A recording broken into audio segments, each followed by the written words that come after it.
KILT FM HD2 Houston. Insider access, exclusive content. Sports Radio 610. The Texans play here. An Odyssey sports station. Check out the BetQL Network, wagertainment for every fan. Get sports betting tips from the best in the game. Available on the Odyssey app and our sister station 650 The Bet. Sports Radio 610 presents Seth Payne and Sean Pendergast. We coming to H-Town. Let's get their work in, man. Let's go. Great day, great day. Oh, give me some juice, baby. Oh, yeah. Let's do it. Hey, what's happening, everybody? Happy Tuesday to all of you. Nice to be with you. Appreciate you getting up with us. We're with you till 10 a.m. this morning. I am Sean Pendergast. He is Seth Payne. Did I jinx the Astros yesterday, Seth, by having a segment where we said, when is the next time this team's going to lose a series? No, you didn't, because okay. I thought saying National One injected a little bit of reason into the argument, yeah. In which I said, hey, they'll probably lose. Mm-hmm. A, they're going to lose games to bad teams because that's what good baseball teams do. Yep.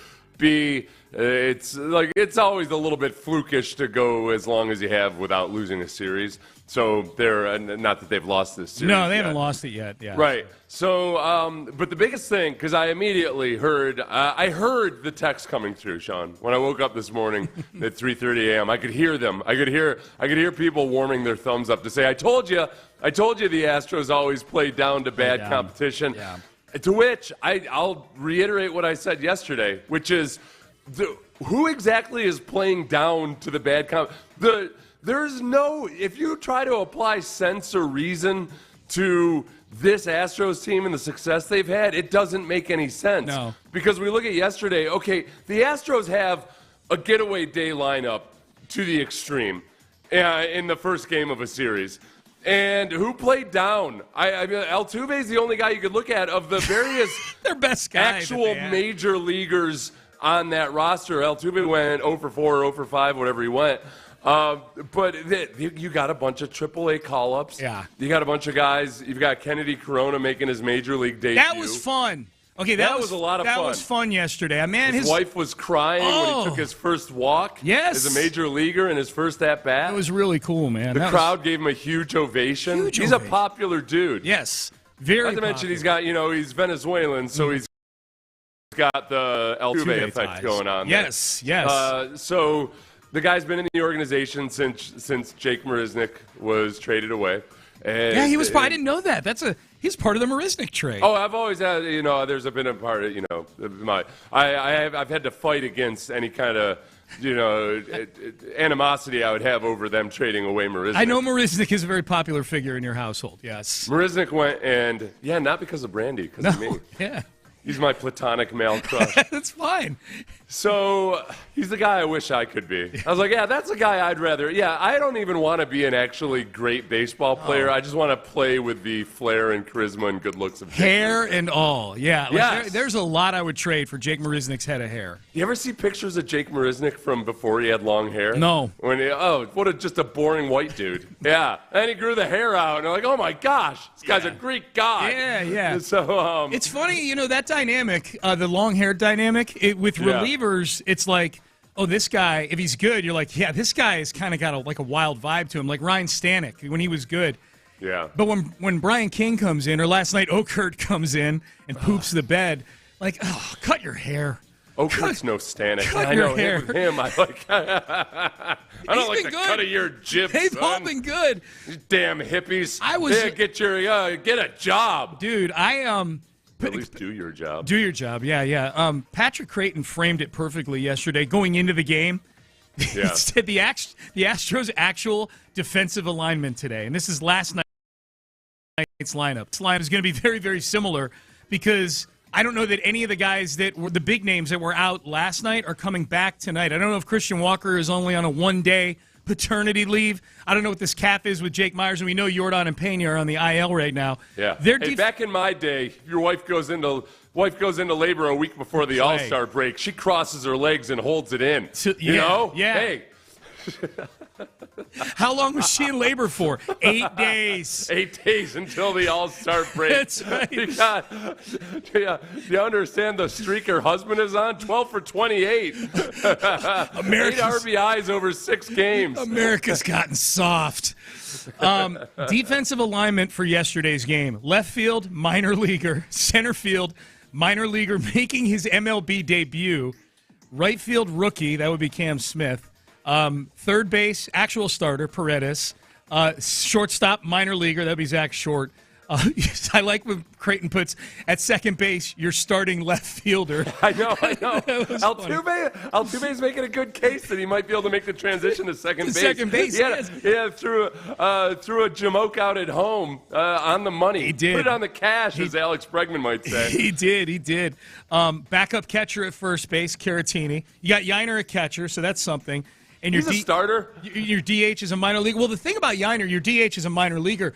The thing about Yiner, it's not. Yeah, he's an actual big leaguer.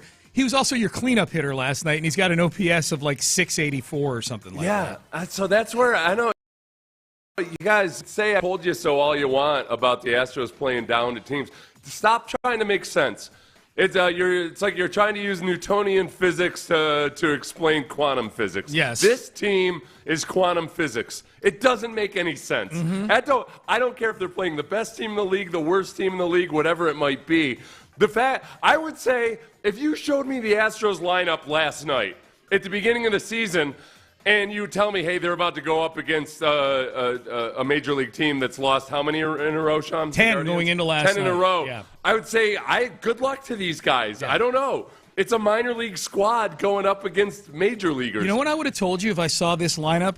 If you had shown me this lineup in March and you had said, on July 7th, this is the lineup the Astros are going to trot out there against the Guardians, I would have said that they pushed the button on a rebuild. That's what I would have said. I would have, because there's no Pena in there. There's no Yordan Alvarez in there. It's minor leaguers all over the place. You tell me what you like. If you'd show me on March 28th or something, you tell me what you think the Astros season looks like right now with this as their lineup on July 7th. I'm telling you nothing else. This is their lineup. That lineup I just described to you. I would have said that this was a horrific first half of the season where Hunter Brown turned into a pumpkin again, and Fromber's not pitching well. Lance McCullers didn't come back. All these things. I would have said that they've hit the button on a rebuild. The Pena and Yordan, I would have said they're just trying to accumulate. And which would have been bad decisions because obviously Pena and Yordan are under great contractual situations right now. Yeah. But it highlights the fact that there's no explanation for the fact that, no, the answer is they've had a bunch of injuries. I would have accepted that. I said, okay, they have a bunch of injuries. What's their record? Oh, they're 19 games over 500. What the hell? Like my first guess would have been rebuild. My second guess would have been injuries. My next guess would not have been 55-36, leading the division by 7 games. That would not have been my next guess. This team has driven me to Eastern philosophy, Sean. I've just been sitting around trying not to question things, pondering, and just accept them. Yes, I'm just trying to go with the flow of the river, Sean, and just understand where that's right. That's right. Then it doesn't make any sense at all. No. Got to see Hector Neris. Got to see Caleb Ward. Yay. Sometimes. I like seeing Neris and Kennedy Corona. Those are my 2 favorite moments last night. And Taylor Trammell, his first major league hit. See, that's where I really wanted the Astros to win that game last night so that I could listen in on Cleveland this morning on their 11th straight loss and having the catalyst to the Astros comeback be a guy who'd never gotten a hit before, hit a 3-run homer to get the Astros back in the game, and then Paredes doinks one off of the Chick-fil-A foul pole there later in the inning to tie the thing up. I really thought they were going to win that thing last night. Oh, no, who had never gotten a hit before? Taylor Trammell, I don't think. He Astros, I guess. Okay, I think it was first something. No, first hit with the Astros. The Astros. I mean, he's been in the league a while. Yeah, with the Astros. That's what I meant. Because that would have been sheer misery for Cleveland. But instead, I did listen in a little bit. They were they were not buying in very much on that win meaning much last night. They're like, they beat a good team, but I don't recognize any of these guys. Right. Oh, Sean, I got, so the Astros had 15 guys on the IL as of yesterday. Plus, I guess, Christian Harris, or I don't know, or Christian Walker.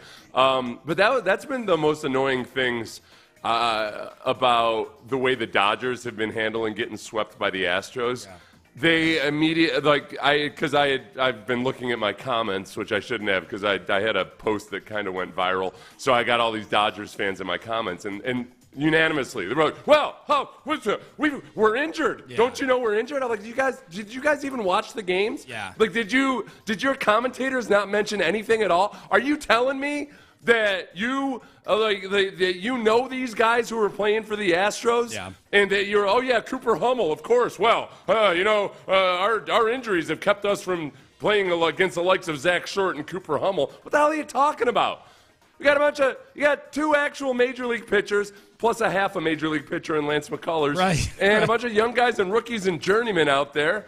That was so impressive about everything the Astros have done so far. So I know I'm not going to freak out about a loss to the Guardians in which you were playing largely a minor league roster. Dodger fans are the worst. Yeah. They're the worst because of the combination of the worst fans. They are the entitled rich kid fan, and they're the fan that will hit you over the head with a wrench at the game and beat you up 4-on-1, beat you up outside of the stadium. Like, they're the worst. Yeah. Like, it would be bad if you had one or the other. They're both.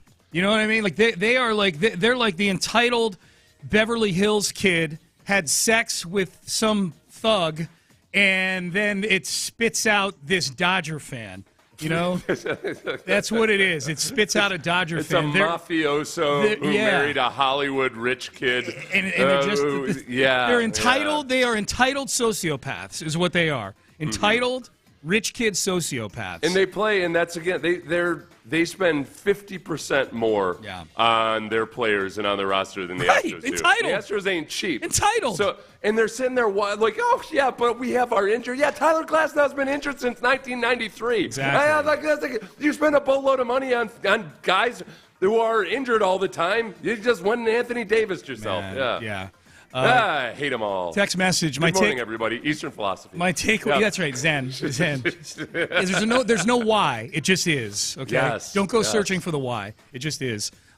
Text message. My takeaway from yesterday is Sean may need to spend his October in Jamaica.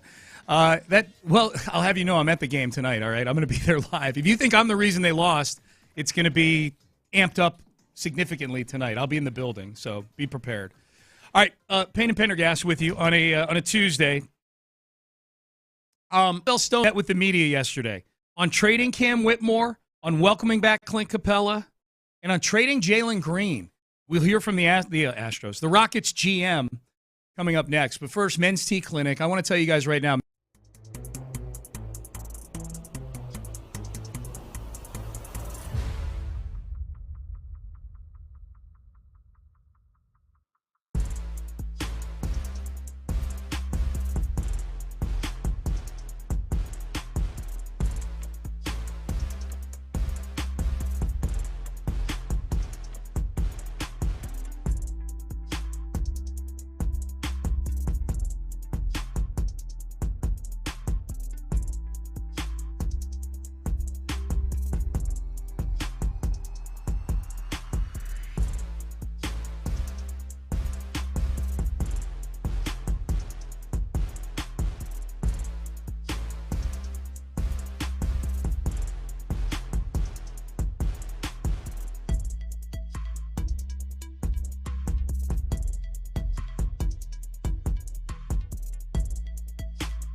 Karam Injury Lawyers Studios. Sports Radio 610 presents Payne and Pendergast. All right, Payne and Pendergast with you on a Tuesday. Rafael Stone met with the media yesterday. Yay! Yeah, well, it's the Kevin Durant trade. We've known about it for 2 weeks, but it didn't become official until Sunday. It turns out it was a 7-team trade. Everybody got involved in it. I ignored all the news. It didn't really register until the trade was official. Until the trade, yeah. Seth waits. waits. This thing's really happening. Seth is somebody who goes by the business year. Like, until it's done, I don't even want to hear about it. I'll tell you what, if there was ever anything that was going to fall through after things had been agreed upon but it couldn't be made official yet, if there was ever anything that was going to fall through, it might be a 7-team trade. Well, dude, I think about, like, what if one of these players, not to get morbid about this, but, like, what if one of the players involved gets hit by a bus 2 days before the start of the league year? Like, what? Well, I know. That guy would screw everything up. Are we trading his corpse in the deal? Like, what's going on? This jackass was looking at his cell phone as he was crossing the street, right, you know? To see and that that bus driver's got to live with it the rest of his life. Yeah. Even though it's not his fault. Yeah, I don't know. It's with a 7-team trade, you're just waiting for at some point, basically, it's like the car salesman saying, like, so you want the rust proofing, right? Yeah. Can't do it without the rust proofing. They're like, oh, no, wait, I thought we had a deal. Nope, you got to get the rust proofing. You're going to ruin this 7-team trade if you don't get the rust proofing. So the deal's done. Kevin Durant is a Rocket. Jalen Green out the door. Here is Rafael Stone, who drafted Jalen Green with the thought that he would be the face of this franchise 4 years after being in the league. Instead, he is the key component going out in a trade for one of the best players of all time in Kevin Durant. Here's Rafael Stone yesterday on trading Jalen Green. Was it a difficult decision to move on from Jalen Green? Yeah, like, Jalen's awesome. He did everything we asked. He's a wonderful combination of talent and work ethic, along with being just a great human being. And any time that you have the privilege to work with someone who is talented and works really hard and is really nice, you should value it. And so organizationally, we've valued him tremendously. So, yeah, very hard. Yeah, I believe every word of that. I think they wanted Jalen Green to be the guy who was going to lead them to whatever it is they're hoping they experience these next couple of years. It's honestly probably one of the hardest things to do as a general manager or as a coach is to try to just really objectively look at, all right, what is this guy? What did we hope that he would be? Like, we've seen 4 years of it. At what point do you just move on from a decision? Yep. Because it's not like they're moving on from Jalen Green, obviously. You're bringing in Kevin Durant. Yeah. But you are... and I think I'm in the same place as maybe the majority of Rockets fans, in which, look, yes, Jalen Green obviously has a lot of value to a basketball team, but I'd abandoned any thought that he was a superstar at some point, which is fine. It's not like that's a huge flaming indictment of the guy or anything. It was that, okay, this guy's not going to be Kobe Bryant. You know, like, that's not the worst crime in the world. No. But it's just you got to make your decisions more rationally and without being infused with hope and aspirations necessarily. Yeah, Jalen Green's not a bust. You know, like, that's the thing. It's like he's the second overall pick, and if the goal for him, Seth, was that we want him to be the best player on a championship team, it didn't work out. He's not the best player, and I don't think he ever will be the best player on a championship team. But the blow is cushioned by the fact that, yes, Kevin Durant is coming back in the trade. And two, the other picks you've made, I think, have all worked out to a degree that you're cool with it or very, very cool with it. Like, you traded that same draft, you traded back into the first round with OKC to draft Alperen Şengün. He's an all-star. You drafted him at 16. He's an all-star. Jabari Smith is fine at 3. I know Paolo Banchero just got like a max deal yesterday, and Jabari Smith got $125 million for the same amount of time.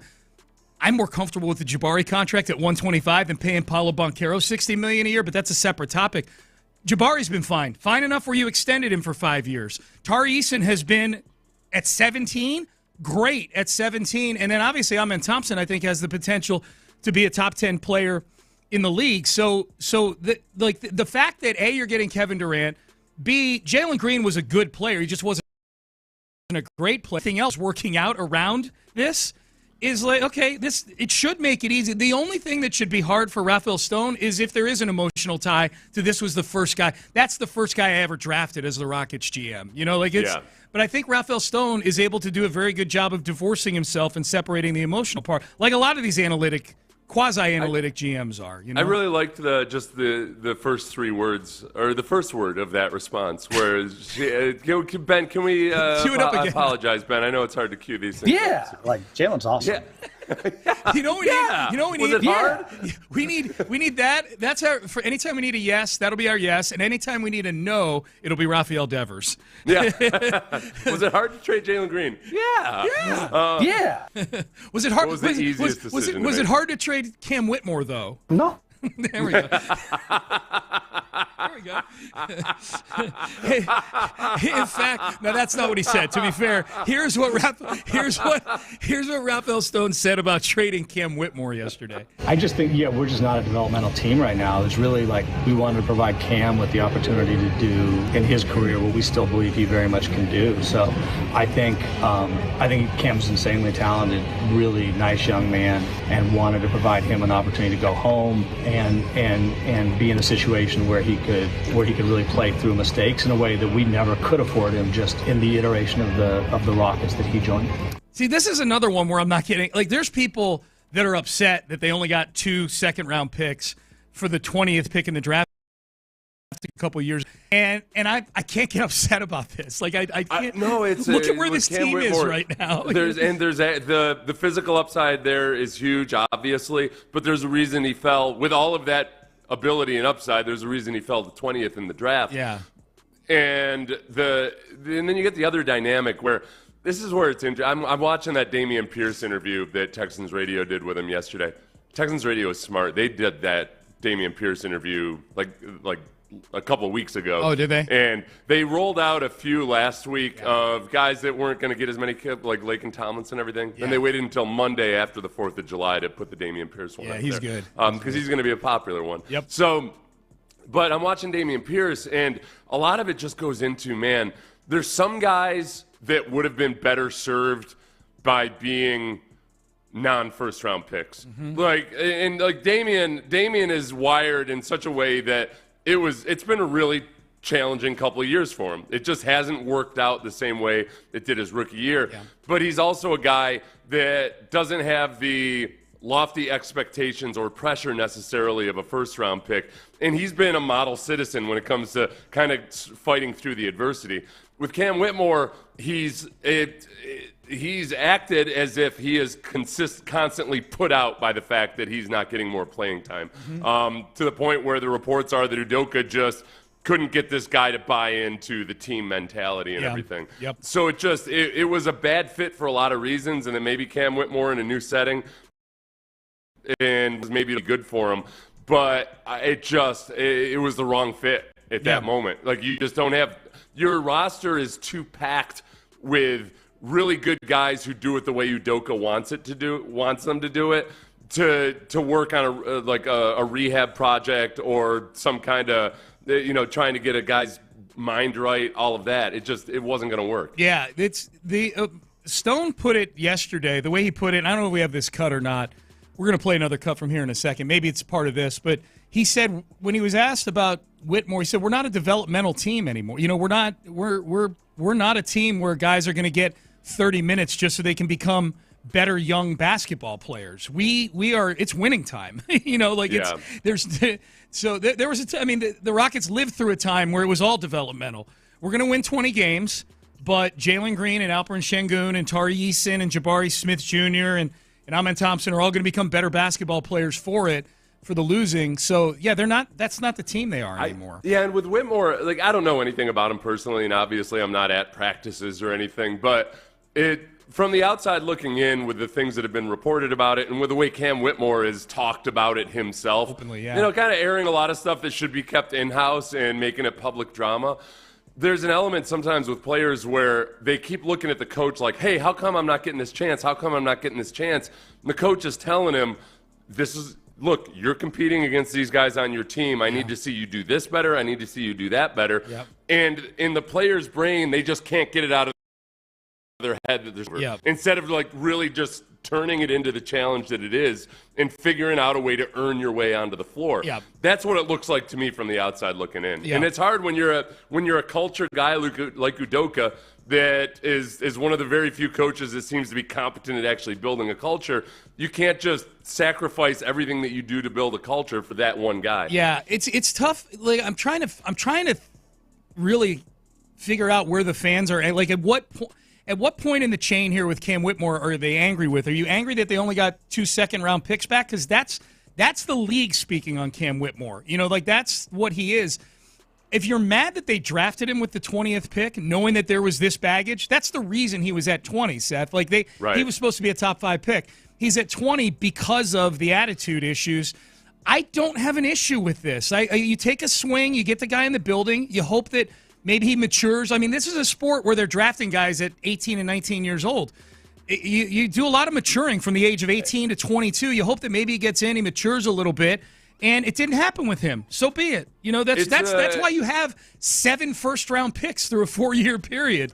I mean, it's like I've never been mad at the Astros for drafting Royce White back in the day. Royce White had issues. Yeah. What did I say? Astros. Yeah. Oh, they didn't do it at all. Credit to the Astros. That was when they started turning things around. They said, you know what? No, that's not the guy for us right now. We're not going to take Royce White. We knew what you meant. But Royce White back in 2012-13, whenever he got drafted, that was a guy that physically was better than a 16th overall pick. It didn't work out. Like, all right, it's your 16th overall pick. It's not a lottery. And you can and in that particular draft, they had 3 first-round picks, that Royce White draft. That was the draft where they drafted Jeremy Lamb. I forget who they drafted. They had like 12, 14, and 16 in that draft. And they drafted Jeremy Lamb. I remember that. They drafted one other guy. I can't remember who it was.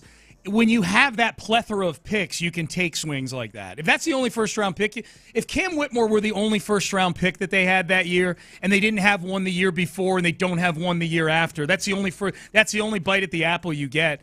And you take a chance on an attitude guy, and it doesn't work out. And they're drafting him in a 3-year period where they're drafting 5 other guys in the first round. You know, so I don't have a big issue with that either. Objectively, the biggest thing to worry about right now with the Rockets is because everything looks great about it other than the whole injury dynamic. Yeah. That's where I'm really intrigued by the way that I think the Rockets have behaved in such a way that, we realize there are some potential injury issues or age issues. Yep. So they bring in Capella it's not like they're going to try to get 3 big men on the floor. They bring in Capella, who's a perfect complement to a guy like Steven Adams, who you're going to try to load manage throughout the season. So you can still play with your 2 big men lineup plus 7-foot-tall Kevin Durant. Hey, man, that would be fun, though, if they trotted Actually, 3 big men plus Kevin Durant on the floor. Yeah, I saw LP working on his 3-point shot. I saw some footage. LP plays at the small forward for you, and then you throw Adams and Capella. Just as how it worked. I think they kind of stumbled into this Adams and Şengün thing a little bit last year. I don't know that they were planning on that being an outstanding lineup for them last year. You know, it's victory through geometry right there. That's what it is. We're going to play the game. I don't know how tall. If you're 7 foot tall and you got your hands over your head, what is that, at 9 feet or so? Gotta be. We're going to play the game at 9 feet above the ground. Surface. And, yes, go ahead. We're just going to pass. You want ball movement? Yep. We're just going to have 4 7-footers out there tossing the ball around. Clint Capella, the shortest, I believe, above their heads. Try to get us, shorties. We are redefining the phrase "get on our level." Our level is right up here at 9.5 feet. This is a team of Euclidean geometry. That's right. Here's Rafael Stone. He was asked, does the Capella signing show a bigger willingness to go with big lineups? The Clint Capella signing, does that sort of signal a willingness to go more double big next year? For sure. We loved that lineup once we discovered it last year. We thought it was really, really effective for us. Also, Clint just adds something we don't have in terms of being kind of a center who can move a little bit easier on the perimeter, also as a lob threat. Finally, we just think depth is super important, and as we're trying to make it through the season, we don't want there to be huge drop-off. So we did not anticipate going into free agency that we would be able to get Clint, but we're ecstatic when that materialized. I love his use of the word discover for the Adams Şengün lineup, like it was plutonium or something, or gravity or electricity. electricity. Yeah. We discovered because it does feel like they kind of stumbled upon it a little bit. Like, oh, wow, this is like champagne was not a thing that was the person who invented champagne didn't set out to invent champagne. They did some sort of mix and like, oh, wow, this is carbonated and it's pretty good. I like it. I always, for some reason, I can't remember. There was some conversation I had long ago about like Clint Capella if he could develop a 3-point shot. This can't be correct. Right? I hope you weren't initiating that conversation. No. It was we were just messing around with it. I think it was something. Clint Capella had improved his shooting in some regards, or his free throw shooting. So we're like, yeah, but just imagine if he's taken 0 3-point attempts in his career. Yeah, that is good for you, Clint. Now that you mention it, there was a time where hackapella was a thing. Yeah, and him working on his free throws would get a ton of it. People who were at practice. That was a big iPhone thing, man. Let's get out the iPhone and video Clint shooting his free throws. Yeah. It was in his second season when he had 35 starts. That was the first time he had any starts. He shot 37.9% from the free throw line. From the free throw line. And he worked it all the way up. That's what that was the discussion because he had worked it all the way up to 64% in 2018-19. I think that was when I started wondering, like, hey, all right, now let's keep going. Let's stretch it out to 3. Let's keep going like Thelma and Louise, holding hands together, driving off the cliff. Let's go. It'll be the ultimate weapon. Yes, man, yeah. Hey, man, if Manute Bol can develop a 3-point shot, so could Clint Capella. Manute Bol was shooting threes by the end of his career.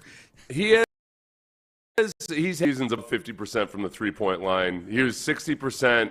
From the free, you mean from the free throw line? Free throw line, yeah. You said 3-point line. Okay, so I did. Yes. Free throw line. Free throw Astros. line. To make sure. So 2 years ago he was 60%. Or 3 years ago he was 60%. 2 years ago he was 63%. Reverted to 53% last year. But yeah, he's gotten that in order. It's all right. And he's not. Look, he is souped up Jock Lawndale on this team. That's his role. Like he's. Big man coming in for 15, 20 minutes, if I had to guess. And to your point, Steven Adams insurance. All right. I just want to get him a 3-point attempt. I do too now. You've got me invested in blowout this. Win or something. Just dish it out. He'll be wide open at the arc. Oh yeah, nobody's checking him. Yeah, nobody's getting into his landing space. All right, that was Rafael Stone. Good to hear from the Rockets GM. We'll hear from him in headlines as well. We got one more cut from Rafael Stone we'll get to in headlines. Astros lose last night, but we get a couple of innings from one of the pitchers that might be coming back. This is a good one. So we'll have that for you coming up in headlines as well. In the meantime, let's get you some 2020 vision thanks to the great folks at Berkeley Eye.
Payne and Pendergast with today's headlines, presented by Men's Tea Clinic.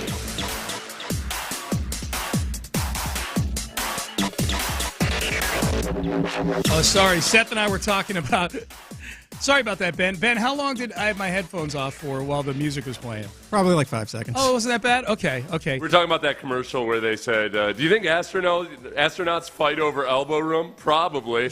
Which I know they're joking, but if you listen to it literally, like, no, I'm guessing they don't, actually. I would hope, I would hope they have that part tightened up. There's a certain amount of training that goes into this. Yeah. All of a sudden, it's not like they're up orbiting the Earth and all of a sudden Buzz Aldrin is the guy that... Turns out Buzz Aldrin's the guy who in a window seat will try to take both armrests. They're like, no, that's middle seat gets both armrests. Yeah, they're not on a puddle jumper to Kansas City. They're going to the moon.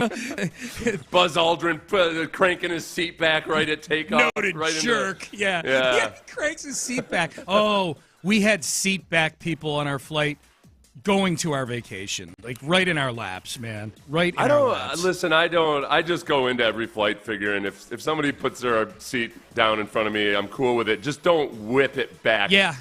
Like you're playing high-a-lie or something. That's right. Like can you ease it back? Maybe like turn your head a little bit to give me some warning, and then ease back into it. Good call. Give me some foreplay. Yeah. If you're wondering why we're wasting time on this right now when it's headlines, it's because there are very few headlines today. But let's get to them. Astros lose last night to the Guardians 7-5. And the worst part about this is the Guardians came into this series ice cold. 10 in a row they've lost or had lost till last night, and they'd only scored 15 runs. I'm as upset about the 7 runs as I am the loss, that they gave up 7 runs to this team that had scored 15 total in the last 10 games. Right. And again, for anybody that wants to say, see, Seth, I told you so, they played down to the level of the competition. No, nothing about this team makes sense right now. If you're going to tell me that somehow, Colton Gordon is your rock-solid dude that you expect to go down there and mow everybody down, no. Sometimes he can, sometimes he can't. Yeah. Sometimes it'll be against the Guardians, and sometimes it'll be against a better team where he'll have the good performance. But it's just, you had minor leaguers all over the place last night. Yeah. You had... playing second base when he's a natural left fielder. Like, all these things. But as far as guys who played down to the level of the competition last night? I guess Altuve, because he was 0 for 4. Yeah. Paredes had a home run. It's just nothing about them makes sense. Yeah, they're going to drop some games to bad teams. Yeah. At some point, they're going to lose a series. And in my mind, it's just as likely that it could be to the Guardians as it could be to the Mariners or whomever else. Yeah. It's just nothing about this team makes sense. So last night's loss really doesn't freak me out all that much.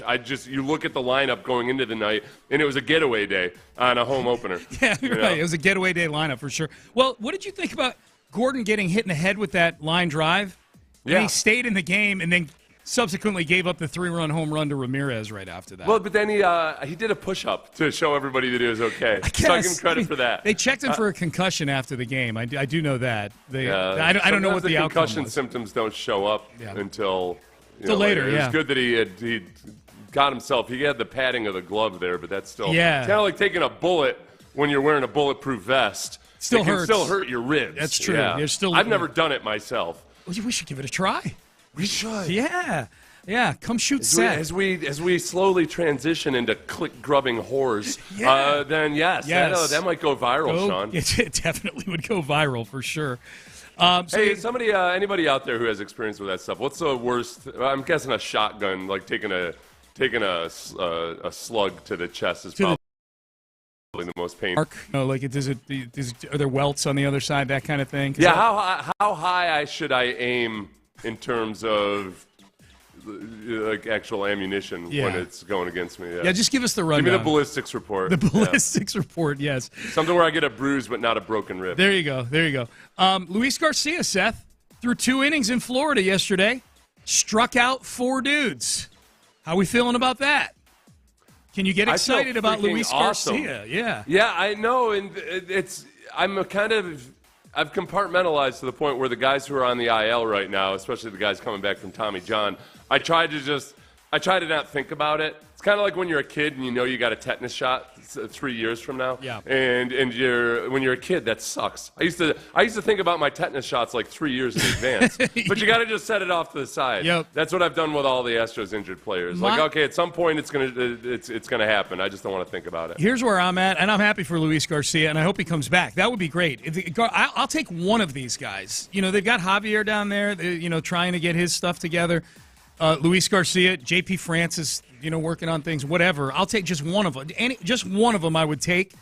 My thing is, once you've had a setback, I'm just, whenever you come back, you come back. Like, I get excited. Like, McCullers, no, I shouldn't say that. McCullers didn't have any, like, starting this year, had no setbacks coming back. But his whole last 2 years has been one big setback. The weirdest thing that's happened this year with the Astros is McCullers getting hit in the Ohtani hit, and somehow that being no big deal. Right. That was the guy got injured in the weight room a couple weeks ago. Yeah. Just a random freak accident. A muscle above his toe or something. He takes one off the heel by Shohei Ohtani, the greatest of all hitter people. in baseball. Yeah. Yes, just a rocket line drive, takes one off the heel, and everything's okay. No big deal. It's all good. So Garcia, 2 innings in Florida, struck out 4 guys. I mean, there will be plenty of injured guys for us to update you on as the week goes on.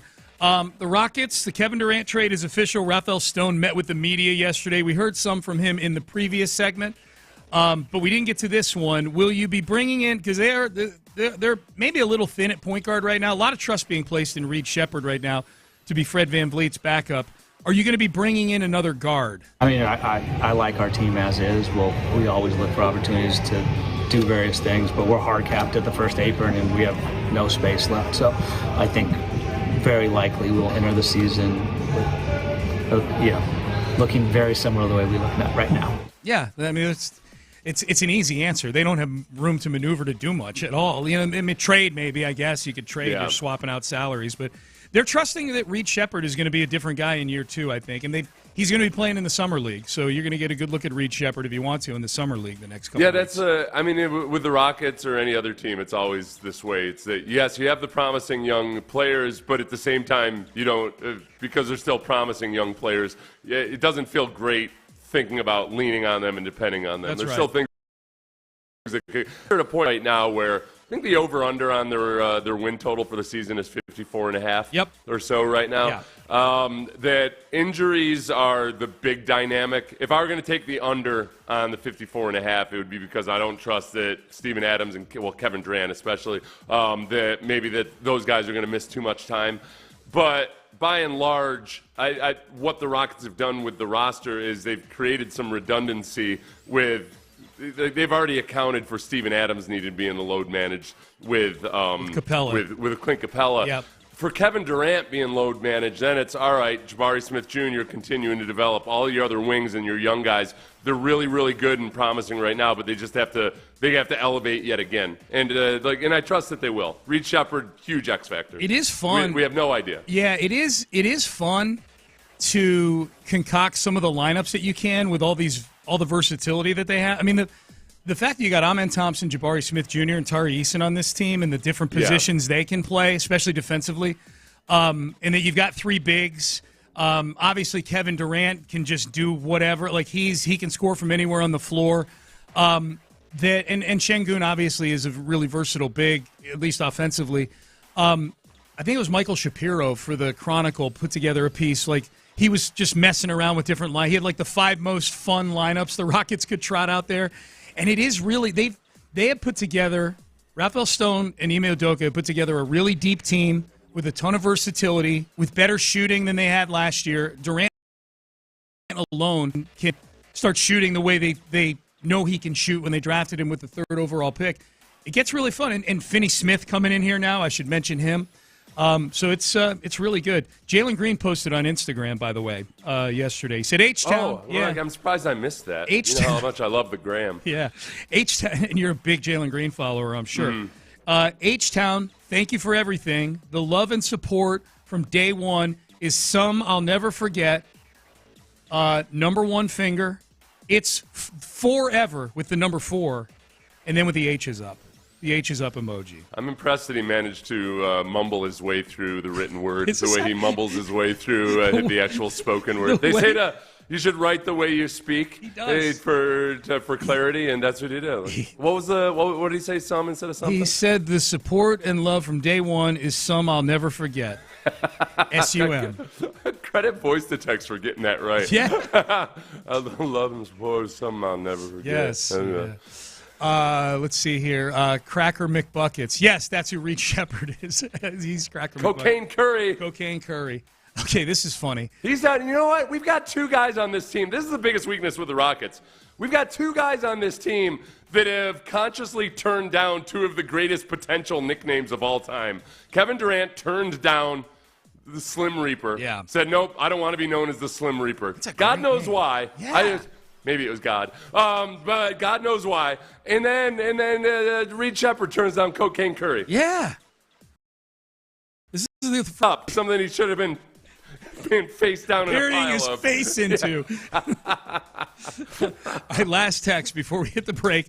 Based on the fact that Gordon was deemed okay to stay in the game by the medical staff, Colton Gordon, that is, by the medical staff, I'm going to assume that he woke up this morning without a head. Massive head trauma. I know. Oh, I'll tell you what. Brandy and I had just been watching Shogun before the game. I think it's on Hulu. So, it's about back in 1600 Japan. Yeah. And there's a fair amount of decapitations in this show. Yeah. A little seppuku action. And so I come fresh off of watching a character get decapitated right into Colton Gordon getting hit in the head. And that's exactly where my mind went. Yeah. Shogun. Yeah. MRI showed that there was no bleeding. They failed to mention that, the MRI was just the head alone. Let's place Colton Gordon's head in the MRI machine and see if there's any. No fractures. He's good. No fractures. Everything's good. Good to go. All right, into the 7 o'clock hour we go. All right, I love this. Every year, ESPN gets with some executives, some coaches, some scouts to rank the players. They do a position a day for like a week and a half. They started yesterday with the running backs. Are the Texans represented? Should they be represented? Are they on this list? And what other positions do we expect to see Texans on as this thing gets rolled out over the next few weeks? We'll get to that coming up next. But first, Beck's Prime. Yeah, Beck.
HD2 Houston. Insider access. Exclusive content. Sports Radio 610. The Texans play here. An Odyssey sports station.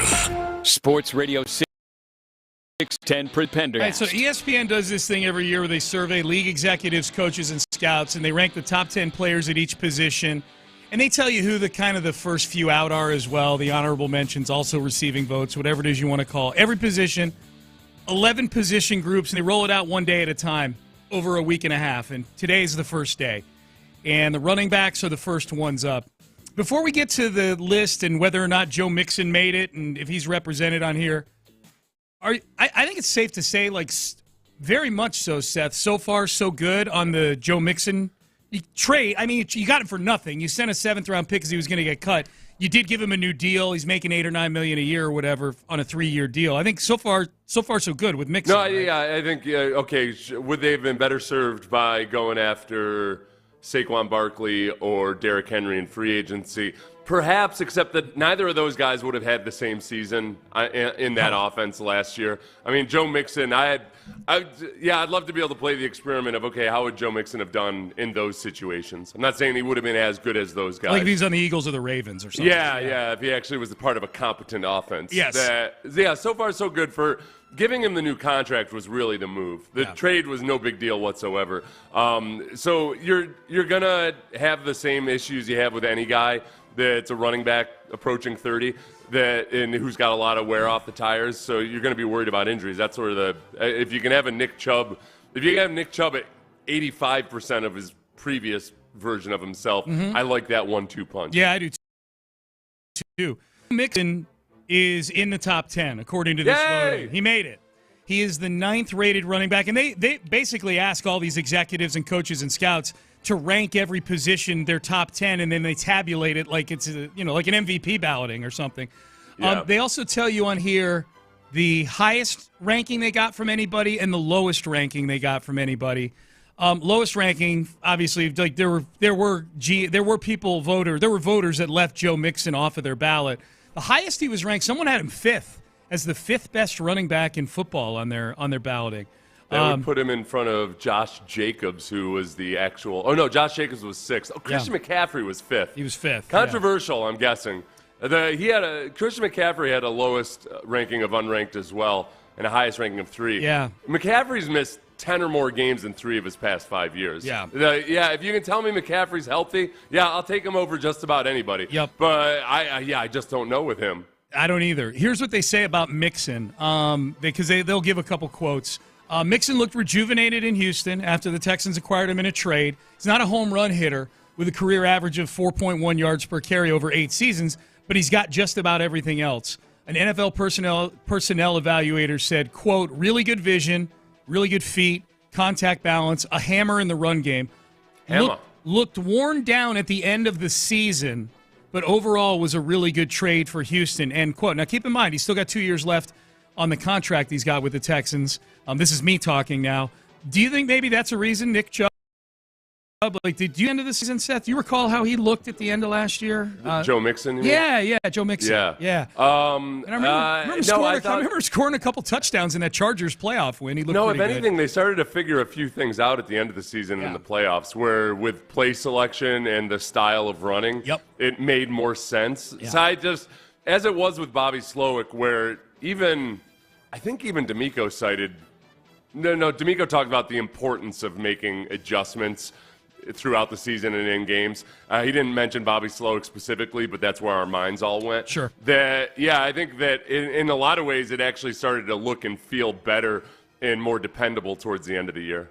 And yet that was a guy who voted positively for Mixon, so I'm not going to crush him too hard. Mixon is the NFL's only player with at least 1,300 scrimmage yards and 9 touchdowns in each of the past 4 seasons. I do think he's a guy who will age well. Yeah. That it's and I know he had his injuries last year. The one with the hip drop tackle, I kind of give him a pass on that because it was a dirty. Yeah, he got his ankle pinned. By the current rule book, not a dirty play, but it was. I mean, it's a play that's banned for a reason. Yeah, it hurts guys. He got rolled up, whether it was legal or illegal. He got his ankle rolled. I can't say he's injury prone because he got his ankle rolled. Yeah. I just can't believe that stat I just read. And he's the NFL's. Think about the players around the league. across the board, like receivers and running backs, he's the only player with at least 1,300 scrimmage yards and 9 touchdowns in each of the past 4 seasons. Across the league. These were his numbers in the last 4 games. We're in the playoffs. The Chargers game especially, I felt pretty good about it. Yeah. Last 4 games of the season, including the Tennessee one. Tennessee, he barely played. Yeah, 23 yards against the Dolphins, 57 yards against Kansas City, 26 yards against Baltimore. Okay. And then 23 yards against Tennessee at the end. Played long enough to get over 1,000 for the season against Tennessee, Nico. What about the playoffs? Do you have the 2 playoff games in front of you? Playoffs, he had 106 yards against the Chargers and then 88 yards against the Chiefs. Yeah, I mean, that's, to me, like, that's 2 really good games against 2 really good teams with high stakes. So I don't know if I'm as worried about this personnel guy, about the wearing down part. He's also, his 94.6 scrimmage yards per game trails only Arian Foster and DeAndre Hopkins in the history of the Houston Texans. So that's a pretty sporty season, man. Like, that's like Andre Johnson is, he was also on the Texans. And that Joe Mixon is he trails only 1 season of Foster and 2 seasons of Hopkins in Texans history. I'll tell you what, and the one I didn't even consider him making this top 10 list. The guy that maybe gives you your best hope of like a longer career is Alvin Kamara, who was the 10th just after Mixon. Yeah. Who had over 1,500 scrimmage yards last year. Different type of running back, obviously, is a dual threat type of dude. Been around though, like Mixon. You're saying. He's right. Yeah, it's not with running backs.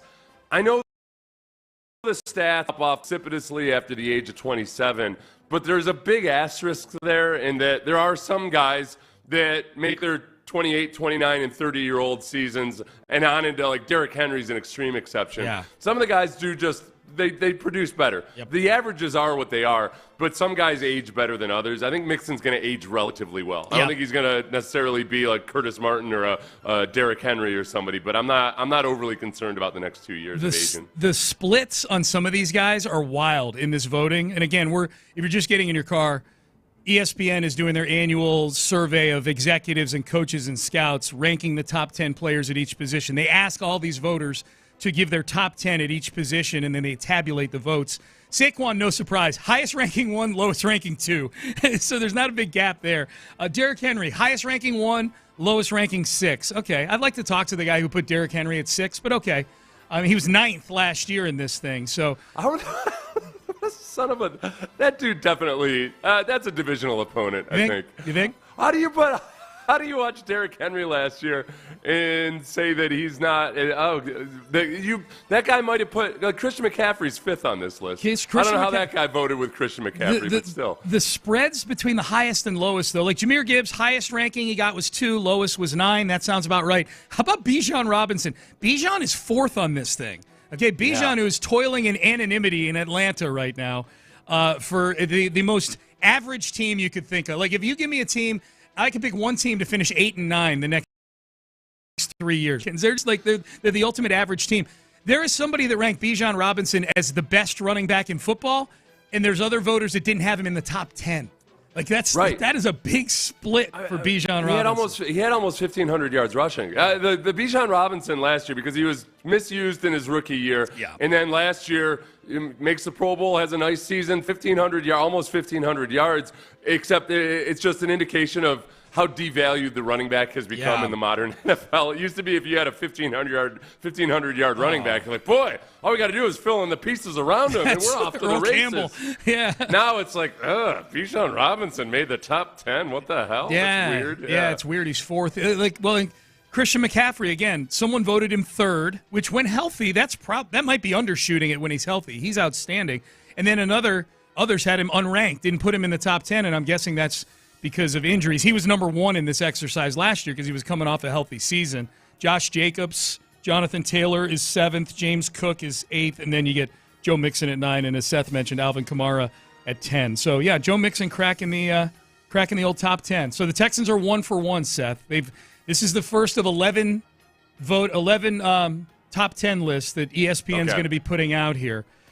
Defensive tackles is today at some point. I don't think that they'll crack the top 10 there. I don't even think they'll get an honorable mention there. No. And I feel better about the group of defensive tackles than I know a lot of our listeners do. But part of that is just because it's roster construction. Yeah.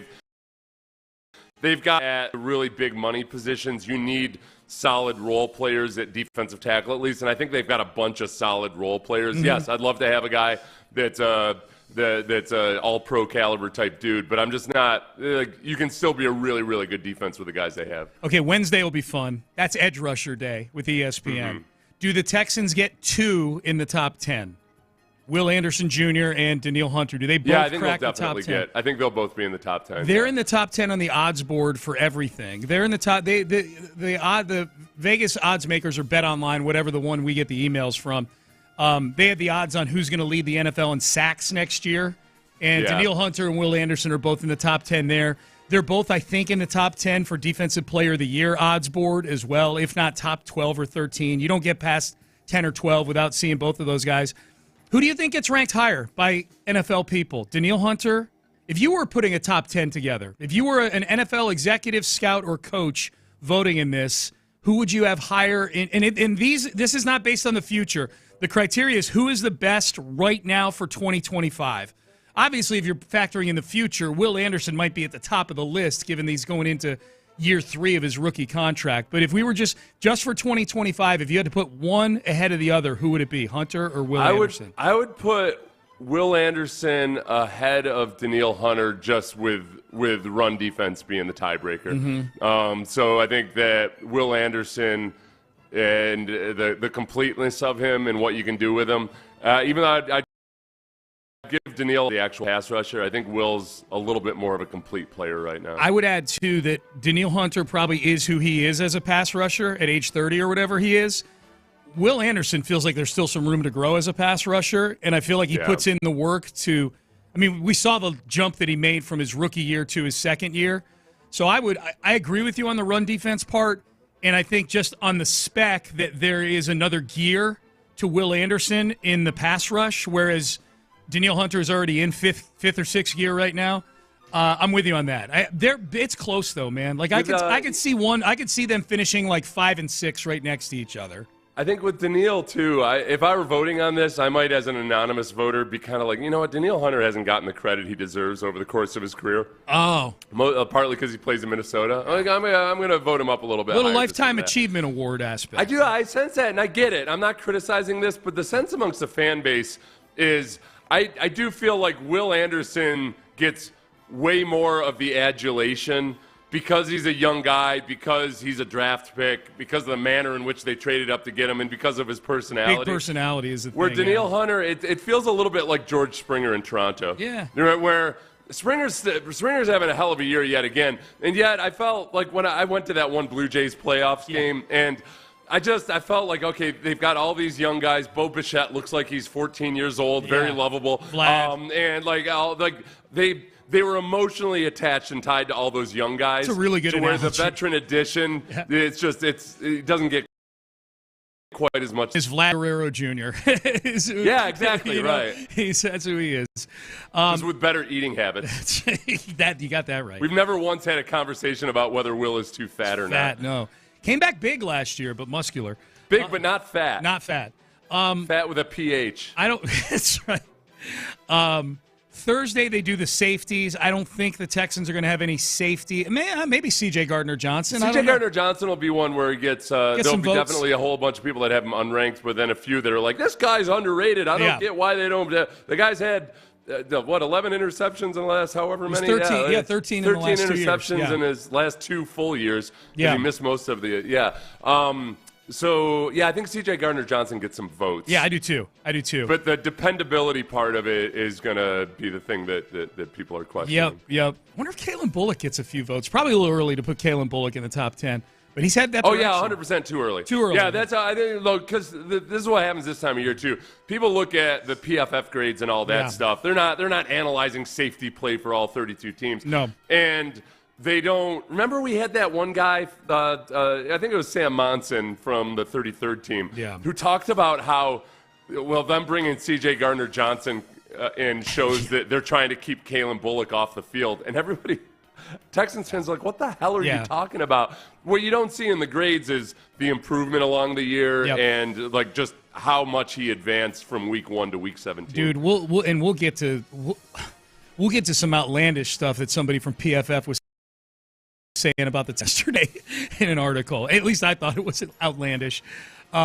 Friday they're doing tight ends. This is the ESPN top 10 vote by executives, coaches, and scouts. I don't think we'll get any representation in the tight end. We can skip over that one. We don't. I do think that these next few are going to go very quickly for us. Yeah, Dalton Schultz might be the guy who's most excited about having a new offensive coordinator. Yeah. And also, however much injuries contributed to him having his issues last year. Yeah. But I think hopefully Nick Caley won't put Dalton Schultz in as many bad situations in pass protection. Right. There were times last year where it honestly wasn't even Dalton.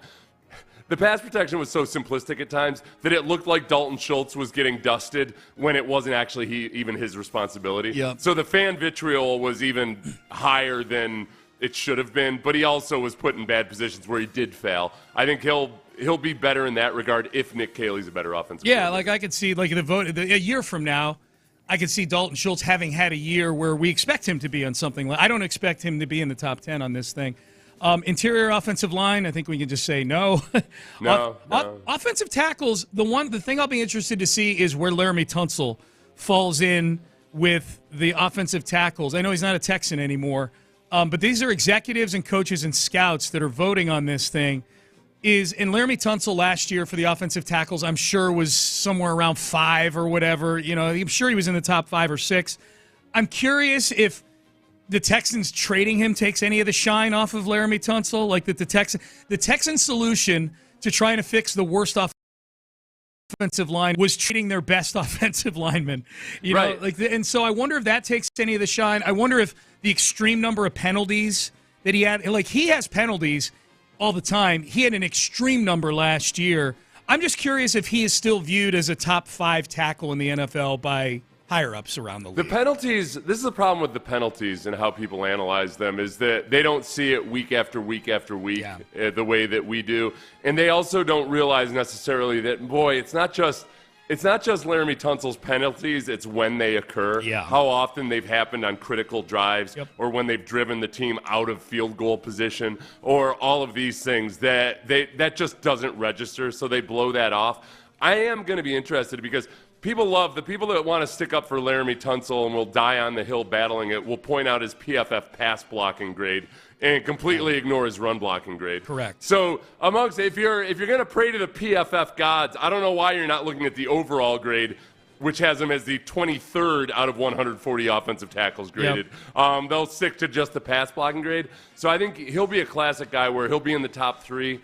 I don't think there will be anybody that'll vote him out of the top 10 because the pass blocking is so good and so important. But I'll be curious to see when anonymous executives who look at the whole picture more so than people on Twitter look at PFF pass blocking grades. Okay, these last 4 are going to be interesting. Thus far, I think the only ones that we think the Texans are going to have a player in the top 10 are the 2 edge rushers, Hunter and Anderson. Does C.J. Stroud make the at quarterback? That'll be next Monday. They're going to be dropping the top 10 quarterbacks.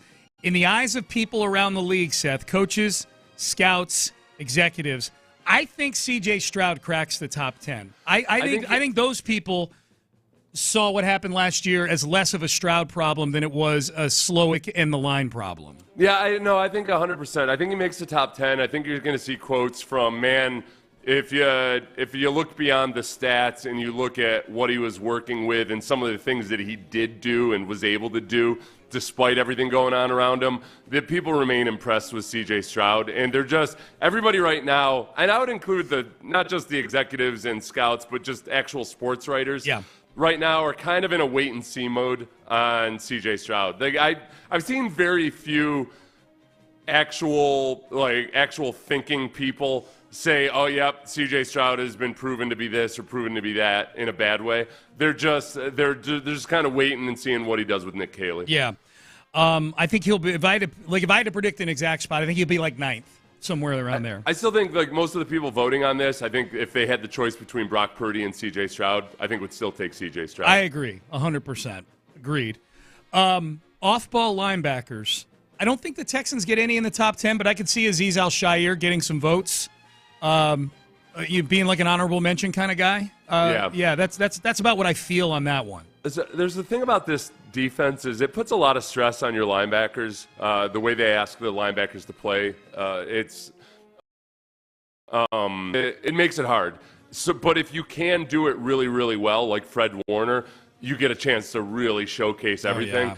Problem is, if you're not great in pass coverage, it shows up in this defense. Yep. And there's just the offenses are able to put this defense in a bind, and it's harder to protect your linebackers from that. So that they don't right now have anybody. They don't have a linebacker who's good in pass coverage. No, like not a single one. Yeah. So like that's the only thing that I'm really concerned about with this defense going. Yeah, into this tight year. ends might still eat against the Texans this year for sure. All right, the last two, and I think the Texans get a guy, at least one in each of these. The wide receivers are dropping. The top 10 vote on wide receivers will drop on July 16th. I think if Nico Collins hadn't gotten hurt last year for 5 games, I think he's in the top 5. I think he will definitely be in the top 10. I haven't seen a top 10 list of wide receivers this offseason that doesn't include Nico Collins, and that's after he missed 5.5 games last year. Mm-hmm. I think he's generally talent-wise, I think he is viewed as a definite top 10 wide receiver in the NFL. Do you agree with that? Yes, 100%. Yeah. No, I think a lot of people. I think there's a lot of kind of in line with C.J. Stroud, where with Nico, they're just waiting to see him have a completely healthy season. Yes, and they just that's the huge question mark with him right now. Is like, all right, can you be durable enough to make an entire season? He's so good, man. He has become so good. And then cornerbacks.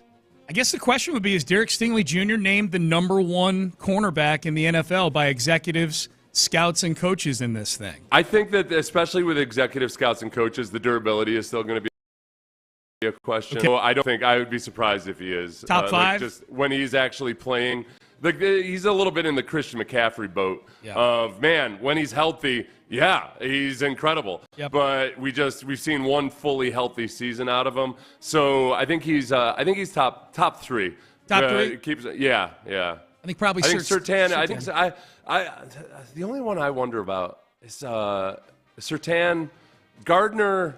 I wonder if Gardner finishes as high as he typically has.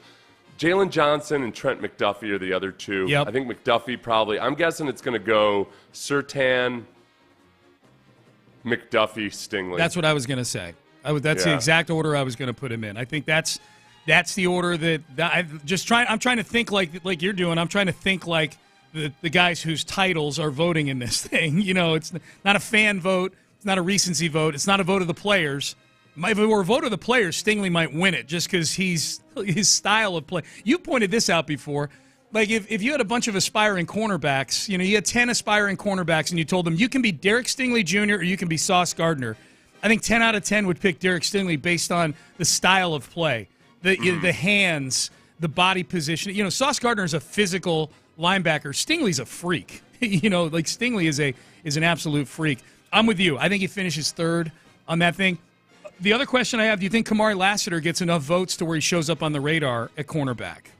No, I don't think so. I think that they'll, again, kind of like it is with Caleb from last year, that it's the complete season, and Lassiter was a guy that just improved a lot, just like Bullock over the course of the season. He started off further ahead of Bullock, but I don't think he gets votes just yet. Okay. But people are waiting, and he's definitely on the radar. I don't know. I don't know the exact number of people that are voting in this. Like if it's 50 people, I'd say Kamari Lassiter will get a few votes. If it's 10 people, then I'd be like, I don't know. But it's the more people are voting, the more I feel like he'd get a few votes in this thing. He'll be on it next year. I don't know if it'll be in top 10, but if he has the same year. He has the same year he had as a rookie, Seth, with the, adjusting for inflation, that there is going to be some improvement along with it, just general year 2 improvement. I think he starts to show up on things like this. The thing I don't think he gets enough credit for is that he was a rookie cornerback playing opposite of Derek Stingley. And got targeted, man. That's the perfect reason to target a rookie. Yes. And to go after him. That we're not going to mess around with Stingley. All right, he's over there. We're just going to figure out a way to scheme against Kamari Lassiter. And he led the NFL in completion rate allowed. So I think with Lassiter, there's 2 things. One, there's a wait and see element to it. Like, let's see him play the entire season the way he did in the second half of the season. Yeah. And then 2, he's probably hurt a little bit just because the defense itself was so opportunistic and had such a good pass rush, et cetera, that they're looking at him like the rich kid, like, I don't know, you had a lot of things going for you. I want to see if you can really get down in the muck. You're a little entitled, Kamari Lassiter. Yeah, sure. So we'll see. So that's those get rolled out over the next week and a half by ESPN. I enjoy that. I enjoy those votes, those top 10s. Joe Mixon made it for running backs, in case you're just tuning in.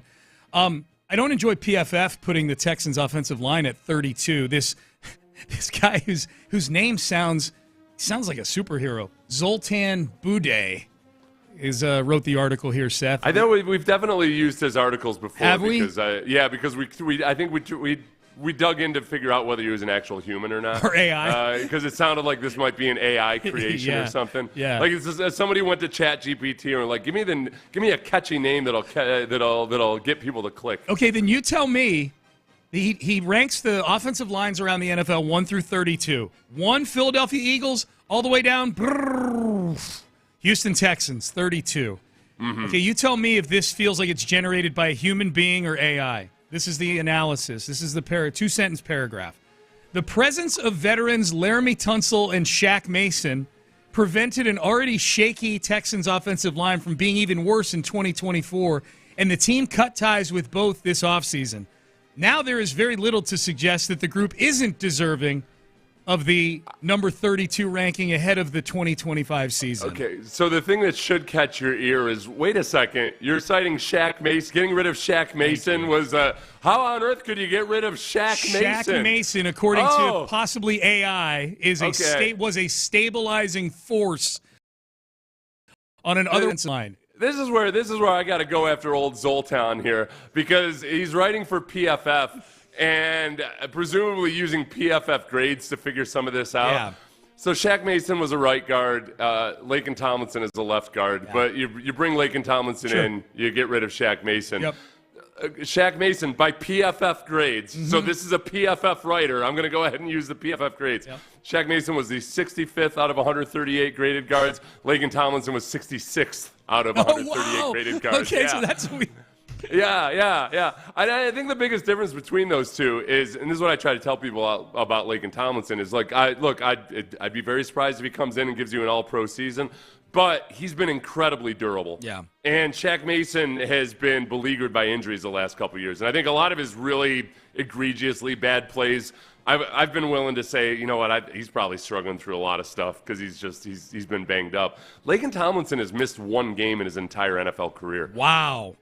One game. In 10 years or so that he's played. Played. He's been around a while, man. Yeah. He's missed one game, and I didn't look into it to see whether it was, the last game of a season or something like that. He's been incredibly durable. Yeah. So I think what they looked at is, we still want the veteran leadership. Shaq Mason looks like he might be aging poorly at this point. If we're going to bring in a guy that we know D'Amico has experience with and that we like, and that maybe you get the best out of him, but at the very least he's an intelligent veteran, then Laken Tomlinson is more dependable and reliable physically than Shaq Mason. Totally. I could totally see that.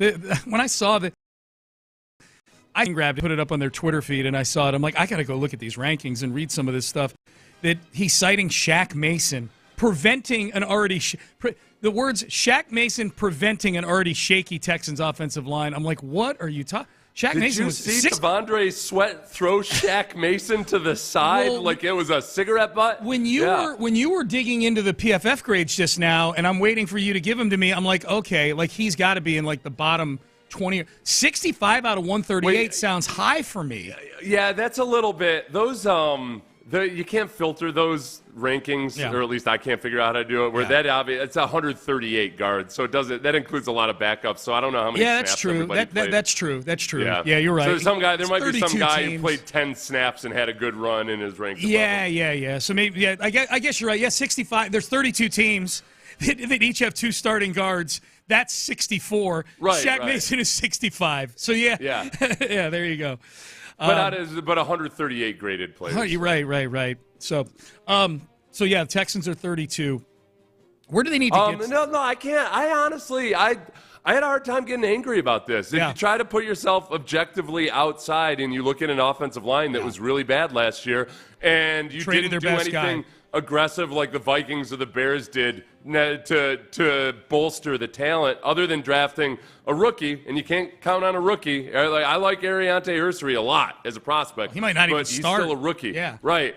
So, no, I get it. It makes sense. Yeah. I think that a lot of it, most of it was really a combination of Bobby Slowick and Chris Strausser, the offensive line coach, really just not being competent in that scheme last year.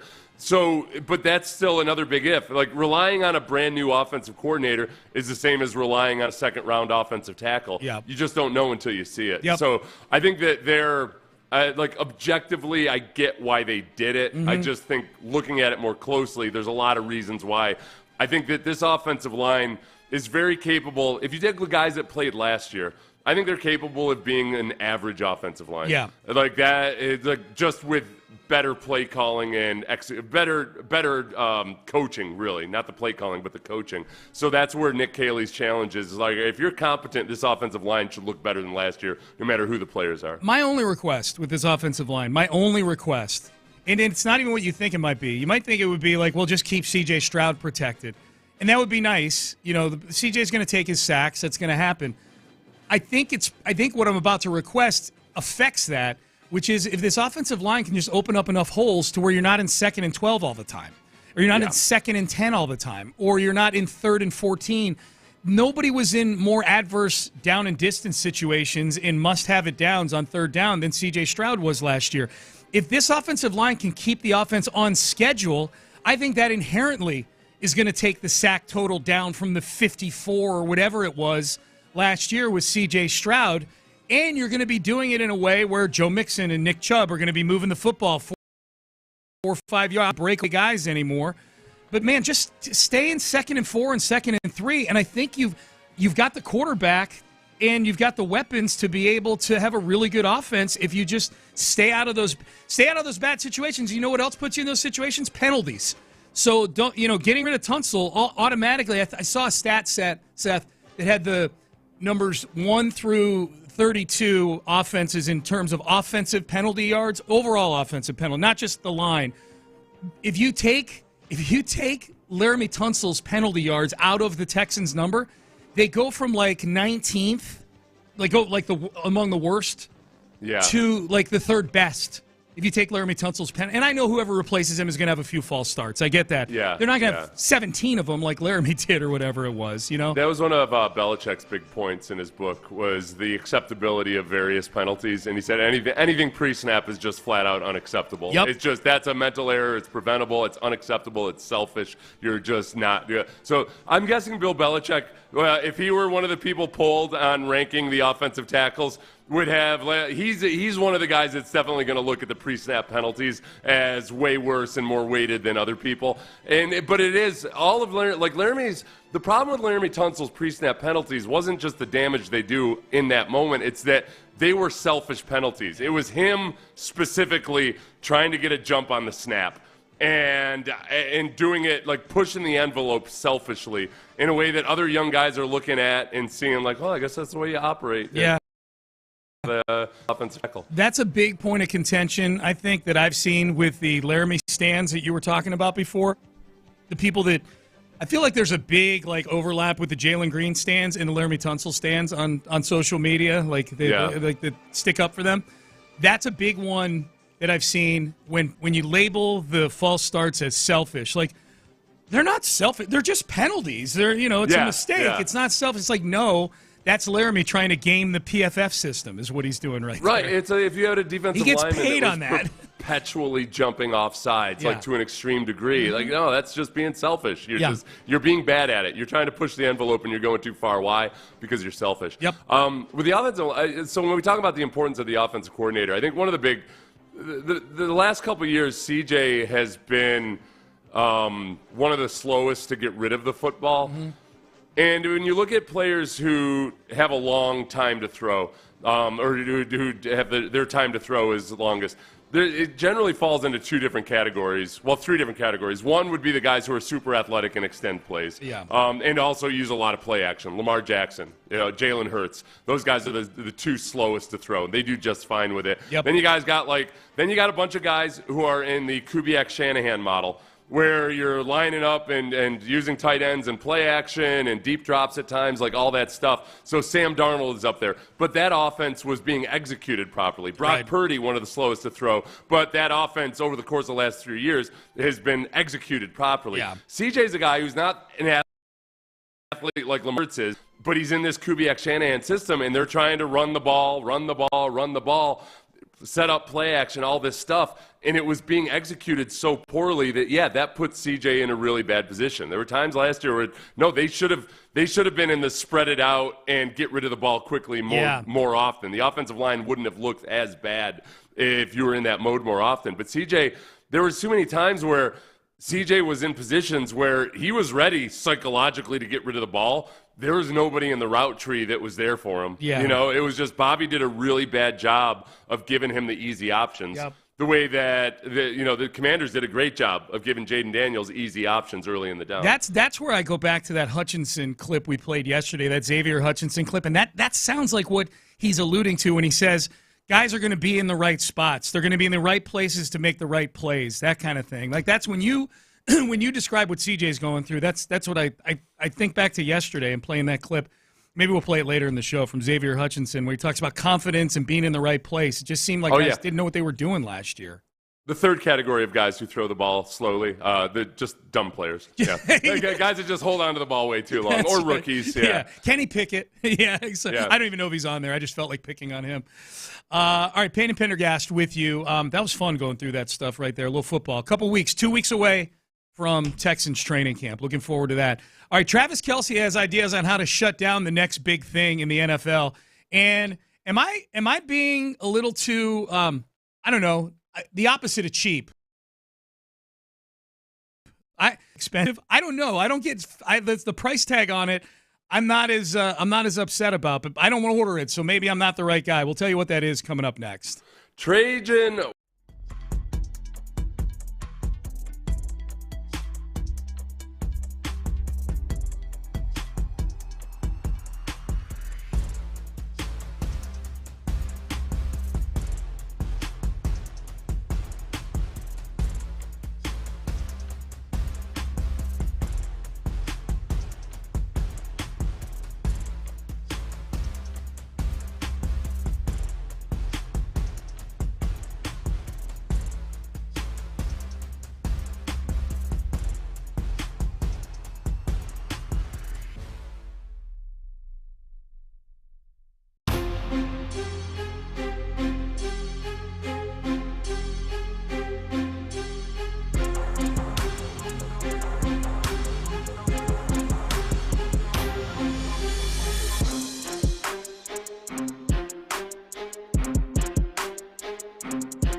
Greg. Live from the Mokaram Injury Lawyers Studios, Sports Radio 610 presents Payne and Pendergast. I definitely think that of the non-Texans things, Seth, that intrigued me going into training camp, and this isn't even a total non-Texan thing because this guy's going to be in their division for the next several years. Watching the Travis Hunter both sides of the ball thing and how that gets handled, both in terms of the workload and the reps in training camp, and then obviously how it gets executed in the regular season. You know, is there one side of the ball they lean to more than another? Is it just they're going to do what Colorado did and just play him on both sides? I am super intrigued by it, especially because the GM, and to a different extent the head coach, but the GM, Gladstone, the magical Gladstone, has touted Travis Hunter as this revolutionary force that's going to somehow change the game of football. Yeah, the GM, honestly, I much appreciate that DeMeco's approach to C.J. Stroud and Will Anderson in their rookie years was in the press conference right from the very beginning, him saying, hey, my job is to take pressure off these guys. There's already a lot of natural pressure from A, the player himself. Yeah. If they're the right kind of guy, they're trying to live up to expectations. B, the outside world has expectations. So his job as a coach is to maybe just, hey, throttle it back a little bit. You're playing football. Let's not make this more than it is. Yep. Gladstone comes out and in front of Travis Hunter promises the greatest show the world has ever seen. And talking about him as a guy, he's talking about him as a guy who maybe had already played in the NFL or something because of how he defies expectations. Yeah. I think the organization, the way the Jaguars have operated, the way they treated OTAs, is that they plan on him playing a boatload of snaps on both sides of the ball right off the bat, which is an interesting and bold strategy. But, man, that puts a whole on a guy who's a tinier guy, by the way, who's going to be learning how to play NFL football. The one thing you can't do in the NFL as a defensive back is kind of cruise when you're in zone coverage, and especially when you're playing zone versus a college kid who might not have he's going to throw the ball to the first read and probably going to challenge you all that much. It's a whole lot different when you're being asked to play man versus Nico Collins, dude, and then go back and then go play offense immediately afterwards. Yeah, go play off. I mean, think about, especially I think of Nico, thinking about chasing Nico around on the scramble drill when CJ starts rolling out. And Nico has this greatest knack of finding the exact spot he needs to be when the play breaks down, and you're Travis Hunter in a blender trying to keep up with them. It is 100%. Without taking anything away from what Shohei Ohtani has been able to accomplish, physically, it's monumentally harder. Yeah. I think Travis Hunter got some crap for saying that it was harder what he was doing than Shohei or something. I tend to agree with him. Yeah. Just physically, it's more grueling. Yep. I understand the challenges of the Shohei Ohtani. That's physically grueling as well. And he's already, broken down. The Tommy John's no big deal anymore, but, we'll see how long it lasts. With Travis Hunter, I'd have to go back and look and see the last time a guy averaged more than 100 snaps a game in the NFL. Because I'm guessing it was in the 1960s or so, whenever they got rid of, whenever they started platooning players. That's right. But maybe in the 1940s. Here was Travis Kelce, Kansas City tight end. He was on average more than 100 snaps. There's guys that have done it more than, Travis Kelce was on the Bussin' with the Boys podcast, Taylor Lewan and Will Compton. And they got talking about Travis Hunter. Here's what Travis Kelce thinks that NFL teams are going to do to try to wear Travis Hunter out. Teams are going to be going after him. Right. And they're going to try and make his day miserable. Right. And he's got to go play the wide receiver and then turn around and basically be like high school where you just stand on the field the whole time. Yeah. And just wait for the game to be over. Dude, if he plays corner, they're going to run deep balls at him all day. They're going to run the wide receivers, just take off on him all day just to try and get him tired. Yeah. I'm like, why wouldn't you just attack him that way? So, I mean, they're basically, what he's saying there, it sounds like to me, Seth, make him run wind sprints. No, it is. It's true. That's one of the worst things about playing cornerback is in the NFL is that, Nico Collins comes out, runs a go route, then he goes and takes a blow on the sideline while a fresh-legged dude comes in and runs a go route. Yep. Yeah, it sucks. They have to keep going and going and going. But then those defensive backs, 100% of them get to go take a blow on the sideline after that series is over. He's got to go Travis play wide Hunter's going to be receiver. over on the not to mention, and at the same time, and this is a difference too between Shohei Ohtani and an NFL player. So normally a defensive back, if you're having some troubles early in the game, what do you do when you go to the sideline? You're looking at the iPad. You're talking about adjustments and everything. Nope, not for your rookie cornerback. He's going to be playing offense while you're also trying to fix what's going on defense. Yep. And I'm not saying it's impossible, but I don't think people really appreciate how difficult this is going to be for him if the Jaguars choose to handle it like that. The other part, too, is you could either run go routes, or if I'm an offensive coordinator, I'm watching and I'm going to see how they're playing. And if the Jags are playing a bunch of man crossing routes all day, that's what the Patriots did to the Falcons. And why they were able to come back in the Super Bowl is the Falcons were playing really aggressively on defense and manning everybody up. So the Patriots just ran all over the field horizontally the first 3 quarters, and the defensive backs were gassed by the fourth quarter. Yeah. So, just get them running. It's the same as when a good outside zone running team clicks in the fourth quarter. A lot of times it's because the front 7 defensive players have had to run sideline to sideline the whole game, and their legs are just gassed by the fourth quarter. It's an interesting point. Yeah, that the crossers, and combining that with what Kelsey was just saying. Kelsey sounds like he's talking about go routes and deep routes. Yeah.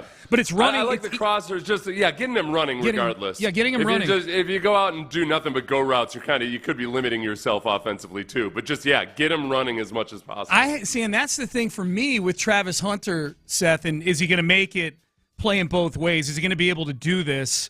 I err more towards the side of what you brought up earlier, just he's not a big dude. He's a few hits away from maybe having the will to do that taken out of him in the NFL on one side of the ball. It had never dawned on me about what you're talking about with the crossers and what Kelsey's talking about. The cardio part of it never dawned on me as the thing that would ultimately do him in. I always thought it would be the head-to-toe physical toll of the blunt force trauma part of it more so. But now it's going to be both.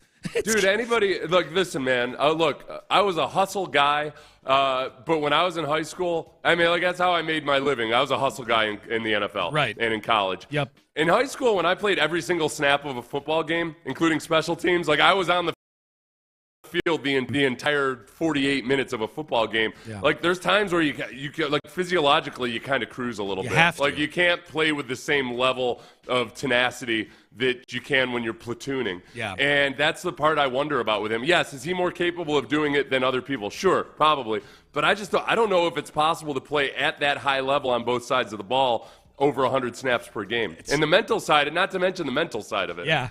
Are you as intrigued by this as I am in terms of a topic going of something to watch non-Texans going into the season? This thing with Travis. Oh Hunter? yeah. I'm super. I'm engrossed by it. I think it's going to be really interesting. If he pulls it up, and everything I'm saying right now, I will be 100% transparent about it. If he pulls it off and does it, then everything I'm saying right now is proof of just how impressive it will be. Correct. Because there's so many barriers to it, and there's reasons why nobody else has ever done it before. Yeah. But I'm just fascinated by the fact that the Jaguars seem to think the ones that they're the smart ones. Remember, the old rule, if you're trying to do something that nobody else does, you're either a genius or you're an idiot. And the odds are right now that the Jaguars are being idiots. Well, their history would tell us that they're idiots. Yeah. So, look, Daryl Morey did a bunch of things that nobody else was doing. And you know what? It didn't ultimately work out, but he was a genius in that regard. Yep.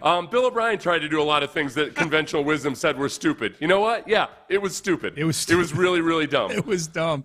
As a GM. Fine as a head coach. Yep. GM, that's what I'm talking about. All right, the other thing I teased into this segment, I think it works in the Pettycast, so I'm going to carry it over to that. We got a pretty good Pettycast. Very baseball-centric. Now that basketball season is over, we've got a good Pettycast for you. We get petty every Tuesday at 8 a.m. Text in yours, 713-572-4610. The pettiest things we've been hearing all week long we will get to coming up next. How good was the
AILT FM HD2 Houston. Insider access, exclusive content. Sports Radio 610. The Texans play here. An Odyssey sports station.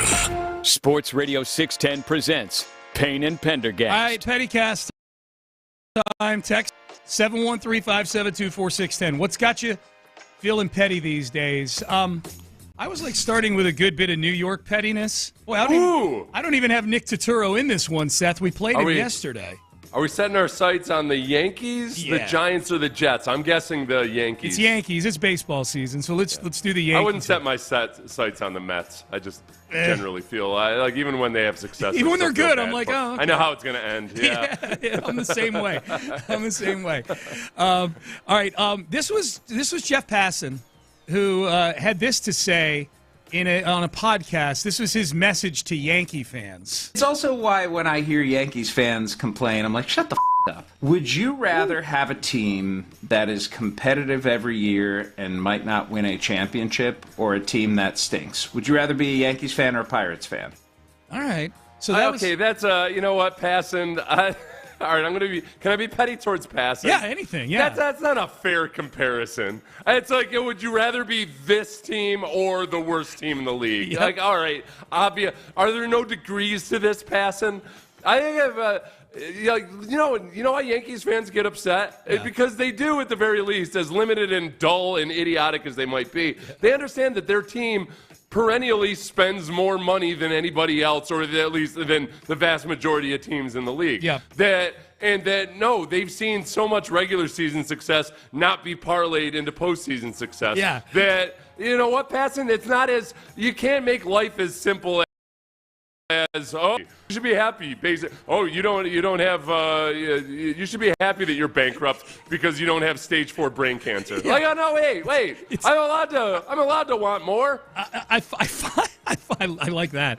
I find it very hard to take sides in this thing because I'm not a huge Passan guy, but I'm not a big Yankee fan either. I don't I'm being petty towards Passan too, because Passan is not a swear word guy. Yeah. I think he consciously decided to swear there. You think? The same way Mike McDaniel, when he swears, you're like, all right, you're going for something here. Yep. I get it. All right. So Greg Giannotti, who is the co-host of Boomer Esiason on our sister station on WFAN, they do mornings up there, responded to Passan on behalf of Yankee fans. Complaining, and they need to shut the F up about complaining about their team because they're always in the playoffs.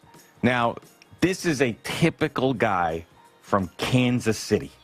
He's from Kansas City. I understand he covers baseball. He might have lived in the Northeast at some point. There is a standard, and the Yankee fan is allowed to complain if they haven't won a World Series since 2009, since they are the Yankees, and they hadn't been to one, obviously, until last year. Then it was a terrible ending for them. They're allowed to be pissed off. Okay, I side with Gio on this one, Seth, because Passan is doing the thing.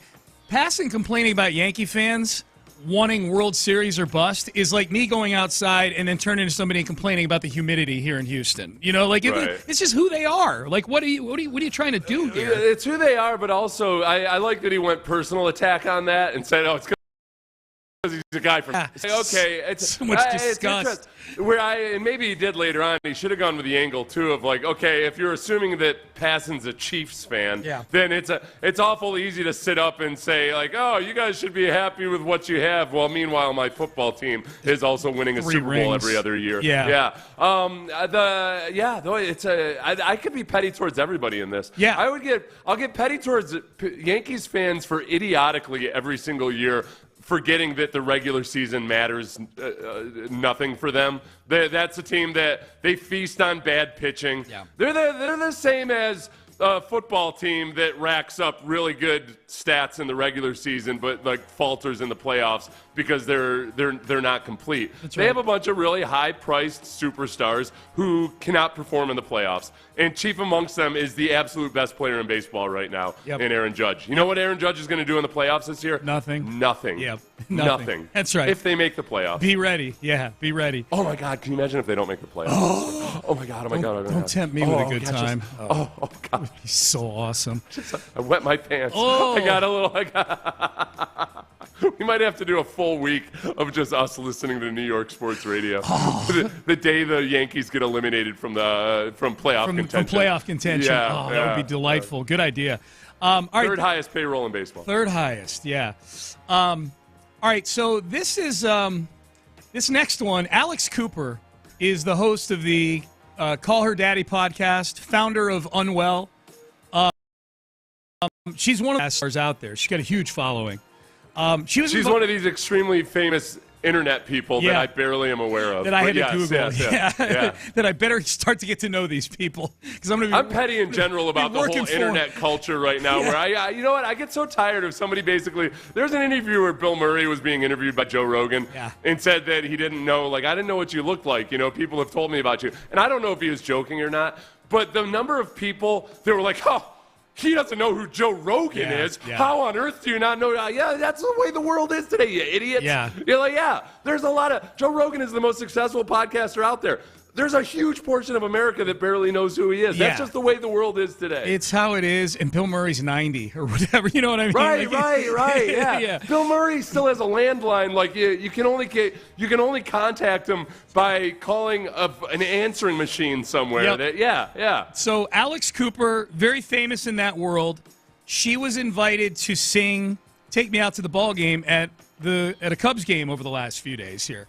So she's up in the booth with what looks to be two of her friends, kind of playing the entourage behind her here. That was the cringiest part about it, is that so when we lay this out, she's saying, hey, you're about to see something, and it turns out like her two buddies just lazily dancing a kind of choreographed dance. Picked her up at the end, and so take a listen to this. This is her rendition of "Take Me Out to the Ball Game." And see if you can hear the boos in the background. She got booed furiously by Cub fans for winning handily at that point, too. Well, it wasn't an angry crowd. And it sounds like she's maybe trying to impersonate Harry Caray's version of it as well, and I think Cubs fans got upset. Here it is. All right, Daddy Gang and Cubs fans, are you ready? You've never seen something like this before. A 1, a 2, a 3. Take me out to the ball game. Take me out to the crowd. Mommy's a peanut and Cracker Jack. I don't care. Never come back. So let's root for the Cubbies. If they don't win, it's a shame. So it's 1, 2, 3 strikes. You're out at the old ball game. I mean, there, you can hear. I think you kind of hear it. They crushed her. They booed her. Some cheers. There's some Koopies in the crowd. Maybe. I assume that her followers are called Koopies. She's attractive. You, I will say she's attractive. Well, you know what? No, but she's attractive. But in watching it, I hated her. I despised it. I was like, you're trying so hard to do something here that's just, it's very, very cringy. Listening to it, it might have did something for me. I don't know, She rounded it out there in the second half. At the end where she said, shame, like the way she said shame and game, I'm like, all right, she's kind of putting a little effort into it here. But the Harry Carey part was like, the problem with this is, and you're going to see more of this because her followers will have been heaping her with praise over the hilariously comedic performance that she gave. Yep. So she's gotten nothing but positive support from her followers in the last 48 hours. Headline on the U.S. Sun, Cooper left stunned by brutal crowd reaction to seventh inning stretch. Those are all the people reacting that don't watch your podcast. They have no idea who the hell you are. You're just somebody who came in and peed all over the seventh inning stretch. And made fun of Harry Carey in the process. Was she really surprised that people booed her? Is she? I'm just reading the headline here. Yeah. She left stunned, according to this. Which publication said the that? U.S. Sun, the Sun, the U.S. edition. Incredible. Yeah. Left stunned. It is. All right, her friends are the ones I really hate. I really hated her friends. They're like, what are you? This is. I know you're intentionally making a mockery of this, but you're failing at making a mockery of it. Yeah. This is. I've noticed this, Sean. I first noticed this with Cersei in Game of Thrones. That when I don't like a character enough, an objectively pretty woman will start to look ugly to me. Yeah. Because by the end of Game of Thrones, I could not. Cersei disgusted me. I was like, I found there was nothing attractive about her. Yep. And I'm not just talking about the short haircut for that one season or two. Right. It was, she was just gross. Yeah. And that's how I was with Alex Cooper in that moment. Yep. I was like, you are. If I didn't know any better, yes, you're a very pretty woman, but right now I find you physically repulsive. Does this help? Text her. She makes over $45 million a year. God, she's hot. Yeah. Yeah. No, and that's again. I don't know if the texter is making a point or not. Yeah, I get it. She's super successful. Yeah. But I don't know her the same way. That's the way the world works now.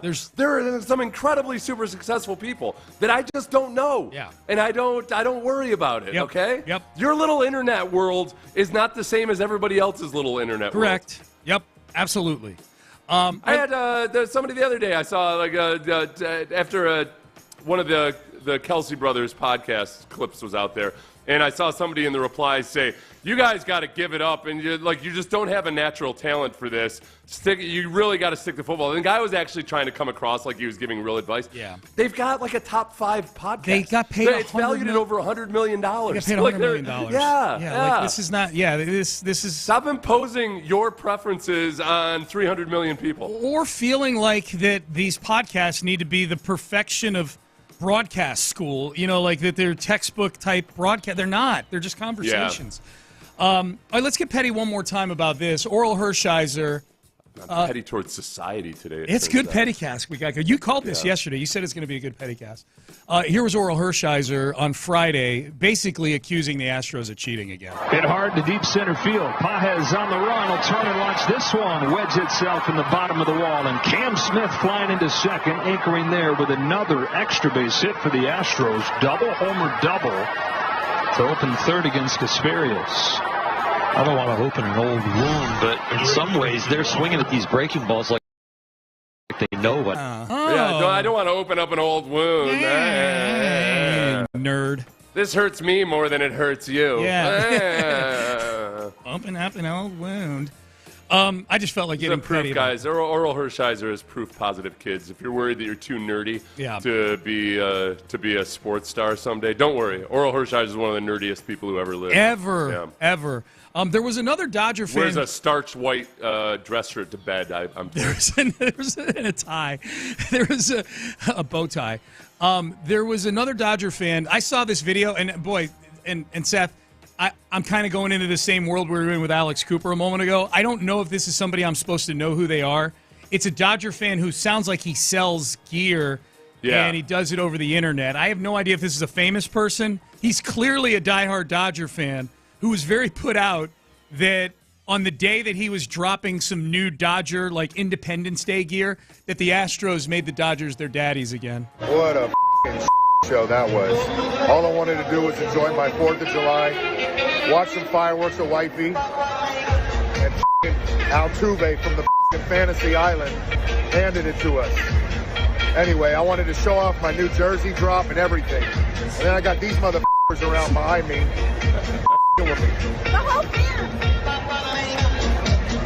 Anyway, let's try again tomorrow night, y'all. Yeah, didn't work. Fireworks, let's go. Didn't work tomorrow night, didn't work the next day after that. You lost all 3 games. The Fantasy Island crack was kind of funny. It was, and he spliced in a little. Yes. So the first time I listened to that, I was like, so it's a white guy. Yeah. I think. It is. And I thought, he said wifey. I thought he said, I just want to watch some fireworks with white people. And there aren't any here. I thought it was going to take a much different turn. I was like, whoa, where the hell is this going? They lose 18-1, and there's no white people here.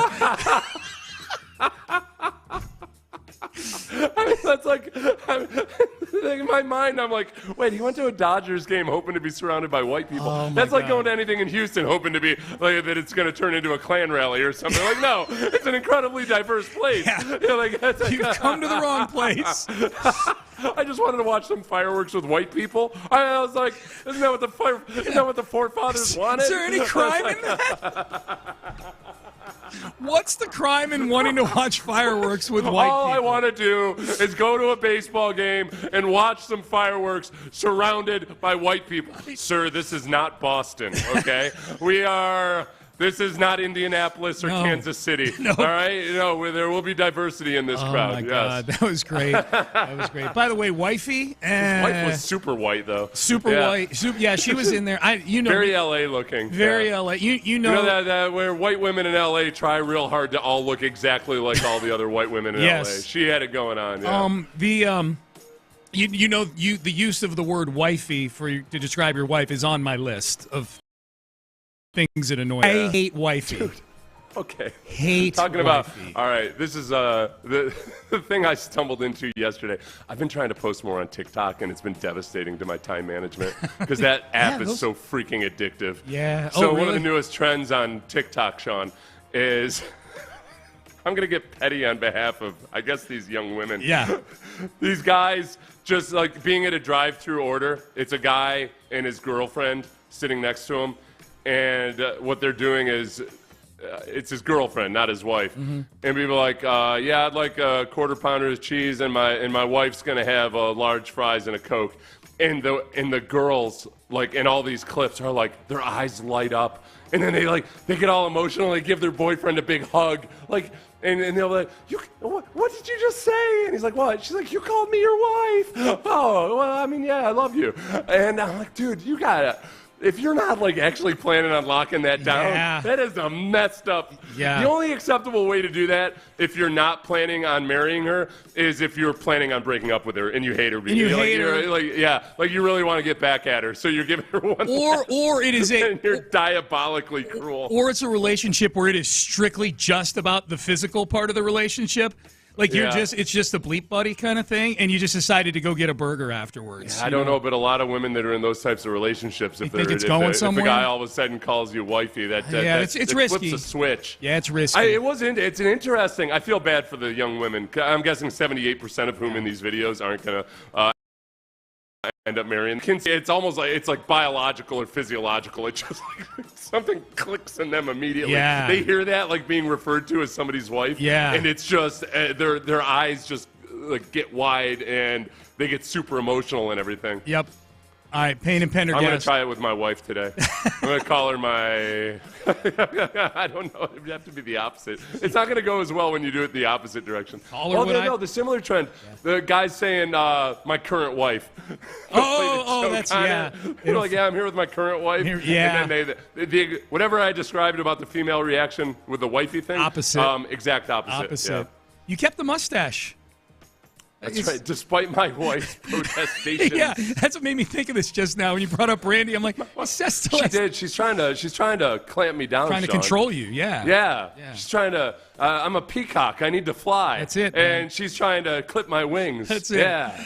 All right, am I being a stooge for the NFL that I don't think this is that expensive? I will tell you what it is coming up next. Oh, it can get expensive. You get in an accident that wasn't your fault. And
Payne and Pendergast is driven by West Point Lincoln of Sugarland on the Southwest Freeway. Exit Kirkwood and take the first U-turn at West Airport under the giant American flag.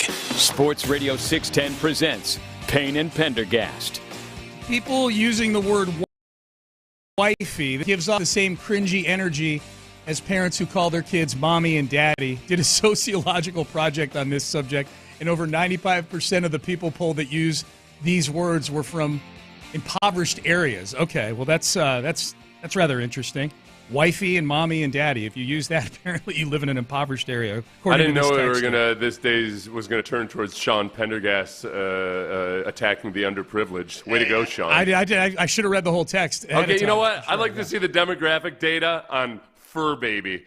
Because that has got to be that's some upper middle class nonsense right there. Yeah. That Fur Baby I do not like. Nope. Because if you call your pet your Fur Baby, there's a good chance that you've also you take your dog and put it in a shopping cart so its anus can sit all over the thing that I'm going to one day put my food in. Put your produce on. Yeah. You need to bring your little Fur Baby everywhere. Mm-hmm. You know? There you go. You put your dog on a chain in the backyard and you pet it once every 2 weeks. That's what you do. And that's the way we did it. Back in my day. You yell at it when it barks, and every now and then you go out and you pet him a little bit. That's right. All right? So this is sort of, I guess, kind of somewhat of a petty cast leftover. Jimmy Traina, who writes for SI.com, he does a lot of the kind of the pop culture crossover sports stuff. He had tweeted out that that he got his invoice from YouTube for the Sunday ticket. It's got a lot of people upset. That reminds me. Yeah, I got to check into that. Okay, go ahead. He says the correspondent says, "Hi, Jimmy Traina. We're reaching out to remind you that the upcoming renewal of your NFL Sunday Ticket membership for the 2025 regular season, which gives you access to your favorite team's out-of-market Sunday games, will renew on August 12th, 2025. Note, it can typically take up to 2 weeks for the charge to appear on your payment method statement, and you'll be charged $480 plus any applicable taxes that'll be included when the payment is charged. So $480 list plus whatever the taxes are where Jimmy Traina lives. And so Jimmy Traina was posting this, Seth, kind of aghast. I think the tone is like, it's like, wow, this is really expensive, $480 for Sunday ticket. And I'm not poo-pooing the dollar amount of $480 in a vacuum. That's a lot of money for anything. It's a lot, I get that.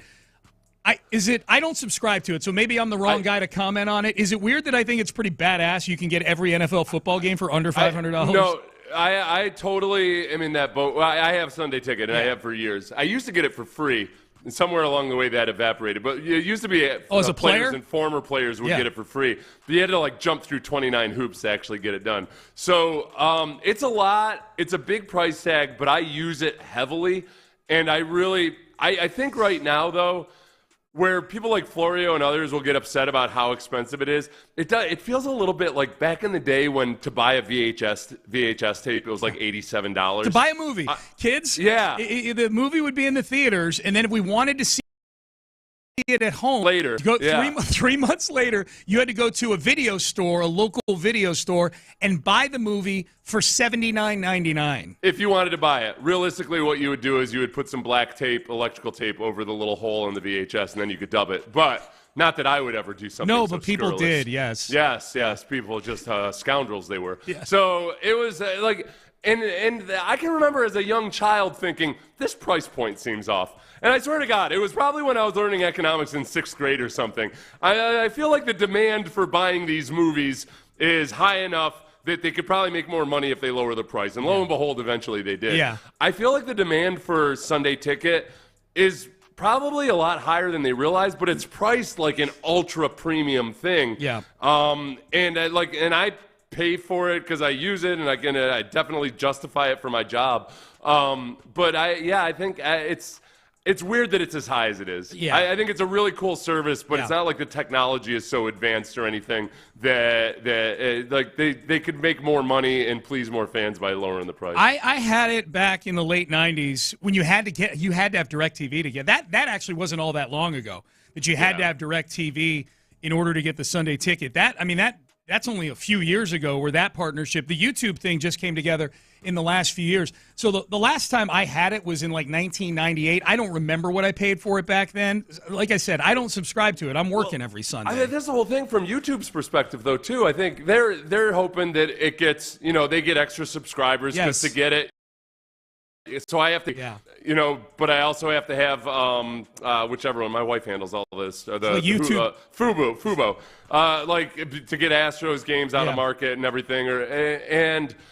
I feel like YouTube would get more subscribers pulled in because of the Sunday ticket if it was a realistic price point. Yeah. Because it's awesome. It's awesome, man. When your local affiliate decides to play some game that you absolutely don't care about in the 3 p.m. slot, it's really nice to actually go watch the better game. If I had to get pretend I'm not working on Sundays anymore. Excuse me. Pretend I'm not working, game days anymore, and I'm home on Sundays now, and I want to watch NFL football, which I would do because I'm a fantasy player and I'm a gambler. Would I spend the $4.80 on the Sunday ticket, or would I just do Red Zone for free?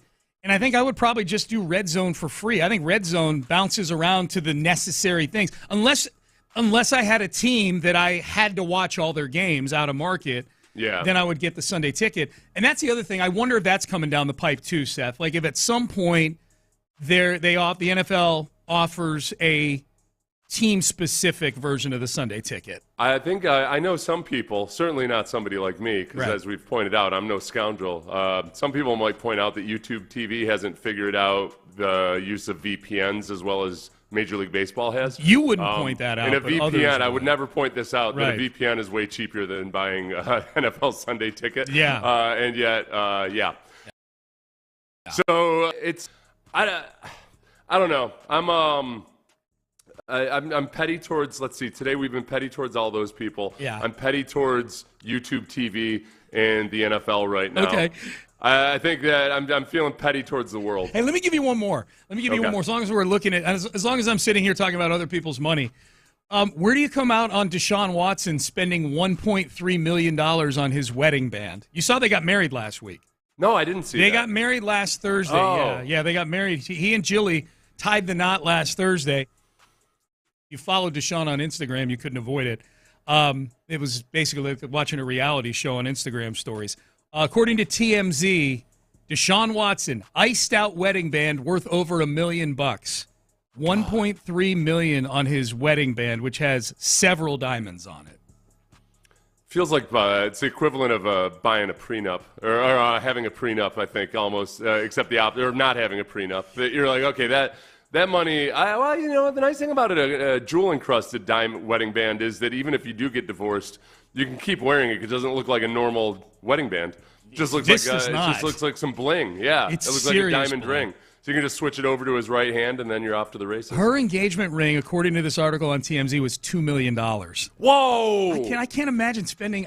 I can't imagine spending like a few thousands. Forget about millions, like thousands on jewelry. It's just. What was on Mario Williams? Remember Mario Williams' fiance was? I think he was trying to get his wedding ring back from his ex-fiance. $785,000. Yeah, that's how much Mario paid.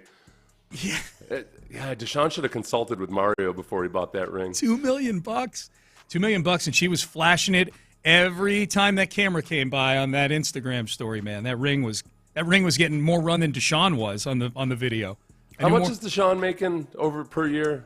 Well, let's see. What was his guarantee? His 5 years, $230 million, $46 million a year. He's got 2 more years coming. Well, I say he's $230 million guaranteed. Yeah.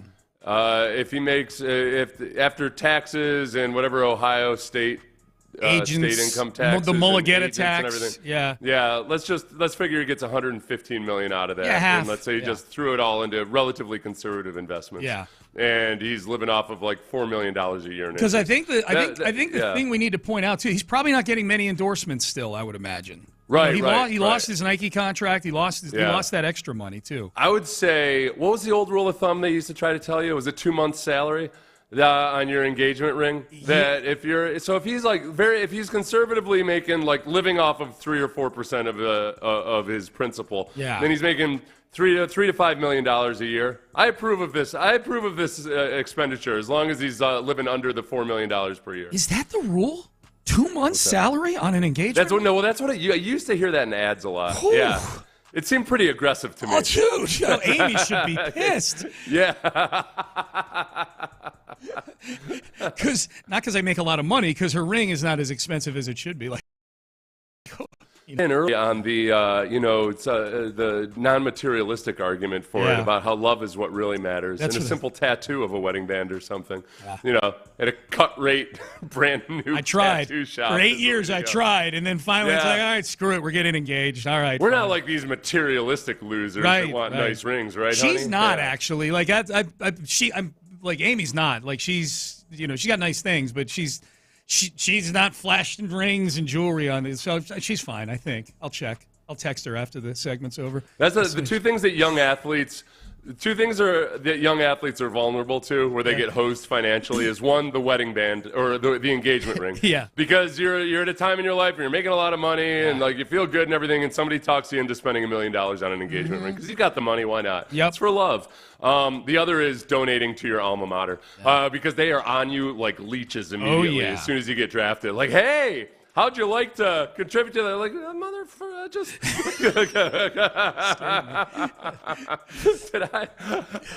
it happened to me, and I went to a school where I had to pay tuition. I didn't have a scholarship. Right. I had to pay back. I said, no, I have to pay back my school loans, okay? Oh my God. That's what I'm doing with my signing bonus. Exactly. I don't want a scholarship in my name. You sons of... Yeah. Michael Scott in The Office spent 3 years' salary on the engagement ring. God. I've been rewatching some of that. Man, that is such a good show. When they're having that argument at the dinner party episode, and he says, "You have no idea what 3 do to man, babe." Oh man! All right, Payne and Pendergast with you. So good. We spent Deshaun's money, or I don't even know if we approved of it, but Deshaun. Just so you know, people, and Cleveland, they're none too happy with all the glitz and glamour of Deshaun's wedding being thrust in their face on social media. He will not have to pay a single penny towards the new stadium, whereas the Cleveland fans themselves will. Yeah. Plus, Sean, you were out. Yeah. Sean, it was a great Payne and Pendergast moment. One of the things that they're using to fund the new stadium in Cleveland is the unclaimed property. Oh! The unclaimed property. Oh! So Bijani had never realized that you can go to your state's controller's office and search for unclaimed property. Yeah, so man. yet again, we had dozens of fans, of listeners tell us how much money they had found in unclaimed property. That was a fun moment when we did that the first time. Did Bijani do it? He did it. He didn't have any for himself, but he found some relatives that had unclaimed property. Okay, are they around anymore? Can he just thieve it from them? Can he forge the documents to get them? They're not I here. still have like $125 from a house I lived in 15 years ago. It's It was wild. an insurance rebate or something. Yeah. But I need proof that I lived there. And I'm like... I can't find any of the old leases or anything. Yeah. And I'm almost thinking like I can't remember the name of the owner. Am I really gonna? I guess I gotta. I don't want to call her up and ask her if she has receipts from For $125. Yeah. I don't blame you. I don't blame you. So it's claimittexas.gov. Okay. Go clear money, people. Do it, man. I got $275 out of it. It was worth it. I got like $400 back from Florida. I got $275, and Amy did all the work. It was great. Oh, that's cool. Yeah. It was beautiful. It's money that probably should go back to, from depending on how long it goes back to your ex-wife or something. No. I'm going to call her up and tell her. No, I'm like, hey. Don't you dare. Hey, Sean's ex-wife. Did you know that Sean recently came into some money? I would love it if you called it, hey, Sean's It turns out it was money that he earned while he was married to you. Yeah. It actually, none of it was. You know what it was? I don't know what the legality is, Sean, so I'll call family court, too. Oh, just thanks. to be sure, up in Appreciate Illinois. That. Yeah. Appreciate it. And you'll hire Sammy as the lawyer just to really rub it in. No, you know what? A lot of it was like old FanDuel accounts and stuff like that. Really? Old like daily fantasy accounts, and somehow I don't know how I lost track of that, but yeah, it was. Mine's all from like defunct financial companies from the 1990s and 2000s. It's like, oh, I got $37 from Bear Stearns. Yeah. I don't know exactly how I cashed this check, but sure. Yeah, I had some life insurance policy that built cash value, which obviously I depleted it at some point because there was only like $102 left in it. So, yeah, good stuff. That was a fun thing when my dad died, because my dad was an interesting guy, as you know. Yeah. So I had to go back. I was the executor, so I had to go back and search to see if there were any life insurance policies or anything. And I was not expecting to find one. And I found two that had been cashed out long ago. Yeah. But I was like, oh, at one point in Dad's life, he was like, I'm gonna do the responsible thing here. It's a it's a puzzle. That's funny. All right, Payne and Pendergast with you. Hey, because the Astros are so good, I know they weren't good last night, but at the top of the hour, how good do the experts think they are? We're going to power rank the power rankings on baseball. But up next for the Astros, a national this might be a New York person, had a great name for these Astros because they're doing it with a bunch of nobodies. And what is the most impressive since when stat that an Astro has going right now? I'm going to run this by Seth Payne. We'll do that coming up next. Oh, you're brand new.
from the Mokaram Injury Lawyers Studios, Sports Radio 610 presents Pendergast. Hey, Seth, real quick. Someone said if you want to get your $125 see if your credit or driver's report, if you can get that, that's acceptable proof. Both of those will show your old address.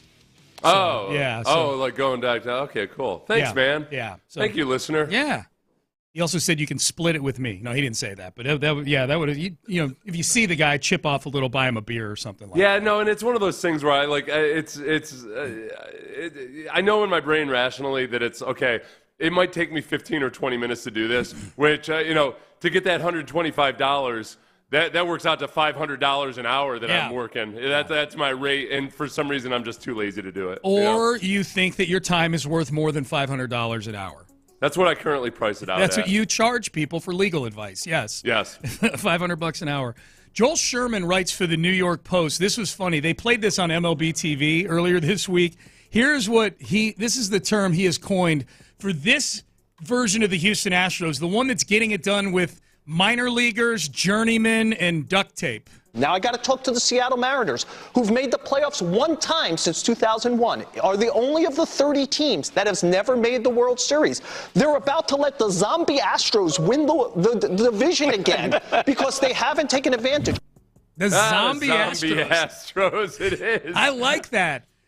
It's and it's that stage in the movie when it's not just it's the young people that become zombies, yes. and you have to decide whether you're gonna kill your best friend or not. Yep. Because minor league players, that's right, or just random pitchers like Colton Gordon. This is somebody who's trying to make sense of something you can't make sense of, which is the Astros winning all these games. Yep. And I said, hey, this lineup last night is a good reason why you're going to have some games like this. You're going to drop some games to the Guardians and whatnot. And they say, well, yeah, but how can the same team beat a team like the Dodgers? Yeah. Well, partly it's that, for one of the big things is starting pitching. Yeah. That, yes, you're going to have some games where Colton Gordon puts in a really good performance versus a good team. But then you're also going to have games where Colton Gordon looks like a guy that's going to let up 4 earned runs against a stinky team like the Guardians. So I'm not so hooked on and married to this 13 series stretch of not losing a series. And I think there's going to be some disappointing losses along the way. The fact that they've been able to win as many games as they have with lineups that a lot of times, last night was an extreme version of a minor league lineup. Yep. But I think, they're going to beat some more good teams with lineups like that. That was a close game last night, but it doesn't make any rhyme or reason. Just know that they've gotten much better performances out of guys than you would expect on paper. Yeah. And they've done it with a whole bunch of injuries of guys that if they come back and play like themselves, like Jeremy Pena and Yordan Alvarez and Luis Garcia and Spencer Arrighetti, that's where it gets really exciting. Yeah, the core guy, man, I wish Pena weren't hurt right now because all the guys I just listed in front of me here, you could say, man, these are the guys that are fueling. And Pena has been fueling this thing. He's just missed the last week and a half or so, whenever it was the Cubs, I think, that beamed him in the ribs. But I'll call them the since then stats for some of these guys, Seth. Like some of these Astros, if you're wondering why they're here, I think by and large it's because these guys have been on just an absolute heater since, some for the last month, some for the last year in the case of Hunter Brown. Since moving to leadoff, Jeremy Pena is batting .354 with a .941 OPS. Those are Yordan Alvarez OPS type numbers right there. That's with a .354 batting average to go along with it. That is incredibly impressive. And I guess my question would be, how sustainable do you think these trends are with these guys? I don't think Jeremy Pena is going to continue to hit .354, but I feel like there's a real thing with this leadoff spot with him. I think there's a very real thing with that. I think continuing their play, Cam Smith. Okay. He's been very good for about a month or so. I've got him since May 10th. That's when his batting average bottomed out. He was at .205. That's the lowest his batting average had been. He's hit .319 with an .832 OPS. Is that who he is? I think that's who. I think there's going to be some hiccups along the way. Sure. I would expect just as a rookie that They'll Pitcher's figure going to some make things out. adjustments. Yeah. He's going to have to adjust to them. But no, I feel like what was the date of his low point May there? May 10th. So we're 2 months in We're looking now. at 2 months after that. Yeah. That's I feel pretty solid about it. I feel solid about it. I don't have Jake on the list. I should have put him on here. He's just, dare I say, Jake has just been kind of very consistent all year. You know, he's still batting around 300, if I'm not mistaken. Like, he has weathered the storm that I was skeptical about when I left him out of the circle of trust. He's weathered that storm. Yeah, it's weird. Okay, I feel more solid about Jake Myers at his current level of performance than I do about Jeremy Pena being able to keep playing super elite, like one of the best 3 players in the league. Yeah. So I think that Pena's high bar is still much, much higher than Jake Myers. But we have to see a sustained period of, man, how long can Pena keep this up? Is this for real? Because he's been playing like one of his WAR when he got injured was in the top 3 of all baseball. It was, and I hate the fact that he's going to be out for a couple, he's been out for at least a couple. He's been out for a while. He'll have been out. We don't know how long he will have been out by the time he comes back, a few weeks at least. It's a little like the Astros, me not wanting them to go on an all-star break. Like Pena was red hot, and now he's, is there any rust when he comes back? That kind of thing. Yeah, I'll tell you, the other guy that I'm concerned about now is Christian Walker, who's just been on a tear the last couple weeks, now on paternity leave. Sometimes, we've seen this before. Yeah. Bregman was big with this. Yeah. Sometimes guys get a baby bump. He got a huge one in I think it was the year they won the World Series. He got one. Yeah. If I'm not mistaken. So you have the kid, you come back, you look at life a little differently. Yeah. You got whatever happens to you hormonally after childbirth, where you're on less sleep and everything. I think it helps athletes out. Yep. There's something that triggers you, like the paternal instinct gets triggered to where you can work longer with less sleep and do more around the house and everything, just trying to help out. Yeah. Let's hope Christian Walker is that type of guy. The 4 pitchers that are on one right now, Hunter Brown since the end of May of last year is 18-7 with a 2.08 ERA and 244 strikeouts. Like, these are, I'm not going to say Nolan Ryan type. Like, Nolan Ryan was a freak, but these are definitely like prime Justin Verlander numbers right here that he's doing right now. 18-7 with a 2 ERA. How about Framber? Framber was 1-4 on May 2nd. He's 8-0 with a 1.72 since then. Him not making the All-Star team bothers me. He's been great. 8-0 with a 1.72. Josh Hader. 26. Is it 26 for 26 now in save opportunities? Going back to the end of last year. Going back to the end of the year. So he's 26 for 26. Yep, going back. He's 25 of them this year and the last one of the season last year. So he's 26 in a row. And then Brian Abreu. Since my very insulting tweet where I said he was the worst pitcher I'd ever seen with an ERA below 2.50, I said that on a Friday night when he loaded the bases and got in trouble and got out of it against the Angels. I was just a little nervous, and he'd lost the game 2 nights before that. Since my insulting tweet, he took it to heart. He's got 8 1/3 innings pitched, 2 hits, no runs, a walk. In 19, he's faced 29 batters and struck out 19 of them. He did have to be rescued by Josh Hader on Saturday night. Yeah. So there was that was the one hiccup there. Yep. And that was as much of a matchup scenario as anything else. Yep. But I just because Abreu is so unhittable when he's dialed in. Yeah. And yet the same things that make him unhittable when he's dialed in scare the crap out of me when he's not dialed in. It's like, okay, he enters that territory of, I don't know where this ball is going or who it's going to hit. Mm-hmm. I mean, Abreu deserves a little bit of credit for the win on Sunday because he took out a couple of good baseball players. Well, no. He took out what's his name, the former Astros, Teoscar Hernandez. Yeah, Teoscar, yeah. How did Kike Hernandez get hurt? I couldn't remember. I don't know. I was in the air. So my confidence level in guys being able to extend the way they've been playing right now, I think Hunter Brown and Framber Valdez, yes, those guys are at the top. Josh Hader, just because he's been so good, I wouldn't be surprised if he wasn't quite as good, but still really good. Same. So I'll put him third.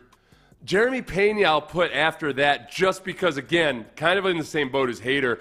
I just right now can't expect him to play like one of the 3 best players in baseball for the rest of the season. Yeah. Even if he continues playing really, really well. Yeah. And because of the injury situation, et cetera, et cetera.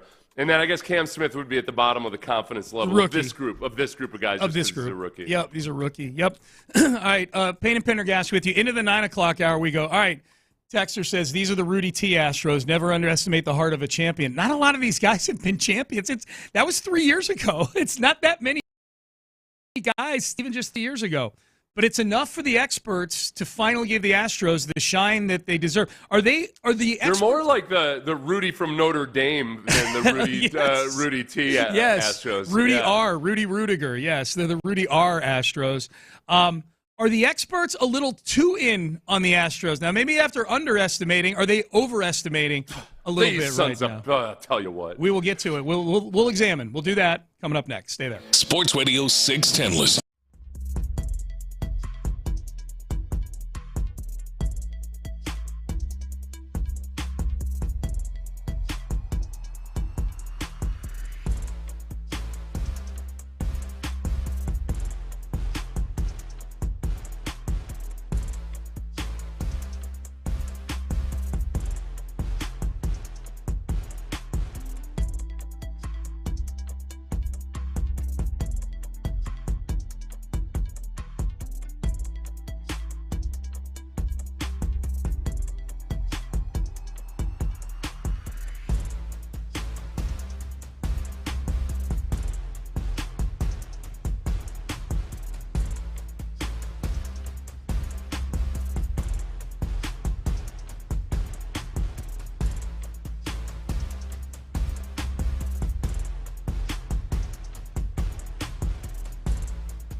WLTFM HD2 Houston. Insider access, exclusive content. Sports Radio 610. The Texans play here. An Odyssey sports station.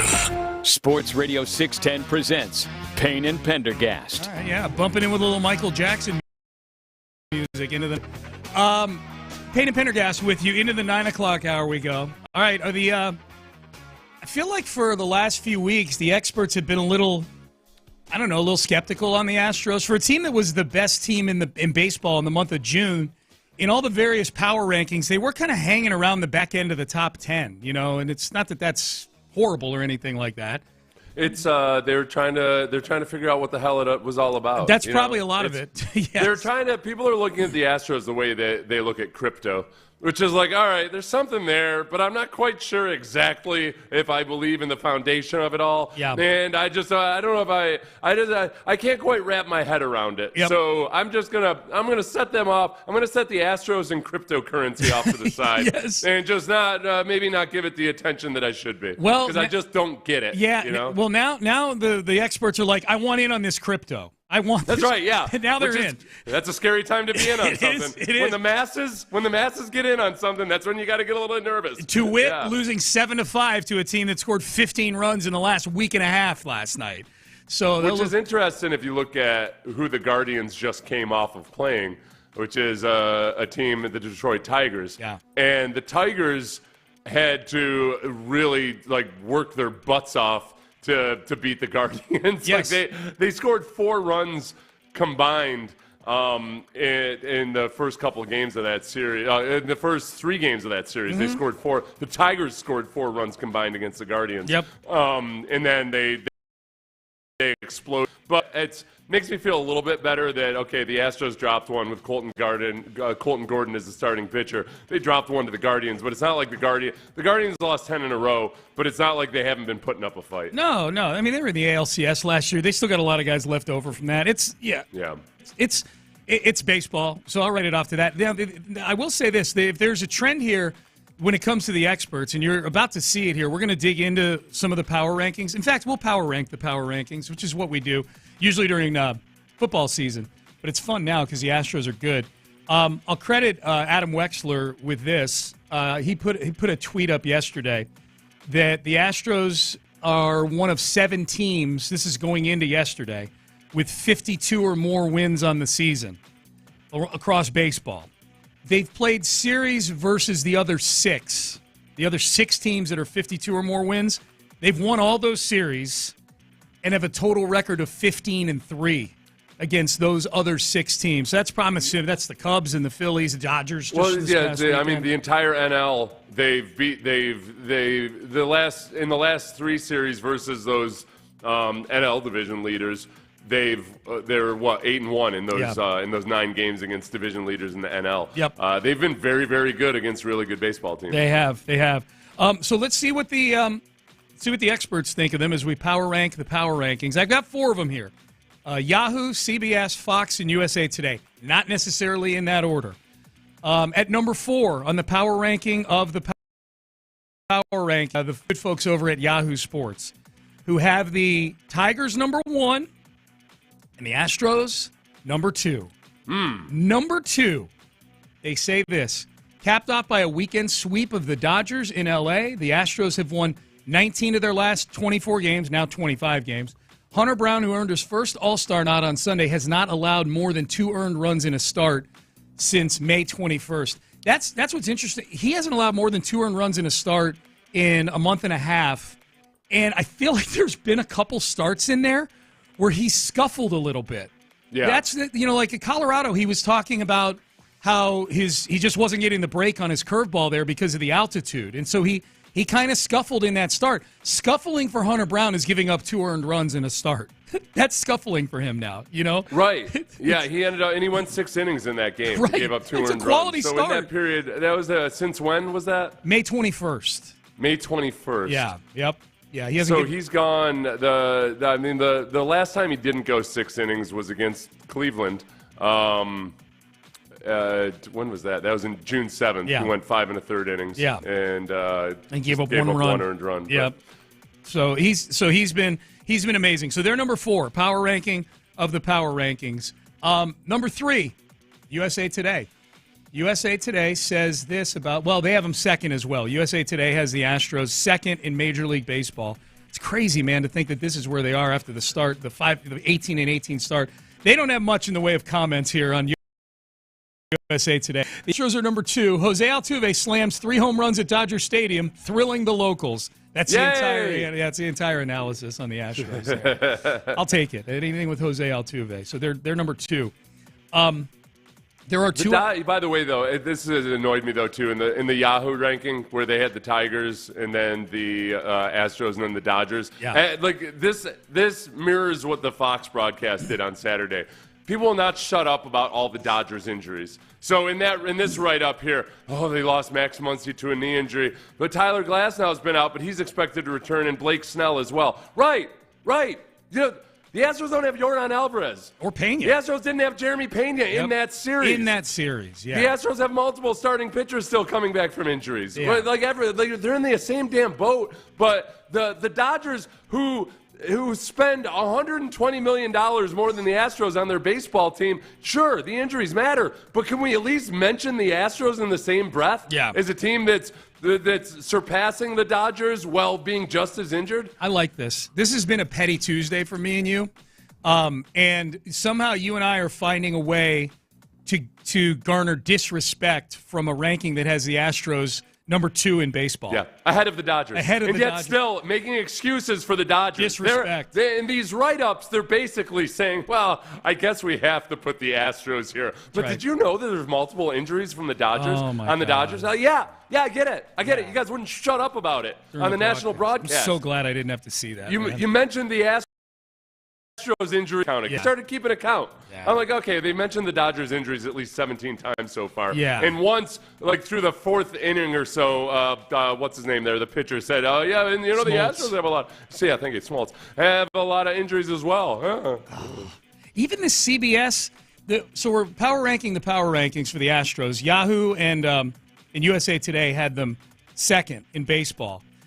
We moved to CBSSports.com, which before the rankings, they've got several paragraphs on the Los Angeles Dodgers, and they'll get to the rankings here in just a second, but they've dealt with a bunch of injuries, notably to their rotation. This is them describing the Dodgers.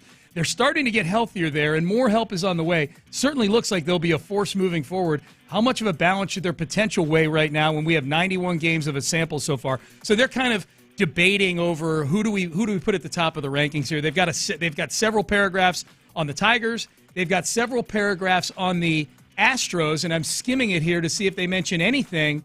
They credit them. If we're going to mention the Dodgers getting healthier in the rotation after dealing with injuries, what about the Astros? They have 6 starting pitchers on the injured list right now. Now, there's zero mention of Yordan Alvarez in here. Zero.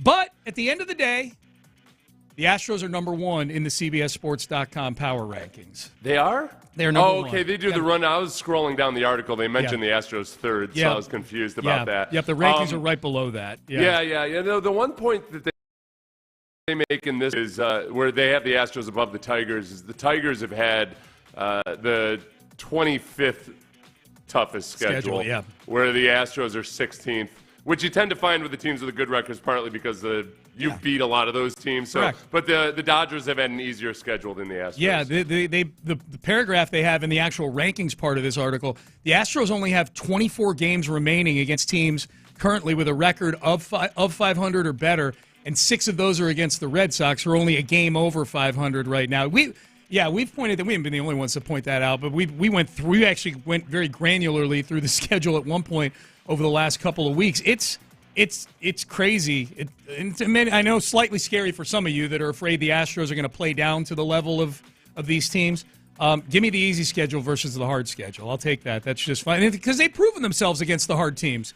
There's nothing. They have nothing to prove against the hard teams right now. They've done their job against the hard teams. Yeah, they've done their job against the hard teams, yet you also realize that there's an entire second half of the season to play. And if you start squandering opportunities versus bad teams, then things can get rough real quick, especially if the Mariners figure out how to actually deliver on their promises at times. I think last night,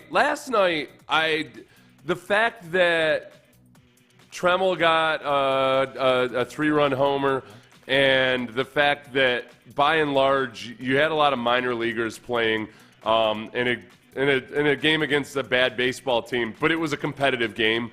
That you're going to lose some of those. Yeah. When you put in Walter, Gusto, like these guys are not going to consistently deal. Not everybody is Charlie Morton. That's right. That comes in and transforms himself into an all-star caliber pitcher just because he goes through the Astros car wash.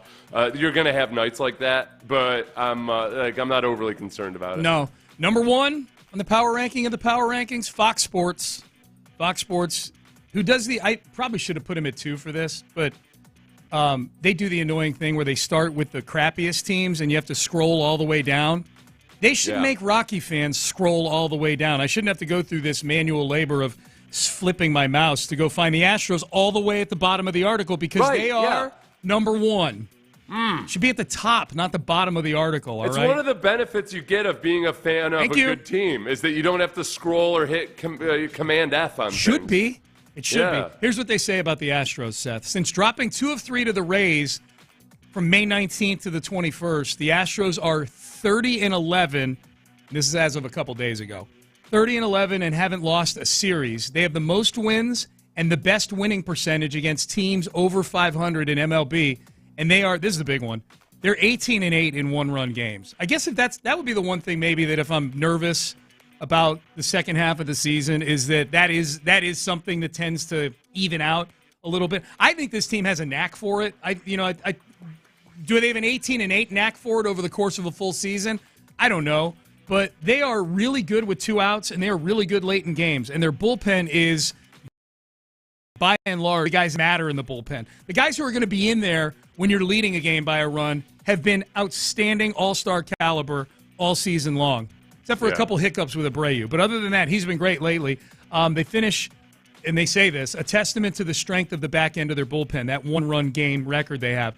That they're doing all this without Yordan Alvarez, thank you, is the most miraculous. I am shocked how little that gets mentioned by people, that Yordan Alvarez not only has been out since May 2nd, but when he was playing, he wasn't good. It's not like Yordan had an 1,100 OPS through the first month of the season, and then he goes out, like it's been in other seasons when he gets the oblique and he's their best hitter. Like he wasn't good when he was out there. Like they have essentially played the entire season without the Yordan Alvarez that they signed up for. When they may as well have traded away Yordan Alvarez in the offseason. For nothing. Put that in the headline. They're doing this without Bregman.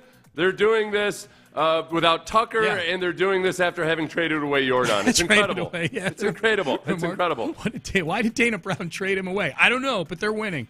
We had a moment, by the way, speaking of trading away good players. With Bijani. I forgot to talk to him about this afterwards. Because it was one of those moments where, sometimes where if you correct me on a baseball thing, I kind of look at it as like, oh, that's a word of God and I must be wrong here. I had mentioned something about Jeremy Pena potentially getting traded. And a couple minutes later, Bijani said, oh, well, hey, wait a second. I think somebody might have misunderstood something you said earlier, Seth, or it was the way you phrased it. Listen, it's going anywhere. He's under contract for 2 more years. And I'm like, I just, okay. Because in my mind, I'm like, I must have screwed something up here or something.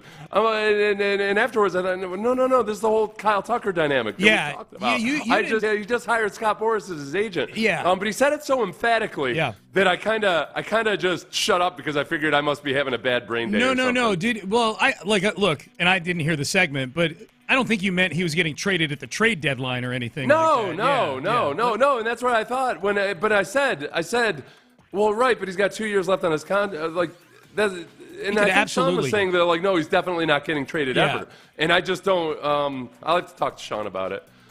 I would be surprised. Sean Bijani. No, like I said, I didn't hear the segment. I would be surprised if he seems like a guy that they would ride it out with all the way to the end, like they did with Correa. Tucker. Tucker. They knew they weren't going to live in that contract. Like Bregman, at least they were, the two sides were talking. Correa, the two sides were talking. I think the Astros looked at Tucker and said, there's never going to be a conversation that we have because Kyle Tucker wants 10 years. I would say unlikely that they trade him in the final year of definitely not arbitration. out of the question. But I'd say better than average chance that he's not going to be here in 2028. Yeah, long term. I would say if I had to gamble on it, I would bet that he plays 2027 for the Astros. Yes. But that also he's not going to be here in 2028. 100% with you. Yep, that's where I'm at on it as well. All right, Payne and Pendergast with you. I thought Cam Whitmore, once you're done talking about the Astros, what's your thoughts on Cam Whitmore getting traded? Funny you should bring that up, Texter. We've got some Rafael Stone audio loaded up for the next segment. So let's do that. We've got Rafael Stone. He talks about Cam Whitmore, talks about unloading Jalen Green, Clint Capella coming back. Let's hear from the Rockets GM, who has been on a heater of his own this offseason. We will do that coming up next. Oh, Dr. Ben Salento. Yeah.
apply.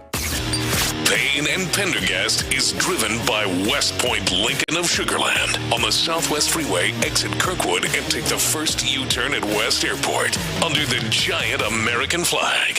Sports Radio 610 presents Payne and Pendergast. All right, great to be with you on a Tuesday morning here, just rolling along.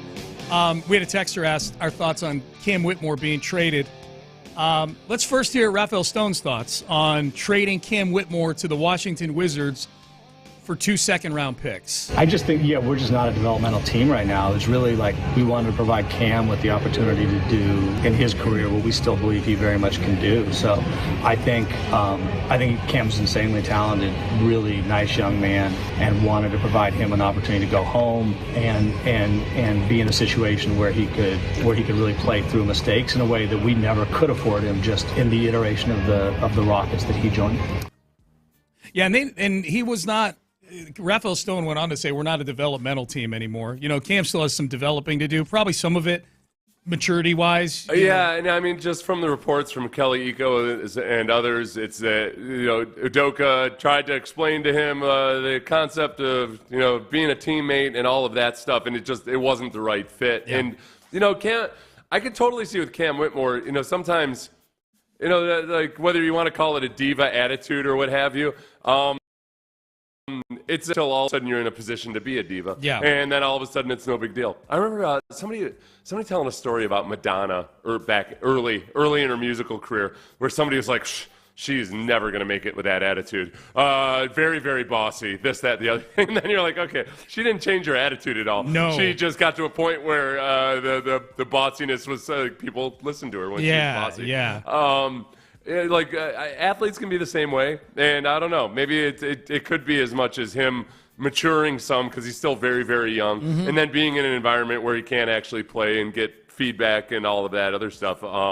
So it doesn't have to be acrimonious, but it clearly wasn't. It clearly wasn't a fit from a culture standpoint right now with Udoka. No, and he talked about him getting sent home. He's from Maryland. That's not all it's cracked up to be, by the way, sometimes. That's a pain in the butt. Yeah.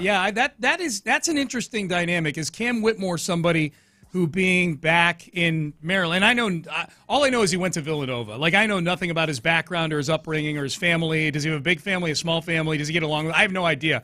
I just know that a lot of times as a professional athlete, you hear stories about you got so many people coming after you when you're home. Yeah. It's, if you live in Maryland, sometimes, it's easier to go play in Sacramento instead of Maryland. Well, but then on the flip side, you've got guys like sometimes it works out. Yeah. Aaron Hernandez ended up being a very productive player when he went back close to his home of Bristol, Connecticut. And, he was really, really good for the Patriots. He was. You might have thought, like, hey, this guy got into a little trouble in college. Sure, his potential eyewitnesses bailed out of investigations and everything, but he went back home and was a very productive tight end for the Patriots. When he was on the football field, he was a good football player. That's a good Twitter poll. Was the drafting of Aaron Hernandez a success, given his career stats? He was a good player when he was out there. He was really good. Yeah. That combo. He only played 3. I didn't really, honestly. No, 3 seasons. Yeah. Yeah, if you had told me, I would have put the over-under on it at 5. It felt like he was there longer than 3 years. He and Gronk were in the same draft. That was a fail then. I'd say based on nothing but his football career. He got a second contract, though. Remember that? Like, after remember all that money that he, like... He got that contract going into the season that he never ended up playing? Correct. Like the year that he got in trouble? Yes. Like that offseason when everything was found out and everything? Yes. Okay. Yeah. He got it after the 2012 season. He got $40 million. Boy, if you take everything else out of it, though, Aaron Hernandez, who was, a third-round pick? Fourth. Or a fourth-round pick. Should have been a first, was a fourth because of all the, You got 38 games out of him. Yeah. But in his second season in 2011, he had 79 receptions for 910 yards. Yeah. For a fourth-round pick, I would say that was on the same team as Gronk. He's, that was a pretty good pick. Yeah. I would say I would grade that draft pick a success. Right. For what you got out of him. You got 1,956 yards receiving, 18 touchdowns out of him. Yeah. Out of a fourth-round pick. That's impressive. It is. The PR aspect of him then going and killing people is something you got to kind of work around a little bit. Sean, this is a sports show. It's a sports show. That's true. It's not a murder keep your mission. social commentary out of it. Right? That's on me. Sean trying to be all Bob Costas on That's him. on You know, me. sometimes when I sit back and reflect, I wonder, is it worth harboring mass murderers on my football team for the sake of success? When Costas These are the things that nobody wants to talk about. Costas started doing social commentary at halftime of NFL games. I'm like, I'm just here for the football, man. I'm just here for the football. Can't you be the Bob Costas from 1984? Where'd that guy go? Society doesn't have it in them to respect that I'm an incredible dweeb. Yeah, it's insufferable, man. Let's skip to Capella here, Ben. Here's Rafael Stone. Clint Capella's coming back. He was part of the 7-team monstrosity trade that brought Kevin Durant and Clint Capella back here to Houston. Does the signing of Clint Capella show a bigger willingness to lean into the double big lineup? The Clint Capella signing, does that sort of signal a willingness to go more double big next year? For sure. We loved that lineup once we discovered it last year. We thought it was really, really effective for us. Also, Clint just adds something we don't have in terms of being kind of a center who can move a little bit easier on the perimeter, also as a lob threat. Finally, we just think depth is super important, and as we're trying to make it through the season, we don't want there to be huge drop-off. So we did not anticipate going into free agency that we would be able to get Clint, but we're ecstatic when that materialized. That is true. My feeling on Clint had bringing Clint Capella back was, all right, he's roster-wise, he's replacing Jock Lawndale, actually, and Jock Lawndale. Now, that's a good point that Rafael Stone brought up at the beginning there. He is different than the other two guys they have down in the low post. With Şengün is a more skilled around the basket offensive player, footwork, like kind of heavy feet. Steven Adams is an older guy who's a big body who attacks the glass. Clint does. I haven't watched Clint Capella play a basketball game in forever. I've watched zero Atlanta Hawks basketball over the last few years, but I'm assuming that the Rockets have. And that Rafael Stone's description there of Clint Capella, who's a guy who I think is still a young guy. I think he's still like in his late 20s. That he does move better. He is more of a lob threat than those other two. I mean, Şengün's not a lob threat at all.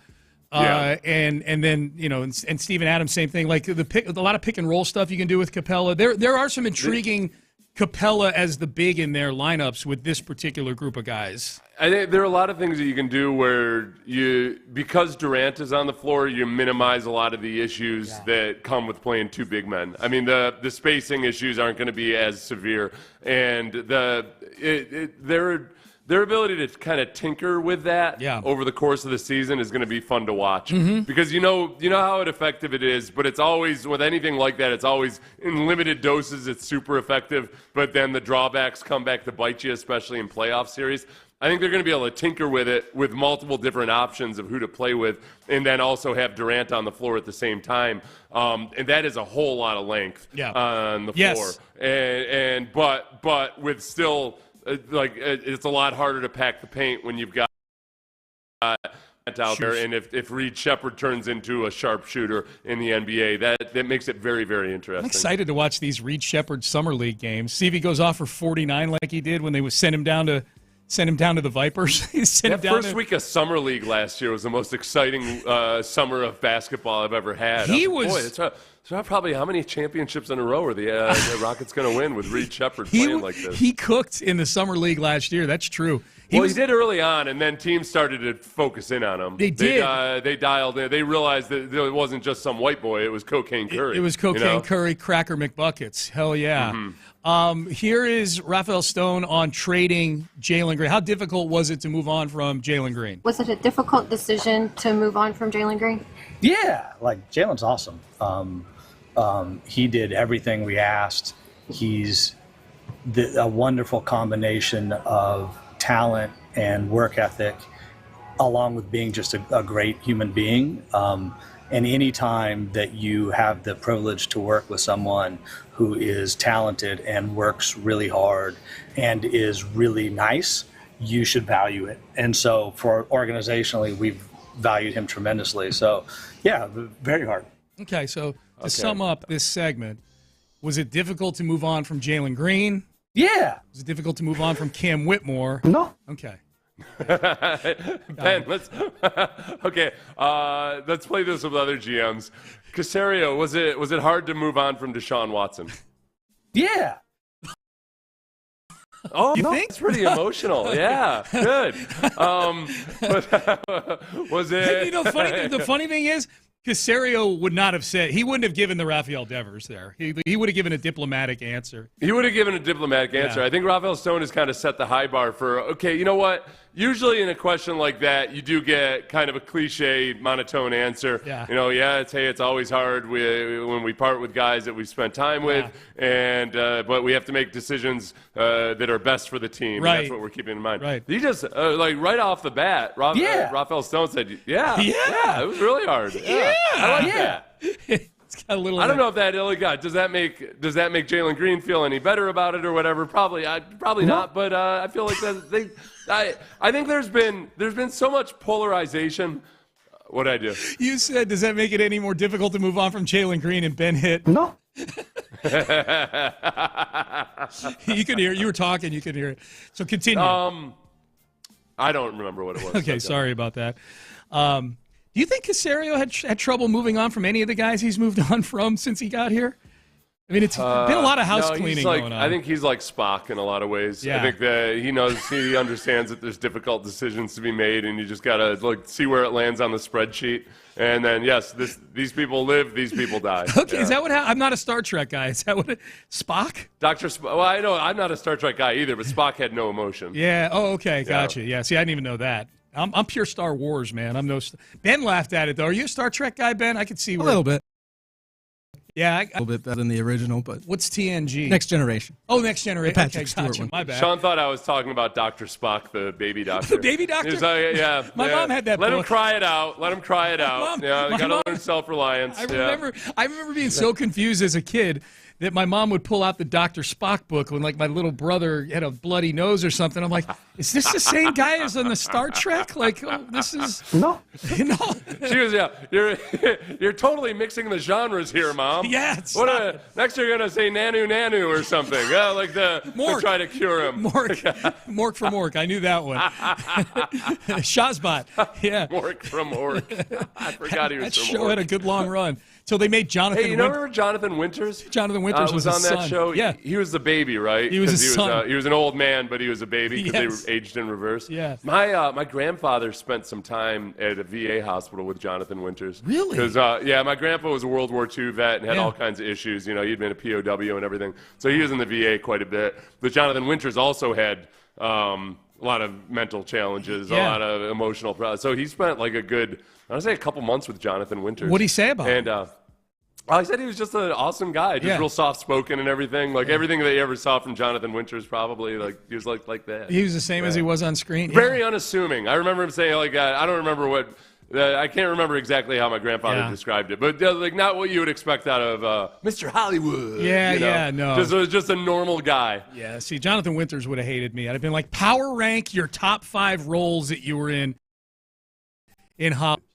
Just trying to get well, man. All right? Yeah. Just trying to get well.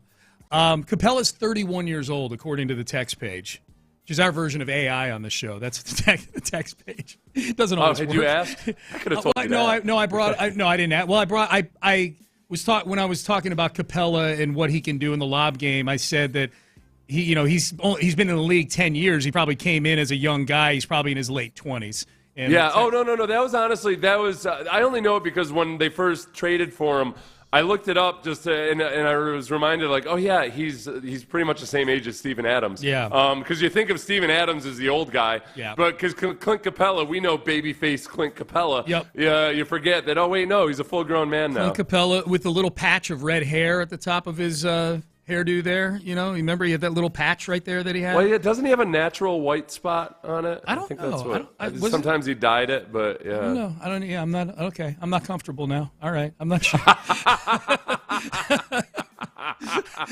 Was that a dye or was it?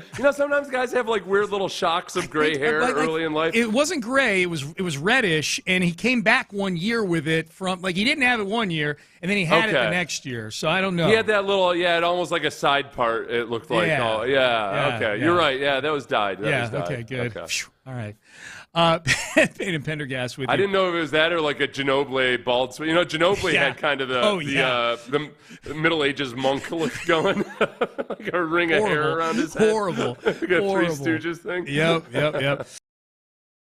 All right, find out what guys got going on In the Loop. One of the silliest things that I've heard somebody say or read somebody write about the Texans' offensive line this offseason. We'll have that for you. Final segment. Get ready for In the Loop coming up next. How good was the Astros pitching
By state. Live from the Mokaram Injury Lawyers Studios, Sports Radio 610 presents Payne and Pendergast. All right, final segment, Payne and Pendergast in the loop. John Lopez is back. He's back today. Reggie's still He out. is? John's back. Luke Morrow is in for Reggie Atatula today. And Figgy is here. So 2/3 of the fellas are here, but I like Luke as well, so that'll be fun to catch up with As them. you know, I don't read emails that are sent to me, and so a lot of times people not being in for a week or something is a huge surprise to me, and I always wonder and worry, are they sick? No. Is somebody in their family sick? I don't know. John just did the thing that I think I'm going to start doing, which is when you go on a long vacation, make sure there is one day on the back end where you're not going straight from vacation to work the next day. Decompress a little decompression day, yeah. Because you came back, and then yesterday you acted like the Astros. Came off a big exciting road trip. Right. Then you showed up on Monday, and frankly, probably did the worst show you've ever done. That's not true. On Monday morning. Show yesterday. It's like the Astros dropping one to the Guardians. Yeah, it's fun being back. Huh? I'm like, I haven't seen Seth in a while. You sucked, man. I'm like, oh, yeah, Sean's probably got to decompress, catch up on his sleep and everything. You texted me from Lizards at like 1 p.m. Yeah. Clean your system out after a week of drinking Flush in it Jamaica. out, man. Yeah. That's right, I did. I did. All right, Payne and Pendergast with you. All right, so is this the silliest thing that we've heard about the Texans' offensive line this offseason? And there's been a lot said about the Texans' offensive line. They traded Laramie Tunsil. They brought in a bunch of new guys. This is from PFF. This is from someone named Zoltan Bude. We're still trying to determine if he's a real person or not. I checked it. He is. He's a real person? Yeah. Okay. AI can generate pictures, That's too, true. of these Yeah, people. all right. Maybe I'm a schmuck. Okay. Yeah. You're like me now. I'll believe anything. He ranks the Texans 32nd on the list of offensive lines in the NFL, 1 through 32, heading into training camp, number 32. That's not the issue, at least with me. That's not the issue. Whatever. They didn't make big moves like the Bears did, who the Bears are 4th because they went and got Dahlman and Tooney and Jonah Jackson, and they expect the young guys to improve. They went all the way from being trash to being 4th. Here about Texans.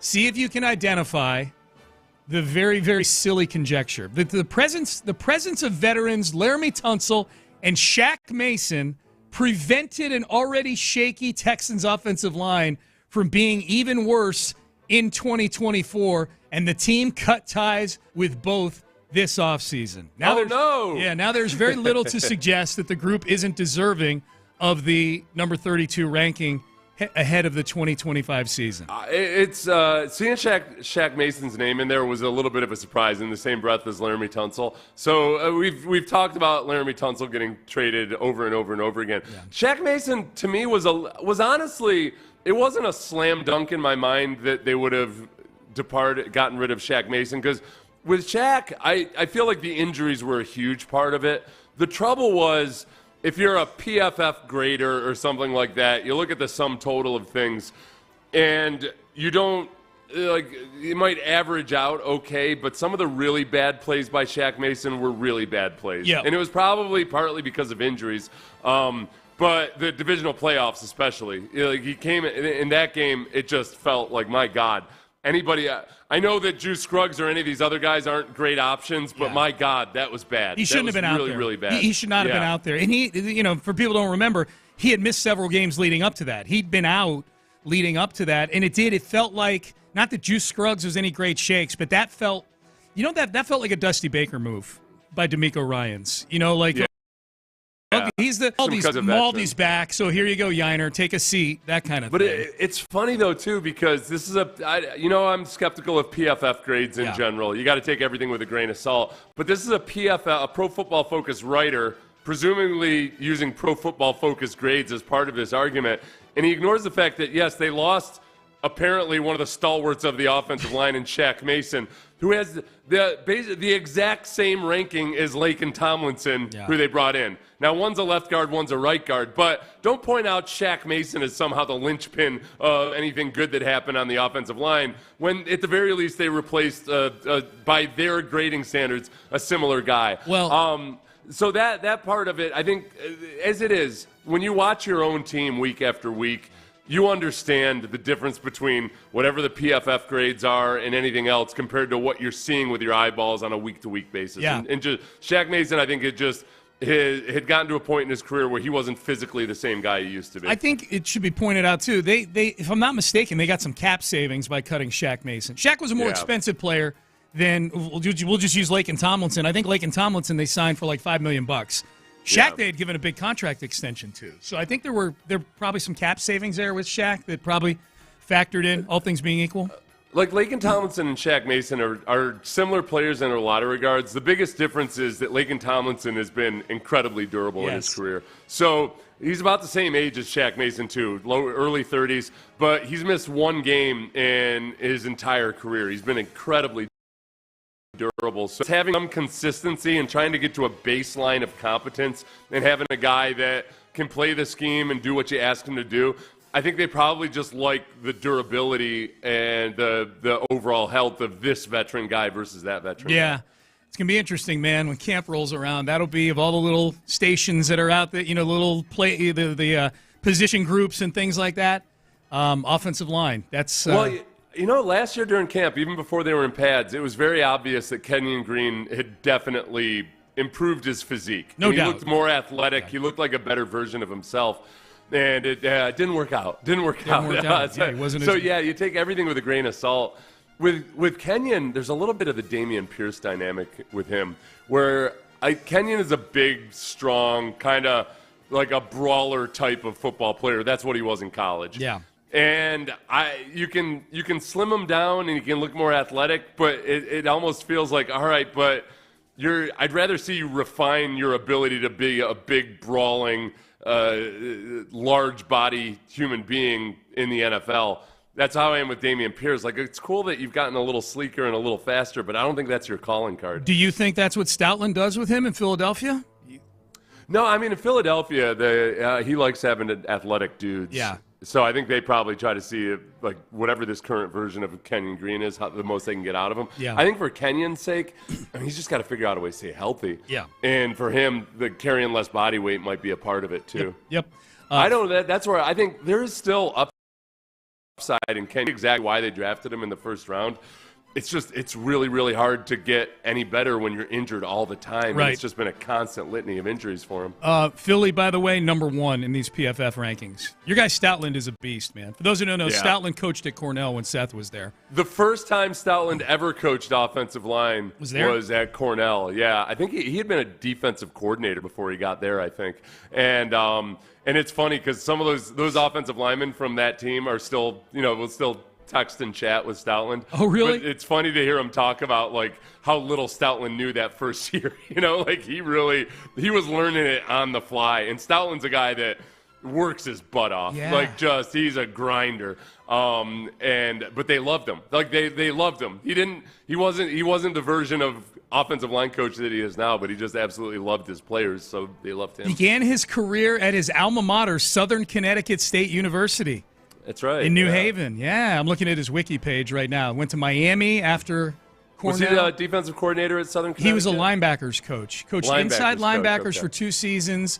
Was a graduate assistant at Syracuse. Went back to Southern as the DC. Then he went to Cornell, Syracuse, Michigan. So he went all over college. Yeah, so he was the defensive coordinator at Southern Connecticut, and then came to Cornell and was an offensive line coach. And is now the best I think inarguably the best in the business right now, right? He was awesome. I remember talking to him at one of our like a Friday night team dinner before a game, about when he was the defensive coordinator. I could do an Outland impression. He's like, Seth, I was just working so hard, and all of a sudden I looked up and I'd lost 40 pounds because I forgot to eat. And he's doing this as he's loading up a plate with pasta. So he's like, so I just made it. I always made sure that, whenever we have things like this, that I really load up because I've got this tendency to forget to eat. Forget to eat. Yeah. Oh, he was awesome. He was one of the stories that one of those guys told me was. He said, guys, I drive a different route to work every single morning. You know why? Tendencies. You never want to do anything the same way all the time. Great. People start to figure out your tendencies. That's great. Dude, they did a feature on him this past year. I mean, obviously because the Eagles' offensive line is one of the best position groups in the entire sport.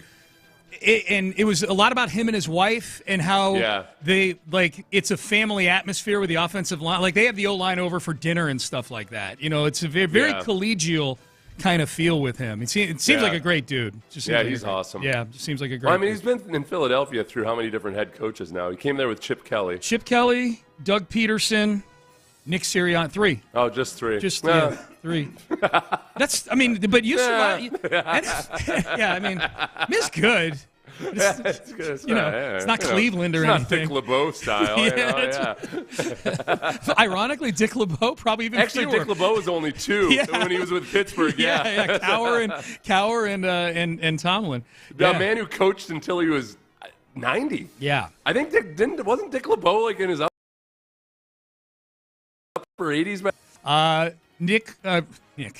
Luke Morrow. I got Nick Sirianni on the brain. Yeah. Luke Morrow. John Lopez is back today. Yes, sir. That's in the loop. How you doing? How's vacation, man? Fantastic. Couldn't have been better. You know how oftentimes you go with the family. My family's so awesome. They just get along so well. That's good. Took all the kids, all the daughters and son-in-law, all the grandbabies, went to the hill country. Not there. We were more in Dripping Springs. Okay. We got some rain, but didn't miss a thing. Just an absolute blast. Good. Absolute blast. Do you get a lot of good photo ops? Do you have one family member that kind of challenges everything? That challenges the kumbaya nature of it? Well, they all have their opinions. Yeah. They all have their opinion. And that's one of the things for the question of the day, actually. Oh, okay. Something about travel. And Sean and I are a little bit more recent with this. Very. Something about travel. You saw the TSA. You don't have to. They're starting to phase out where you have to take off your shoes going into the. They are? Yeah, they're phasing it out as of today. I did not see that. 3 cities are starting today. They're going to add more cities, and you're not going to have to take your shoes off anymore when you travel. Go through TSA. Oh, so they're phasing it out in so that's they're phasing out TSA, or they're phasing out taking off the shoes? Phasing out taking off the shoes. My bad. Okay, so I don't have to pay $85 for 5 years for TSA pre. Yeah, I kind of liked it though. I didn't mind paying the $85 to go through a shorter line. Yeah, well now everybody is. I don't like that at all. And I didn't like. I've been pre-checked for a long time, but every now and then in a strange airport, I get in the wrong line. Yeah, and when I get in with a then I end up being the jerk that because I haven't had to do it in so long. Yep. Yeah. So I'm for this. Only So I 3 don't look like a cities to jerk. begin. Do they deem those like the 3 safest cities? It's like Lexington, Baltimore. It's like real random. Okay. But anyway. To answer Seth's question and then get into the question of the day. Yeah.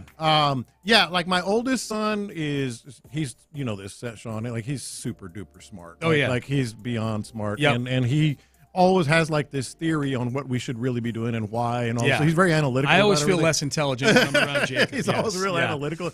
And my middle son's is just like, sure, whatever, we'll do anything. BG's my kind of guy. And then my daughter is the planner. Every last detail has to. So just getting them all on the same page. That's one of my answers to the question of the day is like dinner. Dinner for that many people. Wait, so what's the actual question of the day? The actual question of the day is things that have made your travel awkward or difficult. Not like airplane seats and all that stuff. Yeah. But just traveling, especially with family. Things that make it difficult, uncomfortable, whatever. Okay. Like it was an awesome trip, but dinner took an hour. Just to plan, to just decide. to figure out where to go. I don't do my kids are all scattered all over the place. It's really hard to get them together anywhere. Like now, like the last time I saw all 3 of them together in the same place was when my ex-mother-in-law died. It takes a funeral for everybody to be in the same place because my kids are in Boston and Chicago and here. So Amy and I travel just ourselves a lot. I'll tell you, this isn't a family thing. This is the stress level of 2 things for me. One was getting our both rides really, to and from the airport, Jamaica this time, was very hectic. Like it was our driver was late. I had a phone number, but the phones in Jamaica don't operate like the phones in the United States, going to voicemail. Finally, the guy shows up. He was running 30 minutes late. I had to book a different transfer back to the airport because the one I had booked, the round trip, never got back to me to confirm and never called to say, why aren't you here when I had taken somebody else? So that's one. I am maniacal about the bag tracking feature with both the United Airlines. They tell you that your bags are checked and now they're on their way. But Amy's got these Apple tags in the bag. Yeah. You know, like where she can look on an app and see exactly where on a GPS our bags are. And I'm like, well, let's look. I'm always wanting to look. And when we were going this time, we were in the international terminal, Terminal E. Yeah. And we're just sitting there at the bar getting ready to get on the plane. I'm like, hey, it's like an hour before our flight's getting ready to leave. I said, let's check the bag. Let's see where our bags are. And my bag was right next to the plane. Her bag was all the way over in Terminal C. So I'm freaking out now. I'm like, oh, my God. This did they? She's like, settle down. Like, nope. I got to go ask. And I went up to the gate, and I said, hey, is this normal? And they're like, yeah, not all the bags are on the same cart. And I'm like, but we checked in at the exact same time. They must hate those geotags. They must. The bag. Well, plus, I did that sometimes day. They got exposed over at Bush because they were trying to tell us. The problem is they're telling us that they can't locate the bags. And meanwhile, it was 2 a.m. at Bush. Yeah. And the guy next to me that had Apple tags on his luggage is like, I see exactly where they are. They're at terminal or whatever. Like, you guys, you can't tell me that those guys don't know where they are. Right. We said it was definitely that just somebody left work early or something. Because we were sitting there as they were waiting to round up all like whoever to get the bags. My flight got in at 11:30 p.m. Yeah. And we were there at 2 a.m. Oh, that's awful. That's terrible. Oh, I got one. Yeah. More of the interpersonal stuff we're talking about. When you go on a trip, like we went to a resort this time, and you meet people there. It's an adults only, all inclusive. And when you meet people there, and you like them, you get along with them. When you see them again, what's the etiquette for hanging out? They want to be your friends? Well, there were some we really enjoyed hanging out with, and so I wonder from their end, do they mind me coming over here and sitting with them? Because I really enjoyed them. But there were others who you meet, and now they see you, and it feels like the first day of high school or something, doesn't it? Where you're kind of trying to figure out. Or your first week of college, they always tell you, hey, the people you're hanging out with now probably aren't going to end up being your best friends. Yes. You're like, no way. We're going to get tattoos next week. Yeah, but then it's always a little bit awkward when you have a class with that same guy. You were best friends the first week of college. Yeah. And then you don't see each other for 2 years, and then all of a sudden you're in a class with We actually had a guy at the resort we went to that the couple that we met that we really liked and we loved hanging out with them.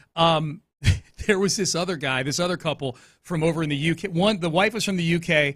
The husband was from Belgium, and he kept coming up to the husband and the couple that I liked, and asking him where the nude beach is.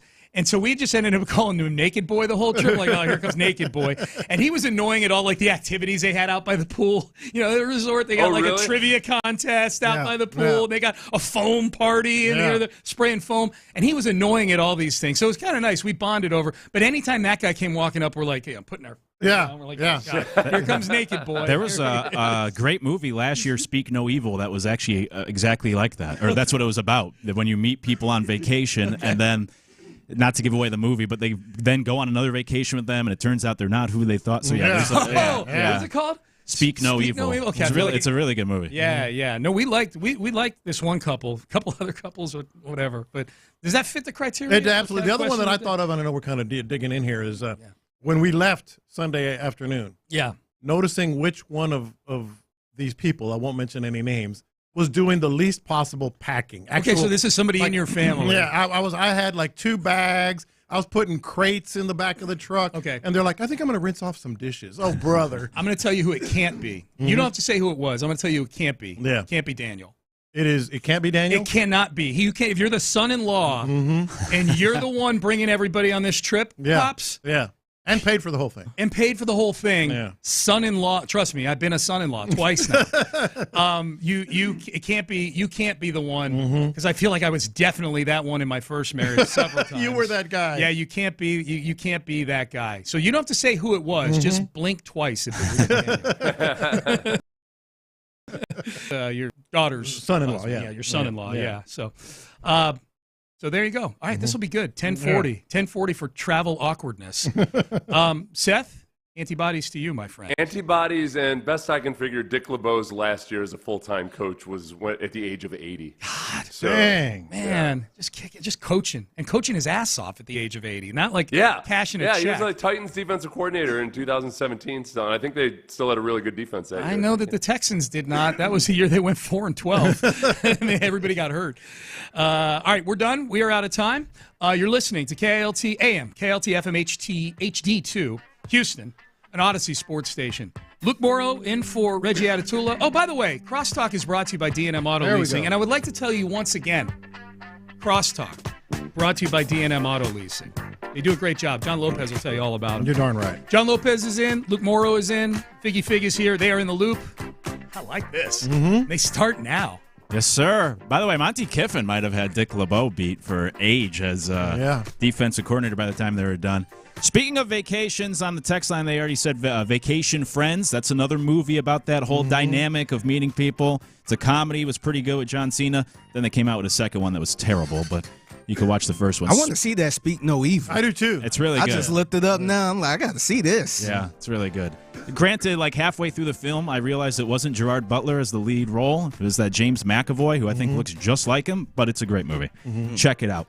We got a lot to do. You can always join the conversation, 713-572-10 to text the show. Get to us on YouTube and Twitch as well. Sean said I'm in for Reggie, but we got the rest of the gang here. John Lopez makes his great return. Figgy Figs on the steel wheels.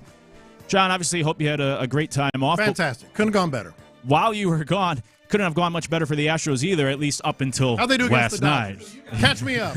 How'd they do against the Dodgers? Yeah, pretty great. Pretty great 4th of July weekend. Now, look, they had the letdown last night, but in a 162-game season, I don't know how much we have to focus on one loss. And I think that was like the perfect letdown spot, perfect trap game where you just swept the Dodgers, as you acknowledged. It was like me. They took a rest day. That's right. They took a catch-up day. That's right. They just got back from L.A., holiday weekend. You're back home. You have the Guardians coming to town, who you didn't think you had to worry about. And I was mostly impressed that lineup could even score 5 runs like they did. Yeah. And unfortunately, they lost last night to a team that hadn't won in about 2 weeks. But still, nonetheless, this Astros team, even last night's loss notwithstanding, it's been remarkable what this team has been able to do while you've been gone as well, losing more people and just continuing to win. Yeah, look, there's no complaining. Certainly not yet, anyway. You go 8-1 against the Phillies, Cubs, and Dodgers, you're in good shape. But the one thing I saw last night, this is before the game. It's not revisionist by any stretch. I said, this might be the line. This might be the line where the lineup is asking a bit much out of all these guys. Now, you said it. They dang near won the game. Yeah. They came back and scored enough runs to win the game. But, you had Taylor Trammell. Most of his career, he's been in the minor leagues. Up and down, same. Zach Short, same. Kennedy Corona just called up, making his major league debut. Altuve had to play, second base, and he made a great play, by the way. The backup catcher was playing first base. Look, this team is zombies. I love that audio that we had that we heard yesterday, talking about the Astros being zombies. You just can't kill them, but that might be asking a bit much with that lineup. Yeah, just to further your point and provide the data. The hitters 6 through 9 last night. Hummel, a career 173 hitter. Trammell, a career 163 hitter. Short, a career 172 hitter. And then Corona was making his debut, but he was batting 228 in AAA. Yeah. That's the second half of your lineup. Nobody hitting above the Mendoza line for their career, which is why I was impressed that they even scored 5 runs last night. I was not expecting much from that lineup. Fortunately, hopefully, it's only short-term. Christian Walker should be back later this week. But yeah, we've been wondering that for the last couple weeks. Like, how much can this team take on? It's almost like taking on water, on a boat where eventually it's going to catch up to you. And maybe we get to that point with the Astros, but I'm not going to let that one game last night dampen the mood after what we saw over the weekend against the Dodgers, as you referenced the Cubs, the Phillies before that. And then, oh, by the way, you get Hunter Brown going tonight, so they should be able to get back on track this evening. Yeah, they should. Absolutely incredible what this team is doing. I mean, obviously I was on vacation keeping up as best I could as we were out there. You wasn't keeping up, man. As best I could. I said as best I could. You didn't even have a TV out there. there. Or would not have a TV, but there was one down at the little pavilion area, so we would catch up there. But the interesting thing is, I mentioned I was in the Hill Country, and again, not down where the tragedy happened, a little bit east of that, in Dripping Springs. It's amazing how little cell service you get just Yeah. there. Like it's shouting distance to Austin, and so I would keep up the 18-1 game. I was like, okay, the Astros are winning. Next time I checked, it was like 14-1 or something. Like, holy crap, what's going on? But no, absolutely no complaints about this squad. They are absolute. They're the best team in baseball, and no one could have ever. No one. I don't care, the most optimistic of optimistic. I think they're going to win the division. Maybe they'll make some noise in the postseason. No one. You are lying to our faces if you say you thought this was going to happen. Oh, for sure. I thought I was one of the more optimistic people around here at the start of the season, but even I put it at like high 80 wins, get into the playoffs, and that was healthy, if they were healthy. Now you factor in all the injuries and the names we just listed in this lineup. Fangraphs has them projected for about 93 wins, despite having the most guys on the IL right now. It's absurd what they've been able to do, which led me to wondering during our conversation yesterday with Chris Partee, and I asked at the very end of the show, I mean, this Astros team, have they graduated from like fun story, for lack of a better term, where it's amazing they're pulling this off, and look at these guys they're pulling and all these injuries? Have they graduated from that to now almost like a World Series? I won't bust, but has the expectations changed with this team that regardless of injuries, if they don't do something in October, do we view it as a disappointment now? I think so. I think that happens a lot when you start seeing teams performing like this. And you know, we've mentioned it a couple of times already. They've beaten the best teams in the National League. Yeah. They've beaten the three best teams in the National League. How can your expectation not change at this point? To be able to do that, and as you mentioned, with injuries and Jeremy Pena, you know, not around as well, you have to change your expectation now. For sure. They've just been so good. Figgy calls them the boogeyman. As you referenced, it was Mark DeRosa on MLB Network calling them a zombie that just cannot be killed. Here's what DeRosa said on MLB Network when talking about this impressive run for the Astros despite all the injuries. There you go. Brendan, get to work, and that's what he did. The zombie Astros. I mean, is it Hunter Brown? Come on now, or is it Justin Verlander, circa 2017? He's got a 1.82. He leads all qualifying pitchers. Houston's 13-4 in his starts. How about Framber Valdez? He should have been on the All-Star team. Yes, Framber Valdez in his last 11 starts is 9-0 with a 2.07. Normally sinker curveball. He went sinker changeup. Keep it coming for me. Brian Abreu has a 1.52 ERA. Opponents are hitting just 169 against him with a 2.43 slug, and the ball is exploding out of his hand. Josh Hader. Truck him. I don't like this team. Tied for the most saves in baseball with Robert Suarez. He has not blown a single save this season. I like my favorite part of that whole thing is, and who was the female host there? I forget. But anyway, right? She spoke for so many people. She just kind of under her breath said, "I don't like this team. I don't like this team."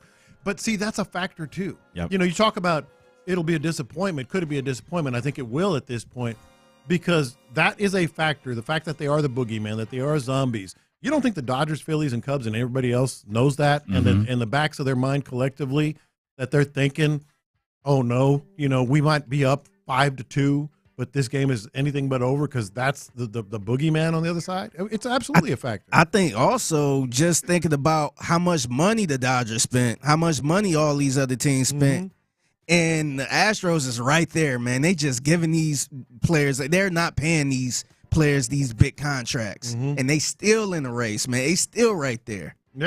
Yeah, it's pretty incredible. Yeah, I compared him yesterday to like the old school Yankees, and the reference I made was the movie Catch Me If You Can, and Christopher Walken says, you know why the Yankees always win? Because everyone's distracted by the pinstripes. And not literally talk about the pinstripes, but more of the word we used was the aura of the Yankees. And I compared it to the Patriots, the Brady Belichick Patriots, where we would always watch those games and say, like, man, the Patriots get so lucky because these other teams make these mistakes only against the Patriots. But part of that was because they're facing the Patriots, and there's that pressure that comes with facing a team like that. And I think the Astros have got, no matter who's on the field, you're always going to fear them. You're going to treat them differently than, say, the Mariners or the Angels or the A's. You're going to play differently. Might be a little tighter when you go up against the Astros because you respect what they're able to do. And they've gotten to that point now of like the Yankees of old where no matter who the Yankees plugged into those uniforms, they always seem to perform, and you didn't want to go to Yankee Stadium. And now that's not so much the Yankees anymore, but the Astros have that feel of no matter who's in the lineup, you're always fearful of the Astros. You know it's going to be a tough series, and teams might not play their best against the Astros because they are pressing against a team that they know is a really tough out, in a weekend series. I used to call it Laker bounces. Okay, yeah, like to reference basketball. Like the Lakers would always get the long rebound and then a putback when all you needed to do was grab the rebound. Right. The Laker bounces were always going their way. It seemed like luck, but it was also teams kind of crumbling in the aura of the Lakers or the Yankees, and now the Astros, and they have an aura. You looked at, we mentioned Kennedy Corona and his first appearance in the major leagues. That kid looked like comfortable. Like his first at bat, he went down 0-2 in the count, worked it to 3-2, and got a walk. I mean, that's not something you're supposed to do, but it just sort of trickles into the clubhouse. It's just a feeling of you're here now. We're going to do some special things. Doesn't matter if you played a game yet or not. For sure. 832 says it feels so good to be the team people hate because of this crazy success. Does. I think maybe that's Lauren Shahadi, the female voice. I don't remember who's on that show, but anyways, it's really the rest of the American League, if not all of baseball, that if you're outside of Houston, if you're not an Astros fan, you can't stand this franchise because you wonder, how do they keep doing this? Which takes me to my next question.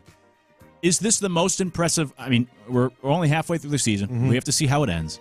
But throughout this great decade run for the Astros, what they're accomplishing so far this year, is it the most impressive season they've had in this decade because of all the adversity, and yet they still have, the third best record in baseball? Has this been the most impressive year so far? We started kind of dancing around this topic a couple of weeks ago, and I posed the question myself with Reggie, and I think the answer has to be yes. I think so, too. I think it has to be. I mean, look at who they trotted out yesterday and damn near won the game. Look at the Dodgers series, to just destroy them the way they did with Jeremy Pena out and Jordan out and all these other injuries that we know, and the pitching. I mean, they damn near have a couple of starting pitchers, at least a couple of starting pitchers, and an entire lineup injured, and they're still doing it. It has to be. Yeah, I think so, too. I mean, now we'll see how it ends up, but even if it doesn't result in a World Series, the fact that they have one of the best records, they should, knock on wood, win the division, get to the playoffs. We'll see what they do in October.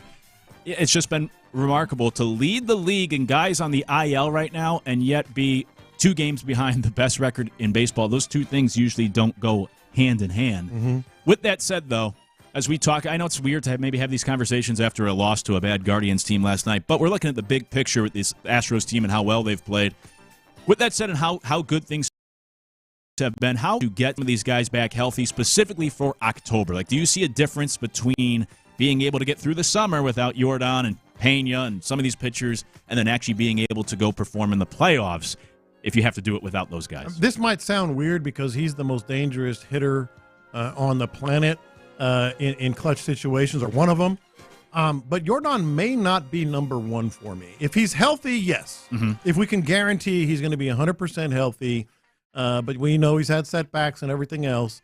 If he's healthy, absolutely. But in terms of players that need to come back, let's start with Christian Walker, obviously paternity leave, not an injury, and then Jeremy Pena. Because those two guys, Walker just owns the Dodgers. Yeah. 31 home runs in Dodger Stadium, something like that. Yeah. It's incredible. 21, whatever it is. 7 of his last 8 games there, he's homered. Yeah, and so maybe that'll spark something. But Jeremy Pena, more than anything, would be the one for me. I actually agree. I said the same thing about a week ago, that I'd rather have Pena back than Jordan. I think I'd even rather have some of the pitchers back than Jordan, as crazy as that sounds. But healthy Jordan, I think he's the answer. Yeah, especially in October. Guarantee health, yeah. Yep, for sure. I know the Astros lost last night, but we're looking at the big picture. They're still playing. Last night was a classic trap game. You get Hunter Brown tonight on the mound. They should bounce back. Obviously, all is well in H-Town here with the Astros with how well they're playing. You can text the show 713-572-4610. We started the show talking about some movies. 713 said, I'm crazy for thinking that McAvoy looked like Gerard Butler in that movie Speak No Evil. Google them. They look similar in some photos. But then they said, to be fair, I thought you were. So yeah, you're not the only one. A lot of people have thought I'm Tyler. So, in fact, my mother thought Tyler was me once the first time she turned on a stream. Yeah, that's even worse. Yeah. I was offended. Y'all do kind of look similar. Well, a little I bit. wish you hadn't said that because now I see it. I hadn't seen it before. It's funny. The producer before me, Ben Gary, looked up. He said he thought that was Tyler for 3 seconds. Really? Yeah. The backwards. Yeah, white guy with a backwards hat and the beard. Still happening. Ben, you've seen me sit here long enough. Yeah. Enough times. Anyways, Astros lose last night, but still the third best record in baseball. Hey, when we come back, Rafael Stone spoke to the media yesterday for the first time this offseason. We'll hear different thoughts on all sorts of topics, including why something he said yesterday still makes me concerned for one part of this Rockets roster. We'll get to that next in the loop. We're 2 weeks away from Texans training.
That's SALArmyEDS.org. Biggie, let's hit him big time.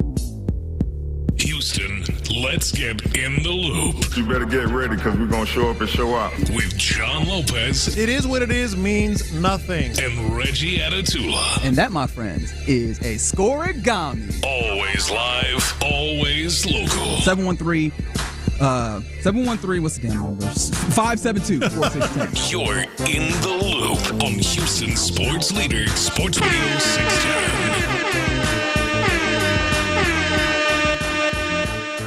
That's right. Happy Tuesday to you. I'm Luke Morrow in for Reggie, but John Lopez is back. Figs on the... And we got audio from Rafael Stone to get to, GM of the Rockets, who spoke to the media for the first time this offseason. The Rockets making all sorts of moves here recently. Big winners of the offseason to this point, and we'll hear from the guy in charge. You can always text the show, 713-572-4610. Get to us on the YouTube and Twitch chats as well. We try to be as interactive with you as we can. Reach out to the show anytime. Obviously, the Rockets, we talked about this yesterday with Chris Partee, but with everything becoming official on Sunday, you officially get Durant, Clint Capella, and then you get that Cam Whitmore trade over the weekend as well. First, before we hear from Stone, John, what were your thoughts on the Cam Whitmore deal? Were you sad to see him go? Did you think it was expected? What'd you think?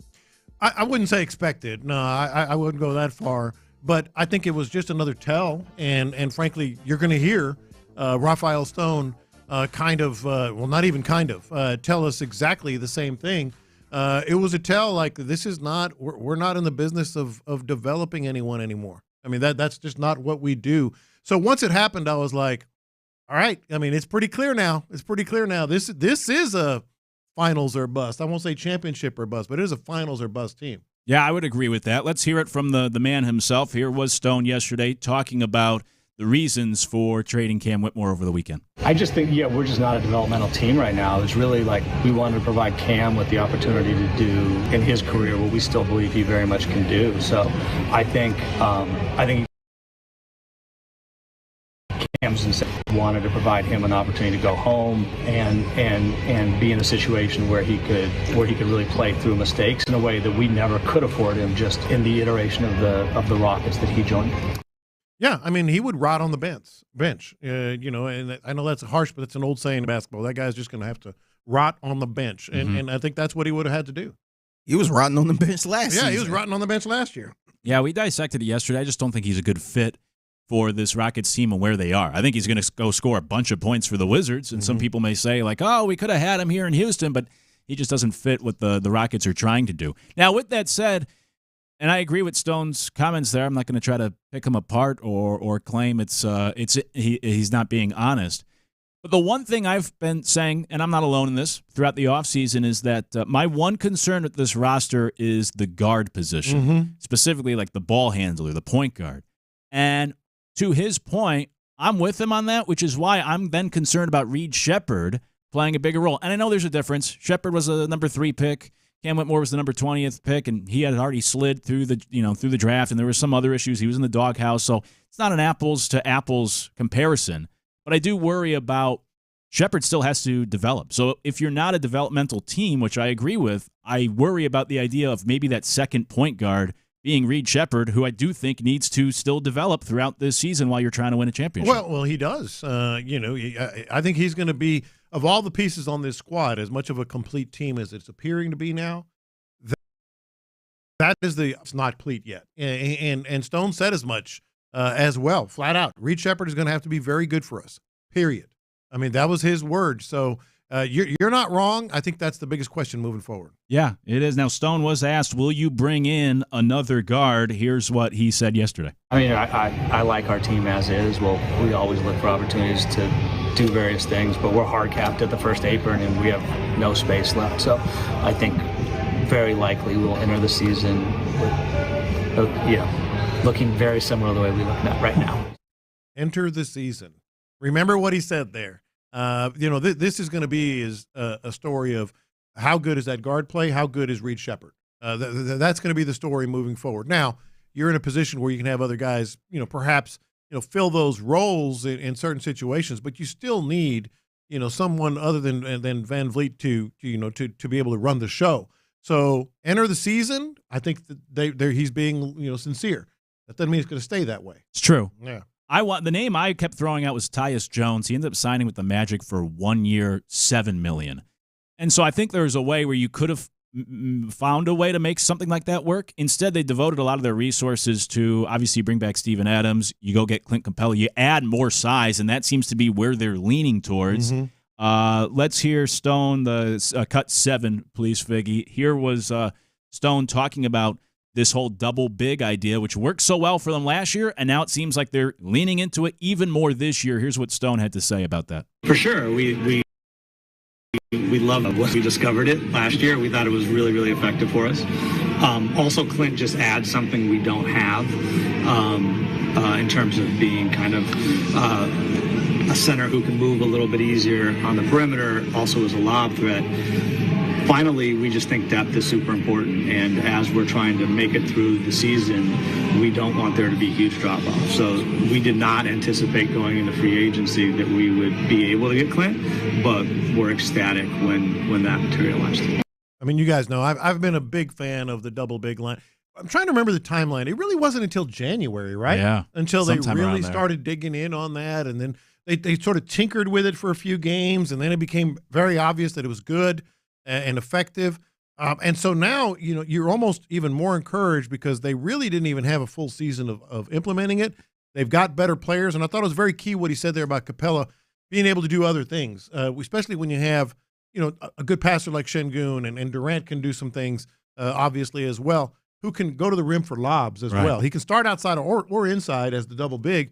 I think that's going to be that's the most exciting thing for this team, for this team going in, is how the double bigs should get even better. Yeah, they should. And to your point, Capella is the most athletic of that trio, so that helps. Obviously it worked really well last year. I like the idea of the double big. My concern is just leaning too much into it and ignoring what we've already talked about of that guard position, where you add Clint Capella, where maybe that's more of a luxury than a need. And maybe they'll prove me wrong, I still feel like a veteran behind Fred VanVleet more so than Reed Sheppard. Maybe Reed will prove me wrong, though. No, I don't disagree, but I also feel what it does do is it makes the offense run a little bit more through the high post, or specifically Şengün. And so it kind of mitigates just how much the point guard has to run the show versus maybe getting the ball to the right person and spotting up. What does Reed Sheppard do? Spots up. Yeah. So I think that's what their philosophy is. Yeah, we'll see how it all. By the way, Reed Sheppard is playing in the summer league, so I'm sure he'll go off and people will get really excited there, but we'll see how this offense all meshes together. Before we go, let's hear a little more from Stone. Obviously, the big move this offseason was trading for Kevin Durant. That involved moving on from Jalen Green. Let's first, Figgy, do a cut 5, please. Here's Stone on what went into the decision to trade for Kevin Durant and bring him to Houston. He's Kevin Durant. I think he's really good. He's super efficient. He had a great year last year, so he's obviously not he's not 30 anymore, but he hasn't really fallen off, and we just think we think he has a chance to really be impactful for us. The question that you didn't hear was what went into the thought process. What was the thought process for acquiring Kevin Durant? He's Kevin Durant. Yeah. Oh, okay. And that'll work. If you could get him how they did without giving up too much, go get him and bring him in and see if this could all work out. Now, obviously, Jalen Green goes out in that deal. Figgy, cut 4 from Stone, please, on the GM talking about trading Jalen Green away, obviously getting them Durant. Here's what he had to say. Was it a difficult decision to move on from Jalen Green? Yeah, Jalen's awesome. He did everything we asked.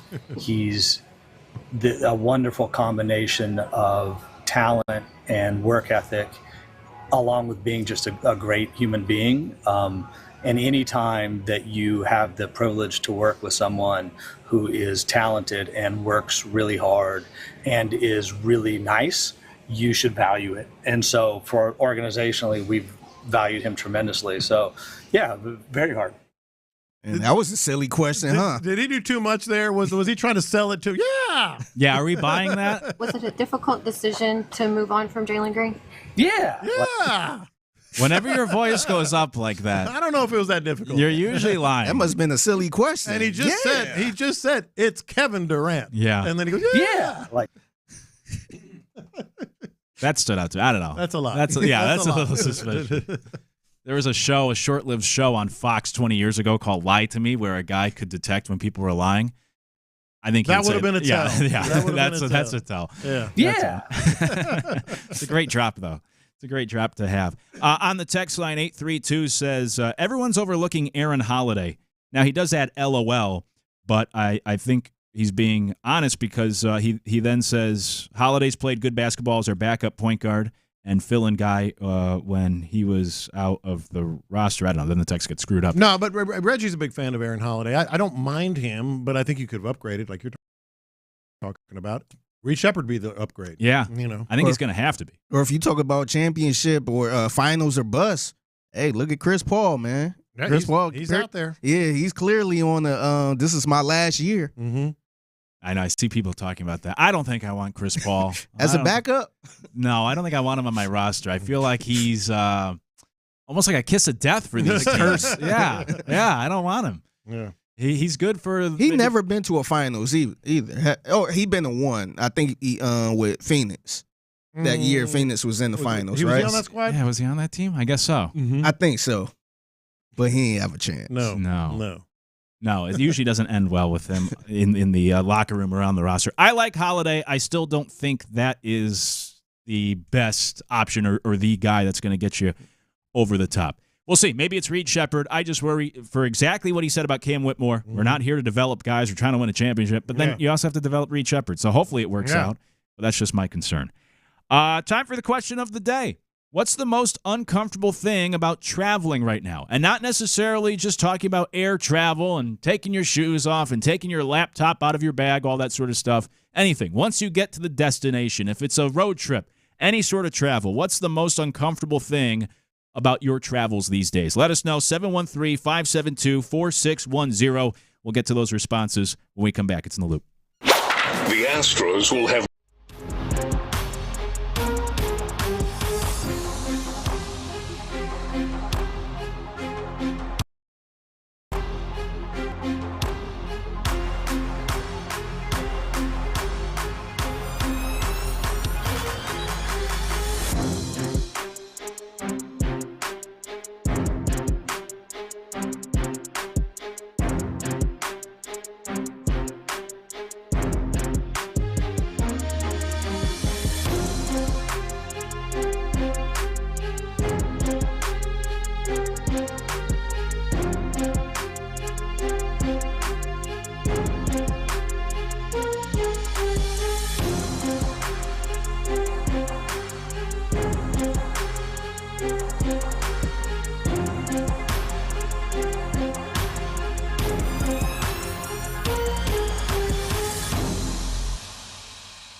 contact a doctor. I'm so glad I did. Visit notimetowait.com. Sponsored by Bristol-Myers Squibb and Pfizer. Live from the Mokaram Injury Lawyers Studios, Sports Radio 610 presents In the Loop with John Lopez and Reggie Atatula.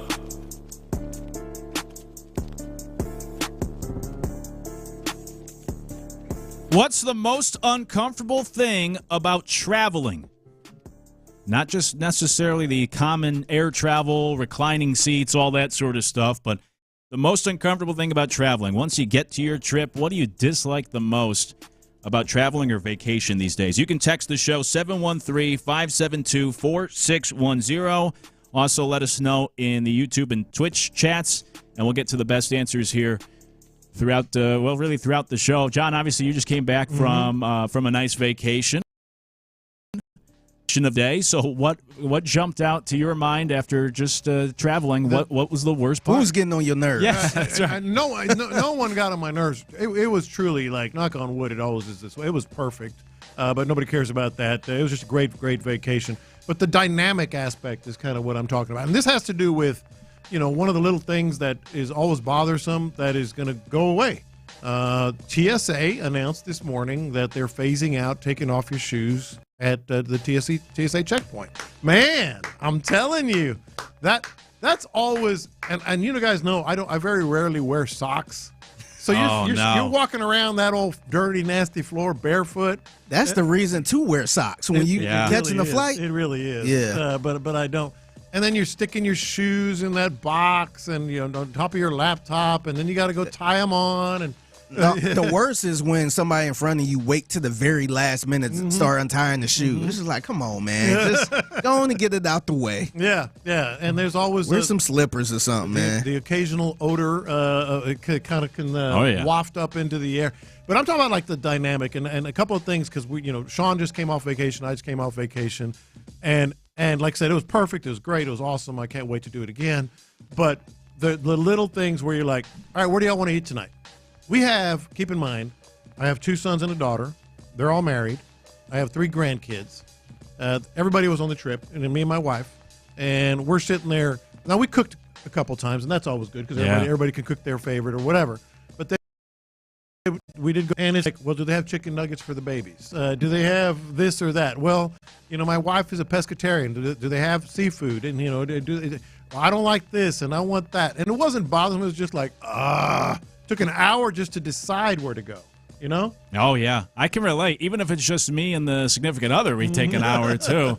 My trick, the trick I always recommend to people for smaller groups, it doesn't work with a big family, is that you say, like, when you're wondering where to go out to eat, and you put it on them by saying, like, where do you think we're going out to eat? Yeah. And then they give you a clue, like, barbecue? And you're like, we're going to barbecue. You guessed it. And then the other thing is when you have little babies, and I have one that's a little over a year and one that's 6 months, grandkid, when are they going to be napping? Yes. Because you got to craft it around the nap, the nap time and all that stuff. So they're not grumpy. And a texter actually said that. Just one word, babies. Babies are a problem. But the other one that was just so funny to me is, like, you can kind of see people working.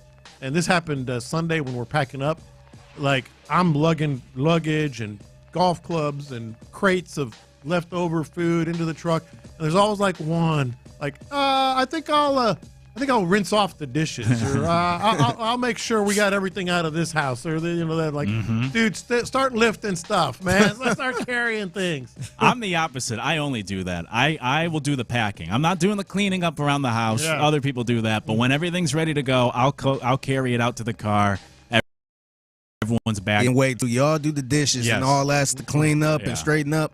I carry all the stuff to the car. Just get out the way. What about the paying dynamic? If you're now, it's not just families, but like couples, going on vacation. Yeah. And it's always like you don't know what to say. Like, you want to split this? It's always awkward, man. I got this one, you got the next. I mean, and you could tell when the waitress come out there, she was like, check, and you could tell they make it a little awkward. Yeah. We like, just us two. No, just us two, or just me. Yeah.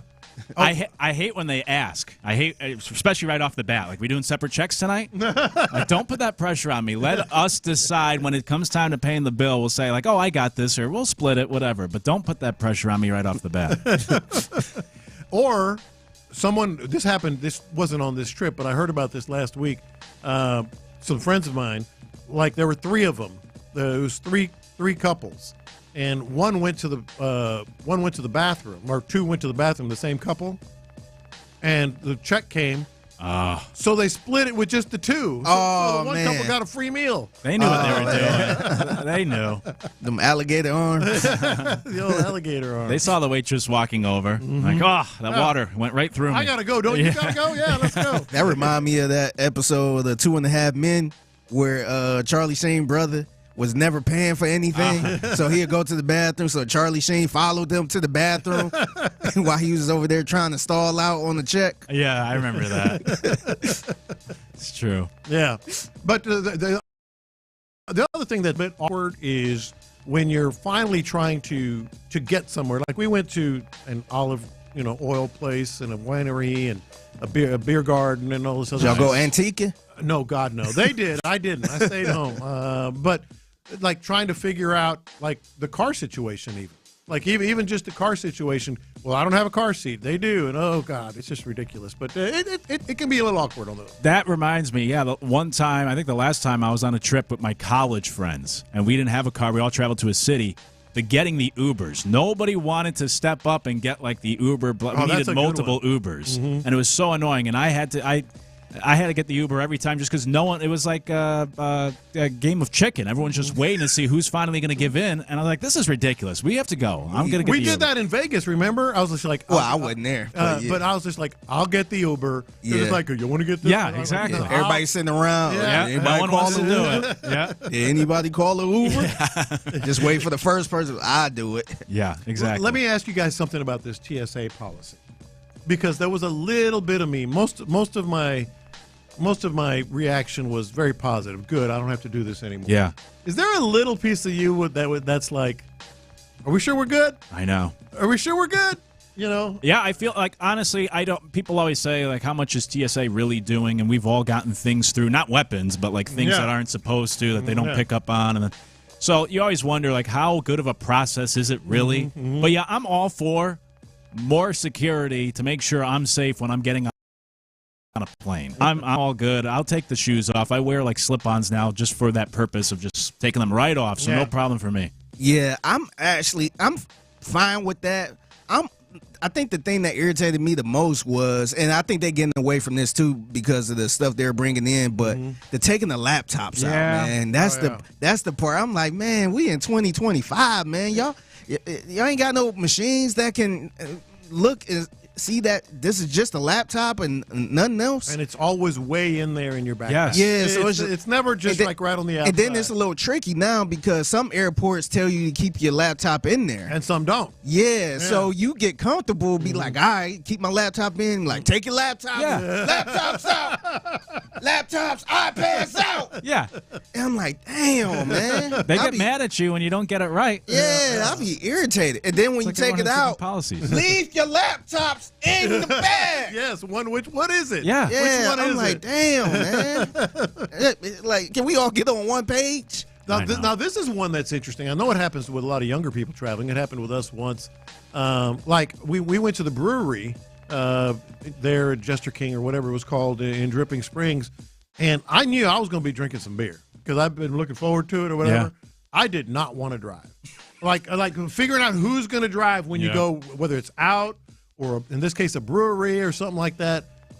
And then ultimately I had to drive, so I only had like 2 beers. I was like, dang, man, I wanted to kind of get everybody else is going in because of the car seat situation. Everybody else is getting, a good buzz on. I'm like, well, I guess I'll eat some more pizza. Yeah. I think the thing is too, with your kids having kids and all that stuff, that's their chance to get a blitz. True. Yeah, that's why I didn't mind. So like, oh yeah, you could go to grandma and grandpa. Actually, Natalie spent the night with us that night.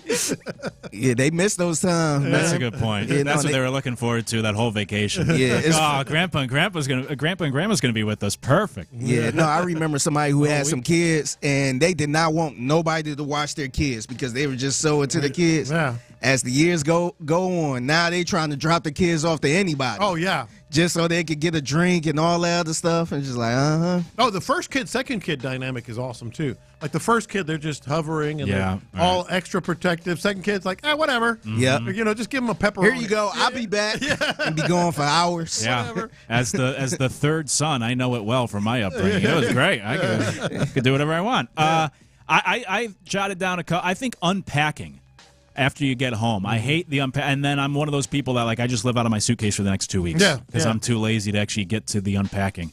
And the checking in process really annoys me, where you can't check in most places until like 3 p.m. if it's a hotel. Even Airbnbs are like noon, and then you have to change your whole travel schedule to time it out perfectly. You don't want to get there too early and what are we going to do for an hour? And if it's a long drive, it's hard to time. I hate that. It keeps getting shorter and shorter. Yes, the window. Yeah. Like you check out at 11, but check in at 3? Yeah. Yeah, I don't Takes like you that long to get the room. I think if check in at 3, you should check out at 3. I know. Or Give if me you 24 hours. Or if you got to check out at 11, you should be able to check in at 11. Yeah. Yeah, a lot of times it's check-ins at 4, check-outs at 10. You know, it's like, what are we doing here? A lot of texts coming. Someone says they travel with 3 laptops. That's brutal to take all those out. Goodness gracious. And you got to put them in a separate little bin. Yes, that's the worst You can't put them in all. So you going down with 5 bins. No, this is a really good one from the YouTube channel. When you do have kids and they want to take them to like a theme park or a water park, I'm like, y'all go have fun. Y'all have a hell of a time. Y'all ain't nobody about to take y'all. I'm going to the winery. I don't care. I'm going to the winery. Y'all have fun at that splash town. I remember my parents. We used to have like a indoor amusement park that would come once a year or a couple times a year. Man, she used to sit at this one table. Y'all go head on. Yeah, I'll be right here. Yeah. Somebody said the money is the most uncomfortable. Can be. Yeah, sure can. Travel within your budget. The one thing I used to hate, too, I don't know if this fit in with it, but whenever you driving somewhere and somebody want to stop and actually have lunch. Oh, God. Like, nah, let's just get to the destination, man. Like, I understand stopping at the gas. When you stop, if I stop up, let's go. If I stop at the gas station, use the bathroom, get what you need, and get back on the road. Let's go. Nah, we're not getting off on the exit and then, let's go to Denny's. Let's just get a table. Like, that's an hour, 2 hours right there, let's man. Just get a table and enjoy lunch. Yeah, nah, man. I don't want to enjoy lunch. We in the man. Nah, let's get the hell out of here. Yeah, I'm with you. It's got to be a one-stop shop. Gas, bathroom, food, all at the same time. If I got to stop to get gas, that's y'all cue to go. Try to go to the bathroom, get your snacks, water, all that stuff, man. I'm with you. Like, I ain't about to keep stopping. For sure. What's the most uncomfortable thing about traveling? You can continue to text in 713-572-4610. Also send your messages on the YouTube and Twitch chats as well. We'll continue to get to any noteworthy answers that come in. When we come back, time to go around the NFL, including one former Texan finally got their ring. We'll talk about it next year on In the Loop. Sports Radio 6.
Houston, insider access, exclusive content. Sports Radio 610. The Texans play here. An Odyssey sports station. Let's go around the NFL in the loop style. Why are you smiling? Because I love football. Here's John Lopez Atula. I'm going to tell you all about how much fun you're going to have this season. On Houston sports leader, Sports Radio 610. Reggie's out today. I'm Luke Morrow sitting in for him alongside John Lopez and Figgy Fig on the steel wheels. And it is time to go around the NFL here on In the Loop. You can always text the show 713-572-4610 or get to us in the YouTube and Twitch chats as well. Well, let's go around the NFL. I saw some, I guess, controversy, some talk about Patrick Mahomes and his body shape. This is a conversation piece every offseason, it seems. But Mahomes, it's always funny when you see some of these great athletes and you see them shirtless, and it's like, oh my gosh, like that, he's this great athlete. That's what the body looks like. Yeah. And that's the case for Mahomes, where he's got what they call kind of that dad bod these days. And I guess who was it? Kevin. It was Kevin Keitzman. Kevin Keitzman created a bit of a stir, talking about Mahomes being overweight. Is this a topic? Is this really a concern or an issue? Well, the reason it was interesting to me, and look, greatest quarterback perhaps ever, certainly greatest quarterback in recent years. How many times has he? We all know his track record, and he has that little bit of a dad bod that has never really hindered him. Excuse me, but I will say this. So Kevin Keitzman, first of all, let's backtrack. Longtime radio host in Kansas City, very well known, now podcasting, and basically said that he needs to stop eating Taco Bell, and I think he said something about McDonald's, whatever it was, and get in shape. And it's asinine and it's ridiculous when you look at what Patrick Mahomes is doing. It's ridiculous. I mean, we can all agree on that. This is how it works for Patrick Mahomes. Now, Mahomes' personal trainer, Bobby Stroop, fired back at him and said, you obviously need attention. If you want to see what in shape is, go make it through a practice at St. Joe or run hurry-up offense, scrambling back-to-back plays. You don't have a clue what it takes. It's not a look, it's performance. He went on to say, research QBs and pitchers in the Hall of Fame with six-packs. Tell me what percentage of them played well that way. I have questions. When has Patrick appeared to be tired in a game? When did he not have the physical ability to play?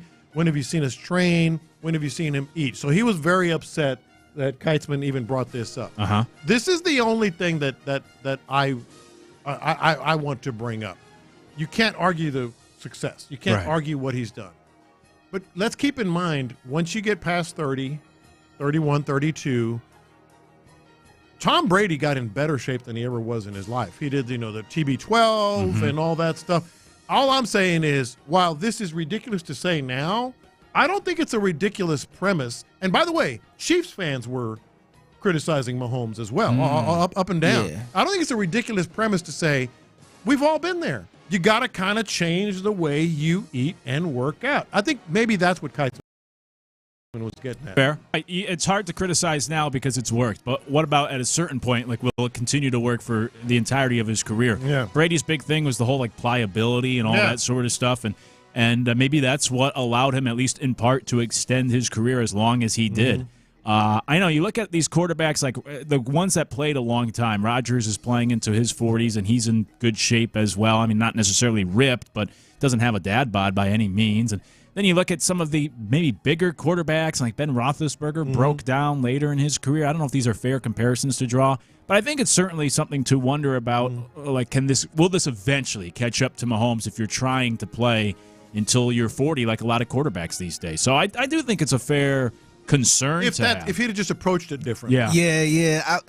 Is Mahomes is out there eating Taco Bell and just not really caring about? I mean, I don't know. Yeah, I mean, that's very understandable to be concerned about that part of it.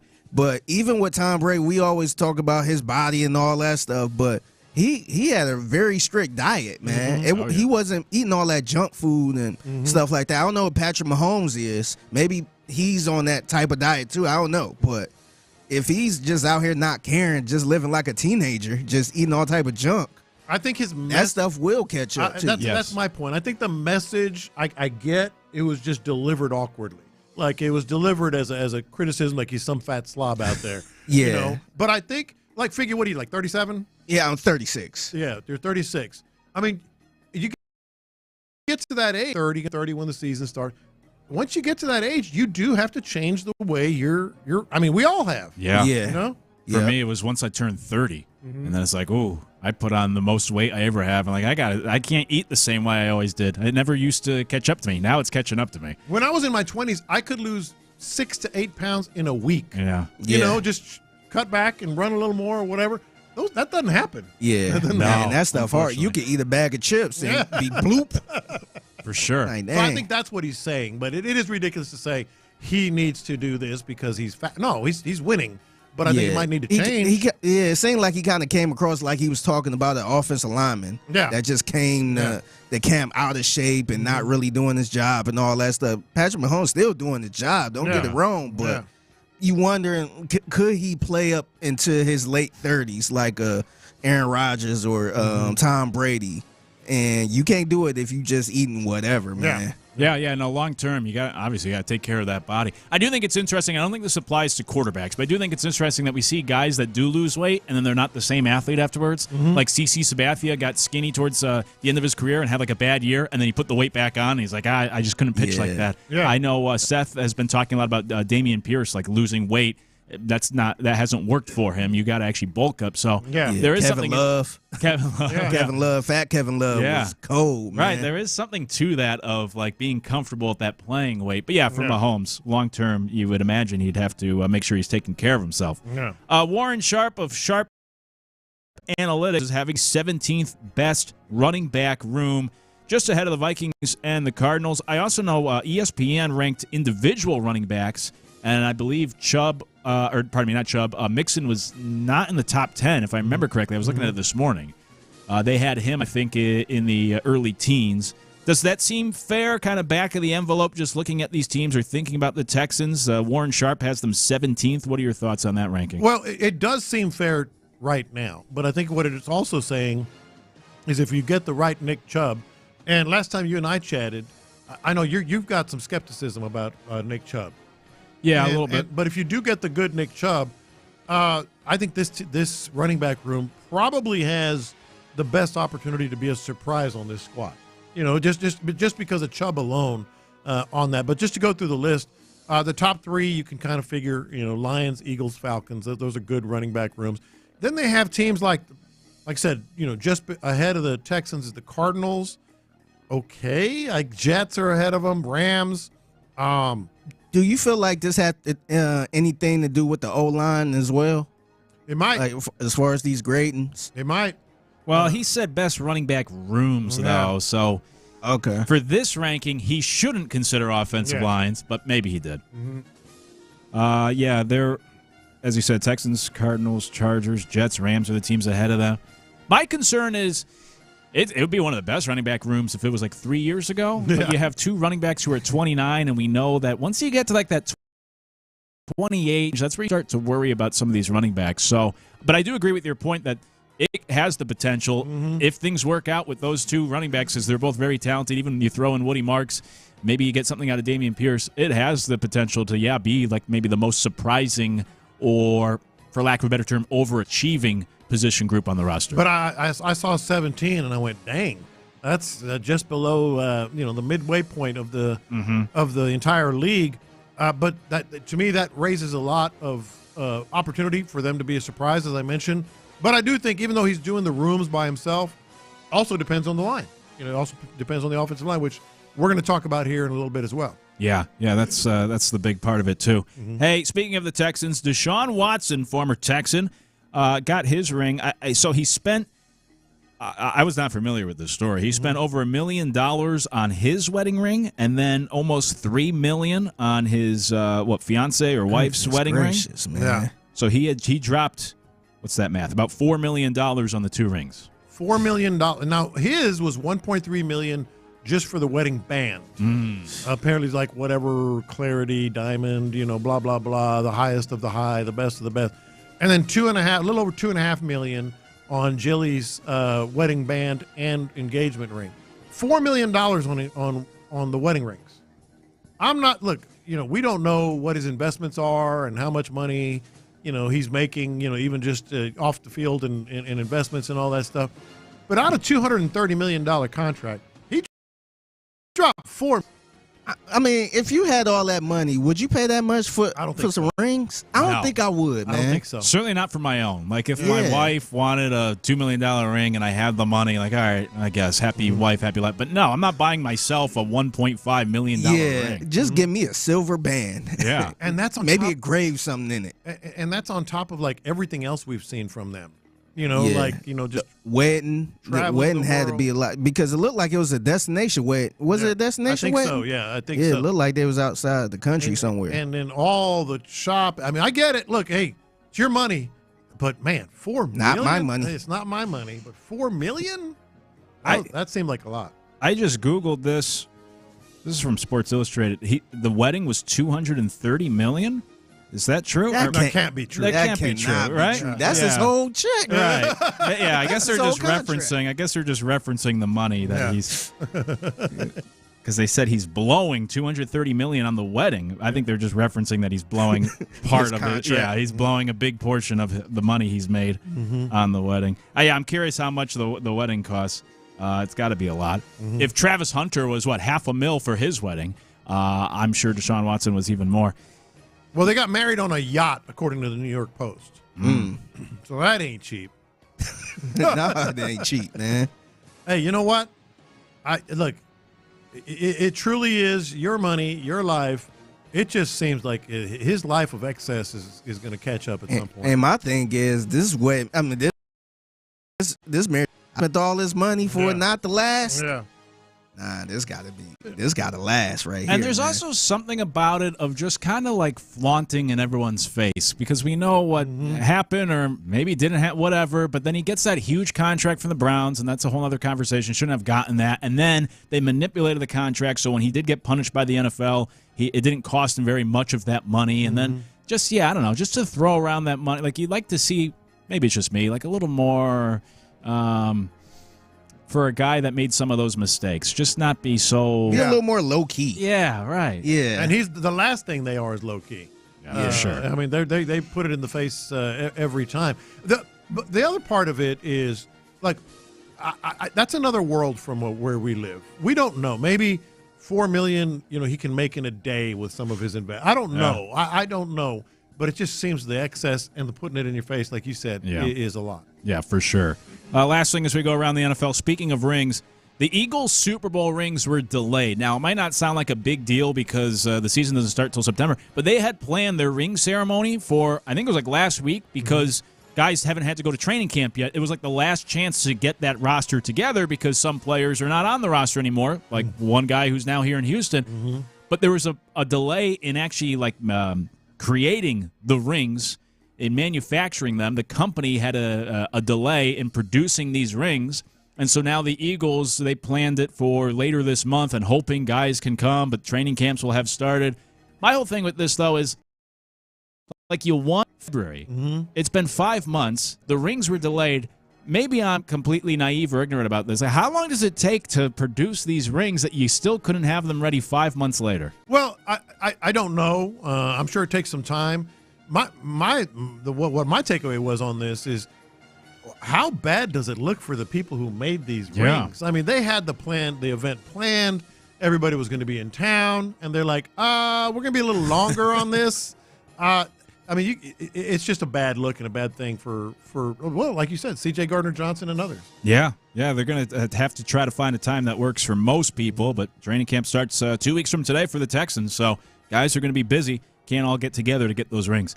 That's around the NFL here on In the Loop. Speaking of the NFL, did the Chiefs just lay out a template for the Texans' potential new stadium? We'll talk about that when we come back. It's In the Loop. Area 45 with Bijani and Creighton.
SportsRadio.org to donate or volunteer. Every donation brings hope. Every hand makes a difference. That's SALArmyEDS.org. Live from the Mokaram Injury Lawyers Studios, Sports Radio 610 presents In the Loop with John Lopez and Reggie Atatula. Did the Kansas City Chiefs just lay out a template for the Texans' potential future plans when it comes to a new stadium? We'll get to that here on In the Loop. I'm Luke Morrow, in for Reggie this week, and sitting in alongside the regular fellas, John Lopez and Figgy Fig on the other side of the glass. You can always join the conversation, 713-572-4610 on the text line.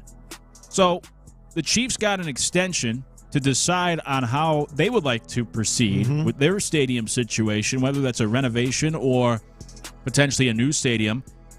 Do you think this has, as I said in the tease, provided some sort of template here for what the Texans may do with their situation? Yeah, I don't think I don't see any way that it doesn't. You know, the Chiefs clearly what an amazing stadium it is. If you've never been, it is truly one of the best in the NFL. But rough around the edges, you know. Nowadays. Now, I believe they had a renovation 2010-ish, maybe, somewhere in there that kind of fixed some things up. But this is where it kind of made me think about the Texans. So they got an extension yesterday afternoon, I believe, on two options for proceeding with with a new stadium in Kansas or a renovated Arrowhead. So the renovation, the option that they have for the renovation is $1.15 billion. That's just to renovate Arrowhead. And that includes bonds that, you know, obviously the public is going to pay up to 50% of the cost and $50 million in tax credits. So that's if they stay there. $1.15 billion, 50% bonds, $50 million in tax credits. How can the Texans not be starting there for a renovation? Like, that's the baseline, right? And this is not to pass judgment. I would do the same damn thing. Yeah. I mean, that's the way it works, you know, when you're renovating a stadium. But here's where it gets interesting, to me anyway. So I don't think the Chiefs are ever going to move from Arrowhead, but a lot of things that I didn't think happen when it comes to stadiums and paying for them have happened. So I don't think so, but we'll see. Now, here's the other thing. Kansas countered that offer for the renovation because they want the stadium in Kansas, you know, right over the border, with what they call star bonds covering up to 70% of the new stadium's cost. Goodness gracious. 70% of the cost Kansas is going to foot. Again, their taxes, their bonds, et cetera. Buckle up. I mean, buckle up, because we've already said, you know, they're fast tracking this whole new event center or whatever you want to call it that the Texans, we know that their offices, they've already kind of fast tracked that. And they mentioned, I guess, was it Sugarland and Pearland and Katy? I heard Katy, Pearland, the Woodlands. Maybe it was the Woodlands. Yeah, it wasn't Sugarland. It was the Woodlands, Katy, and Pearland. Like, they're going to have to offer at least 70%, like the Chiefs did. You know, like Kansas did for the Chiefs, in order to bring that stuff up there. When if Lake Charles decide to jump in here, like, we'll offer 80%, 90%. Yeah. So that's the baseline. And so what I'm getting at is, let's not be too surprised if that 70% gets really attractive to the Texans and they move the whole damn thing out there. You know, the stadium, everything. Are we ready to have a suburban stadium? I wouldn't prefer it. But yeah, it might happen, especially if it's the right deal. And that's how that's how usually this stuff works. Obviously, I know the stadium talk might bring up some old wounds from 30 years ago. But I remember, like, I grew up in Connecticut, and when the Patriots built their stadium now, Connecticut offered to pay 100% of the stadium if you moved to Connecticut. And Robert Kraft, supposedly, they were going to do the deal. We were on the waiting list for season tickets, and then Massachusetts swooped in and said, "No, we'll pony up the money. You stay here," and they got the new stadium. So, anyways, yeah, I mean, it's that hardball approach, and I wouldn't be surprised if with the Chiefs too, with that, you use that negotiation as you laid out, like, hey, Kansas is offering 70%. You better up it, or not going to move. Robert Kraft was never going to leave, but you get the deal. So So yeah, it becomes that whole negotiation. And for the Texans, certainly, like you said, I mean, this is the baseline. The Chiefs are doing this. Why can't we get a similar deal? Yeah, and then here's the other part that I think really makes it more attractive for the Texans. And again, just to emphasize, I would much rather the stadium be here. Yeah, me too. I would much in the city. Yeah, somewhere in the city. Yeah, I would much rather they not move, but I get it, they are. But what makes it more attractive for the Texans is they would have control. Right now, they can't even get the plumbing worked on without going through the county, and so they would have more control. So if, let's say, just as an example, Katie. Sorry, Katie, people. I know traffic's a mess out there, but let's say Katie says, "You see what they're doing over in Kansas City? In Kansas, we'll give you 70% for the whole shebang. We'll give you 70% for the entertainment, training, and the new stadium. And control. The Texans actually have a say in everything that, involved with the stadium. How would you? I wouldn't say no. I mean, I'll definitely be listening. Yeah, I want the stadium here, but I wouldn't say no. No. Yeah. So if they keep it here, will the city still have control of it?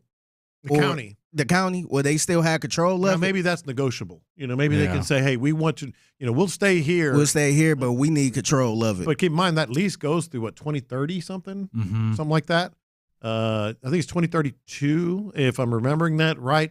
But they could rip that up, and maybe have more control here. But they're still already planning on their facilities and everything, the entertainment district and all that. And I've said this massive entertainment district that you have control of, that you have your restaurants and event centers and concert venues and game day stuff. Why would you not want a stadium there for 17 more dates, or not 17? Let's say 10, 11 more dates. To have 80,000 people out there. Yeah, for sure. Why would you not? Right. Yeah, and that's becoming a big thing with all these stadiums. I mean, that's what all these teams are after. And you were right, by the way. It expires in 2032. Yeah, I thought that was the lease. Mm-hmm. Yeah. Hypothetically speaking, say the Chiefs do build a new stadium. And they don't just renovate and forget the deal they get with the money and all that sort of stuff. Just simply new stadium, whatever the finances are, they build a new stadium. Do you think that would have any impact on kind of like a keeping up with the Joneses, where we always see in the NFL whenever one team builds a new stadium, the Vikings had the great new stadium, or I guess the Cowboys were first, then the Vikings, and then the Falcons. Yeah. Do you think that, say the Chiefs, if they were to build a new stadium, would that drive the Texans to then want a new stadium themselves as opposed to just renovating? Personally, and I don't know this from any sourcing or anything, it's just my gut feeling, I think they already want a new stadium. I think everything you've just laid out, whether it's Dallas or whatever they call it, Frisco or Arlington or Atlanta or Denver. Didn't Denver build a bunch of stuff out there around their facility? Cleveland. I think they already want a new stadium. Just me personally. So if they can come in, again, just using Katie as an example. Hey, we'll match what they're doing. We'll do 70%. That's millions, if not billions, of dollars they can save. Mm-hmm. Because the new stadium is going to be what? Yeah, and they brought that new president in. They ain't bring him in just to renovate. No, they brought him in for this. Yeah, they brought him in specifically for this. Yeah, and I think regardless of what we want or what we think is best, a lot of times with these things, it just comes down to the best deal. So as you said, right, if that's Katie or somewhere else, whatever comes in with that best offer, it's hard to turn that down. It's hard to say no, even if you have to move outside of the city a little bit or actually change locations instead of staying where you currently are, renovating or finding somewhere downtown. So it usually just comes down to that. Buckle up. Yeah, for sure. Yeah. I think this is going to get very, very interesting very, very quickly. I think, they are fast tracking the new entertainment facility and training facility. They are. We might hear about something on those lines before training camp is over. I think it's that fast. And if that happens, I don't think the stadium is very far behind because they're going to put the screws to the county here. Yeah, and plus you see other teams moving forward. Yeah. So that ain't making it any better for the county or the city or whatever. So they looking at these other teams, and I think it's gonna move quicker than we think. I do too. Just out of curiosity, I'm putting you on the spot here. Did you know how long the extension is for Kansas City? You might have referenced it earlier. I do not know the exact. You're talking about if they stay in Arrowhead. Yeah, like that. The extension they got yesterday for. I'm just curious, like when this might all come to a head here. I do have it here somewhere, but I didn't write it down exactly how long but they did get an extension. Yeah, okay. To make that decision. Because I'm curious if that, then that process sped up. Then it'll speed things up. I'm just curious their timeline in Kansas City. But it's interesting. 832 so they should move the stadium to the west part of Katy. 832 says bring it to Bridgeland, Texas. Bridgeland. Let's go. Now that's a hike. That would be a hike for me personally. Move it out there to Beaumont. They pay like 100%. What is pretty cool is, people in Katy are like, yeah, I'd go to a lot more games if it's out here. You also got some people in Katy like, no way. It is crowded already. No way. As another 832 said, buckle up, Buttercup. Yeah, this could get really interesting. By the way, I do like, just off topic, this 281 saying, question of the day, what would you spend $4.3 million on? Going back to the Deshaun Watson wedding rings. If I had $230 million, like him, yeah, well, that'd be at least a baseline for a house, not a ring. No, not a ring. No, it's 100% a house. Yeah, not a ring. That's for dang sure. And that's a lot of money for a house to be. I guess it depends where you at. Yeah. Like if you in over here in West University, that you'll go past a little $4.3 million house, man. Yeah. Getting ripped off. Yeah. Yeah. Even if I had that money, I'm that type of person. It would be hard for me to sign over a check for $4.3 million, even if I could spend it. That's a lot. I would have to have a big ass ranch, a couple acres of land or something like that. Absolutely. Well, keep an eye on whatever happens there with the Chiefs and how that might influence or impact whatever might happen here at the Texans and their stadium situation. When we come back, time for what's the NBA teams here in the state of Texas stepping up and doing something really cool. We'll get to that next. It's in the Loop. How good was the Astros?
50% off. The biggest stories in sports and entertainment. Sports Radio 610 style. In the Loop presents What's Poppin'. What is poppin'? We'll let you know here on In the Loop. I'm Luke Morrow in for Reggie, alongside John Lopez and Figgy Fig on the ones and twos. You as well, 713-572-4610 to get in touch with the show. Let's go through some things here, including, sadly, that there's... Well, you were just on vacation in the hill country, but not quite where the disaster occurred, fortunately, for you and your family. But what a terrible thing that obviously occurred over the weekend. Our thoughts and prayers continue to go out to all those that were impacted and affected. A lot of Houston connections as well. You might even know someone or family members that were impacted. Just a terrible story. And of course, we're thinking of everyone that has had to deal with this. With that said, bit of a cool story to come out of the tragedy in the sense that the Mavs, Spurs, and Rockets, the NBA teams, they're donating $2 million to relief efforts in Texas Hill Country. And then you have the Texans and the Cowboys. They're donating $1.5 million, and the Astros are donating $1 million as well. So, terrible situation, but it's nice that the sports teams are trying to step up and do what they can to help out in this tragedy. Of course. And, speaking of the Chiefs, did you see... I guess it was Lamar Hunt's great-granddaughter. Oh, yeah. Passed. She was at the camp, I think the Mystic camp. Yeah. Oh, man, I didn't know that. Yeah, his great dad, like 9, 10 years old. Oh, man. That's the thing that just got terrible. me, man. I was just, kids. It was ridiculous. But yes, I mean, obviously you can't put a price on these things, and everybody wishes you didn't have to donate this money in the first place. One thing, though, that as we were, picking up on this story, now we got some rain. We were 60 miles away, which... Isn't that wild? Like just 60 miles away and nothing.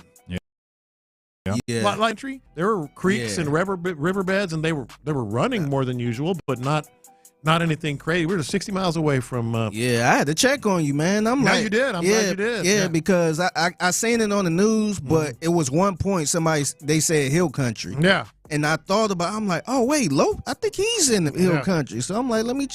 Man, it was wild that we were so close and nothing remotely like that happened because of the Guadalupe and all that. But here's one thing I did think about as we were sort of obviously grieving and worried for the families, etc. During our trip. We went down, like there was this little pavilion area, and then we went up in the hill to do a little hiking and stuff. We went in like maybe 20 feet from where we were getting a cell signal. And gone, like zero cell. Like what is it? Would it say like S something? Yeah, SOS. Yeah.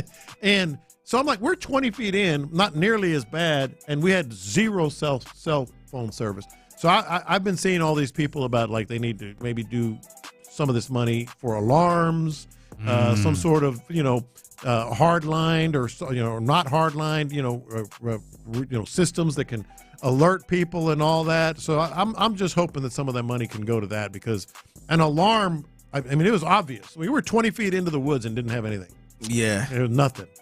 Yeah, that's a good thought. I mean, I know following this, I mean, they showed something not this drastic, but something also occurred in that area in 1987 that was similar. So, yeah, I mean, like, there needs to be something to mitigate when this does occur to try to help people in this terrible situation. It was wild. It was absolutely wild, and it continues to be so. And obviously good on the Rockets and the Spurs and Mavs, Texans, Cowboys, and Astros. For sure. And Figgy, you shared yesterday HEB stepping up as well. Yeah. So, that's it's good to see these corporations and teams that can do this step up and try to do their part. But obviously a terrible story in we'll continue to keep these people in our thoughts and prayers, those that are affected by it, or, of course, if you know someone who was impacted by this tragedy. Yeah. Impossible transition, but we'll try to make it nonetheless. The NBA changed forever on this day 15 years ago. Where were you on this day 15 years ago? I remember where I was watching as LeBron made the quote-unquote decision to take his talents to South Beach. Here's what it sounded like on this day 15 years ago. The answer to the question everybody wants to know. LeBron, what's your decision? And this fall, man, this is very tough. And this fall, I'm going to take my talents to South Beach and join the Miami Heat. Miami Heat. That was the conclusion you woke up with this morning. That was the conclusion I woke up with this morning. I forgot how awkward that whole thing was. That was the most awkward. It was at a boys' club. Yeah. And they had some girls kids. and boys club. Boys and girls club, and they had some kids on bleachers in the back, and they didn't know what to do. Yeah. It was just him and you kind of heard the. yes. But, yeah. I forgot what it was. But, there's a very strong argument to be made. Like, the NBA changed drastically that day. Mm-hmm. Yeah. Like, the sports world changed drastically that day. You see high school kids now making their announcement to go to play football somewhere. I'm taking my talents, too. Yeah. It's true. That had never been said I never before. heard that before. That had never really I'm taking my talents to whatever. Yeah. So it changed that way. I think what really was big back then, and Twitter was just sort of, taking off, and the whole rumors of this, and that was Woj back then. Rumors of this and that is he's leaning this way, or he's taking these trips. That was all played out on Twitter, and that's when we first started getting, sort of that whole thing, the taking my talents to these announcements. And then the news on Twitter, and then the big three. That was the first big three. Then everything changed that day. I'll never forget that day. I was in my room watching ESPN. I'm like, there's no way he's doing this to leave. Yeah. What do you know? When he said that, I turned the TV right off. And I was watching. I ain't even watched the rest of it. But let me ask you both this: was that good?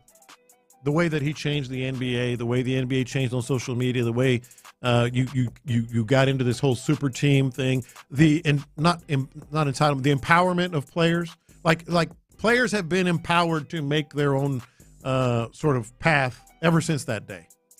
I don't like I don't think the player empowerment's good. Like I hate when players, you want to force a trade, that's one thing, but I hate the whole idea of they get to go exactly where they want, and they get the team when it's a trade. It might not be the best thing for the franchise.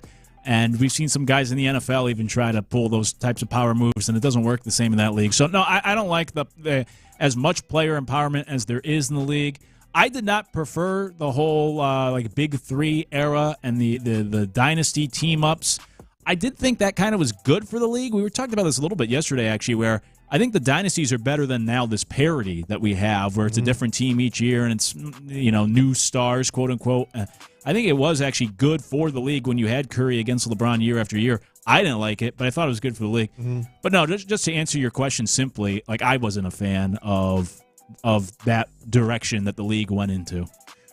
Go ahead, Figgy. Yeah, I feel like the way he did it, I felt like he didn't really force himself out or anything. He waited till he was a free agent and then made his move. I don't think that was wrong, but I feel like other players followed that by trying to force themselves somewhere else like that. And I think that kind of messed it up. That's where I'm kind of in the same area as Figgy. I want players to be empowered. I want them to be able to get their money and play, in situations that benefit them. I get all that. But my point is there's maybe less than 10 players that really can be that significant. And now everyone is trying to, I don't want, you're a mid-level guy or you're a role player guy and you're trying to control where you're going to end up playing. I'm like, come on, man. There's like maybe 6 or 8 guys that truly could have that kind of power. Yeah, and now you have people like Bradley Beal, right, who getting all of this money and then forcing them way out and having a no trade clause and all that stuff. That's the part that kind of messed everything up. I think LeBron might have laid the blueprint a little bit that, hey, you don't have to stay with this team. You could team up somewhere else. But at least he waited till he was a free agent to make that decision himself. But I felt like other people, like a Bradley Beal, is forcing his way out to go to a certain team and no trade clause and all that stuff. And it's like, man, he's not even worth all of that. Yes, exactly. Yeah, I don't love what it developed in the NBA in the 15 years since. What I really didn't like about that whole thing, because I know he raised a lot of money, I think, for that Boys and Girls Club. What I didn't like was that the Cavs found out the same time that Figgy found out in his room and we found out. And I just think that's bad business, that you were with the Cavs, all that sort of stuff. And that's how Dan Gilbert finds out that you're going to a different team instead of having like a conversation with him before going on air. For that, everyone to find out like that, I just didn't like it. I thought it was bad business personally at the time. But 15 years ago today was a big moment. I remember where I was. You probably remember where you were too, watching that on this day 15 years ago. What else is popping? I saw this story. I'm curious if you guys buy this.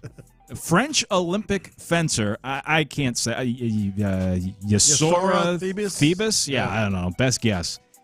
She will not face punishment for anti-dope. She got caught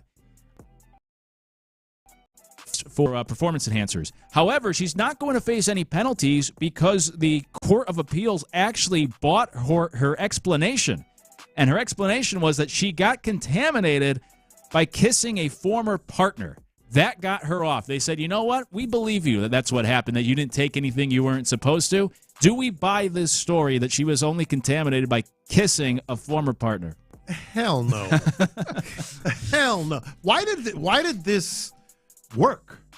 Like the doping, okay, scientists, doctors, physicians, nurses, help me out here. The doping is in your blood.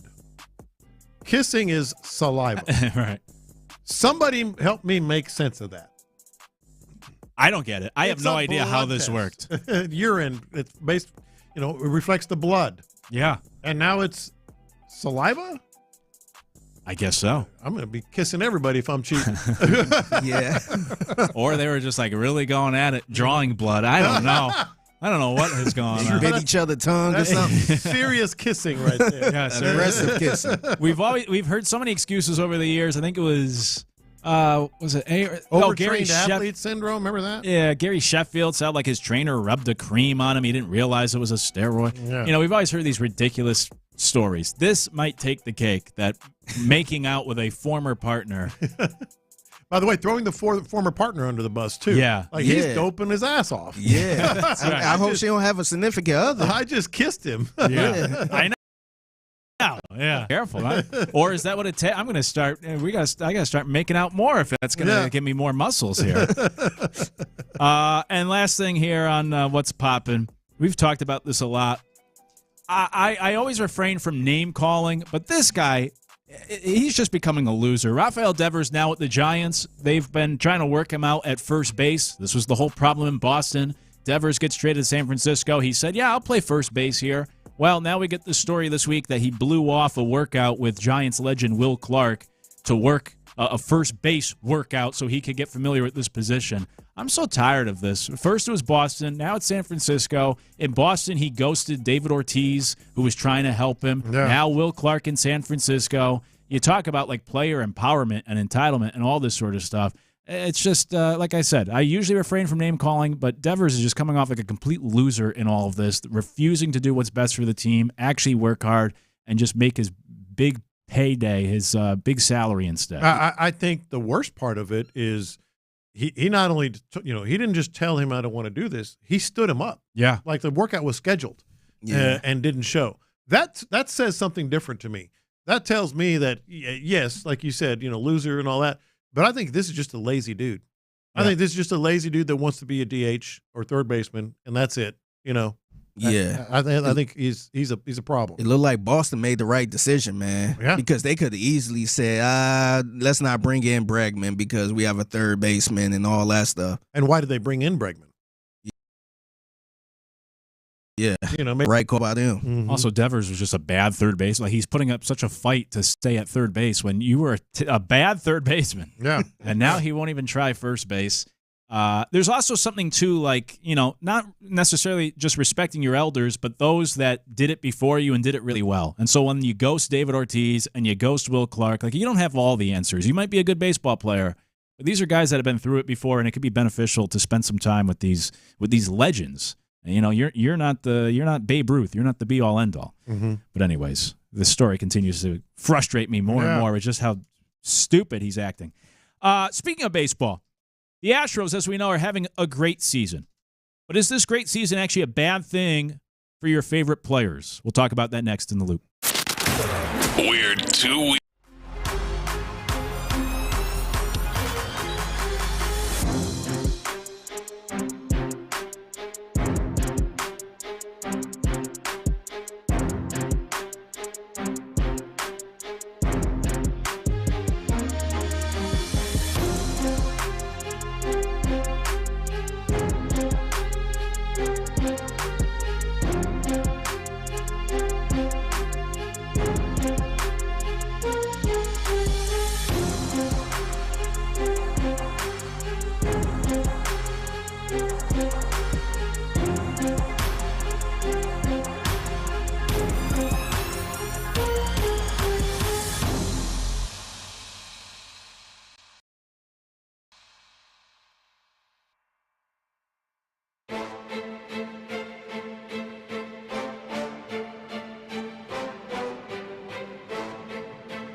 Sports.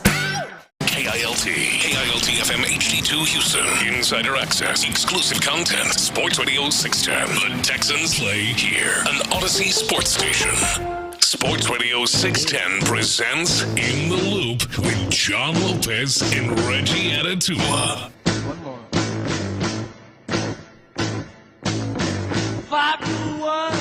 Is this Astros season actually a bad thing for your favorite players? Get to that here on In the Loop. I'm Luke Morrow in for Reggie alongside John Lopez. Figgy Fig on the ones and twos. And you hanging with us on this Tuesday as well. 713-572-46, the show. I was just catching up on some of the texts during the commercial break after our What's Poppin' segment as we were hopping around in regards to the French fencer that got off of from doping, claiming that it was just from kissing a former partner. On the text line, they called it deep kissing. Someone says it depends on where she kissed him. Someone said they're vampires. And also, Fernando said skin cream can be transferred by touch, but you don't put that on your lips. So, well, I'm sure it could have been that second answer, to be honest. Yeah, I didn't even think about that. I didn't even think about that part. Yeah. In regards to LeBron, today, 15 years ago, was the decision. Someone said that's when they stopped watching the NBA, was after that. Someone said Nick Wright at the time said he would quit if LeBron did leave, but Nick did not quit his job after it. Last I checked. He actually took it up a notch. Yeah, he did. Yeah, and there's a few comments just coming in about they did not like the direction the NBA went after that decision 15 years ago. Were you working here during that time? What? Yeah. Okay. Who was you working? Was you working with Nick? I think it was Mark. Mark. Okay. Yeah. Okay. Because I'm going on 16 plus. Okay. Yeah. So I was Mark and I in the mornings. I remember it vividly. The whole thing. And I think the only thing I didn't mind it per se because a lot of people say, hey, I hate the big three and all this empowerment and it's going too far. I kind of went down that path a little bit when it comes to not the superstar players doing things, but. Let's not fool ourselves. We were glued to that squad. We thought that was going to be the best team in history because we never saw anything like that. To watching that team play. Like just a random Tuesday night. It's like, I remember a big discussion we had. I to this day, I think Chris Bosh got short shrift on that. He was so good on that squad. Nah, he was, man. He was really good on that squad. No, I became a big Chris Bosh fan with that. Yeah. Fernando also said, wasn't there a player in the late 80s who said he was taking his talents somewhere while talking from a hot tub? So I did. Maybe. Well, I Googled this, and there was Slate.com about a decade ago did actually a really in-depth dive of this. And I guess we probably should have all figured that LeBron wouldn't have an original comment or thought. Of course it had to be, taken from somewhere. He read it in a book. So I guess Kobe actually said, I have decided to skip college and take my talent to the NBA in 1996. That's the first athlete they have. And then Lou Williams in 2005 said, I've decided to take my talent to the NBA draft this year. So they're comparing that as those are the originals. And then Lou Williams said he's taking his talent to Magic City during COVID, but that's a whole other thing. And then they even went so far back as Agatha Christie, I guess, in 1922. Oh, wow. Was the first they could find on record when she said, I have entertained talents a particular market when talking about a murder trial and law and being a lawyer. And they said that's the first reference of someone saying taking their talents. Good. Maybe that was the book LeBron was reading. Probably so. Yeah. He read that page. He read that. Yeah, that's right. He read that Page one. That single page. But it's become because of LeBron. No, for sure. Like all these high schoolers, it just cracks me up. I'm taking my talents to USC. All right. Yeah. Okay. We'll see. Yeah. Then they end up being like just in a general conversation, to be honest. Oh, we've said it on I'm taking my talents to Yeah. It's true. Yeah. No, that did come. That was LeBron's doing. I found this text interesting from the 832. They said, I don't think LeBron started the big three, and then they referenced the Rockets of the late 90s with Akeem and then Scottie Pippen and Charles Barkley. Can that be considered a big three? See, I don't consider that the big three, man. Mm-hmm. To me, when I think of LeBron starting the big three, I'm thinking of three guys getting together and say, "Hey, let's all go here," or let's team up together type thing. I agree. I don't, and these are guys in their primes because we're not talking about drafting a big three like the Spurs. Yeah, you know, that's just credit to them for doing that. Their front office. But it's like free agent or whatever, manipulating a trade.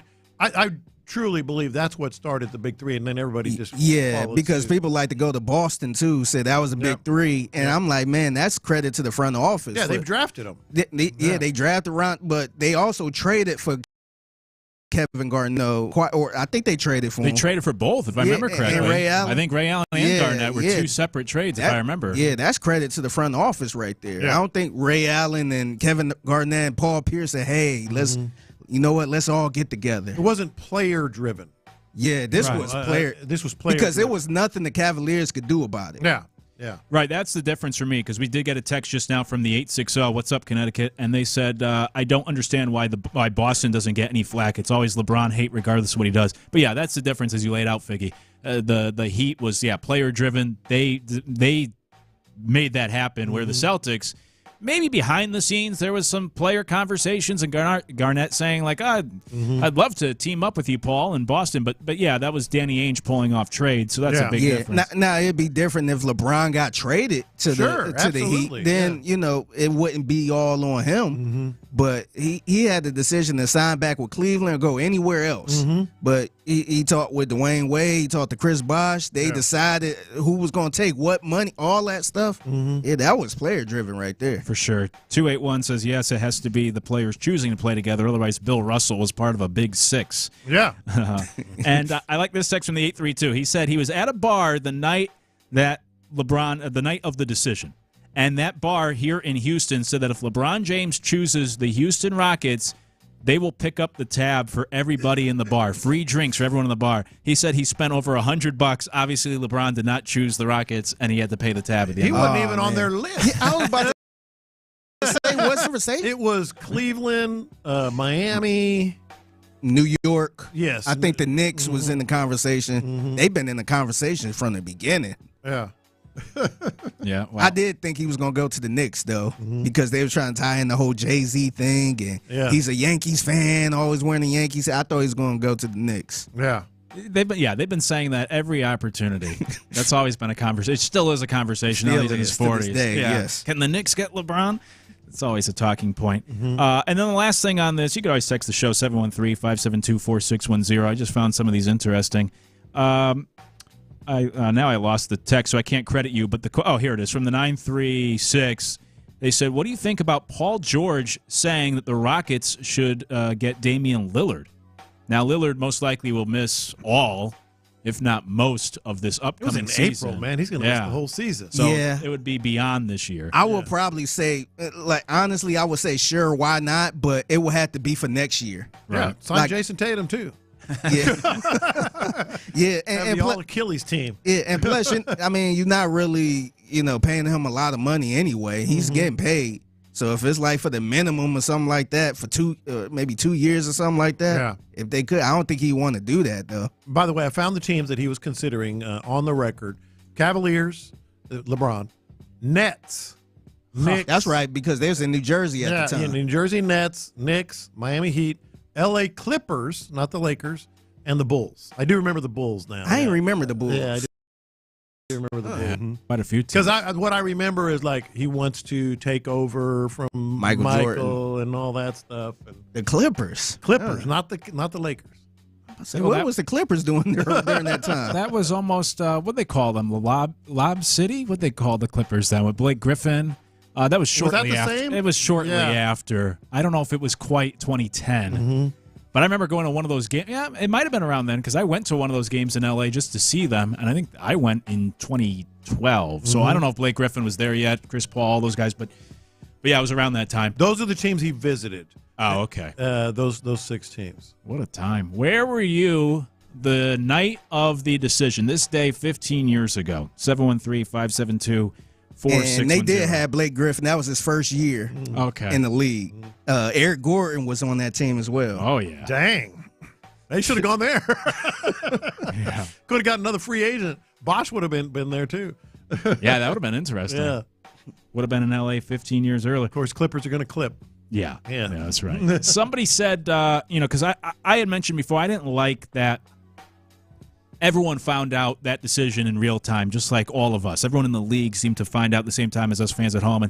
And someone on the text line pointed out, well, when players get traded, they get told when the trade happens too. Mm-hmm. That's fair, but I also think there's some sort of heads up where you talk with the agents let you know, like, hey, they're shopping you or we're close to a deal or whatever. Like, I don't buy these stories that LeBron had no idea Luka was getting traded to the Lakers. I think people know when these trades are going to go down at least slightly beforehand. So maybe Harris, do you think there's a little bit of a difference there where if he just told Dan Gilbert and the Cavs before he got on TV, so like minutes before they went on air, hey, by the way, I'm going somewhere else. Yeah, and also this is why the league is the way it is right now, man. That's one of the major complaints that players are running the league. They doing. Well, that's why I asked. Was it good? It changed everything. Yeah. So I mean, at that point, the players doing pretty much whatever they want because I'm sure a lot of teams and GMs is finding out when players request a trade live on TV or something like that. So. By the way, the other thing and I watched that whole video, well, most of it. The other thing that I found just funny, we should have known LeBron's weirdness, in terms of things that he says he did. Yeah. Or true or not. We should have known back then. He said he didn't decide until he woke up that morning. You remember that? Yeah. I woke up this morning. I think he said he talked to his mother or something like that. Like, sure you did. We should have seen this coming. Yeah, that's true. My favorite is when they asked him his favorite quote from The Godfather, which is supposedly his favorite movie, and he's like, there's just so many to choose from. It's like, we should have seen one? That. We should have known that from that quote. Yeah. That brother don't be reading or watching nothing. Yeah, there's so many. Yeah, it's hard to pick. Yeah, all right. Well, just give us one then. Anyways, we'll get to the Astros topic coming up a little bit later on. I had teased it. We'll pay off that tease later on. Is the Astro season actually a bad thing for your favorite player? I'll let you know what I mean later on. About an hour from now, we'll get into that because we went long conversation. But as we said, it was a big day. It changed the NBA. It was a memorable day. For a sports fan, that's one of those you remember where you were. I won't compare it to like JFK or some of these other real-life tragedies, but in the sports world, there's certain things that you'll always remember as they went down, and that's certainly one of them. 15 what was years Cleveland? Ago. I mean, I vaguely remember, obviously. Yeah. So at that time, I was working a night job. I was working at a home for mentally disabled adults. Mm-hmm. So I was doing third shift. So this was around 9 o'clock. I had to be in by like 10. Mm-hmm. So I'm upset. My dad upset. I get in the car, turn on the radio. And this is a hip-hop station. Yeah. And they talking about it. They upset about it. Yeah. I go to the gas station. Everybody just talking about like, man, I can't believe it. It was just in the air. Yeah. It was just everywhere you went. And I was just going to work. Mm-hmm. And everybody was just so pissed off. They were so upset. I ain't seen any jerseys burning or nothing like that. Yeah. But just everybody was just so mad, so shocked. Mm-hmm. It wasn't like people knew it was coming and it wasn't like the second time he left. And was it the press conference right after or a week after or whatever it was when he said the not one, not two, not three? I think it was a week later. Yeah. Because with Jim Gray, he's like, all I want to do is put myself in a good situation. I'm not going to predict championships. And then the next week he's like, not one. Not one, not two, not three, not four. It's just that when you get put in that situation, it's like Frank the Tank in Old School. Like, I'm going to take it easy tonight. I'm not going to drink a lot. Don't worry, honey. And then everyone's partying, and you're like, you know what? Let's have a good time. Let's go. Yeah. So when LeBron's in front of all the crowd and everyone's going crazy, and Dwayne Wade's there, you get wrapped up in it.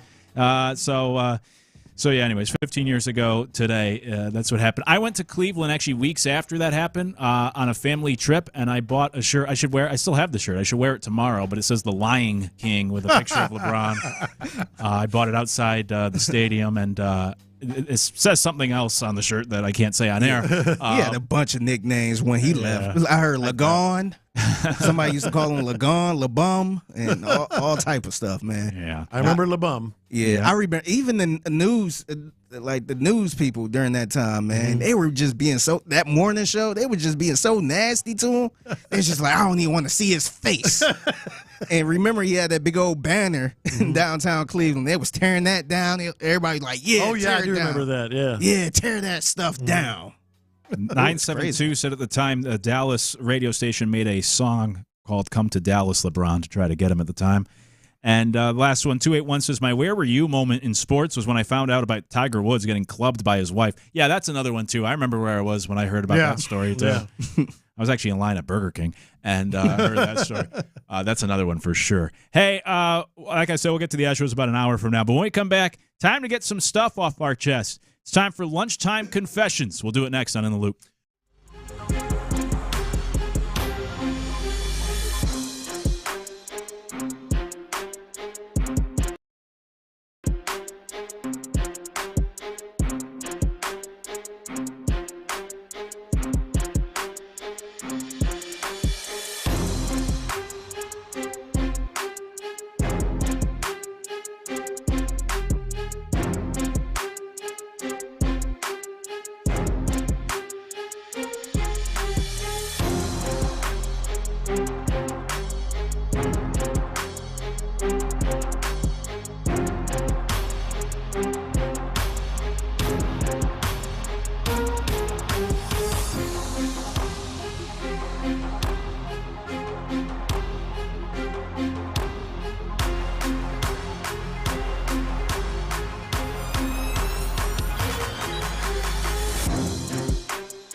Volunteer. Every donation brings hope. Every hand makes a difference. That's SALArmyEDS.org. Sometimes it's sports, sometimes it's not. Whatever it is, Reggie and John are keeping it real. It's In the Loop's Lunchtime Confessions, presented by the Men's Clinic on Sports Radio 610. Watch this.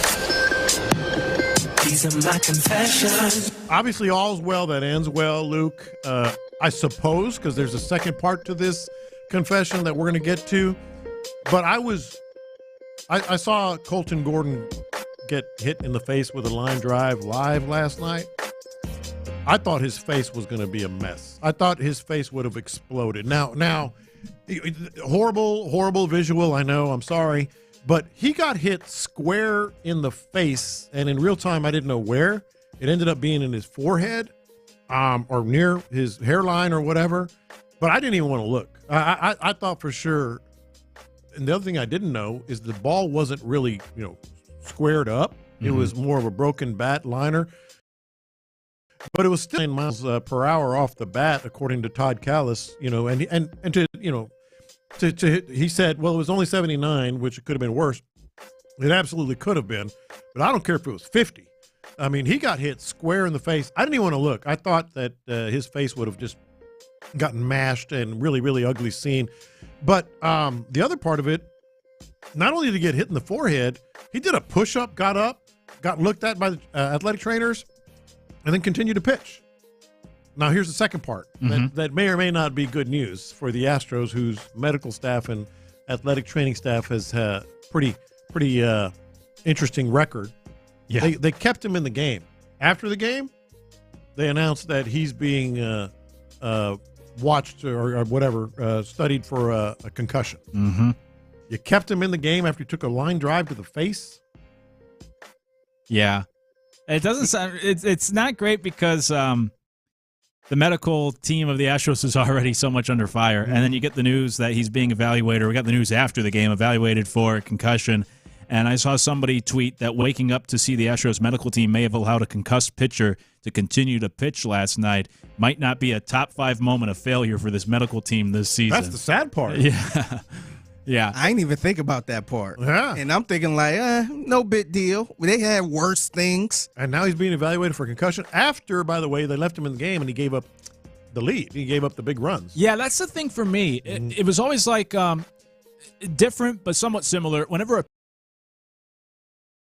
pitcher would have to go out, give them a breather because they're tired, and now the next batter, And this is almost a similar where, I'd have a rule that if a pitcher got hit in the head with a line drive, I don't care if he's okay. If it got him, pretty flush, I think I'm taking him out of the game automatically because what do you expect from a guy after that? And sure enough, 2 batters later, he gives up the 3-run homer to Ramirez that essentially – that was I know the Astros came back to tie it, but then they left him in the next inning, and he gave up more runs that after the Astros had just tied it. So it almost be my rule of thumb that if my pitcher gets hit by a line drive, even if he says he's okay, even if he checks out okay, you know what, let's get you out of the game, even just based off of just for your performance, and make sure you're good in the clubhouse. And then after the game is when you decide to evaluate him for concussion. Yeah, Figgy, you saw it again. Yeah, I didn't know it was a broken bat on TV.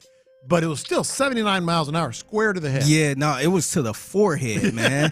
I'm like, I saw it in real time. I'm like, yes. And I could tell Todd Callis and them didn't realize it hit him directly on the head, on the forehead, until they saw the replay, and they was like, "Oh, boy, what you read is so true and so sad." This isn't even top 5 of the questionable things that they've done. Yeah, I know. It's kind of become par for the course at this point now where you hear that. It's like, I can see that. I could see that happening. That's always the worst, though, for me is watching. I'm not a big injury guy. I don't like watching, gruesome injuries. Yeah. But that line drive to a pitcher, last night, fortunately, knock on wood, it wasn't as bad of a visual as some of them. Mm-hmm. I think back Bryce 5 years ago, who was just gushing blood on the mound. It's just, I hate that. That's my biggest fear for these guys. I'm not even out there, but I always worry about the pitcher. Bobby Miller, I think it was for the Dodgers, got hit earlier this year with a 106-mile-per-hour line drive to the face like that. I can't watch those replays. I feel for these guys. That's terrible. Yeah. These are my confessions. I was thinking which way to go. I mean, I could have went back to the Savannah Bananas after yesterday, but and my disdain for them. But I think my confession is that I don't like drama in my life, but I like to rubberneck drama. I love these reality dating shows, and originally it was the significant other that got me into them, but I can't even blame her anymore because I'm just into them. I like it. We finished The Ultimatum last night on Netflix, and we had the reunion to watch last night, and it opened up with a lot of drama in the beginning of the reunion, and then it kind of got mellow, and I was like, this is boring. I want the drama, so I don't like it in my life. I don't know what's changed with me or happened to me, though, but the last about 2 years, I love these shows. I watch Love is Blind. I watch The Ultimatum. We watch The Golden Bachelor and Bachelorette. You watch Golden Bachelor? Yeah, not the regular Bachelor, only the Golden one, because it's more like, it's a little more family friendly. It's a little nicer. I'll be cringing every time I see those commercials, man. I'm like, man, what? Oh, I cringe too, and I am golden. But on our vacation, we actually played a family, The Traitors. Have you watched The Traitors? No, I've seen the commercials. So freaking traitors, and tried to decide who was what, and had all these games and stuff.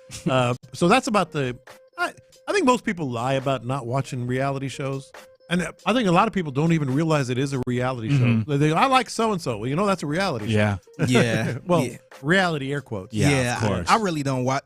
What's crazy is my wife is not into reality shows at all. She don't watch it at all, but she's into the goofy.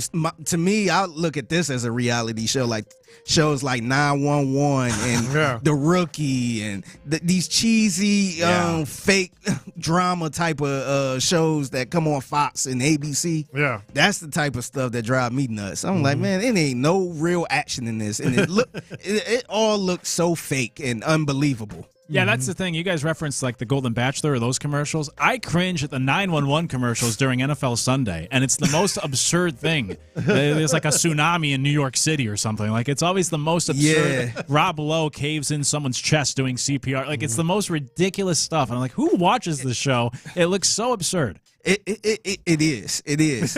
Like it would start off like, oh man, a helicopter crashed in the Grand Canyon. Oh my God. And then next thing you know, everybody's alive. Everybody good and well, and they keep on going. These are my confessions. Speaking of my wife, so I told y'all about my situation with the car and how we had to get her car totaled because a tire came out of nowhere on the freeway and hit the front of her car. Yeah. So we down and we been carpooling pretty much. Oh Lord. My confession is I'm not a fan of this at all, man. Nope. I don't understand, and this wasn't a thing back in the day where both parents had two cars, or at least where I'm from. Yeah. Like my mom and dad only had one car. My mom didn't even drive. Yeah. My mom and dad had one car, and he would take her to work, come back home, or he'll go to work, and I'm like, man, I don't see how they used to do that back in the day, man. I don't understand it. Yeah, so now I'm just every time I ask, I'm like, what's the schedule? What's the schedule looking like? You dropping me off, or I'm dropping you off? And then she get here early, and I'm like, I'm not even off work yet. And then whenever I am finished, I'm not going to be there till 3:30. I'm just like, oh, my God, man. The worst. I'm just like, man, we got to get another car ASAP, man. It's throwing my whole morning off. The other thing that just to kind of dovetail off of that is like they think it's cool. Like we can talk more. It. Yeah, we can talk. I'm like, why do I want to talk with you? Dude, she love it so much. Yes. And then she said, hey, I wonder, will it be like this if we ever had kids? Oh, where we God. I'm like, no, one of us just going to drop the kid off and keep it moving. They think it's like an adventure and cool and all that. Oh, my God. It's the worst, man. I'm just sick of it, man. And we can have breakfast on the way or get a coffee. I'm like, no. Yeah. No. And even when she did have her own car, she would always try to leave the exact same time. I'm like, what's the purpose of this? Because sometimes I get up and I be heading out the door. You're like, wait a minute, I'm about to leave out too. I'm like, why we got to leave out together? I know, exactly. So now this is her perfect moment to leave out together. and both get in the car and see you later, give me a kiss and all this other stuff. I'm just like, man, I can't even get in my groove. Yes. I usually get in my groove on the way to work, man. Texter says, my wife and I used to do it for about 6 months.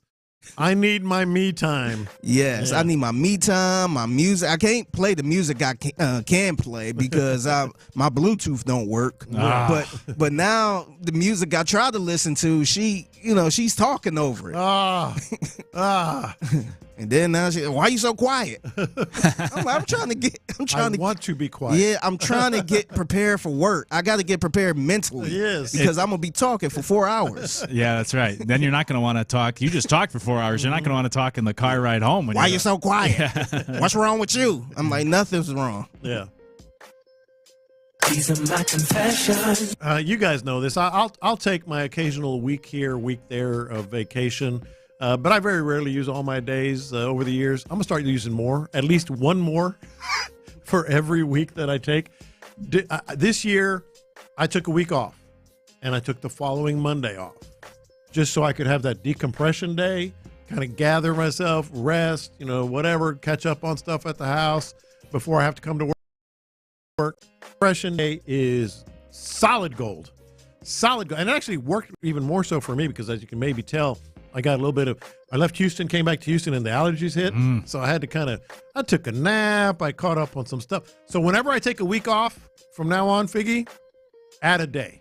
It's going to be a week and a day. That decompression day is gold. Yeah, I like that idea. I'm all for it. I'm also, admittedly, sort of that guy at the start of the vacation, too. I know the travel people might not always like it, but I like to settle in wherever my destination is. First day, let's just relax. Let's not do anything. Yeah. Same idea. Get home. The next day, give me a little bit of a debriefing day before I got to jump back into things. Yes, exactly. Yeah, no, and that's the worst, especially like the times I travel, actually had to fly out somewhere and get back around 8 that night, and that Sunday night, and then got to work the next day. That's the toughest part right there because the way back home is always rough, especially on the flight. And you always get tired. Yeah, that next day you just be tired from the traveling and all that stuff, and then you got to work the next day. Yeah, that's tough, man. Add a day from now on. I like it. Hey, the more days you can take off, the better. Why not? Exactly. Add a day on the front and the back if you need.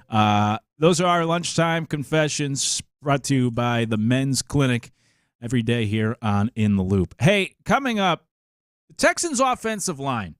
Everyone is really down on this offensive line, at least outside of Houston. Everyone is down on this O-line right now. How good does it actually have to be for the Texans to achieve their goals this year? We'll talk about it next in the Loop.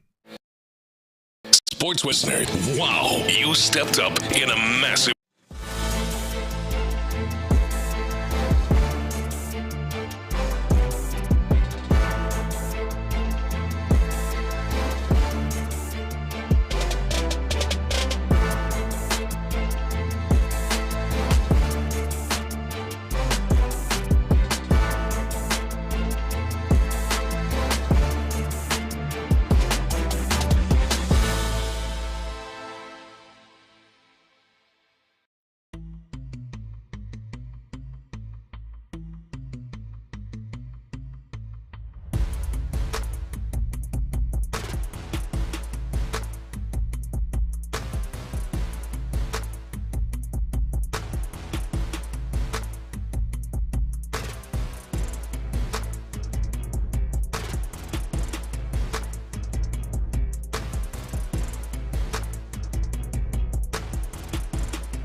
Injury Lawyers Studios, Sports Radio 610 presents In the Loop with John Lopez and Reggie Atatula.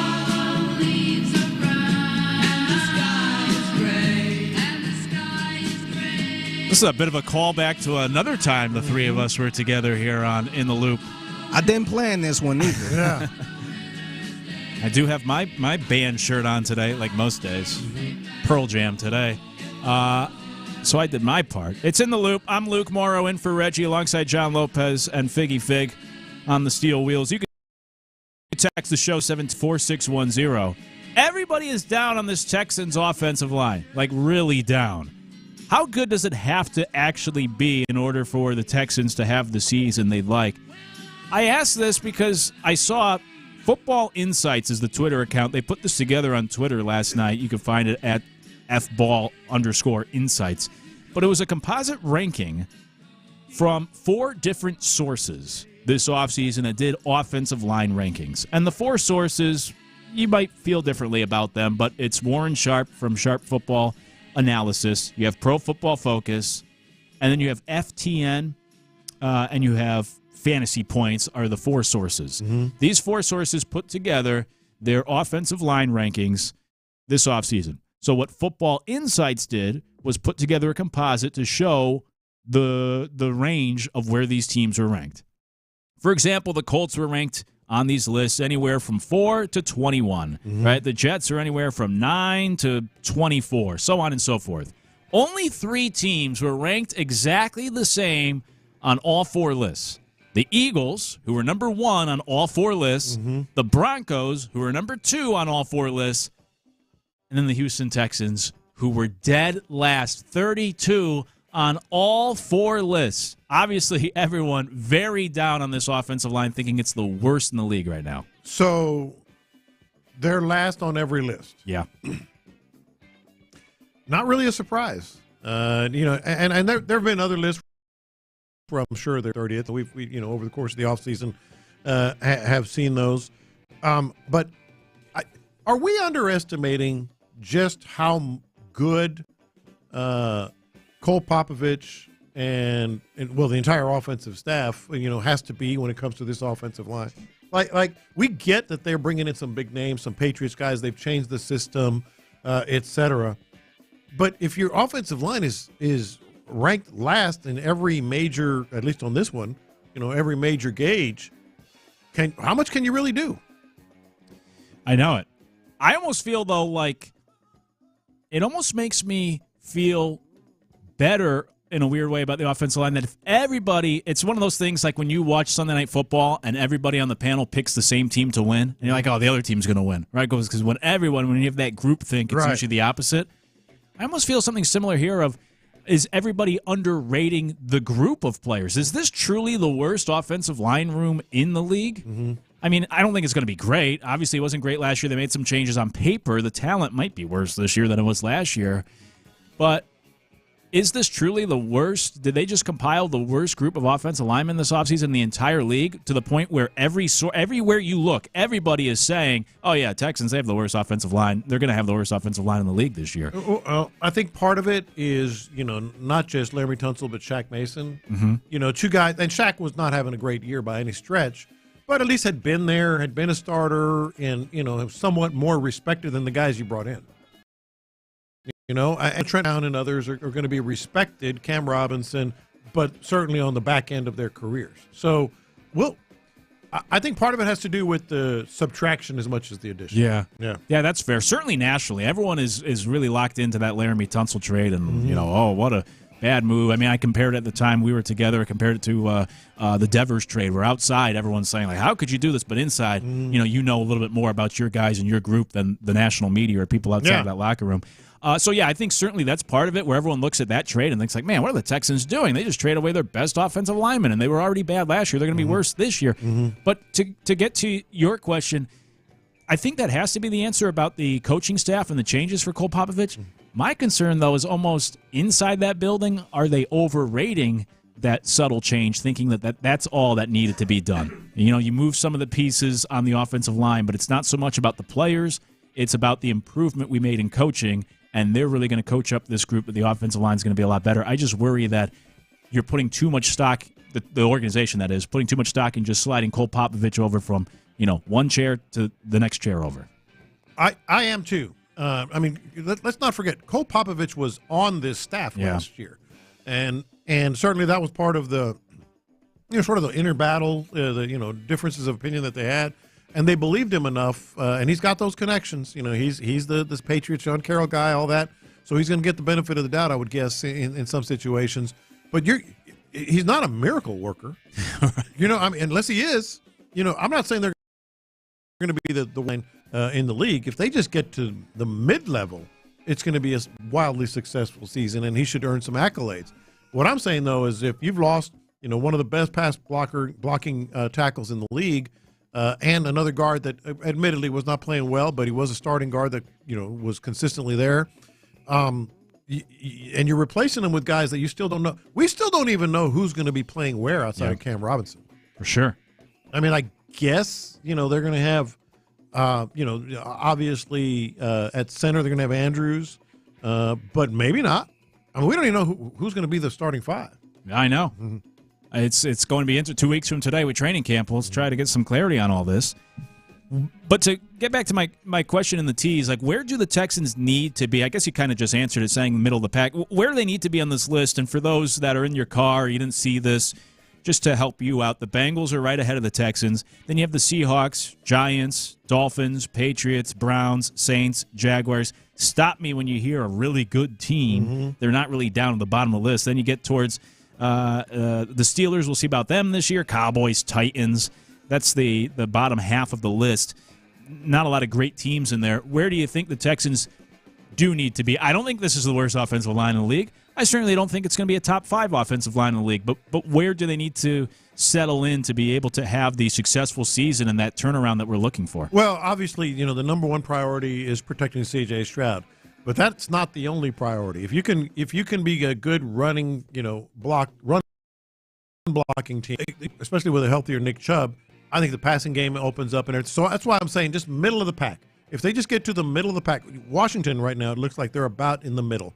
And they've added Tunsil and others as well. If they can just get there, I think it'll all open up for them, and they'll be much better in both fronts. Yeah, the Commanders are right in the middle. They're 16th out of 32 teams. So, yeah, if you're just in that middle of the I agree with you. I don't think it needs to be a top 5 or 10 offensive line for the Texans to have a good season. Obviously, can't be the worst offensive line in the league. I don't know if they were even the worst last year.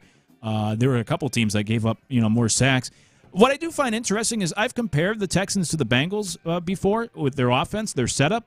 And when you look at this list, the Bengals are the team right ahead of the Texans. Mm-hmm. So I don't really like that. But you have these two quarterbacks, young, talented quarterbacks that have been getting battered in recent years that you're trying to protect. Neither team has done a good enough job to this point on the offensive line.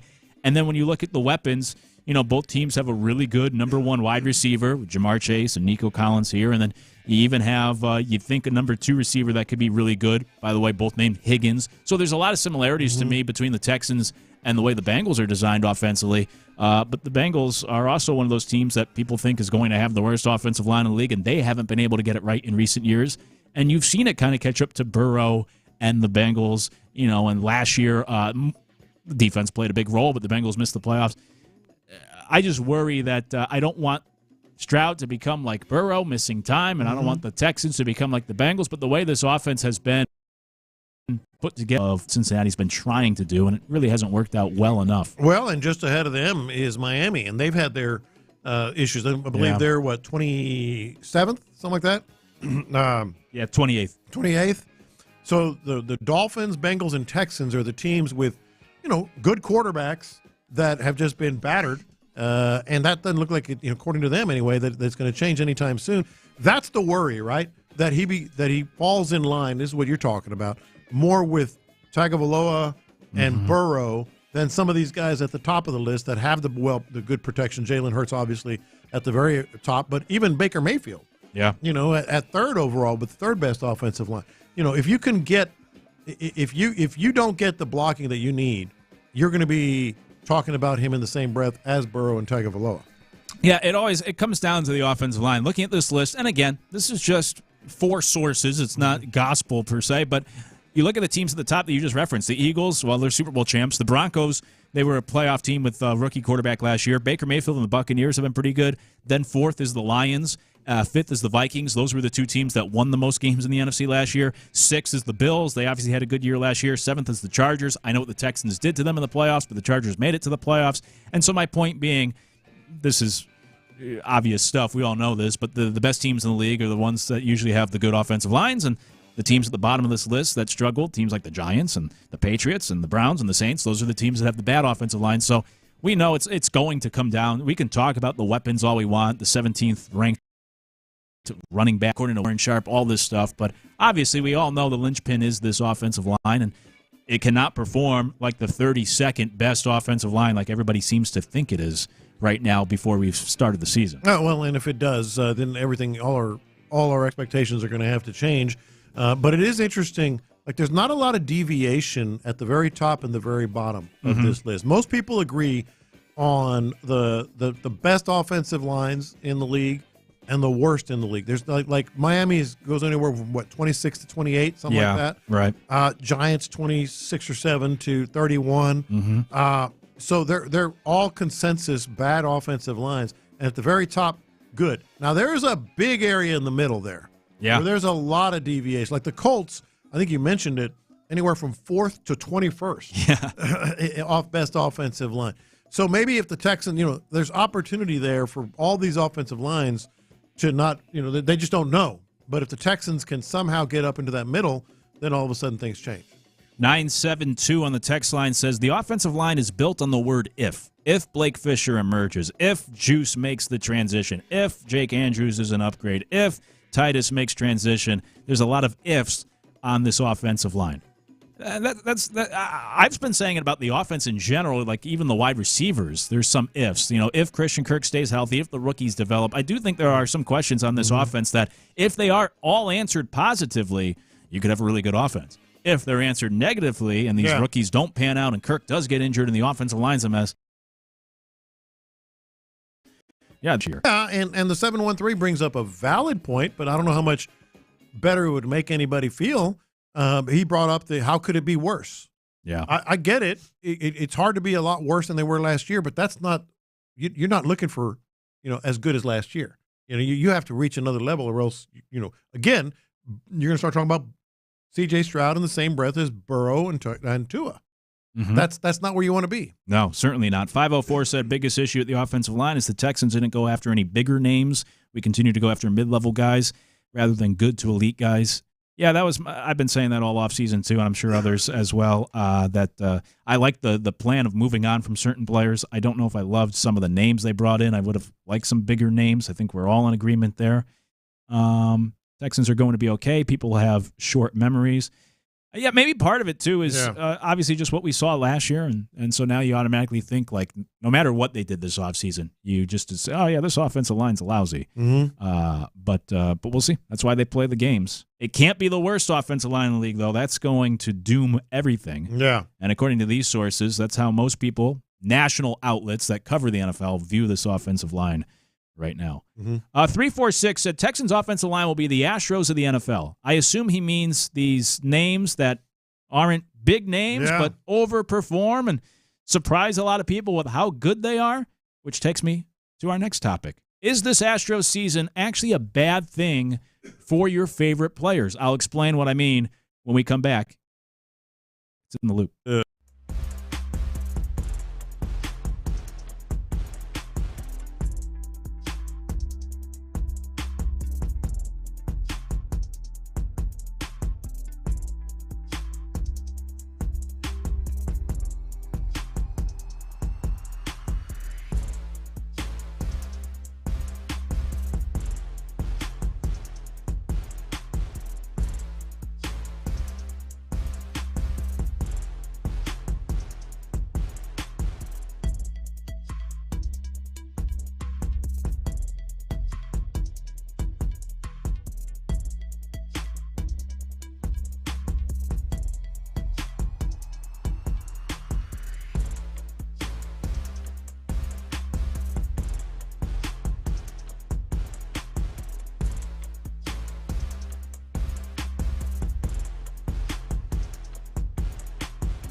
Sports Radio Texas play here, an Odyssey sports station.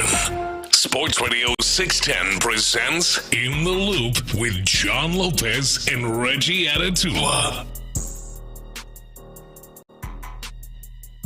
As great of a season as this has been for the Astros so far, is it actually a bad thing for some of your favorite players?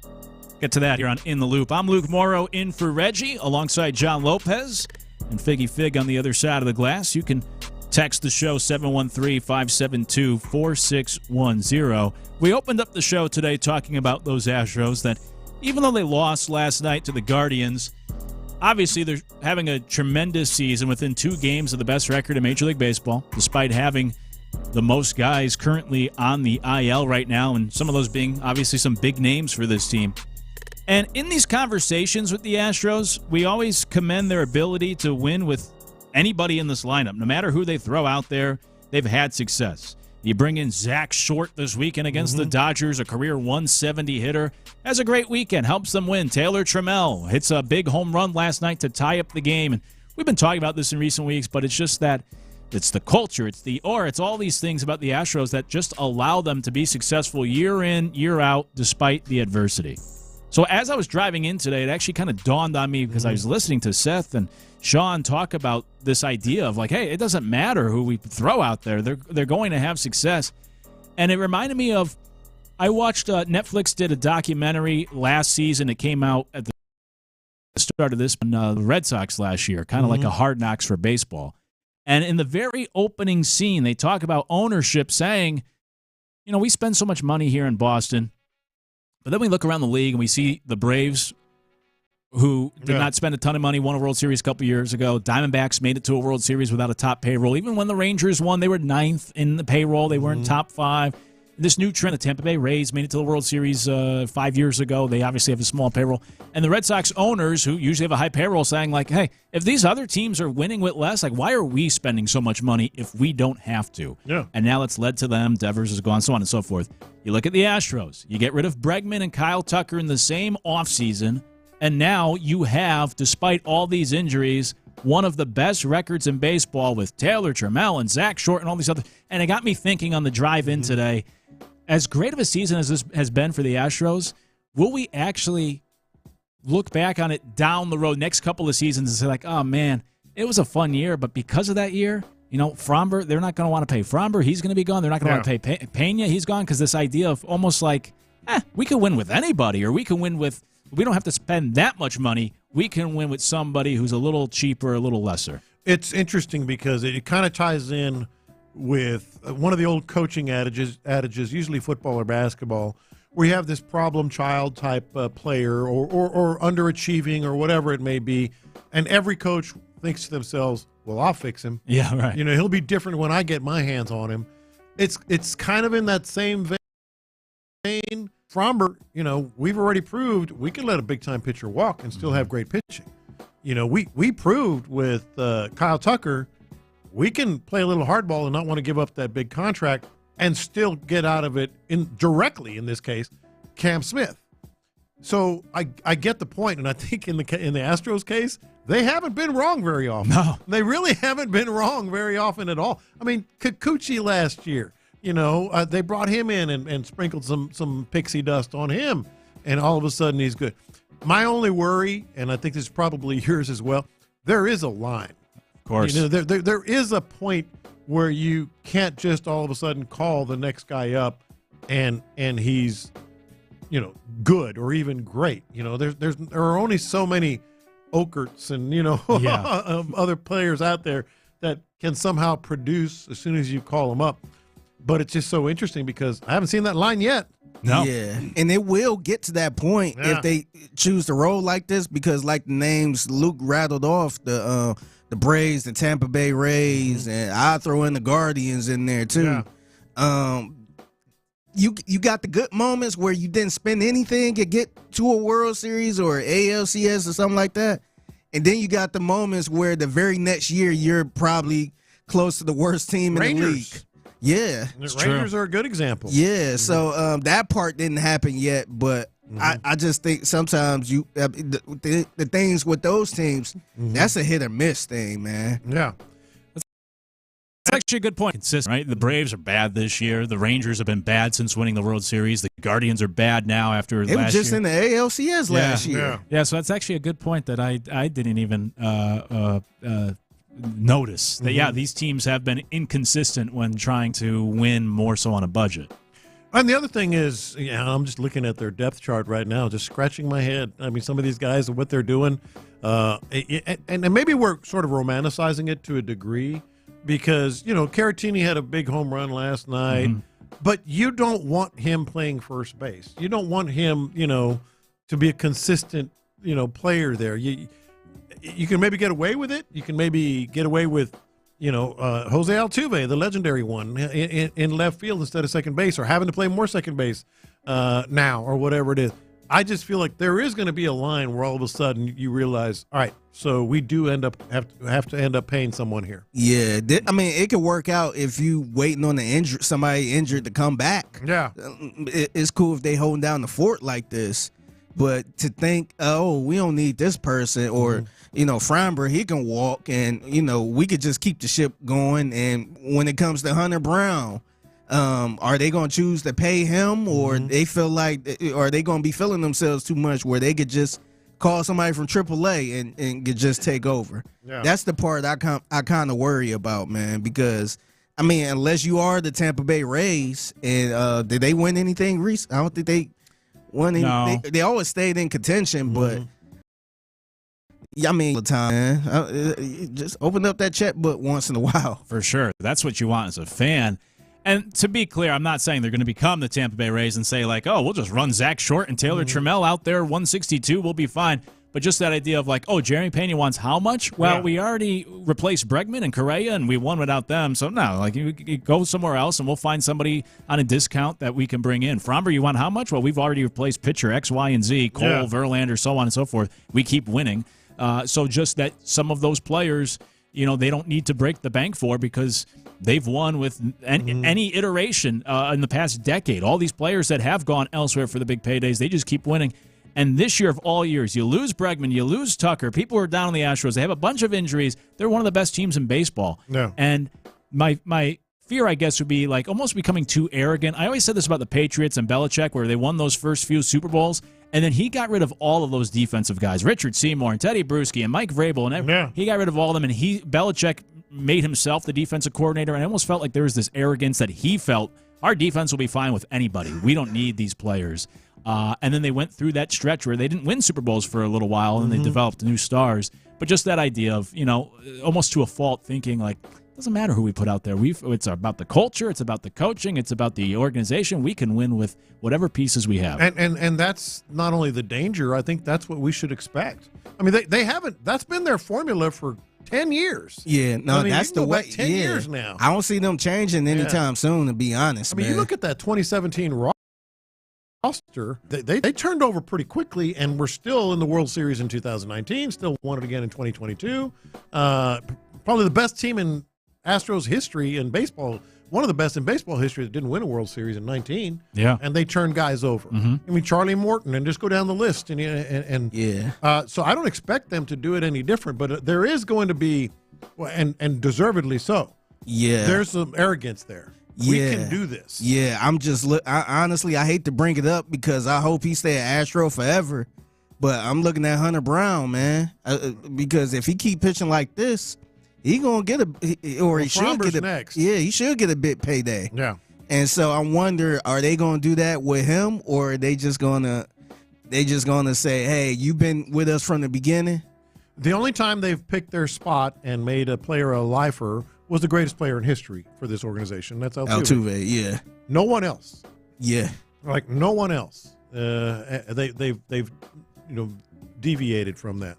Yeah, and it's, obviously it's a credit to the job the Astros have done year in and year out. But if you are a big Jeremy Pena guy, and of course this was a topic when he switched over to Scott Boras, the expectation might be that he's not going to be here much longer, right? If you're a big Framber guy, maybe enjoy him while you have him this year, because he might not be here much longer. And because you see them have this success, whereas the inverse is Tucker and Bregman leave, you do have a bad year, you have a hard time replacing those guys. You think, oh boy, we better make sure we keep our talent that we have in-house. Yeah. That obviously hasn't been the case for the Astros, so you can let these guys walk and still become a competitive team. Do you think Framber and Pena, what are the two big ones? Do you think either one of those guys gets some sort of long-term deal, stay with the Astros for a long time? I do not. Yeah. I absolutely do not. Framber especially, I fully expect him. I fully expect him to be pitching somewhere else. Yeah. Flat out. Pena definitely held with his management now, his agent. Nah, I think that's out the window. I thought it was a chance he could have got a nice little team-friendly deal. But now when you get your big brother, you get Scott Boras. Yeah. And I think that ship has sailed. Yeah, I'm with you. I'm with you on both. 504 said Hunter Brown better be a lifelong Astro. We played the hypothetical, I think I was with Chris Partee at the time, about 10 days ago, of if you could have one do-over for the Astros from the end of last season to now, what would it be? And it was actually, somebody said, give Fromber a contract last year. And I thought, you know what, my do-over would be give Hunter Brown a contract before this season he's had. At the beginning of last season, statistically, he was like one of the worst pitchers in baseball. Now he's turned into one of the best. Yeah, I'm with you. You'd love to keep him around.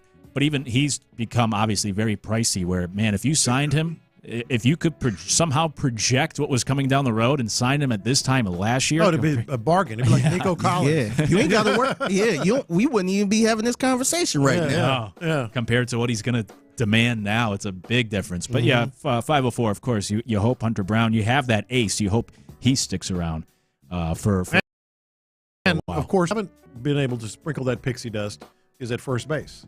It's true. So, you've seen a couple little signs here and there of, you can't just count on just plug and play with Astros, the aura carrying you. But by and large, they should be cocky. They absolutely should. I mean, I'm looking at, I know 2017 is a while ago now, but the only pitcher still in an Astros uniform from that team? McCullers. Lance McCullers. The only everyday player? Jose Altuve. That's impressive, man. That's it. That's why people hate them so much. Yeah, that's it. And so they've been so lucky. It's kind of like the lineup yesterday. Like I watched that game with all these minor leaguers that are in the in the big leagues now. I'm like, okay, maybe this is the line where you can't be doing this every day. I'll be interested to see what the lineup is today. By the way, at that point you getting fancy. You like, all right, you getting fancy. You lost to probably a struggling Guardians team. Yeah. So all right, let's not go too far now. I know Sean said he's going to tonight's game. I hope tickets are a little discounted these days because you could have paid a lot cheaper to see them down the road in Sugar Land not long ago. Exactly. Most of this roster. Just now because they're wearing Astros uniforms, I hope the ticket. You get the $1 dogs, right? Yeah, that's true. Tonight, it's a good night. Good night to be there.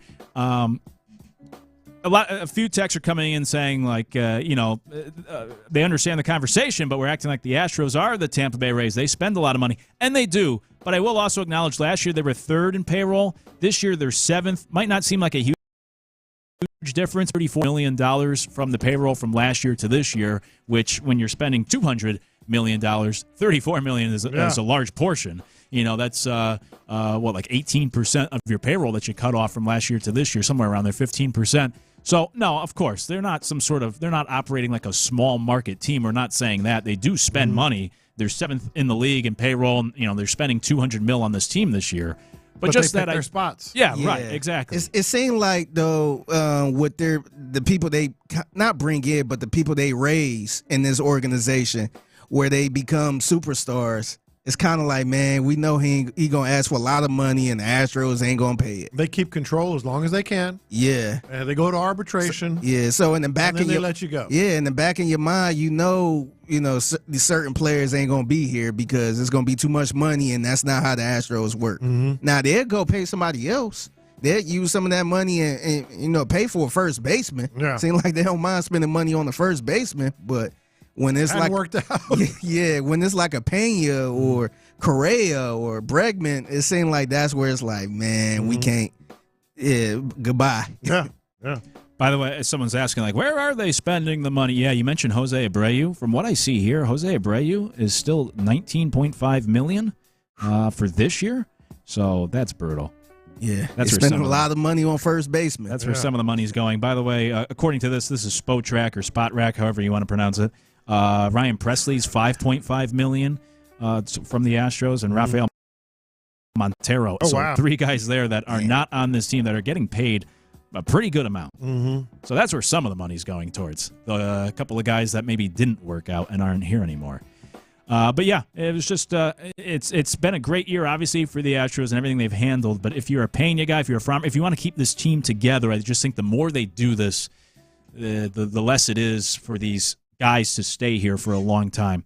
because seemingly they can win with literally anybody. Zach Short, Taylor Trammell, Hummel. Let's not do that again, though. Let's not. All right, you got a little too cute. You got a little. All right, let's get back on track. Cute. Let's see what lineup they roll out tonight. Although you have Hunter Brown tonight, knock on wood, so it shouldn't take too many. Can start. Shouldn't take too many runs, you would think. Speaking of Figgy, it's the time of the day, each and every day here at this time for Figgy's mixtape. What do we got going on today? Yeah, so we got a guy that tried using an AI lawyer in court. Oh, no. And you don't want to miss what the judge had to say about this. Plus, a woman, they got a new trend going on whenever it comes to a first date. Oh, boy. So I want to see do you think this is a fair thing to do for a woman on the first date? 713-572-460. I'll let you know. Love it. Looking forward to it. We'll do it next. It's in the loop. How good was the Astros pitching in June?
Donate or volunteer. Every donation brings hope.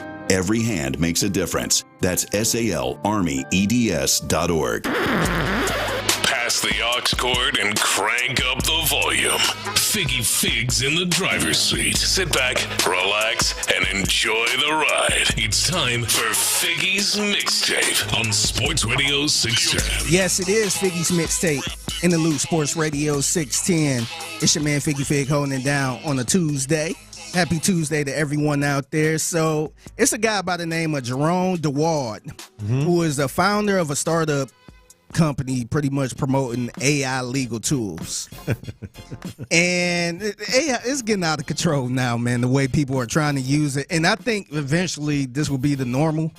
But right now it seems kind of weird the way people are just throwing this in out of nowhere, just throwing people off, including this judge.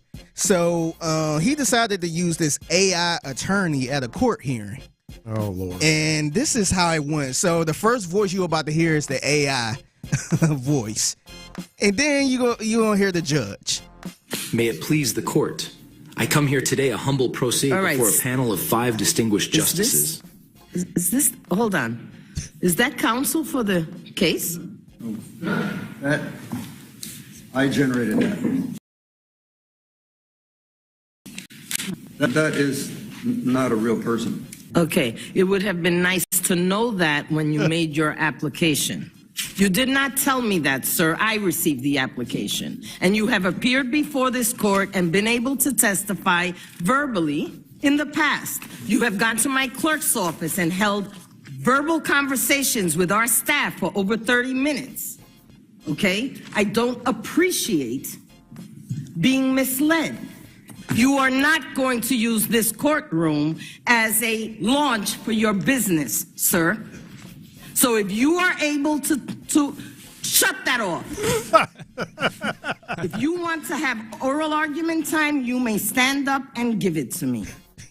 So I love that. That was a great response. Yeah. So in the middle of that, when she said shut that off, you know how you watching a court hearing on Zoom or whatever, and then this AI white looking guy just popped back up like he ready to talk again. Like, shut that off. Shut that off. Oh, there was an actual person? It was the actual person. Like, I would have never known. You could tell this looked real fake, though. Yeah. But yeah, it was an actual guy in the video. Like, they played the video. So I'm like, man, it's getting a little too scary. But it seemed like he really was trying to use the court as just like for his business. Like for this lawyer, is he part of it or something? I'm not sure. Yeah, I'm not sure, but apparently he didn't discuss that with her. Yeah, obviously he just tried to bring that up like it's. Yeah, I mean, if you can read, right, he could probably just read a statement, or he could just read the same script that the AI produced. I don't know why you have to have this fake AI. That's why I thought he might be trying to promote his thing. Makes sense. I love that when she said, "What? Shut that off." That's flashbacks to your mom trying to tell you something. Now you turn that off. Yeah, the TV's still going. Yeah. Shut that off now. Yeah. But. So one other question here. So, nobody knows the answer, but like this is something that is a thing. Like AI generated defense. I think it's attorneys. I think it's trying to become a thing. So this guy, I guess this guy have a some type of startup company where he's trying to do AI legal tools. Yeah. So I guess if somebody, it sounds like he's trying to, I don't want to say get around some stuff, but maybe trying to run a little company. Yeah. Say, oh, you need a lawyer? Here's an AI lawyer right here. Instead of maybe paying some actual lawyers and attorneys. Yeah, well, don't go into that courtroom. Yeah. It's just so funny because the way, let me go back to this, because the way it started, it just sounds so fake, man. Just listen to this. May it please the court. I come here today a humble pro se before a panel of 5 distinguished justices. It didn't take her long. Yeah, it was just like, wait a minute. Like, is this a movie? Like, what is this, Law and Order? Would you feel confident in being represented by AI? Okay, so that's where I was going. Yeah. Right now, no. Yeah. Because ChatGPT and all these others, a lot of times a little over a week ago, like at the end of all the information they give you, they're like, check for errors. Yeah, right. Check for. So it's not quite there yet. But I will say, AI gets all its information, and once it's perfected, and I think it will be, from actual legal cases that you couldn't even begin to research. Yeah. You know, the thing is, I feel like part of this stuff, I guess it depends what you're going to court for and all that. It have no emotion to it. Yeah. So sometimes you need that emotion, and lawyers and attorneys probably know this. You got to bring out a certain emotion. You got to put on a show. You can't sound like a happy person if you on trial for murder. Yeah. You know what I mean, you kind of got to have that. You got to switch it up, and I don't know if AI could just switch it up like that. But I do think there's a place for, they will at some point, not now, have more information than we could ever get. Oh, yeah. For that particular case. Yeah, and it might come in handy. Yeah, especially if it's something simple. Yeah. So, we probably going to see this more often. All right, it's the mixtape in the loop, Sports Radio 610. So it's a new trend going on with women whenever they go on their first date. So apparently the trend is women are not, I guess, getting ready for first dates. They don't do their hair. They don't do makeup. And they try to bring this take it or leave it type thing. Yeah. So do you feel like is this fair? Like they just kind of give you the real deal on the first day, getting all dressed up, makeup and all this stuff, and then surprise weeks later, it's like, whoa, you ain't got no teeth. Oh, wow, that ain't your real hair. You don't have no. I thought your eyes was blue. Why they brown? I kind of feel both on this. I think it's kind of cool. Like this is what I'm going to get. This is what she is. So it's good for both the male and the female, or however it works out. But at the same time, it's a date. Right. Put a little effort in, because I am. Yeah, now it did say they start ramping up around the second, third, fourth date, where they start getting more dressed up. But the very first date, they just, I guess, show up in some sweats, hair down, no makeup. I kind of don't mind that at some level. Yeah, I actually don't mind it either, because I feel like guys can see when somebody's really pretty. Yeah. Even if they don't be all dressed up, no makeup, you can kind of see somebody like, hey, she got some potential, or she kind of cute. Yeah. Just in some sweatpants and all that stuff. We usually see that when a girl walking around in Walmart or something like that. Man, like, dang, she look all right. She just in here not even looking a hot mess with a bonnet on. Yeah, I'm with you guys. I kind of like it. Now, I wouldn't go so far as like the sweatpants and everything. Like, still kind of dress up. A little effort, but you don't need to get all dolled up for sure, so that people know what they're getting right off the bat. But then, the old school part of me, like you said, John, was kind of like, at the same time, obviously first impressions are important. It is a date. I do I appreciate a little effort, but I do the idea. Yeah. When you first brought it up, I thought, this is ridiculous. And then as we were sitting here, I was thinking about it. I was like, I kind of do like that. On the other hand, if she is the one, you'll spend the rest of your life with her in the sweatpants and no makeup. Yeah, sure. So. Yeah, but I do think that's cool, but it's a little tricky too, because when if it's the second, third, fourth, fifth date? Yeah, when are you gonna do something, and man? And maybe that's just her. Yeah. Then that could be a bit of a red flag. Yeah. Like, damn, girl, you ain't doing your hair. Yeah, that's a good point. I know it kind of is the opposite progression, where normally it's like, all right, let's see how long into the relationship until she gets really comfortable and she stops trying with me. This is going to be the opposite. Like, okay, at what point is she actually going to start trying with me instead of just always showing up in sweatpants? Yeah. All right, I got to get to this story, man. In the Loop Sports Radio 610, it's the mixtape. So I'm not sure if you guys seen this video going viral a little bit about a news anchor being drunk while doing a news broadcast. No. So it's a lady by the name of Heather Kovar, and she was doing news at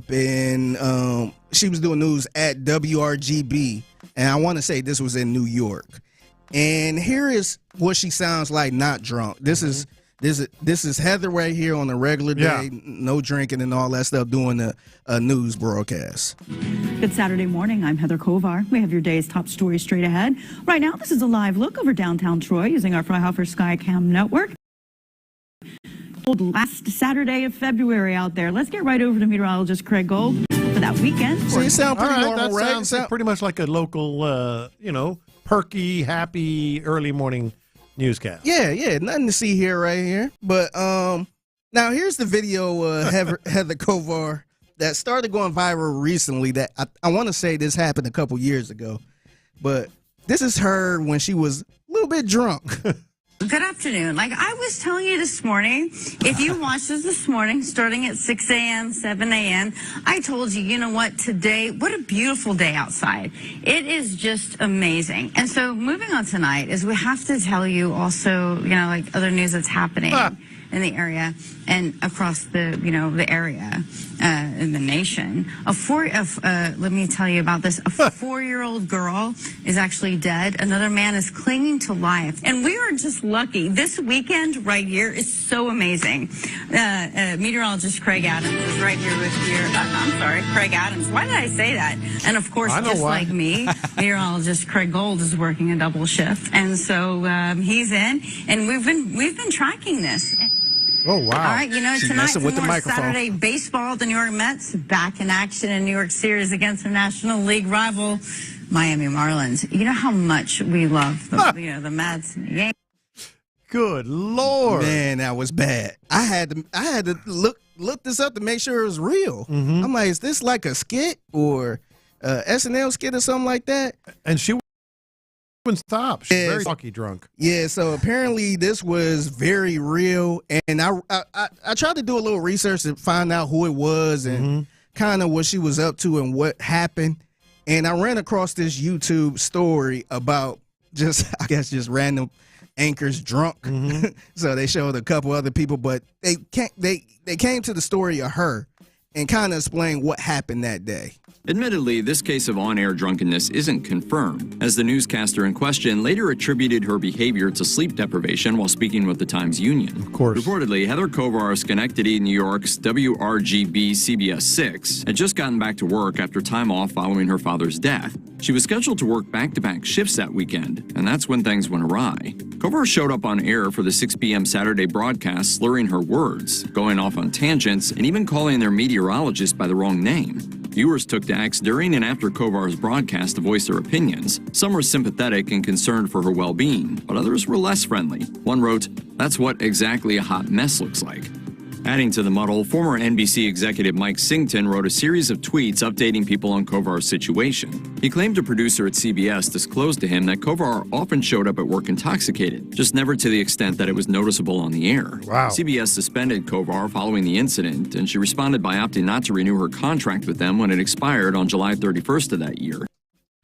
So, clearly, I mean, She had a lot going on. Yeah, this was not a one-time. Yeah, it was a lot of personal issues going on. And if you heard that last part, she decided not to renew. And so at this point, I'm in a rabbit hole at this point. Yeah. So I'm like, gee, I wonder where did she go? Did she continue her career in news? Is she doing anything now? So I'm glad you said that. I don't know if she's doing something now. So I decided to look up to see where is she currently at now. So apparently she ended up in Texas. Oh, wow, of course. So she was the weekend anchor for KBTX in Bryan, Texas. Oh, wow. So this was right around God's country, right? This is around God's country, baby. Yeah, so this was around College Station. And I didn't find any audio for this, but she was actually in the news for something else. Oh boy. So this is the headline that I saw before I clicked on the headline.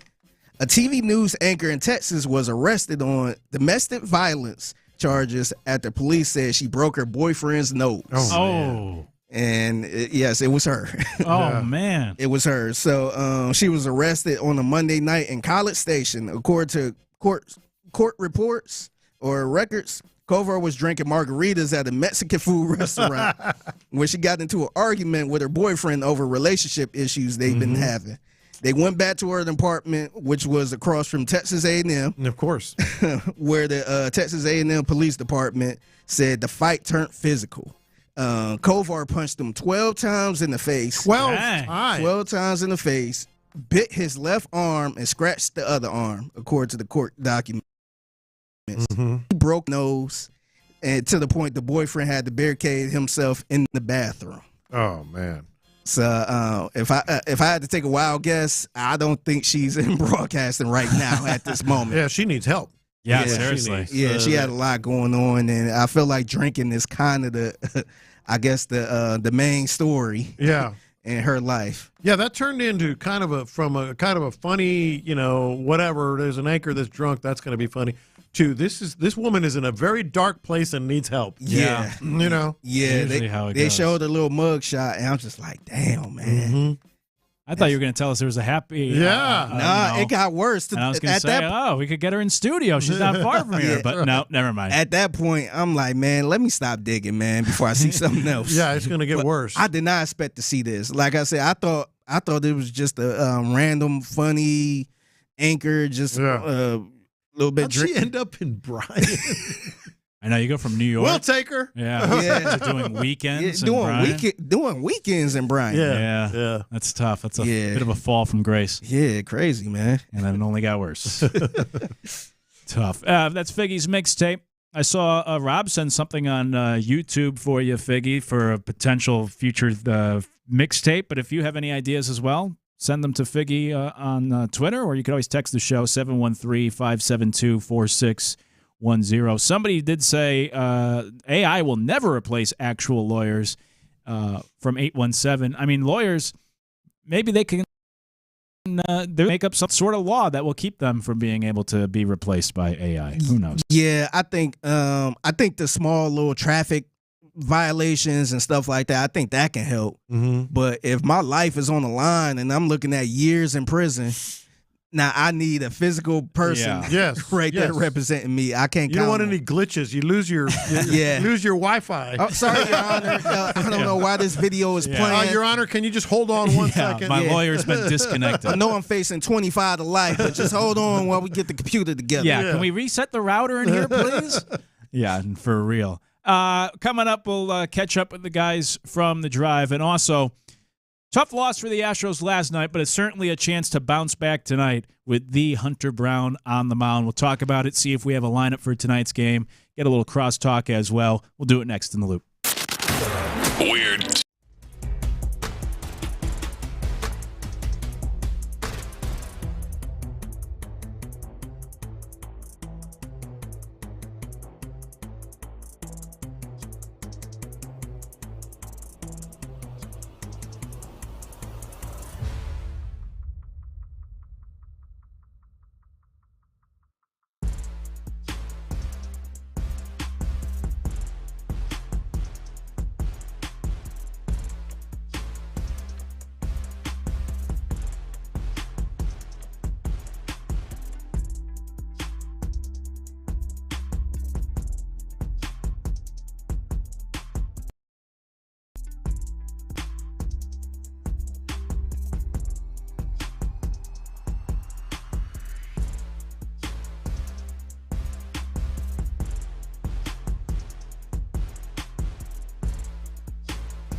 cookie dough blizzard treat before it's gone. And don't miss Superman, only in theaters July 11th. DQ, happy tastes good.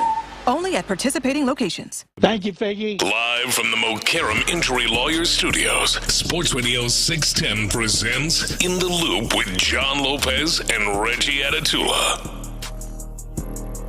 I'm Luke Morrow in for Reggie alongside John Lopez and Figgy Fig here on In the Loop. Appreciate you hanging with us on this Tuesday. You can always text the show 713-572-4610. We'll catch up with the guys from the drive in just a little bit. And before we do so, looking ahead to tonight, the Astros coming off that, I guess, disappointing loss yesterday. Most people figure that the Guardians and the Astros just swept the Dodgers. They'll be fine. Guardians have lost 10 straight games. They had scored 15 runs total in those 10 games. They averaged to lose the 10 games by about 3.5 runs per game. They were batting 160 in the 10-game losing streak. Meanwhile, the Astros are playing some of the best baseball in the league. Just swept the Dodgers. They were at home here in Houston, and yet the Guardians won last night. As John Sterling, the longtime Yankees broadcaster, would say, that's baseball, Susan. And the Astros lost last night. But as I said earlier, I think that was just like the ultimate trap game. You just swept the Dodgers. Now you return home. You get the Guardians. You lose 7-5 last night. But tonight we got Hunter Brown on the mound. So, we always talk about the Astros winning, or at least not losing these series. They haven't lost a series in, I think it's like 2 months now.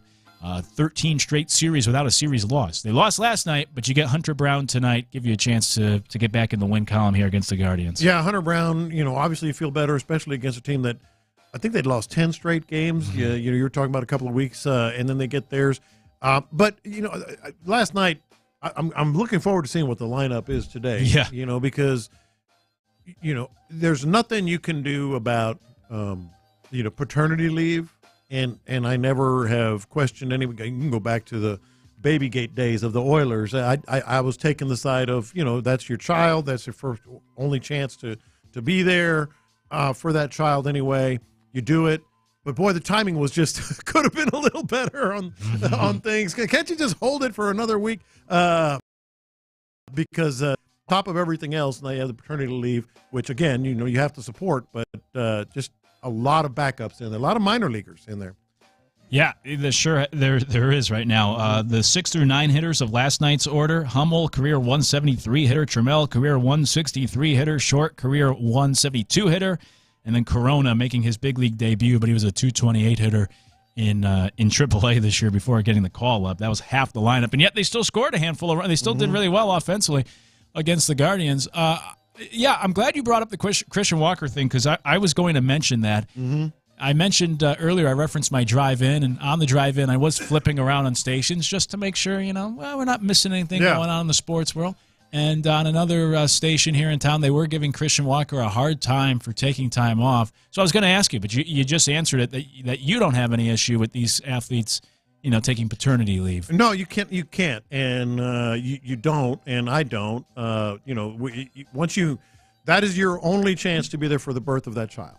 That's it. There isn't a do-over. There isn't a time to. And by the way, not only should you be there and do you want to be there, but your wife or significant other needs you there. Yeah, it's so important. What I'm halfway kidding about is, boy, couldn't they induced last week or next week or? Yeah, that's like Sean McVay when they asked him when his wife was pregnant. I think this past season, and he said something like we'll make sure it's not on a Sunday, because they asked you're gonna miss a game if she goes into labor. He's like, it won't be on a Sunday. Yeah, and how do you know? Mm-hmm. So. Where it's just one day out of the week you have to worry about. Mm-hmm. No, but I'm with you. Christian Walker, it's 3 days that he gets to take off. I believe it's just 3 days over the course of a 162-game season. I did try to Google it just to see, and as far as I can tell, I think this is his first child, so I think that's important. That's even more so. Right. If it's your 5th kid, okay, maybe you can make an argument, but... no, that sucks. That stinks for the 5th kid. Yeah. You were there for the other 4? Yeah, that's true. That's true. But the first kid, I think you got to be there, and it's only 3 days. But, like you said, it is tough timing, not only for the Astros lineup, but I think Christian Walker, too, where... Coming off of L.A.? Right. He was just finally seemed to be hitting that stride. He's batting about 283 the last couple of weeks, had that big weekend. Maybe 3 days away won't totally disrupt him, but it's like, oh, man, just when we thought he was getting into the swing of things, now he has to step away. For Christian, do you think this is prior to the paternity leave and now whatever else may happen this week when he returns? But what we saw in L.A. the last couple weeks, do you think he's turning a corner or, just a hot streak? I don't know what to make of that because he just – Dodger Stadium he just owns. Yep. And it's been his entire career. He shows up at Dodger Stadium, he just smashes. And then there's this little break, too. Yeah. So is he going to – had he come back and maybe, stayed hot, then maybe things can start to sort of develop and get better. But I wouldn't have real high hopes, when he does come back. It is 3 days, right? I believe so. I think it's 3. I think it's only 3. Yeah, I think. Mm-hmm. I don't know. Then there's like the bereavement list as well. I think that's 3 days. Maybe I'm confusing that. I think it's only 3 days that Walker will. I think just as good leave. And by the way, if she says, "Oh, honey, just go ahead and play your games," don't play your games. Still take that 3 days because she's just being nice and it'll come back to haunt you. Figgy, if you were an athlete, wife goes into labor, you taking the time off during the season? If I'm playing baseball, yes. Mm-hmm. Yeah, if I'm playing baseball, yeah. Like you said, it's 162 games, man. They give people just rest. Oh, but not football? Football, I would try to work around that, man, because I feel like it's a little more important because, you've seen players that played a game and ran right to the hospital afterwards. Yeah. So, to me, I feel like that might be a little more important to do that. But as far as baseball, man, they give people rest all the time, and they just sit there and eat sunflower seeds. So I don't see anything wrong with taking a couple of days off, for your kid. No, man, you got to. You don't. That's a non-negotiable. Yeah, I'm with you. Yeah. And so then you'll get Walker back and be able to plug that into the lineup for one of those spots where you have the all the Mendoza hitters for the second half of this Astros lineup right now. We'll see when the lineup does come out at some point here this afternoon of what it looks like tonight with Hunter Brown on the mound. You hope you don't have to require a ton of runs or a ton of offense tonight, knock on wood, for the Astros, but we'll see. We'll see what they get from that lineup. And, last time, like I said, scored quite a few runs. Taylor Trammell had that big homer, his first hit with the Astros, so that was good to see. Hopefully he could keep it going. Home run. Yeah. That's what he does. He's one of those classic guys, like a lot of hitters nowadays, a bunch, and then if they do get a hit, it's a home run. And it's not a ton of not a ton of hits. Trammell bats 163 for his career. That's it. He's either striking out or he'll hit you a home run occasionally. Yeah, 4 minor leaguers basically in the lineup last night. Yeah. The whole second half of the lineup. I think we saw the line. I think we saw where the line of demarcation there, so to speak. I kind of hate that they lost this game. They almost won that game. Yeah, they did. If it wasn't for old Colton. Yeah, they did. Hold on, real quick. The hell you know what Trammell is? How you know he's a feast or famine guy? What, you been down there studying Sugarland? I know Taylor. That was his first hit. I wouldn't put it past him. I wouldn't put it past him. Not to name drop. I got him in my phone. Taylor, I know Taylor. Yeah. Oh, you know him? Yeah, we were in the minors Taylor together. in your phone? Yeah, we were in the minors together. Great, probably the nicest athlete I've ever met. So he's outside of Clint. So he's a feast there or you go. famine Well guy. done. Well done. Yeah, feast or famine guy. Yeah, he'll hit home runs and strike out. Well, I don't know if that's how you create staying power around these parts. I know. No. For some guys it may be, but I don't know for old Trammell it is. But we'll see. Hell, I'm glad he was feast or famine last night. He did something for me. I enjoyed him. Hey, he looked like he's used to that. Oh, the way he reacted to it, the way he's been doing. Yeah, he ain't done it. He ain't done it up here. This is only it. I know it's his first one. Yeah. It was an Oppo joint, and my man pimped it, which I love. I said, hey, this Trammell fella, I kind of like what old Tay-Tay's about right here, man. I like Corona, 2 in his first major league at bat, and he's just taking pitches a half inch off the. I'm about to say, man, I thought they were going to go ahead and ring him up. I mean, his fiance was crying the whole time. Yeah, she was. God bless her father. Yeah, she was. A walk never meant more, man. He almost took his helmet off after when that last pitch. He's in the box score now. He sold it, man. He's in the box score now, major leaguer. Hey, Lopez, hell, if that's all it takes to get you to like him, guess what he did his second at bat? Yep. Got down 0-2 and worked to a 3-2 count. Did it again. I don't recall what he did. Did he walk? No, I think he made ground out. But that's all right. There you go, He's Rona. in the box score. God bless her mother. Crosstalk sponsored by D&M Auto Leasing as we say hello to the guys from the drive. I mean, the way she was crying up there. Oh, her father knows what went down. What do you mean? Yeah. I mean, you're a disgusting human. You know, I'm just you're a disgusting her human. father. That's her. He's been in the organization for what, 6 years, 7 years? I'm just telling you. And he finally gets to the big leagues, and you want to take it there? The way that lady was crying, that her father knew either the night before or this evening it was happening. After? Yes. Just like, I mean, wedding days. I mean, they're not great for fathers walking. The walking your daughter down the aisle part is, but but that night.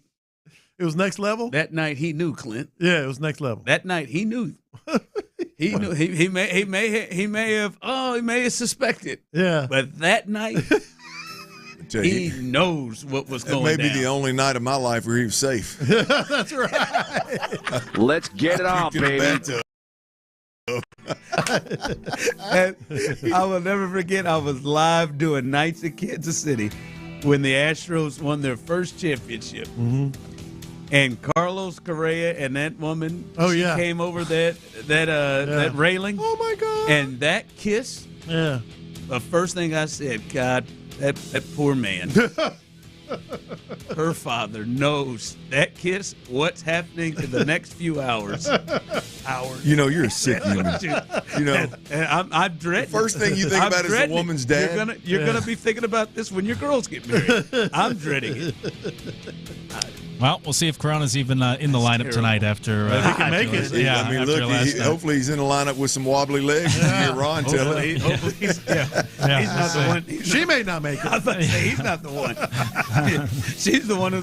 Where is she? She was standing and crying last time. She'll be sitting down. Oh, Kennedy Corona. All right. Imagine if he got a hit. You're gonna get hard. Hey, y'all are making Luke uncomfortable, man. We got to stop it. He's a real professional here. He's the only professional in the group. We got to stop it. You had something. The way out of this conversation. You're listening to KILT AM, KILT FM, HD2 Houston, an Odyssey sports station, and The Drive is now live. It is live, man, and God bless that young lady's father. It is live. So somehow went there in the crosstalk, boys. It's happening earlier and earlier in the show, man. It does, yeah. Like, listen, Tyler's not the only one that can be telling. It is. I'm just sexual, man.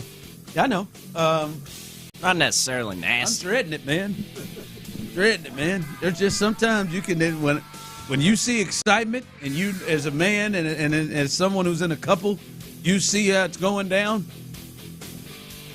You know that father, man. I told you, man. My wife's uncle. Somebody told him during the garter portion of the events and the reception. Told him, he said, "Hey, man. Hey, Poncho, you want to go to the back here, man. You don't want to watch this."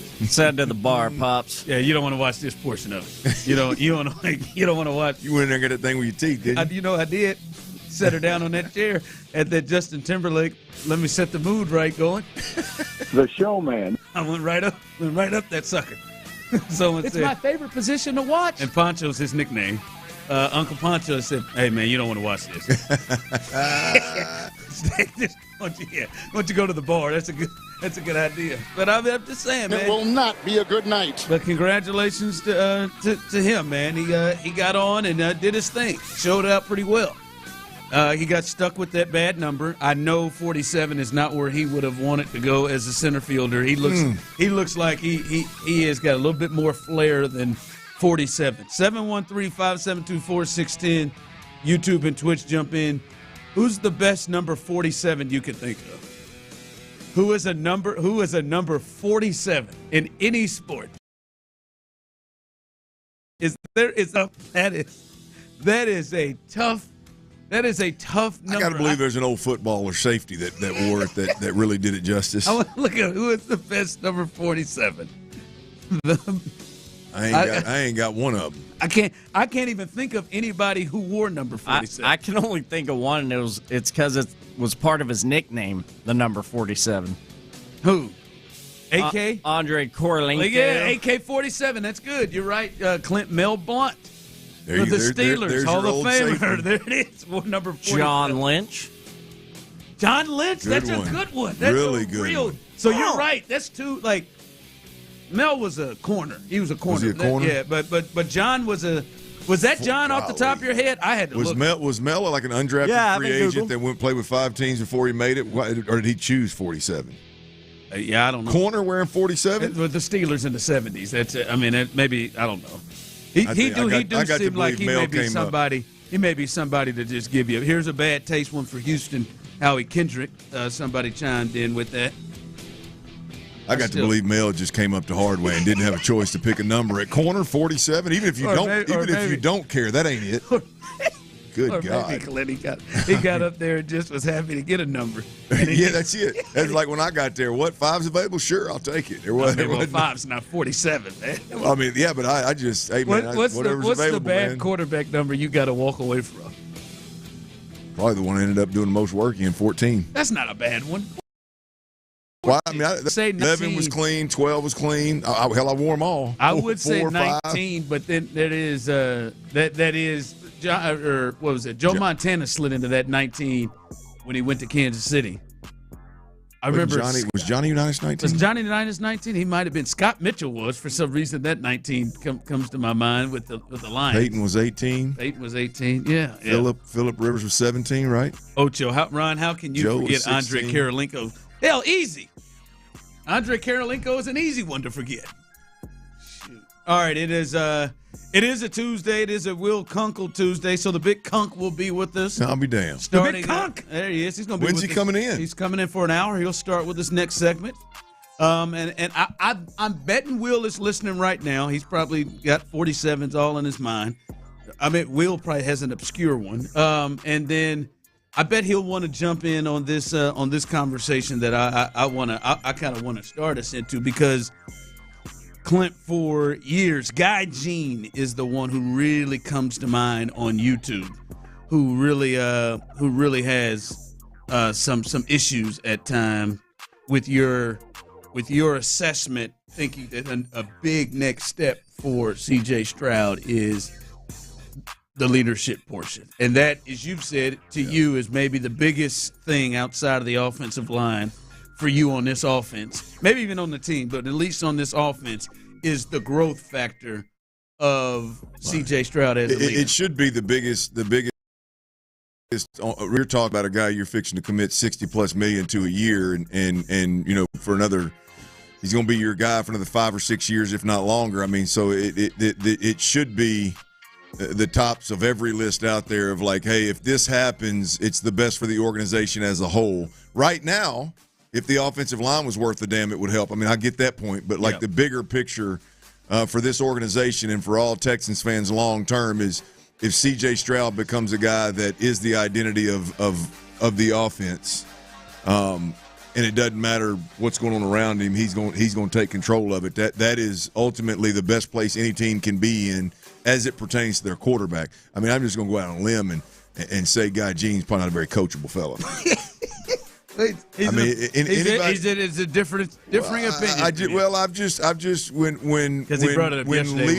When leadership conversations get under people's skin, typically those are the people that aren't very coachable and aren't able to follow.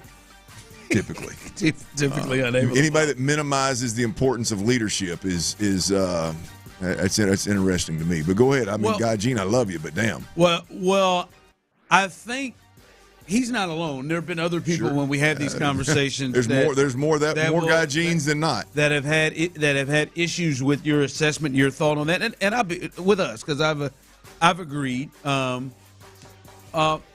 But like I believe you said it last week. I can't remember. I think we were talking to Brandon. We were like, I just can't believe, or maybe everybody's just lost it, or nobody is like. It just seems like a lot of people, and maybe starts with the top on the offense of CJ and others, just accepting some of just the poor decision making or the bad things that were happening with the offense that seems to at times start to develop habits, which become bad habits. And I think you've tried to express that. I think Joe Burrow, another top quarterback in this league, maybe this is an example of exactly what you're talking about. All right, the second season that they're going to do the quarterback, Netflix did. If you remember, they did it a couple of seasons ago with Kirk Cousins, Mahomes. I think Marcus Mariota was on it, and somebody else better than him was on it. But they did the quarterback series. They're doing it again, and Joe Burrow is probably the highlight player on that one. And this has started to go around as an excerpt from the new season of the quarterback, and this is, I would say, the best way to describe, when I heard it, what Clint is trying to convey to people on where he believes the next step has to be for C.J. Stroud. The penalty train rolls on. What the f*** are we doing, man? Wake the f*** up! F***ing mental mistakes all f***ing day. Way to finish the day. That's a great drive to finish it. I know it's a frustrating. Embarrassing. We'll address it, but at the same time, let's enjoy some wins. Fuck that. We sucked today. That was embarrassing. Okay. We jumped off sides 8 times. I know that. I'm gonna praise our defense. This is. He let it fly, didn't he? Yeah, he did. And Zach Taylor, a guy that spells Zach with 3 letters. Zach Taylor came over and tried to pull the. Hey man, it's calm down. This is a game they won by double digits, I believe, against the sorry ass Titans. He was having none of it from the head coach to try to reel it in. No, we jumped off sides 8 times, and I can hear how Joe may have reacted to the Minnesota game and a couple of other games where they had issues with protection, they had issues with penalties. But when I heard that, I felt like that was kind of the route you're talking about, that has to come about at some point when things are just going downhill. It ain't no kinda to it, Ronnie. It's exactly what I'm talking about, right? Because here's the best part of that is when the head coach, who happens to be the play caller, so the main communicator with the quarterback in this instance, right? When that guy comes over and the quarterback, being Joe Burrow, if he sits there and goes, yeah, you're right, I'll calm down. We did some good stuff. Yeah, you're right. Then the coach goes to the locker room. Hey, guys, we won. Let's focus on that we won, guys. Let's focus on that we won. And then everybody comes to practice Monday, and it's just happy-go-lucky, and it's acting like with that performance right there, 8 penalties, 8 false starts or whatever it was, isn't going to get your ass kicked, and they're absolutely going to get their ass kicked, but definitely where Joe Burrow expects to take that football team, right? But because Joe Burrow says, no, boss, that is unacceptable. That's embarrassing, and makes his point, sure, cussing and maybe overdoing it. But that is, at the end of the day, that offense is not going to go as Zach Taylor, the offensive play caller, is going to allow it to go. That offense is going to go the direction of Joe Burrow. It doesn't matter if Zach Taylor, now obviously this is a head coach we're talking about, but if we're talking about play callers, if we're bringing it back to Houston, we're talking about play callers, like this offense needs to go the way of C.J. Stroud. This offense doesn't need to go the way of Nick Caley. Like Nick Caley doesn't need to dictate what is said in meetings in terms of like this kind of stuff. When there's poor play, like C.J. Stroud needs to make sure that every coach around him understands, like, no, that's unacceptable. We're not going to go to the post-game presser. We're not going to go to the team meeting. We're not going to go into Monday and Tuesday's meetings with this, oh, we got us a win, boys. We got us a win, because that is it's hard to win in the NFL. Yeah, it's hard to win in this NFL. It's hard to win the division around here. Like at some point in time, and I've said this a million times, at some point in time, the Houston Texans offense, in terms of standards being set, in terms of guys being held accountable, in terms of the brand of football that is going to be Houston Texans offensive football, that needs to come from C.J. Stroud. If you're going to pay that guy $60 million a year, that needs to be C.J. Stroud. That doesn't need to be, well, Nick Caley does or doesn't have the ability to talk that way, and he is or he isn't a great play caller, or he has the ability to hold somebody accountable or not. No, C.J. Stroud needs to be that guy. And that is exactly what the hell I'm talking about. And why are you so hell bent on that he needs to be that guy and that not come from another place? Well, because, I mean, whether you like it or not, the quarterback is the one that's standing up speaking. He's the one that's talking to the media. He's the one that's talking to the team. He's the one that garners the respect just for the position that he plays. And he's the one that that can carry the biggest stick from a leadership perspective, especially when you have the ability that C.J. Stroud does. Everybody in that room knows that C.J. Stroud has the ability to go win a championship, right? Can C.J. Stroud overcome Bobby Slowik? Can C.J. Stroud overcome Laramie Tunsil? Can C.J. Stroud overcome now Nick Caley if Nick Caley's not great? Can C.J. – and I'm talking strictly from the leadership standpoint, strictly from a set the standard accountability standpoint. Can C.J. Stroud do those things? Or when Nick Caley doesn't work out, are we still going to be sitting around going, oh, well, Nick Caley didn't communicate this, or Nick Caley couldn't do this, or Nick Caley couldn't do that? Like the offensive line coach. We're going to go through another offensive line coach. I think this will be number 7 since I've been here. Are we going to talk about how much he sucks? Or are we going to look to C.J. Stroud to be, hey, man, this has got at some point has to become C.J. Stroud's football team. It's not excusing all the other guys' shortcomings. I understand that.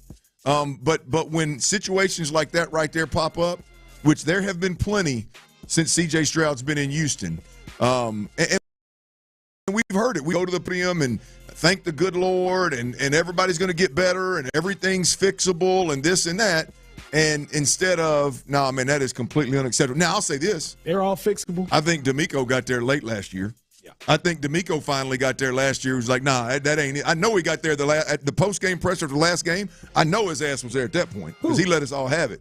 But to me, that is the next step. But he let us have it. Like he let us have it. Did he? To the media, he said some things about accountability and guys playing hard and guys having some self-pride and things like that. Like that is what I'm talking about. CJ, D'Amico, all of that we can't tiptoe around and worry about hurting everybody's feelings. I'm not saying you constantly go out there and for no reason throw guys under the bus the way Bill Parcells constantly did. I'm not saying that, right?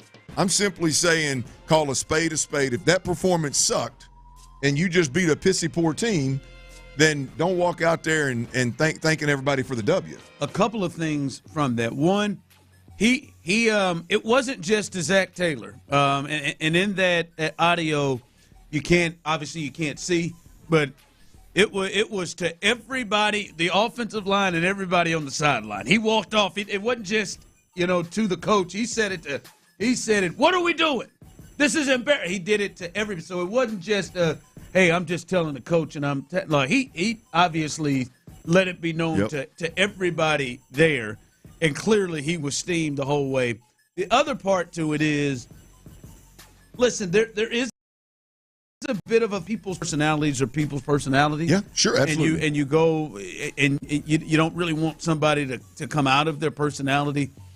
But I will say, watching that, it feels like CJ would probably play more of the route of what Zach Taylor was sounded like. If in that situation, like if you draw, the Minnesota game is the one that comes to mind, right?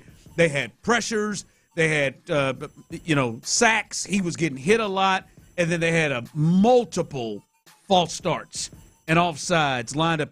I know he was frustrated. You could see it in his face. He was frustrated. But it does feel like, and maybe that is just CJ's personality, it does feel like he would be more on the Zach Taylor, way to Zach come said back. Let's focus on the positive. Hey, focus on the positive. He would be more, on that than maybe the, hold up, what?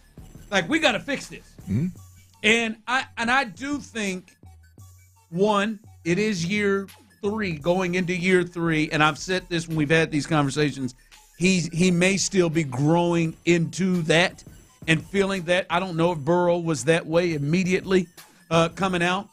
But whatever your style is, like at some point, it does have to come out of, guys, hey, man, this ain't it. And I think what you're saying is the reason why it's got to be him is because his voice carries a certain level.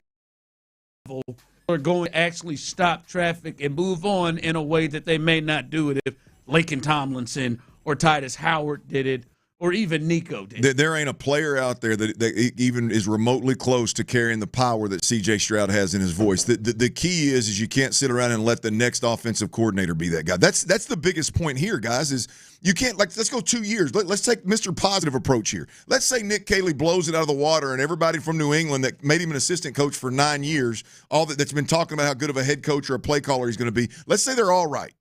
Let's say he moves on in 2 years and he becomes – now the next guy that comes in here, we're going to have to worry about, will this guy take the bull by the horns? Will this guy hold people accountable? Will this guy rip some ass and make sure that the standard is set and the standard is met?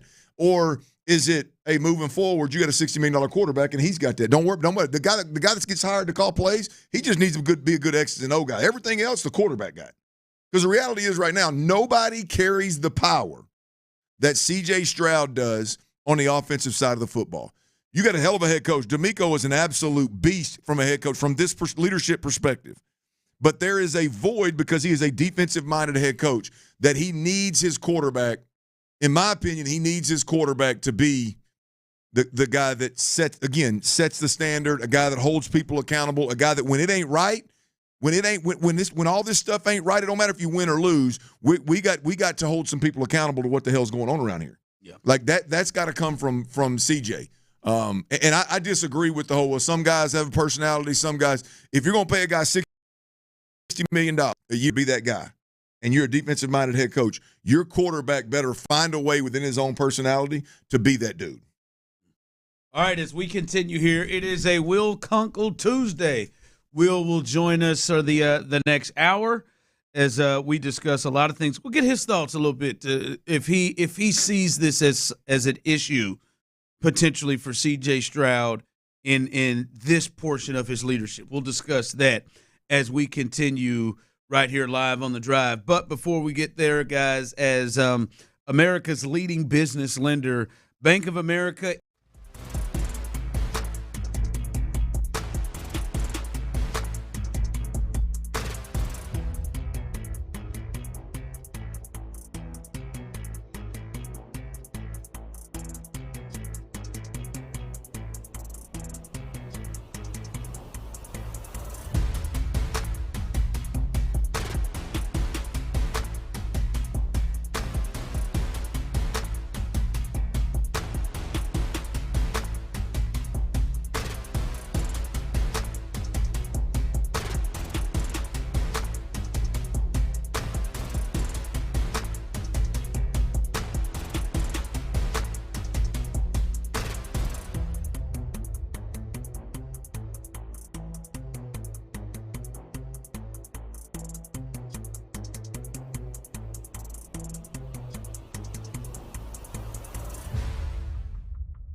Brings hope. Every hand makes a difference. That's SALArmyEDS.org. The big conch.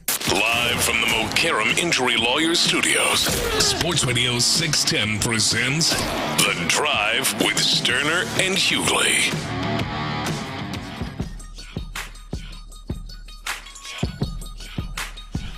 All right, Will Conkle joins us. A little Will Conkle Tuesday as he's with us for the next hour.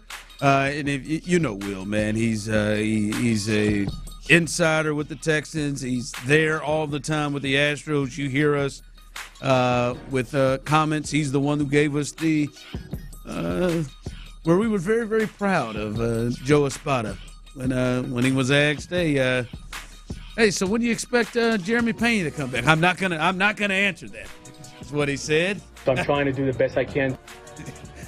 And but no, man, Will is out there all throughout the city covering all the sports teams, and we're happy to have him in with us. And Will, I almost want to just pick up because I'm looking at a lot of people are saying, and I think we were talking to the break, so you heard the conversation. Clint has been on a big thing for this team is C.J. Stroud taking the next step with his leadership.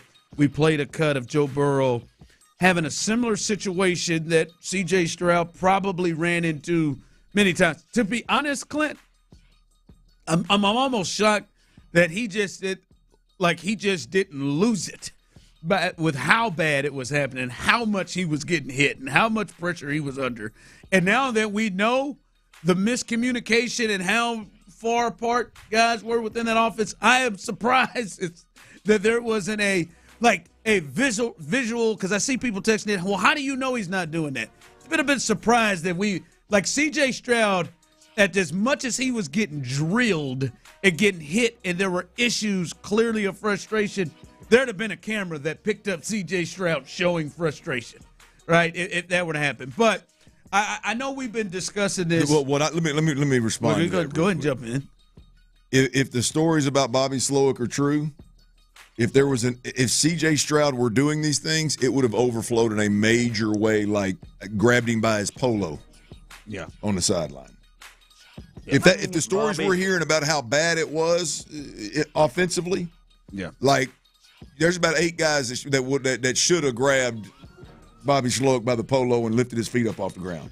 This is why I say that getting rid of Laremy Tunsil is an addition by subtraction, because I think Jay fell in line behind Laremy, because this was Laramie's team. Laremy was the dude forever here in Texas. You think this was Laramie's team? I think it was by default. As in, CJ came in younger, a rookie, new. Laramie's been here. He's been the best. He's got that contract. He is the best lineman on that team. He ran that room for better or worse, with leadership or not. And I think CJ was timid. He fell in line with that. He respected Laremy. He liked Laremy. Unfortunately, Laramie is not the guy that's going to rally the troops, and he's not going to read the riot act when it needs to be done. I just never even got a feel that Laramie wanted to be his team. I agree. That's the problem. I agree. But think about what was here before CJ and D'Amico. Whose team was it? Yeah. Who gives a damn? Who cares? It didn't matter. I think it was Jerry Hughes' team. It was Laramie by default.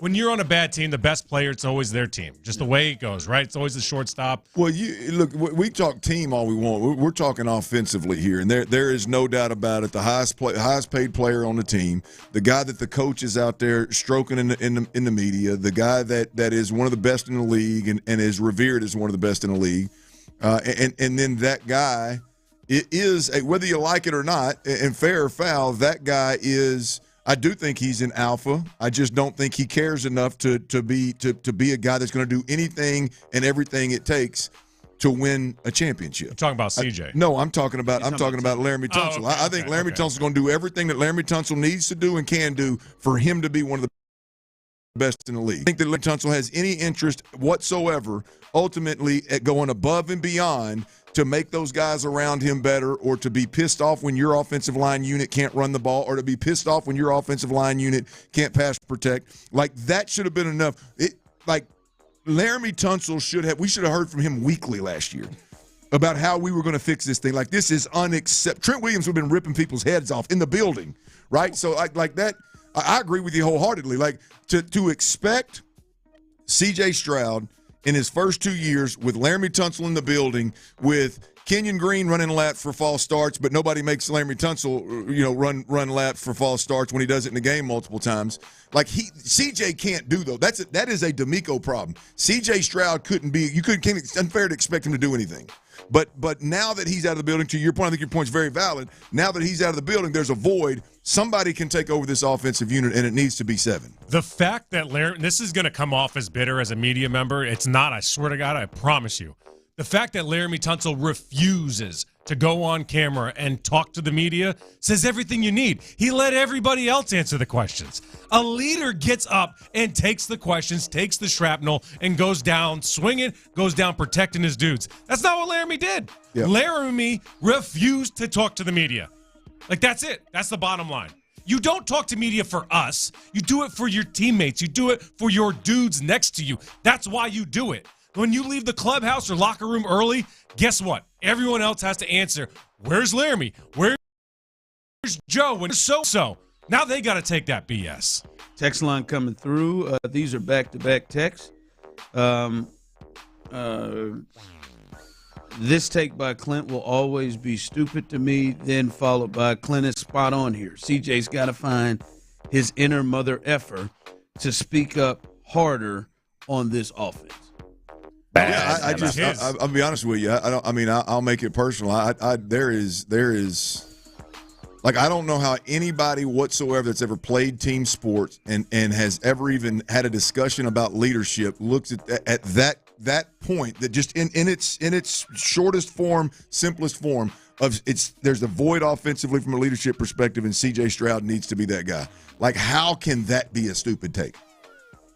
The only way is it's coming from an individual that just places zero importance on leadership and or has never been a leader or played team sports and had a leader to where that dude was a game changer, a difference maker. I don't know any way to put it. Or you're a CJ simp and you're going to ride or die with them, and you never think you can do any wrong, and you refuse to acknowledge the fact that it wasn't there. And here for whoever thinks that it's a bad take, promise you, watch them this season. I think you expect to see change. I expect change because I don't think DeMeco's going to allow CJ to be as timid and be on his heels as he was as a leader last year. Like, this year's different. For CJ, everyone knows that. And it's not the getting. I knew you. There's no. It's just I could go on for days about this. I agree. Well, it's just like, if you're so much of a fan of a team or a person that you are blind to the reality of even just the ability to have a conversation about leadership, like that is wild to me. I just think it's not. My point, Ron, is it's not a knock. It's not a knock at all. It's like it's an unknown for me. I don't know. It will become a knock if he doesn't take advantage of this void of leadership. It will become something that, in my opinion, is going to could hold him back. But right now, it's stating the obvious, in my opinion. I think CJ is a natural uplifter. I think that is his way of. If you see him, I think naturally he is an uplifting of people. Hey man, you're the best. Like if Nico has a drop, or John Mechie has a drop, no, man, you're good. You're good. Like, I think he is a natural uplifter. I still think you can. I think Tony Dungy found a way to find his inner MFer, and he handles things differently. He's not Bill Parcells. He handles things differently. I just think CJ probably has to grow and find whatever that inner thing is that allows him to be able to be firm, to be, assertive in, hey, man, we got to get this across. We got to get this across. Because, I bet you Altuve, who I think's more of a natural uplifter, I'm certain there's probably a line with Jose Altuve, too, where he probably, all right, hey, guys, however he would say it. Flip this burger. Don't play that. You knew where I was going. To your point with CJ, I do think he's a natural uplifter, and I think there's a time and place for that. Like, DeMeco was an uplifter in the media. I know behind closed doors, DeMeco ain't all that positive. He's breaking your ass down. We're going to have serious conversations, and they'll tell you what time it is. I don't know if CJ was like that behind closed doors as much. I would hesitate to say so. But I want to hear you light them up after wins a little bit more than after losses. When it's all bad, everybody knows when things are going badly.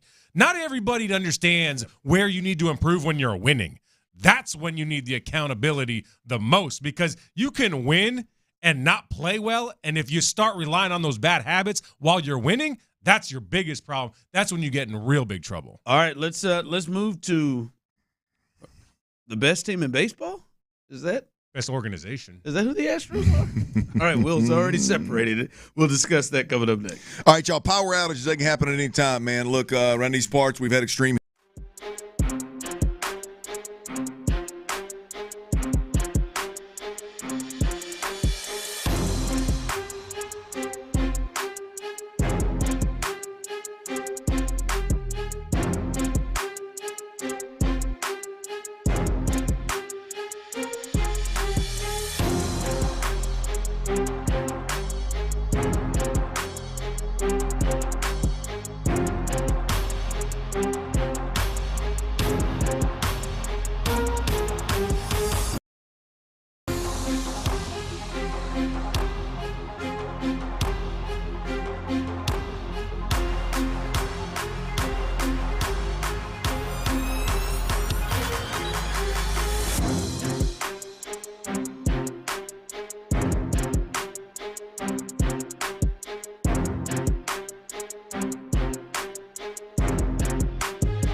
It's Ability Trees. Ability Trees, Houston. Say it. Leading tree care professional. Razor! Overhand!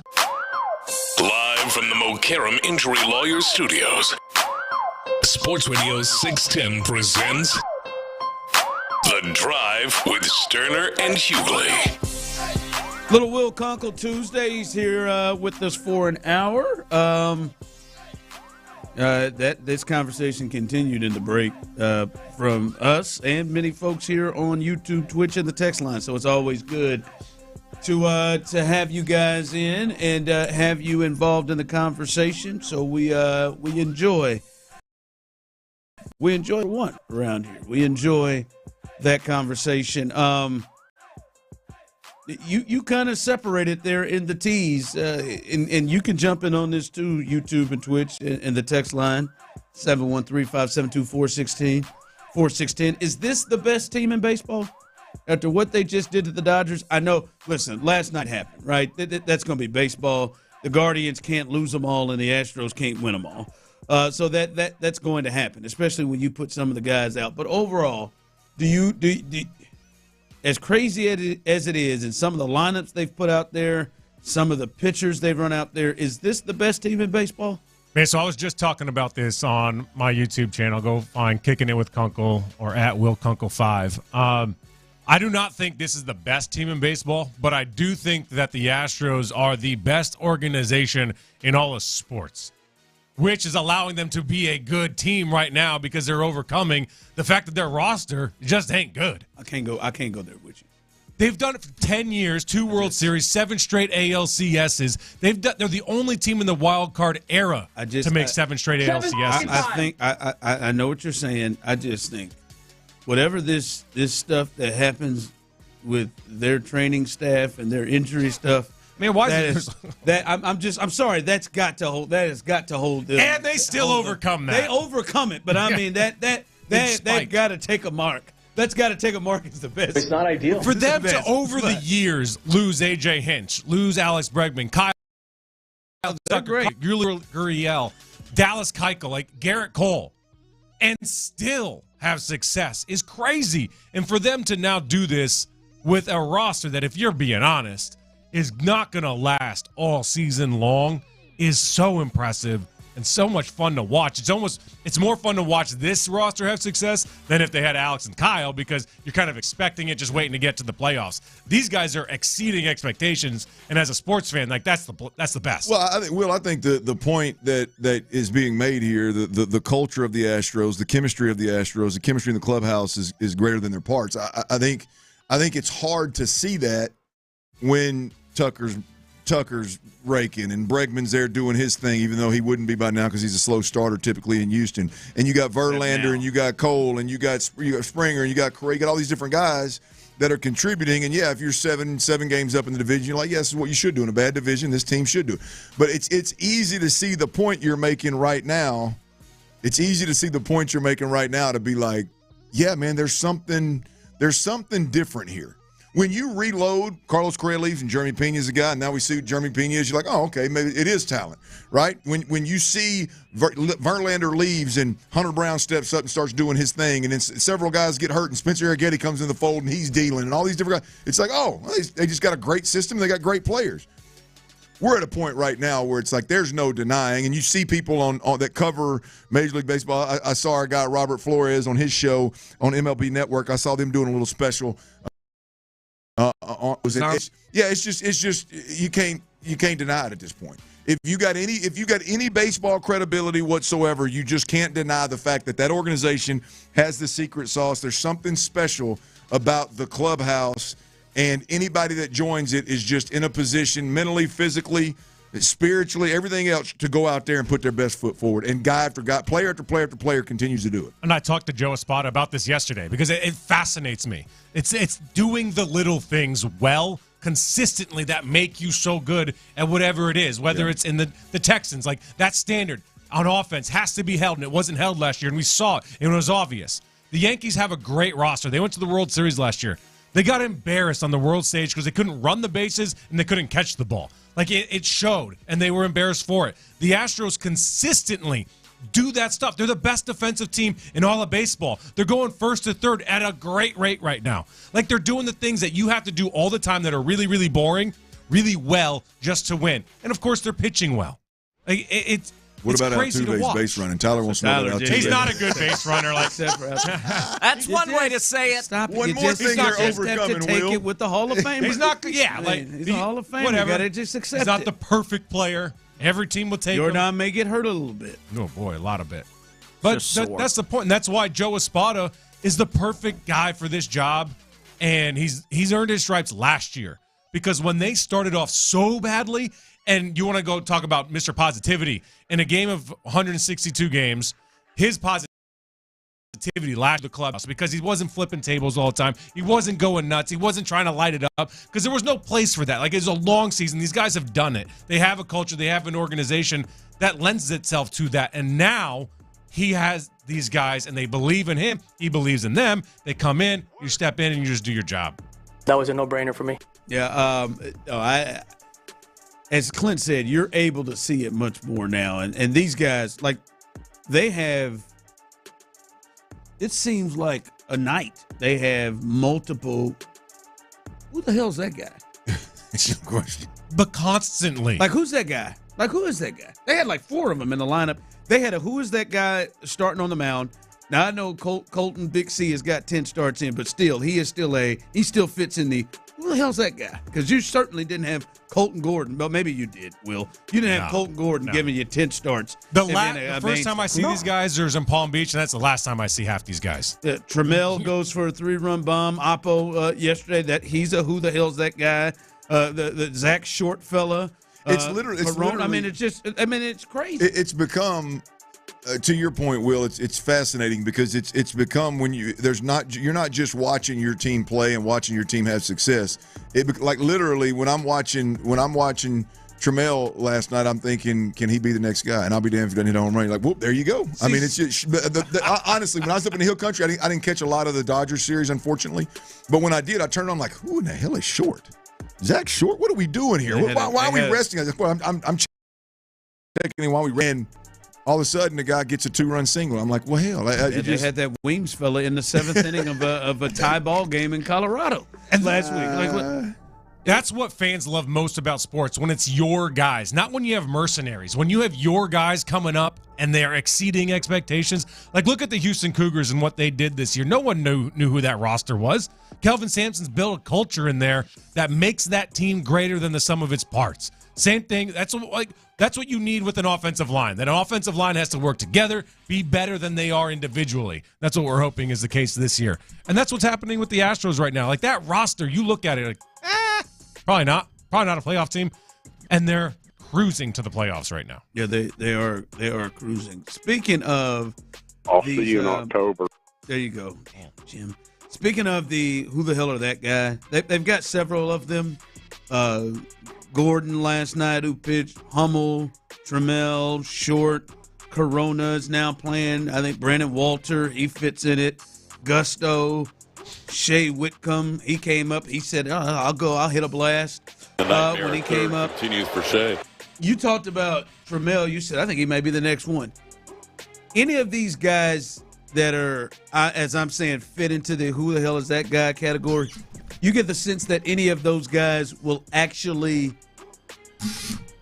help this group or be a part of what's happening down the stretch when they play games that really, really matter? You see any of these guys? I think I think any of these guys can help the team based on who's available, who's hurt, and who has to step up. Like, I think they all have the capability. Yeah, I think Gusto probably. Bingo, that's what I was going to go. If I had to pick one, because I think when DeZenzo gets back, he's going to take some spots. You know, obviously that allows Dubon to move back in. When Jordan comes back, when Chaz comes back. So they got a lot of, I think, priority players over these guys that we're watching right now. But I think Gusto's got a real shot, not as a starter. Please, I hope Lance McCullers doesn't let that happen. But not as a starter, but as that long relief. Hell yeah. In that long relief, when anybody gets in trouble in the second or third inning, you got a guy that can come give you 3 or 4 innings, maybe even more.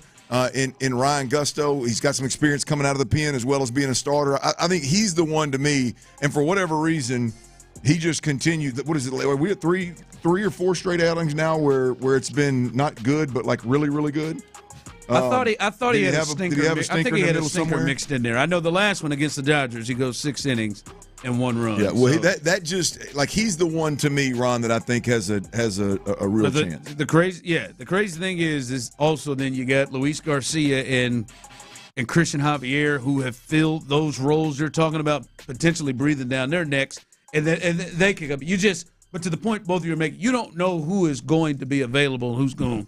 But what you're doing is you're training and grooming guys to be that postseason hero. Those are the postseason heroes that, like, if Hunter Brown goes out there and gets shelled in an inning at third, and you got to have a quick hook because the best 6 innings, shut down ball, catch you in the game and you win, or saves the pen, you win the next game. Like, those are your heroes in the playoffs, and that's what they're creating right now.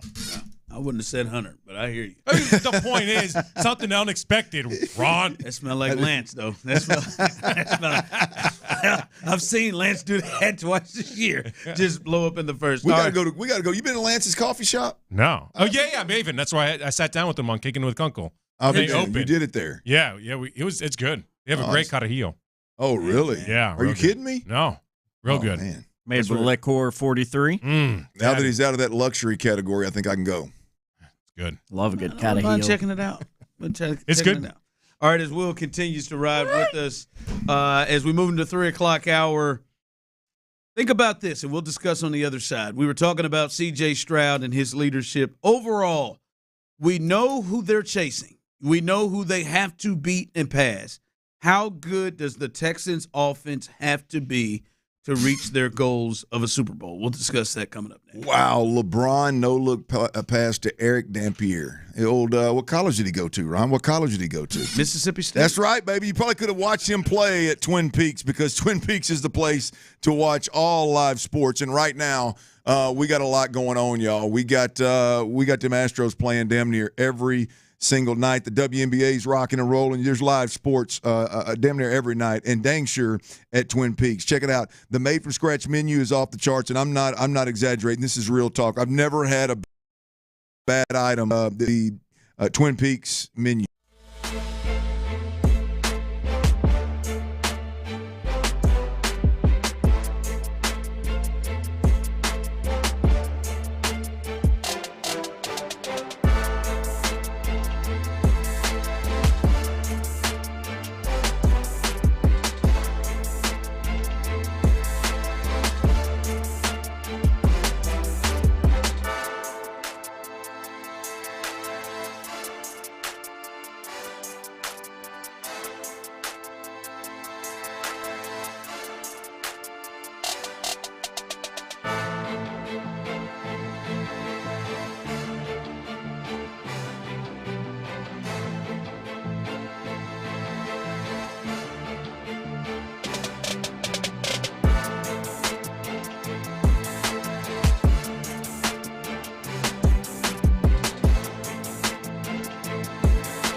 FM HD2 Houston. Insider access, exclusive content. Sports Radio 610. The Texans play here. An Odyssey sports station. Sports Radio 610 presents The Drive with Stoerner and Hughley.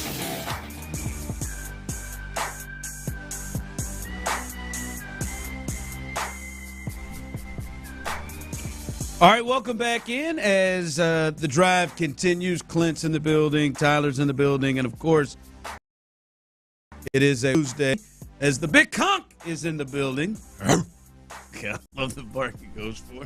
Okay. And there's Tyler. Let him out. Let the things out. Real quick update as the Astros send out their novel of injuries. At the roster injury report.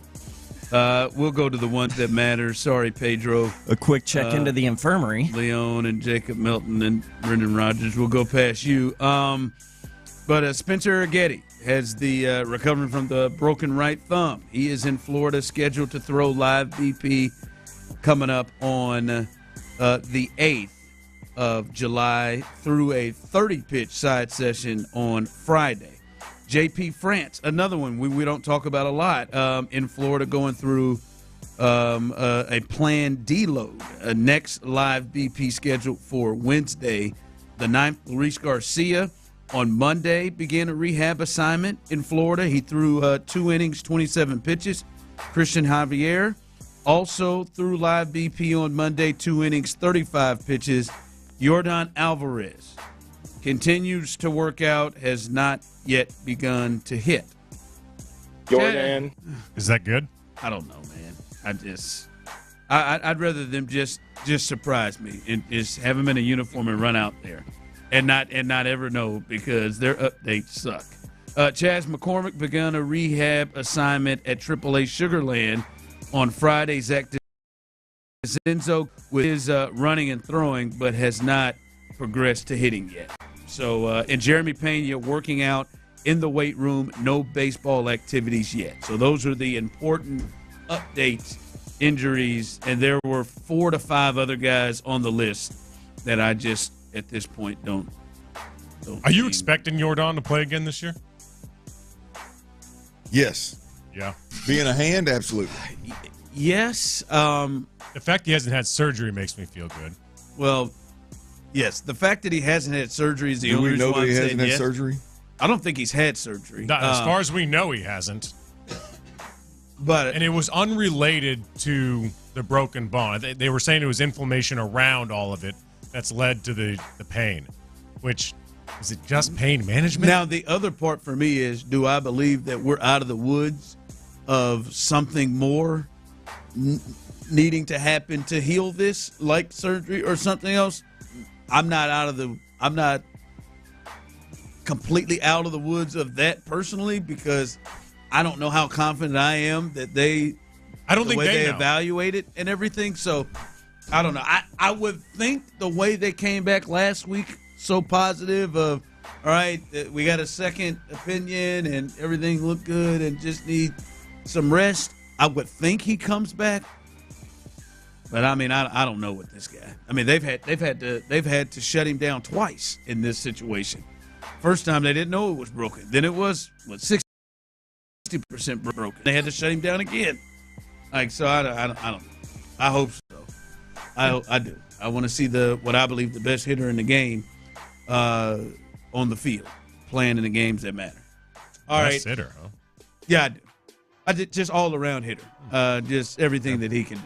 I don't think there's any weaknesses.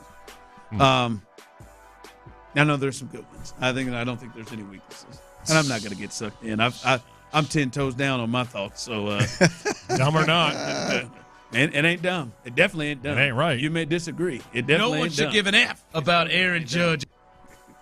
No, that Aaron Judge is the best hitter in baseball right now. I mean, he is.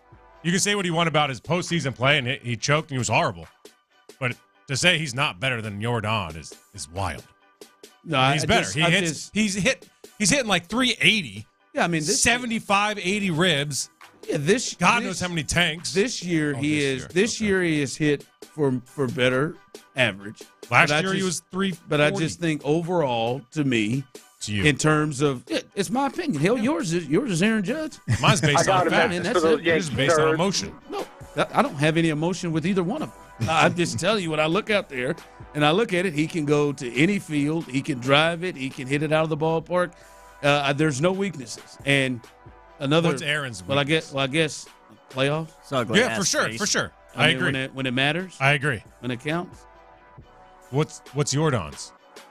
Injury. Hands. But when he plays, to me, he's the best all-around hitter in baseball. To me, I love Aaron. I think Aaron is great.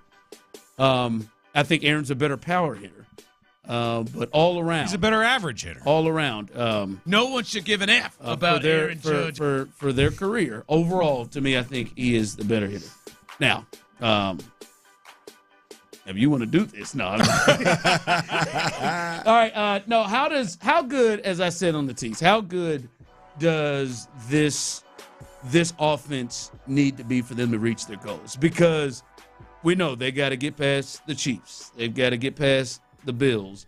And oddly enough, the team that seems to struggle the most with those two teams is the team that it appears that the Texans struggle the most against, and that's the Ravens. Those three teams to me, in the way that Will believes that Aaron Judge is so much better than Yordan Alvarez, I think it's pretty clear that those three teams are teams that are ahead of the Texans. And they have probably created a good distance between them. They've got to catch those teams. But we also understand the defense that it looks like the Texans are going to put forth, so they don't have to score 30 a game to win. But looking at this, how good does this offense need to be? They were 22nd ranked last year, 19th in scoring with just under 22 a game. How good do they got to be for this team to get to their goals? They got to be a lot better offensively to get to that goal. I think they're going to be better. Really? I think they're going to be so much for improvement, whether it's from the OC position or the offensive line or CJ, whatever it might be. I think they're going to be better. But can they get into the next tier with the Chiefs, Ravens, and Eagles? That's the question. The question isn't whether they can win their division. Are they better than the Colts, the Jaguars, and the Titans? Yeah, no, we're not. That's not your measuring stick, right? Like your measuring stick isn't getting to the playoffs. It's not winning your division. Your measuring stick is winning the AFC and winning the Super Bowl. So can you get to that next year? I don't think they can this year, but I do think they take another step to where we thought they were going into last year after rookie CJ's rookie year. But Will, you agree? They have the potentials. What feels like a championship defense. 1,000%. They have the potentials because the Chiefs. Let's just be honest. The last 2 years, Clint, we've said and talked about it. They damn sure ain't had the best offense in the AFC. Like the Bills and the Ravens have been better the last 2 years. Hell, 2 years ago, the Texans' offense was probably better than that Chiefs drop ball outfit that they ran out there. But they were good enough to get to their goals of getting to the Super Bowl. So they don't have to be amazing offensively if this defense is playing a certain way. We've seen teams do it. But how good I'm saying is with this defense together, how good do they got to be? I think we've got to be, and really not we, the media, the league, the analysts have to be blown away with the efficiency. Like, to me, that's where it's at. I mean, one, we've seen C.J. Stroud play that brand of ball. Two, that good where if you just stay ahead of the chains, don't turn the football over, you get points when points are there to be had. You don't lead the league in sacks and pressures. You have answers for that. Like, if you're just an efficient offense that has answers, I think this team can win a championship. It's not about being explosive. It's not about having all these weapons. It's not about establishing the run. To me, it's about being efficient. Whatever you got a quarterback that can manage situations. We've seen him do it. Can manage situations as well as anybody in the league. I don't know if you have a quarterback that can live the life of a Pat Mahomes, where he's the most clutch player out there. That when the game dictates, he somehow turns and starts doing not quite Lamar Jackson, but extending plays and stuff with his legs, and all of a sudden he's making these plays in clutch moments. I don't know that whether we have that CJ has that or not. I know you have that. Be efficient. Let the opponent beat themselves 90% of the time, and I know he has the ability to be aggressive when need be. But efficient to me is the should be written on every wall on the offensive side of the building for the Texans. Two things for me. This team has to be able to win football games multiple ways. Like last year, it was all about their defense, and the offense just had to keep their head above water. Mm-hmm. They've got to contribute. They got to be the reason they win, at least from time to time. Now, also, I think it's going to be a process. This year, they are like last year. We came in thinking they were going to light the world on fire, and they were not good at all. This year, I think it's going to be a figuring it out process, and where I think when they get to the end of the year, I think they are in of being in that tier of winning a Super Bowl. That's my prediction. But in the beginning of the year, they're nowhere near that tier right now. Yeah, I'm trying to think. One, I wonder how good this defense is going to be, because I think that plays a part of it. Like, are we talking?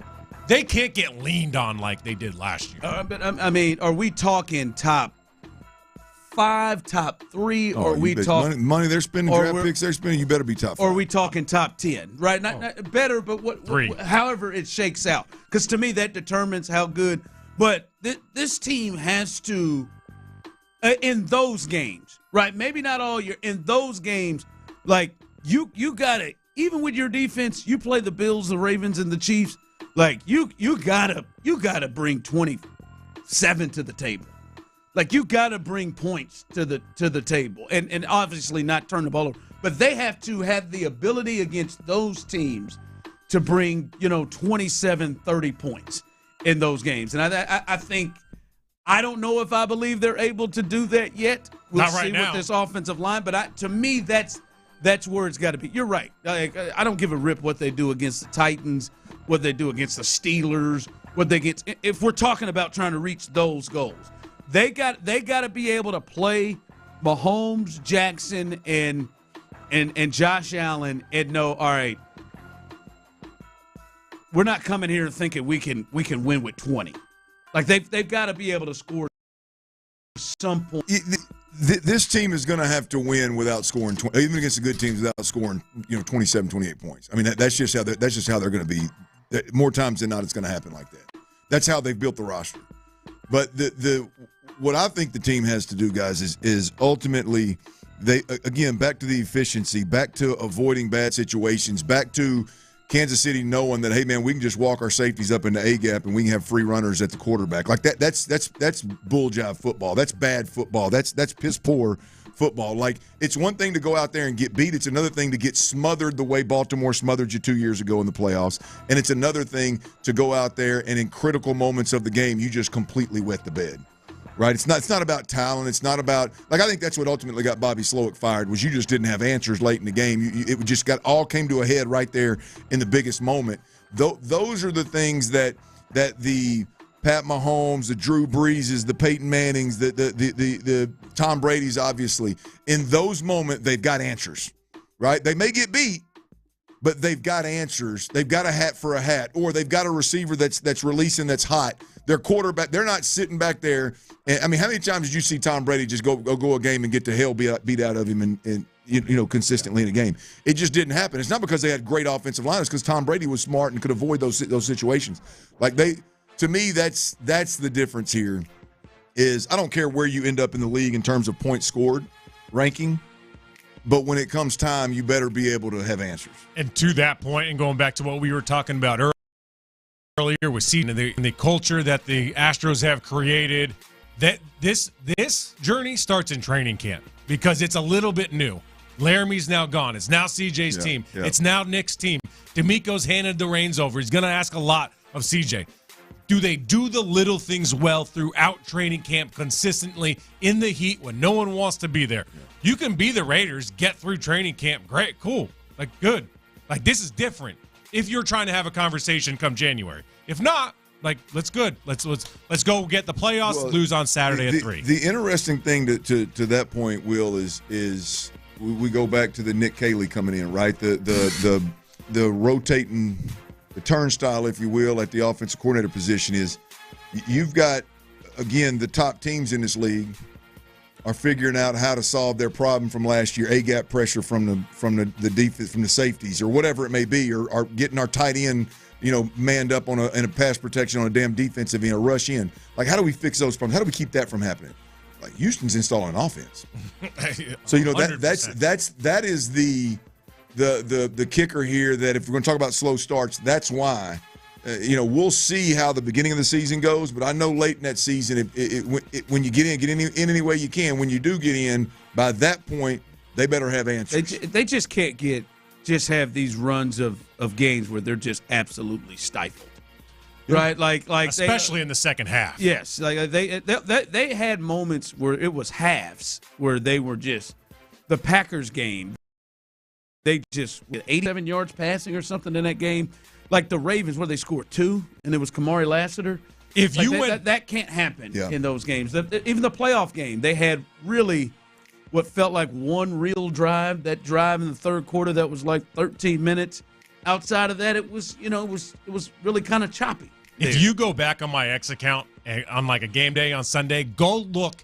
I would always break it down. The amount of 3-and-outs that offense had throughout the course of a game was abysmal. So then you're leaning on the defense constantly, short fields, turnovers, 3-and-outs. And I don't mean 3-and-out like 9 yards. I mean 3-and-out -1, -4, 2. Horrible. And that's what I mean. Horrible. That's what I mean, Will. If you're going to lean, as you said, on that defense. Now, we've seen teams get to these levels leaning on these defenses, but again, that also means how good is this defense?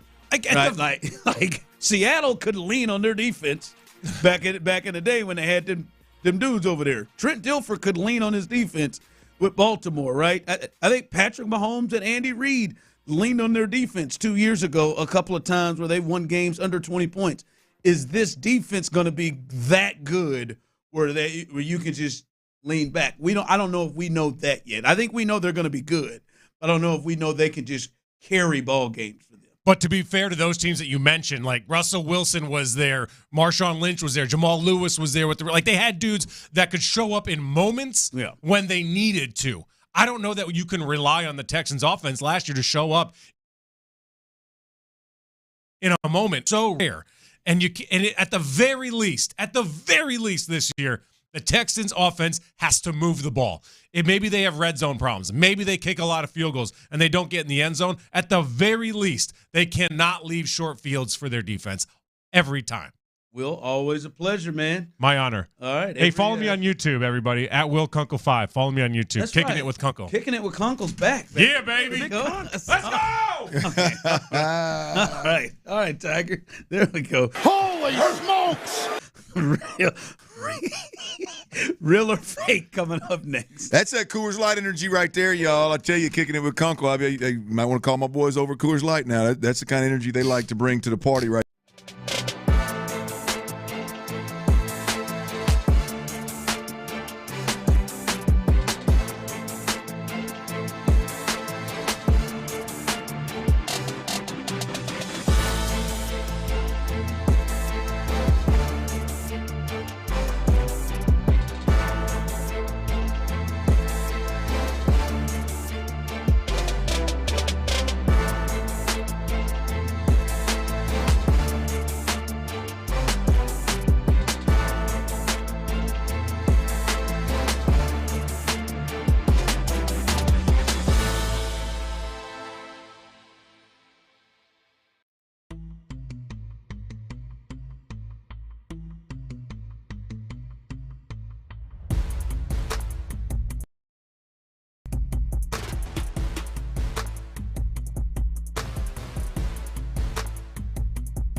Hot meals, offering shelter, and providing emotional and spiritual care to those affected.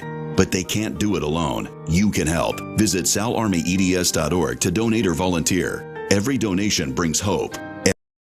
Every hand, that's salarmyeds.org. Sports Radio 610 presents The Drive with Stoerner and Hughley.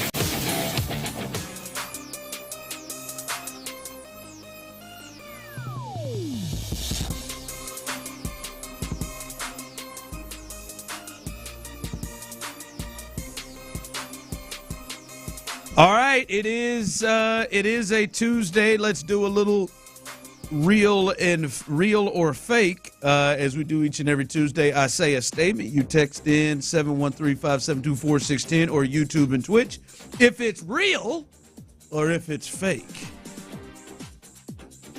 Let's start here. Jeremy Pena, currently an All-Star, will be a top 5 MVP finisher this year. Real or fake? It's a panty dropper. No chance. I mean, no chance. And they say No chance. Hey, no chance. I mean, he's got to be top 3 right now. I would be willing to bet you that if some kind of poll was thrown out there, I'm not talking about on Twitter. I'm talking about a real, like people who are voting. I'd be willing to bet you he wouldn't be on there. I would think right now Aaron Judge and Cal Raleigh would be ahead of him, but he has the second best WAR in baseball. Oh, I think he's deserving. And he is I'm trying, like in the American League. I'm trying to think. You know, the Tigers have been more of they got the best record in the game, but they've been more of a pitching kind of they don't really have one guy that's been, swinging the bat like that from a position standpoint. Someone said it. Someone on the text line said, "I'm sorry, show, but it's fake." That's what I'm supposed to play the game. Fake. I said zero chance. Fake is what I should say. But no, I you know what? I think I'm going to say real. I'm going to say real because I don't think now. There obviously people could get hot. Bobby Witt could get hot. Again, Tampa is doing well. George Springer is getting hot right now, and maybe he enters the conversation. But right now, I would say he's third, and if he comes back and he can still roll, I think this is a huge year. And boy, I mean, my man, his agent, whose name is just Boris. Yeah, Scott Boris is loving the hell out of this. Well, Jeremy Pena, not as an Astros fan, I would hate for this to happen, but Jeremy Pena needs this injury to last the rest of the season. The rest of the season, just so we can stop right here. That's a hell of a run right there, boy. He needs the whole season. He needs the whole year. All right, so as I said, real or fake? Do you think Jeremy Pena is a top 5 MVP finisher? I'm gonna say real. All right, real or fake? You are 100% confident that Nick Caley's off an improvement from last year. Real or fake?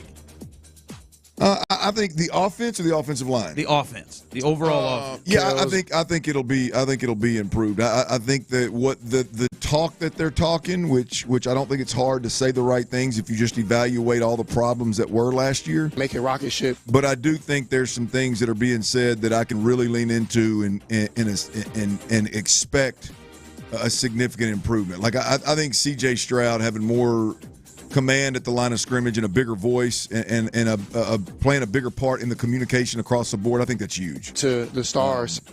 I think that's a big part of it. I think the offensive line play absolutely cannot be worse. Has to be. It cannot be worse. Even though, as you've said, they may have gotten less talented, but can't get worse. Stop being a dumpster The fire. O-line as a group of five cannot be worse. I think the running back position got better and deeper. Wide receiver, you I definitely lost some talent with no Tank Dell, no Steph Diggs. But I think when you look around at what they need to do offensively, I'm not real sure that it's not better to just be Nico-centric across the board at the wide receiver position. Now, if one of these youngsters, steps up and does something out of this world and is ready to play immediately or at some point peaks during the season and all of a sudden is contributing in a big way, cool. If Christian Kirk is more than a counterpunch to Nico Collins, and if he's all of a sudden this different animal that can play inside and out and not just to be a safety net for the quarterback, then that's cool too. But I'm not sure that really focusing in the efficient brand of ball, having a real slot receiver, having Nico Collins, moving him around, getting him to football the way that teams do with great wide receivers is find ways to get him to football. And the Texans have done that. CJ's done that, but continue to do those things. I'm not sure that that's not a better version of the Texans. So, yeah, I think it's real that they will be better offensively across the board. Tyler, real or fake, are you 100% confident that Nick Caley's offense will be an improvement over last year? Real. Yeah. Real for everything y'all just said, and it's just got to be. I'm gonna leave it right there. I feel like that's where I am. I feel like I'm with it. It has to be. It better be. Either that, it has to be, or it better be. And I think it is weird. I think their running situation is better with what they have in the backfield now. Obviously, if everyone stays healthy. I think when you say this, Champ Slice says, real deal Holyfield, when you say this out loud, it sounds wrong, but if you think about who they had available, it would make more sense. Their receiving corps should probably be better. Last year, the names would have been better if they all played, right? They didn't play a lot together. Those three guys just didn't play a lot of games together. And so they didn't even get a lot to see a lot of those three together. So I think there should probably be some improvement with their receiving corps as well. And and the same thing overall. That O-line has to be better. Just has to be better. A little real or fake here on a Tuesday. I say a statement. You tell me if it's real or fake. It's better to lose your virginity before going to college. Real or fake? A lot of people really believe in that. Yeah, girl. Well, I'd be a hypocrite if I said that. I'm going to say fake. You think it's fake? I think now I believe it's fake. Then, boy, I thought it was something that needed to get out of the way. I really thought it was something to really get the bad performance out of the way. But I'll be honest with you. I mean, there wasn't a great improvement there even in the first year. Well, it can really muddy the waters, It can really muddy the waters for the youngsters, man. Yeah, no. And you really keep yourself out of trouble. There's no doubt. I mean, out of trouble and potentially ruining your even step to college. Real or fake, Tyler, no way you get out of here. It's better to lose your virginity before you go to college. I think that depends on who you're talking to. I think there's a lot of folks out there that thoroughly and genuinely believe in abstinence until they find someone they want to marry, and I love that. And I think there's people out there getting freaky-deaky long before college, and I love that. So, to each his own. Yeah, I am someone who didn't make it to college. I didn't make it to high school. Shut up, Glenn. What are you talking about? You didn't make it to high school. I know somebody that didn't. Park Street was a hell of a drug. Glenn. Dirty Bay gets dirty now. Hold on. How old are you? I don't. When you're not moving to high school. Yeah, I'm gonna say we shouldn't go into that. How old are you not moving to high school? Clint, I'm adding it up. Okay, Trey's 11, going to 6. Okay. Yeah, Trey got a couple more years. Okay. Coming up next. You better keep away from Park Street. I remember in elementary school, there was this one girl out. Okay, I'm not gonna read the rest of that one. But oh my God. I got peer pressure, and I think if I found out she was a millionaire right now, I'd probably sue her. You didn't even know. You think the limitations? What is it called? You were doing. Statute of limitations. I did not. Literally, I can't tell the story on the air, but I did not know what I was doing. Literally. My God. All right. Someone texted in. She knew what she was doing. Basically, once the kid hits in 5th grade, bets are all off. Okay. All right. Wow, Clint did slapping them cheeks in middle school is what someone texted. Well, no, I wasn't. It was middle school, but I wasn't. Yeah, you're right, Tyler. Coming up next. The one place I love what the Rockets have done. The one place that potentially gives me concerns. We'll discuss that coming up next right here live on The Drive. All right, y'all, check it out now. There's 5 lodges around the city. Y'all know what lodges I'm talking about. I'm talking about them old Twin Peaks lodges, y'all. There's 5 of them around the city. If you're hearing this, there's one right around the corner. And bottom line is this. There's not a better place to watch live sports. We got a ton of live sports. Hell, we got a phenomenal baseball team with a phenomenal season rolling right now, playing damn near every night. And the truth of the matter is Twin Peaks should 5-star.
like a little puffer jacket for your feet, except it looks like a super stylish sneaker. Introducing new Cozy Fit Skechers slip-ins, the latest comfort creation from Skechers. You can find Cozy Fit Skechers slip-ins at a Skechers store, Skechers.com, or wherever stylish footwear is sold.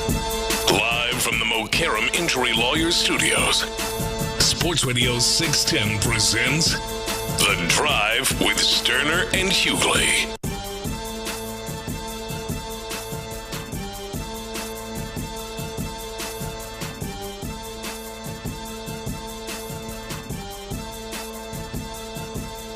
Text line coming through. You got to get nookie before college. Heck, you better get some before you get out of the 9th grade. Again, my mindset's a lot different now at 41. Now you start when you're comfortable. Don't feel peer pressure. Do what you do.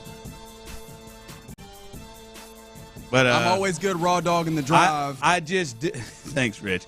I just disagree with the theory of, hey, man, get the bad ones out the way.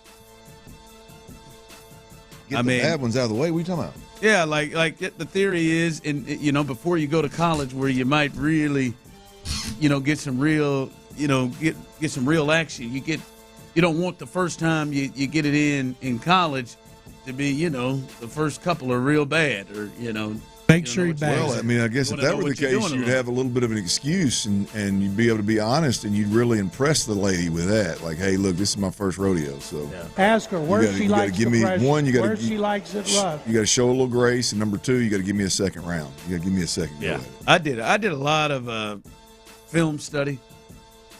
Well, you were in the porn business in the moving porn there for a while. I did a lot of study in there just to try to improve myself there. I was completely taken advantage of at a young age. Okay. Park Street was a hell of a drug. I don't know if you want to talk about it here or not here, but I mean at some point we need to go talk to somebody. Hey, Twin Peaks, man, we're a happy hour, man. It would be a good conversation for a Twin Peaks lodge, wouldn't it? That man said if she had $1 million, I'd go after. I'm telling you, if she'd been worth the damn penny, boy, I could have sued. All right. No doubt.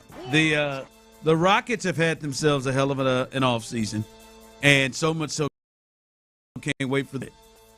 And as we look at it right now, the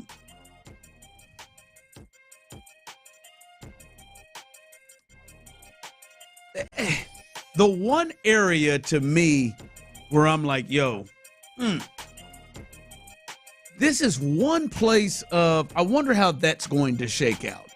I wonder how that is going to look. And that is, to me, the point guard situation. That to me is it. The point guard, the complete point guard situation. Because everywhere else, I think, with all fairness, you should be feeling good about what the Rockets were bringing to the table, right? They have great size. They've got multiple different lineups they can put out. They've got players that can play, multiple positions to where you can kind of have that positionless basketball out there. But the point guard spot, to me, is the one spot where you look at, all right, are they good enough there to kind of get past the area or get to where they want to get to? Because they obviously, the starter's Fred VanVleet, and he is to me at least, at the very least, a very solid veteran starter that you, for the most part, know what you're going to get, right? Like, he you know what he's going to do offensively. Defensively, he's going to be a tough guy. But then behind him right now, it's Aaron. And then, a little further back there, it's probably Amen Thompson would be the next one there. And that is the thought. You can jump in on this 713-572-4610. And I'll let you hear from the GM, Raphael Stone, who has put this team together, where he's talked about the guard situation. Do you think they're good enough there, or do you think they may need to bring somebody else in? Here is Raphael Stone talking about what we're talking about, their guard situation. I mean, I like our team as is.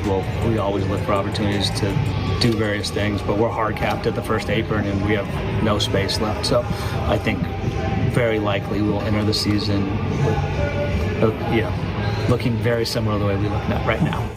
And so it does sound like, I don't know, obviously he could do something. I don't think he's blowing smoke out of up our ass on that one, not out of it or up it, but up it. I don't think he's blowing smoke up our ass with that one. I do think this is probably where they're going to go, at least to start the year. Now, when we get closer to the trade deadline, maybe they do find something. But we've seen, if you look at the finals, obviously the Pacers, their point guard situation, their backup point guard situation, I mean, it really came to be an important thing for them. They had great guard play, not only with Halliburton, but also behind him. Do you think they're good enough? That's, to me, the biggest concern on this team is when you face some of the point guards in the Western Conference that you may run into, Shea and Steph, and really de facto Luka, are you with your point guard play? That's the point. That's the part, really the only part of the team to me that I have real concern about right now. Well, I think there's, look, this is why I love Ime Udoka's system in terms of it, and I don't know how that's going to change with Kevin Durant, but it seems like it's not necessarily point guard dependent. Now, it was really it was convenient down the stretch for Fred VanVleet to have his best moments in the playoffs and carry the team. And now, knowing that he's capable of that, I will never ask for the ball to be taken out of Fred VanVleet's hands again. But the reality of it is when you bump up against teams that have really good defensive guards, they're going to have the ability, because the one thing Fred VanVleet does not have is that top end athletic ability in the NBA for point guards. I mean, they are. We saw it this year. We saw times in the playoffs where good defensive guards made it really difficult for Fred VanVleet to just bring the ball up the floor and to do what the team needs him to do. And so I think the question here is, and I thought you made the great point of, it's Amen Thompson. Right? Is Amen Thompson, and I know Aaron Holiday can get in there and get it done, and he's got a role. We've talked about his this. improvement in that is, to me, the big step. Well, the deal is can you kick the ball to Amen Thompson and he be the guy with the handles to carry the ball, to bring the ball up the floor consistently and do it in control in more of a point guard manner than what we saw. We know he can go all gas, no brakes, and just get downhill, but the reality of it is he's going to need more than that in his toolbox, if you will. So, the development of Amen Thompson is going to be critical to the point that you're making. I like Fred VanVleet, and obviously right now he's easy to like after the playoffs. But I think we could all watch the playoffs and go, hey, yeah, there is he is a I would say a subpar athlete when it comes to NBA point guards that handle the rock at this point in his career, right? He's just not going to beat you with quickness. He's not going to beat you with speed. He's not going to beat you with length or size. And so if a team has the ability to put their best defender on him, somebody else going to bring the ball to the floor, which, again, to me is to your point, Amen Thompson. Or even when Fred goes out, like when Fred is out of the game, right? Or God forbid, Fred had an injury situation with the ankle where he missed some games.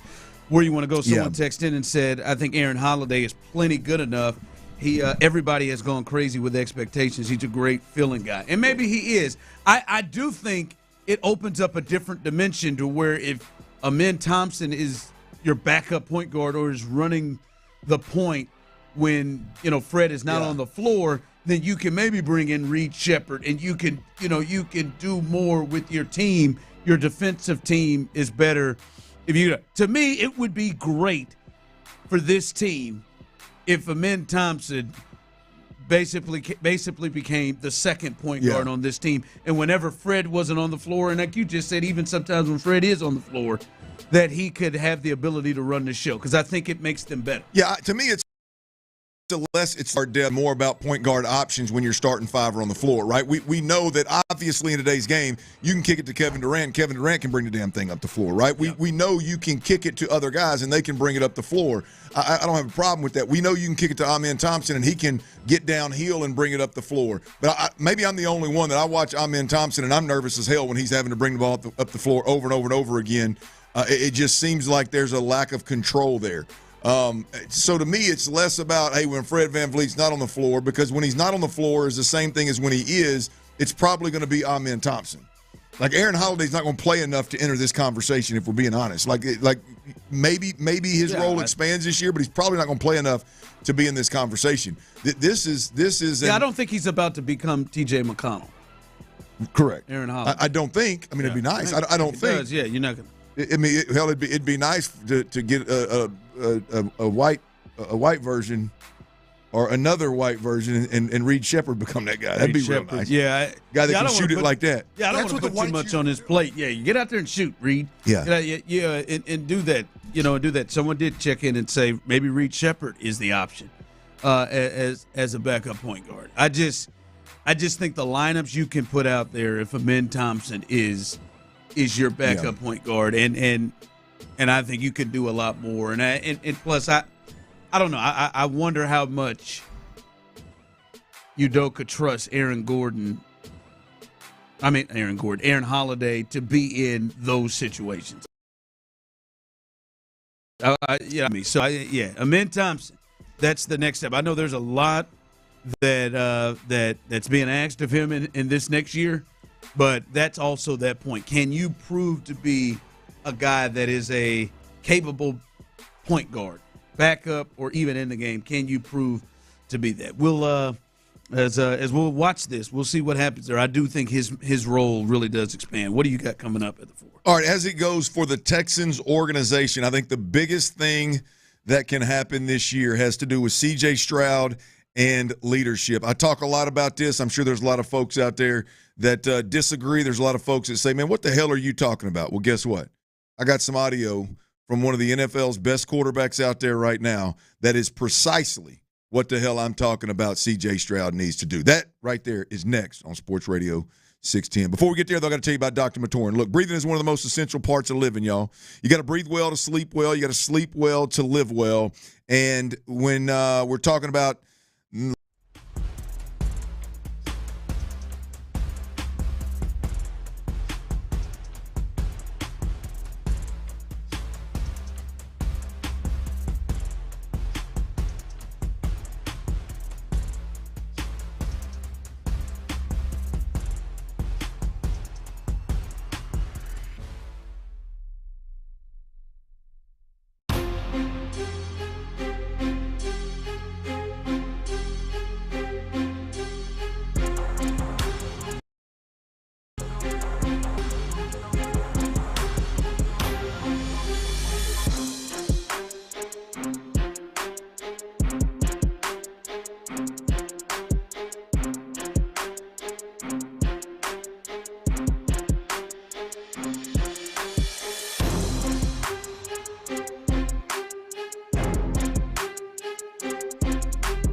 KILT FM HD2 Houston.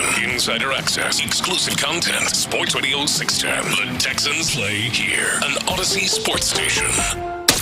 Sports Radio 610 presents The Drive with Stoerner and Hughley. Dive into the mind of former NFL quarterback Clint Stoerner. I like a good time. I like to have a party. I know you do. It's Dirty's Daily, presented by Mokaram Injury Lawyers. Yeah, it is, baby. Mokaram Injury Lawyers. It's hard as hell to say, easy to dial. 281-222-2222. If you or a loved one's ever injured in an accident, you know who to call. It's them folks over at Mokaram Injury Lawyers. I want to thank everybody and watching. If you're on YouTube and Twitch, we greatly appreciate you. All those out there listening on the AM dial, the old school way, appreciate that too. Y'all been around longer than the rest of them. There ain't no doubt. FM HD2 is how I typically listen. But the Odyssey app, I've got it downloaded. I want everybody out there to download the Odyssey app as well. AUDACY. We always got cool giveaways. We gave away $20,000 and a free ride for 4 to Vegas to the big time basketball tournament. I believe this past year. There's always different giveaways that you can have, but there's some really cool features. Tyler podcasts all of the segments, each segment individually. So if you don't want to listen start to finish, which we greatly appreciate everybody that does, you can go scroll through those segments and find which ones pique your interest or which ones you're seeing about on social media that you want to hunt down. You can do that right there on the Odyssey app. We just had Will Kunkel in, who is covering all the sports teams here as close as he ever has. Has some strong opinions. You can use the rewind feature on the Odyssey app and go back and listen to that hour. Actually, he stayed with us for an hour from 2:20, I believe, till about 3:20. So that's right. Again, download the Odyssey app, AUDACY. Keep it on your hip. You can take us any and everywhere you go, in the car, out of the car, in the office, out of the office, at home, working out, whatever it is you do, you can catch up on all things sports in the city right here on Sports Radio 610 via the Odyssey app. Again, that's AUDACY. Now, we got a big day here, y'all. The Astros, they lost the opener to the Guardians here at and there was plenty to see there. The Rockets GM, he's talking to the media about all the different moves that they've made, and the Astros game 2 with the Guardians is out tonight. The lineup is out. I'm gonna let you hear about that in the next segment. Right now, I think there's a big issue in Houston on the offensive side of the football. I know that there's you call it a big issue. It's a big ass issue. Just generally speaking, the Houston Texans offense is a big ass issue. Absolutely. There are a lot of problems when it comes to Houston Texans offensive football. Oh, no. Now, we feel good about some of the answers, but there are a lot of problems. There's a big problem, right? And when we're talking about last year to this year, we're talking 2024 to 2025. Look, there's a laundry list of issues that everybody wants to talk about before getting to the quarterback. You got to fix the protection problems. Inside offensive line, they got a new coach, they got new players, right? You got to add to the wide receiver room. Hell, Tank Dell's out. Steph Diggs is gone. He's no longer a Houston Texans. They used 2 of their top 3 picks in the draft this year on wide receiver. The OC, you got to replace him. He was a major issue last year. You got to replace him. That guy needs to be a weapon. You hire Nick Caley, who Nick Caserio has known for years and years and years.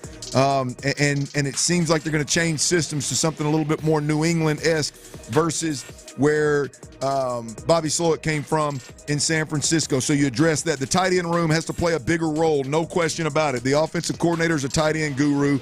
You paid one guy $12 million. You got a second-year tight end that I think is going to some folks. You go out, you sign Nick Chubb. It ought to be a little easier this year to establish a run when you got more of a two-headed monster back there. I don't know what Nick's going to look like. Is he as good?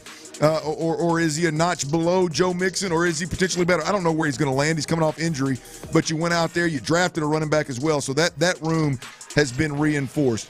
But the one I think the most influential or the biggest impact that can be made on this team this year, and more importantly, the biggest impact on this organization over the next 5 or 6 years is C.J. Stroud and leadership, right? It's going to play a big part of this year, but again, more importantly, you're fixing to break C.J. Stroud off to the tune of $60 million plus per year for an extended period of time. He is going to be the quarterback here in Houston. The most important thing in this organization is C.J. Stroud, obviously continuing to play well. I don't have any concerns about his physical or mental ability to play the game at all whatsoever. I think he's a championship caliber player in that respect. There is a void of leadership on the offensive side of the football. Some of the problems that came up last year, I would argue, wouldn't be a problem if there wasn't a void of leadership there, or if there was better leadership there. Laramie Tunsil's out. Bobby Slowick is out. C.J. Stroud has to take the bull by the horns and fill that void of leadership on the offensive side of the football. And my point is this with C.J. Stroud. My question is this with C.J. Stroud. When you play quarterback by D leader, now you have the opportunity to be a leader that takes over the entire offensive side of the football. You have a leader that can set the standard, that can hold guys accountable and make sure they're meeting the standard on a day-in, day-out basis.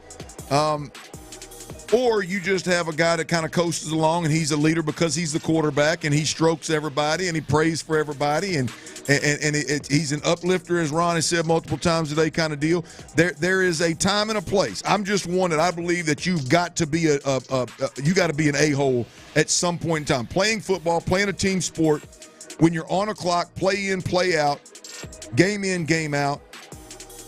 Sometimes you just got to be blunt with it, and you got to keep this thing moving. And the question is, does C.J. Stroud have that in him? And so a lot of y'all might be wondering about what the hell are you talking about? What is this guy talking about? What does he mean? All right, I go back a lot of times and use an old Troy Aikman audio back in the day when he's ripping Jack Riley's ass about how bad football is around him. Right? That's glory hole. Yeah, I mean there was a time, Jerry. There was a time, but here I'll use a little more current example here. Here is Joe Burrow, and this is coming off the field and communicating, coming off the field and on the bench with his head coach, play caller, in a game that they actually won, by the way. Right? This isn't frustration because they're losing. This is in a game where they actually won. Ron, you said by double digits, right? Yeah. They actually won by double digits. Whether you agree or disagree, I don't agree or disagree, but this is what the hell I'm talking about. We got to see out of C.J. Stroud and others, but definitely C.J. Stroud moving forward. The penalty train rolls on. What the f*** are we doing, man? Wake the f*** up! F***ing no mistakes all day. Way to finish the day. That's a great drive to finish it. I know it's a frustrating, embarrassing performance by us. I know, we'll address it, but at the same time, let's enjoy some wins. Fuck that. We sucked today. That was embarrassing. Okay. We jumped off sides 8 times. I know that. That is setting the standard. We suck. I mean, that right there. I mean, I got borderline chub, boys. That right there is God. That's good. Oh, Zach came in there. Oh Lord. Okay, we fighting with guns. Okay, hold on. Yeah. I don't have let me get my weapon out first. Wow, hold on. But here's the point, guys. Is the quarterback has somebody in the building has to say, okay, this is the standard. I'm going to establish the standard, and then I'm going to hold guys accountable to make sure they meet that standard. And when you don't meet that standard, we're going to hold guys accountable. We're going to talk about it. We're going to be frustrated about it. We're not just going to go on ho-hum about how we won the game, so it's water under the bridge. Let's move on. Let's stay positive. Like Zach said, I'm going to focus on the positive. Like at some point in time, that guy has to be the a-hole in the room. And that was a perfect example. Joe Burrow could have said, Coach, you know what? You're right. Let me chill out. Let me go over here and stroke these guys because we won a game by double digits. Forget the fact that we jumped offside 6 times and we ain't going to win our own division by doing that. But it's the Titans we're playing. Let me go over here and stroke this. Remember, I mean, I'm sure it was one of those games where Will Levis was throwing balls backwards and stuff. But let's go in here and stroke these guys and focus on the positive. But Joe Burrow in that moment said, no. That ain't what's happening. That was absolutely embarrassing, and ultimately, I'm paraphrasing, but that right there is going to get you beat if we really have championship aspirations. And to me, that is the part that we don't know about C.J. Stroud yet. And by the way, I'm not knocking C.J. Stroud. I know there's a bunch of sensitive folks out there. I'm not knocking C.J. Stroud. I'm simply saying it's year 3. Laramie Tunsil and Bobby Slowick we are led to believe were major issues in terms of almost roadblocks for C.J. Stroud to take control, verbally and physically and from a leadership perspective. All of those roadblocks are out of the way. There is a void of leadership on this team on the offensive side of the football. And save the Joe Mixon stuff. Joe Mixon ain't on the field on third down, right? So when there is a void of leadership, and it's right there for the pickings for C.J. Stroud to be that guy. Set the bar, and whether you win, lose, or draw, if you don't meet that bar, then damn it, heads got to roll. That's just the reality. And I believe this team is full of guys that want to embrace that. A lot of teams, which I think a lot of folks that don't understand what I'm talking about, they won't worry that way. Oh, well, don't throw me under the bus. Oh, well, don't do this. Oh, no, man, get your stuff together and let's go win some ball games. And so I just believe there is a huge opportunity for C.J. Stroud to do that. And I'm going to be honest with you, as a Texans fan, I'm less worried about this season. Sure, it'll help this season. But, Ron, for me, this is a long-term play. If we see C.J. Stroud go out there, which, by the way, I believe that he can. We'll see to what degree, but I believe that he can. If C.J. Stroud goes out there and grabs that bull by the horns, and it has a little bit more of that approach to it when things are going wrong, paying him $60 million, no sweat. Being the face of the organization for the next 6-7 years, no sweat.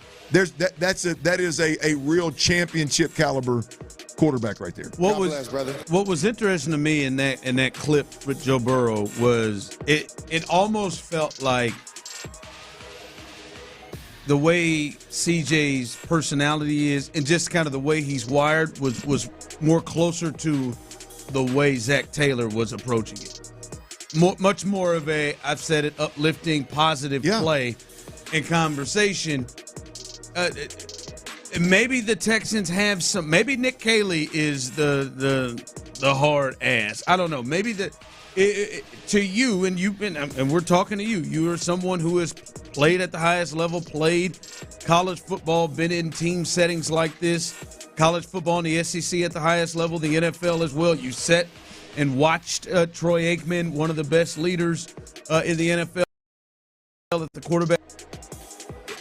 What if he plays the Zach Taylor role and somebody else plays the I'm the one that's the good cop, bad cop thing? In your opinion, is it workable if that's just not his personality, if somebody else plays that role? I think anything's workable, right? You got a defensive-heavy football team. They've invested money on the defense. This defense is going to carry this football team right now. We don't even know what the identity is going to be on the offensive side of the football. We don't even know if they figured out offensive football consistently with Bobby Slowick out and Nick Caley in. Look, I think this team can win a championship with a low-key, stroke everybody, pray for everybody, love everybody, uplift everybody type of quarterback. But type of quarterback. But it's going to take an unbelievable effort from everybody else. I simply think the best version of the Houston Texans and the best version of C.J. Stroud now and moving forward is if C.J. Stroud is that guy. He's the only one that's on the field every down no matter what happens. He's the only one that by default plays a position that everybody looks up to. He's the only one that speaks every huddle that he gets in. He's the only one that we know walks in the locker room, win, lose, or draw after the game and stands right next to D'Amico Ryans. He is by far the most powerful voice on the offensive side of the football. If anybody in their right mind thinks that Nick Caley's going to walk in here and put his foot down on anybody easier than C.J. Stroud or D'Amico Ryans, you can even look at Joe Mixon if you want to talk about, like, the thought that Nick Caley's going to be the guy to do that is to me, it's asinine. Like, and the bigger part of this for me, again, as a Texans fan, is I don't want my offensive identity and the standard that is on my offense to be determined by the next guy that's hired or fired in the offensive coordinator role. I want it to be determined by the quarterback that we're paying $60 million to, and I don't give a damn who the play caller is. Let me ask you this, because this is coming through on YouTube and Twitch and the text line. Someone texted in, just follow D'Amico's lead. That's enough. You don't need to be an a-hole you don't need an a-hole on the team. D'Amico's a great leader. CJ can be the same. Do you see those two different? Do you see how they approach things different? No, they're very similar in a way that they approach things. The difference is D'Amico Ryans can say, hey, you, come sit your ass right over here by me in some critical moments in big games. D'Amico Ryans can make your life hell, cut you, bring you back, cut you again. There's a different power that a head coach has. And I'll be honest with you, if you want to draw that parallel right now between the two, I think we're watching a guy in D'Amico Ryans that the first 2 years he was here, he was like, hey, Bobby, my boy, bring him over here. Hey, man, you go handle this offensive stuff. Hey, Chris Strauss, man, you got that O-line, man. Hey, Laramie Tunsil, man, don't worry about nothing. We got Laramie Tunsil over there. I think you're watching him now. We go over there and watch it. We go over there and watch minicamp. We go over there and watch OTAs. And he's down there watching the O-line work. He's down there watching the offense work. I think we're watching D'Amico Ryans do exactly what I'm talking about. Now, he's a head coach, so it's a different animal there. It comes with a different level of, I'll snatch your job from you. Doesn't necessarily have that ability. But and let's not overemphasize the use of a-hole here. I'm just talking about a guy that holds people accountable. You call it whatever you want. If you think that there is a let D'Amico run this whole thing and let D'Amico, you just fall in line and you just follow D'Amico. If you don't think there's any role for the quarterback to be an alpha and outspoken alpha and hold guys accountable, then I don't know what the hell you're watching. I don't know what you're expecting. And I know there's been once in a lifetime type deals. Like I don't know that Trent Dilfer was the alpha with the Ravens, but they won a Super Bowl. I mean, there are a handful of teams.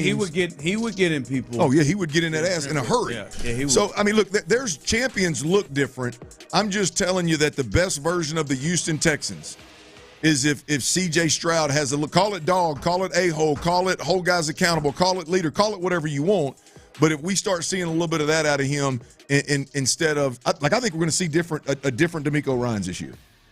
I think we already have. I do too. Yeah, and what I've said about CJ is, maybe he hasn't found that spot yet. I don't think you have to be an a-hole to be assertive.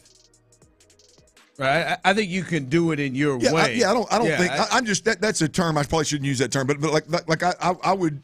What I'm referring to is what we just heard Joe Burrow do. I wouldn't say he disrespected anybody or was a real a-hole to anybody. But no, it's you find your inner a-hole. Maybe an a-hole is somebody who is an a-hole or inner a-hole is off limits. Okay. Your inner one is off limits. Inner one comes out. Like Tony Dungy found his inner a-hole.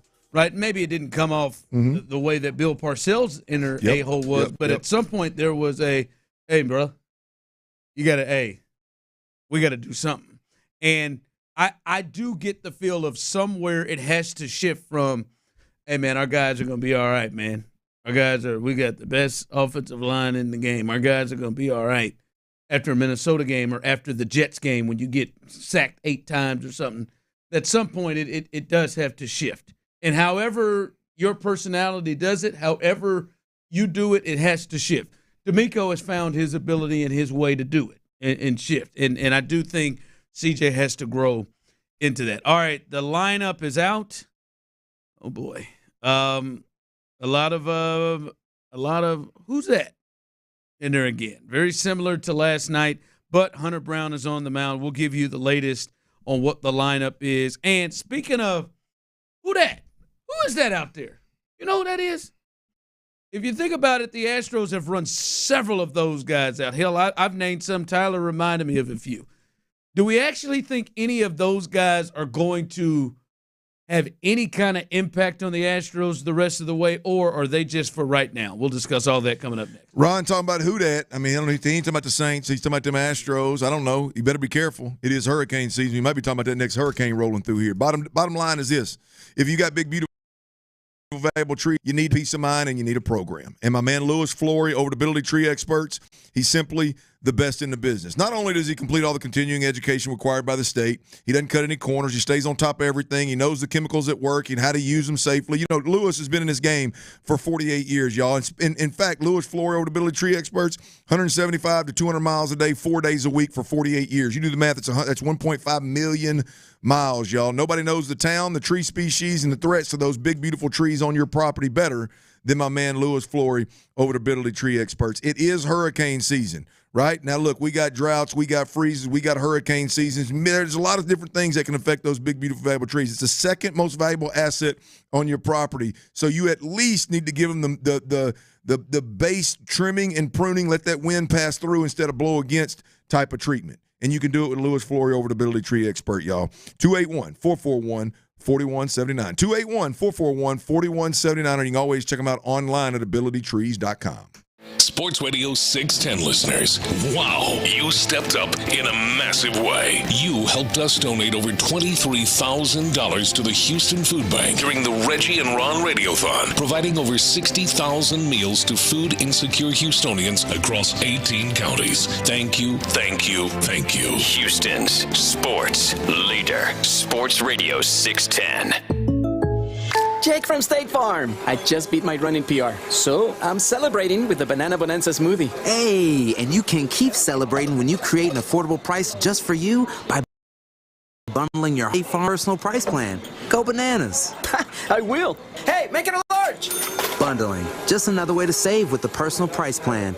Like a good neighbor, State Farm is there. Prices are based on rating plans that vary by state. Coverage options are selected by the customer. Availability, amount of discounts and savings, and eligibility vary by state. Wesley Financial Group is not a law firm, and Chuck McDowell, definitely not an attorney. This is Chuck. If someone talked you into buying something really silly, and you want to get out of that silly little thing, my advice, get the facts. Call me, and I'll send you our timeshare exit kit absolutely free. Inside, you'll learn how timeshare works and all your options for cancellation. Call Wesley now for your free exit info kit. 800-889-5566. That's 800-889-5566. John Lopez here for D&M Auto Leasing. I love bragging about all the great things they do. If you're confused by talk about auto tariffs, market shifts create a unique opportunity right now. Lower new car prices combined with higher trade-in values means potential big savings for you. With no money down and lower payments with the Easy Lease, calling now could save you thousands. Call 713-290-1000 or visit online at dmautoleasing.com. D&M, the name you trust in any market. We make leasing easy at D&M.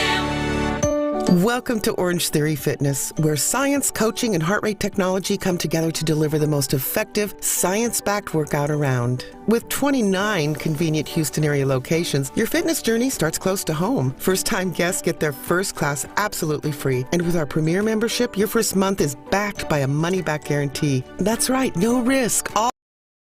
Allreward.com to book your free class and find the studio nearest you. Terms and conditions apply. See studio for details. Prescriptions require an online consultation with a healthcare provider who will determine if appropriate. Restrictions apply. See website for details and important safety information. Price varies based on product and subscription plan. Hey guys, let's talk ED, because millions of men experience it, but not everyone can access or afford treatments like Viagra. Well, HIMS can help. Through HIMS.com, you can get a full range of treatment options for ED, including daily or as-needed meds through a 100% online process. It all starts with an online intake form. Get started at HIMS.com/joy, and from there, a medical provider licensed in your state will determine if ED treatment is right for you. If prescribed, your medication is shipped to you for free.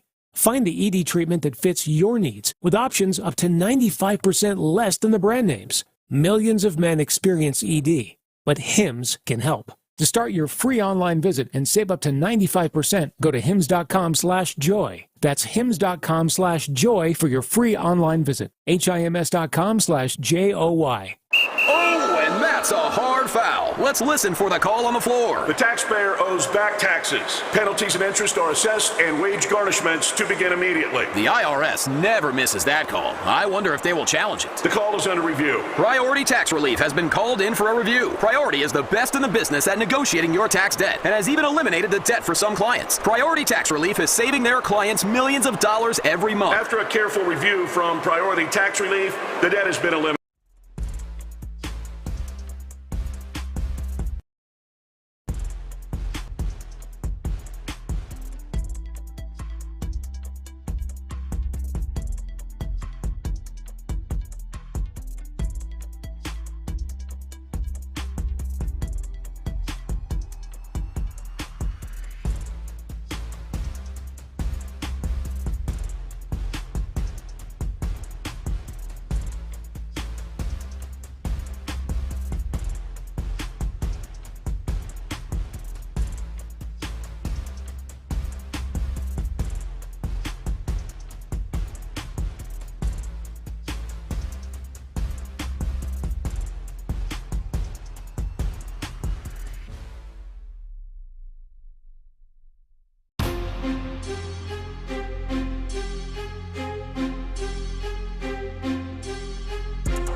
Stoerner and Hughley is presented by Verlo Mattress. Verlo Mattress, handcrafted for your comfort and guaranteed for life. On July 4th, historic flooding devastated Kerr County, Texas, displacing families, destroying homes, and leaving many in urgent need. The Salvation Army Emergency Disaster Services team is on the ground right now, serving hot meals, offering shelter, and providing emotional and spiritual care to those affected. Alone, you can help. Visit salarmyeds.org to donate or volunteer. Every donation brings hope. Every hand makes a difference. That's salarmyeds.org. Sports Radio 610 presents The Drive with Stoerner and Hughley.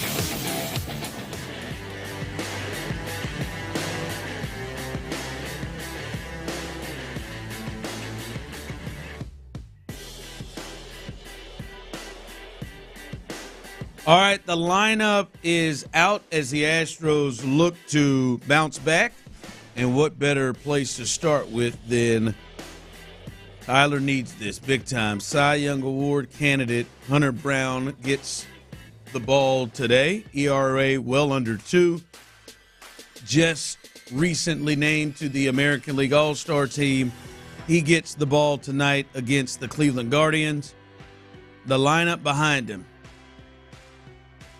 Isaac Paredes leading off third base. He had him a bomb last night right off the foul pole.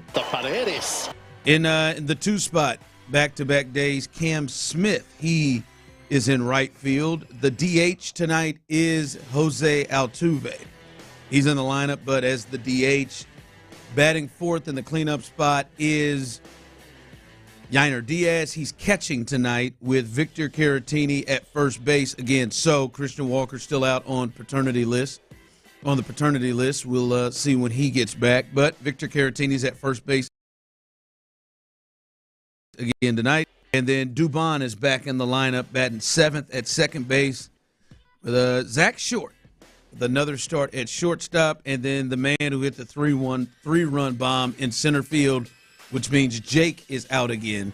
Again, we'll be waiting to see any word. I didn't see Jake Myers as a part of that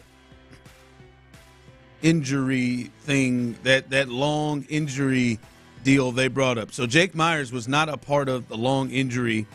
They sent out an injury list of about 12 guys, and Jake wasn't on it. But obviously he's not starting tonight, so he is not in center field. Taylor Trammell, who hit a 3-run bomb for his first hit, is in the lineup in center field. So Paredes, Cam Smith, Altuve, Diaz, Caratini, Hummel, Dubon, Zach Short, Trammell. That is the lineup tonight. Love it. Love it. Love it, baby. Love it. There's only 3 minor leaguers in that mix right there, as far as I can see. Tyler's taking the over instead of 4. Tyler hit the over last night. He nailed it easy. Yeah, nailed it easy, man. Well, I don't know. 5th inning, it's got away. I'm thinking real seriously, boys, about just having a standing bet every day of Isaac Paredes over in bases. I know I lost it last time that I bet it, but I think it's hit significantly more times than not. How do y'all feel about it? He's another one that we probably haven't talked about enough that could have had all-star conversation. Absolutely. 19 bombs. Absolutely. Yeah, he's been huge where, again, just like Jake this year, anywhere you put him in the lineup, he has been able to handle it. Now he's been in the leadoff spot since the injury to Jeremy Pena, so that is the lineup. All right, Clint, spirited conversation in the last segment. It is still continued on YouTube and Twitch and on the text line. On the CJ, what you've described, leadership, finding his inner a-hole / assertiveness / hey, he is able to in some way confront things that need to be confronted. Just hold accountable and show some accountability. My thing for you is, what's your fear? If this, you've said this is the most important thing, not just now, but a future play over the next 5 years. What fears do you have if this doesn't get to the space you're talking about? Well, I think there's 2. Number one, I think the team, obviously, I'm a firm believer in if the standard is set and guys are held accountable to meet that standard by the quarterback on the field, I believe that's the most powerful version of leadership that you can have on the field. So if that is not there, then you, to me, you're not quite reaching your potential as an offense, right? Unless you just have several alphas that are outspoken, that are guys that are hold people accountable, or an offensive-minded head coach, which you have here in Houston. So number one, that. Number two, my concern is, and my experience is, with the guy that's always uplifting, the guy that's always praying for everybody, the guy that's always stroking everybody, the guy that's don't worry about it, we'll get it figured out, that's tiptoeing around everybody's feelings and tiptoeing around holding guys accountable, at some point it becomes an eye roll. At some point it becomes, here we go, listen to this here. At some point it becomes an eye roll, and it's ineffective leadership. That's my biggest concern. I have zero concerns about C.J. Stroud and his ability to throw the football to championship level. I have zero concern with C.J. Stroud's ability to process defenses at a championship caliber level. The only box that's not checked is offensively for Houston, which I think C.J. Stroud at the top of the list, is who's going to be that alpha, that leader. I mean, look, Laramie Tunsil just got shipped up out of here because why? I know some people will lead you to believe that they wanted to get some draft picks for and save some salary cap. He wasn't fitting. He got shipped up out of here because he's not a leader. He got shipped up out of here because he did not have the ability to set the standard in the O-line room. He didn't have the ability to hold guys accountable. He didn't have the ability to go above and beyond himself playing well in a room, a position group room where you got 5 people starting and your overall performance is all that matters when it comes to winning and losing. He just got shipped out of here because he didn't have the ability to do those things, or the want to, whether it's ability or want to. He wasn't cut from the right cloth to bring the physicality, to bring the hold accountable, to bring the dog that they wanted in that offensive line, the style of play, the chemistry, for all those reasons. So at some point, you're going to run out of Laramie Tunsils to blame it on. At some point, it's going to come to a head, and it's going to be about the quarterback, whether he can or can't get it done. I believe that it's this year, and I believe that it's best case scenario is it's C.J. Stroud. We'll find out. And the biggest thing I got from that is you think by experience there's a possibility that C.J. could lose potentially the belief in guys around him. Oh, absolutely. No, not belief. Not belief. I think there is an opportunity there to be a leader. There's an opportunity to be a game-changing organization type leader, right? If you don't become that game-changing organization type leader, and it's because you're more of an uplifter and more of a stroker and more of a right, so you're just sitting down here kind of just floating around in this. Well, I'm the leader on the offense because I play the position where that guy has to lead. Yeah. At some point. Right? Playing decent football and winning 10 games and being rookie of the year, at some point that is not going to be enough, and your leadership is going to lose luster. Guys are going to roll their eyes. Guys are going to question, now, why coach every damn game up here speaking, trying to rally the troops if he's not the undisputed leader just because you're the quarterback? That's the worry. That's the other side of the coin, if you will, with the quarterback being a leader. Do you become this elite leader? Do you float for 5, 6, 7, 8 years? Or worst case scenario, you guys start turning a deaf ear to you. I think guys in Dallas, I think Dak Prescott's a good leader. I don't think he's a great leader. I think he's a good leader. You think they've turned? I think it's ran its course. Right? I think it's ran its course. I think you look at guys that have kind of been journeymen. Kirk Cousins is in the news today, but with the whole Atlanta situation, I would have stayed in Minnesota if I'd have known both teams were going to draft quarterbacks, kind of deal. I think Kurt's a good quarterback when he's playing. I don't think he's a program changer. And we're not talking about his ability. I'm talking about his leadership. I think he's a good leader. I think he floats around in a place. I don't think he's a good enough leader to make a difference. And okay, it's time to go to the next place, right? We're at a spot with the quarterback in Houston where you have the ability to go there's going to be a fork in the road. You can be just a leader by default because you're a quarterback, or you can take this road over here and you can be a leader that's talked about the way that Tom Brady and Peyton Manning and these other guys are talked about. That's ultimately the case in Houston.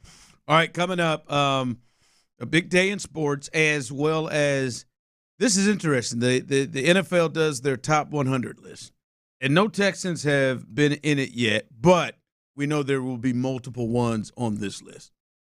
How many guys and who do you think will make this NFL top 100 list from the Texans? We'll just next. Now, the biggest mistake you can make, y'all, when you're selling your home is settling for less money.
and AmericanEagle.com. Transform your business today. Dial 877-WEBNOW1 for a free digital consultation with AmericanEagle.com. Live from the Mokaram Injury Lawyers Studios, Sports Radio 610 presents The Drive with Stoerner and Hughley.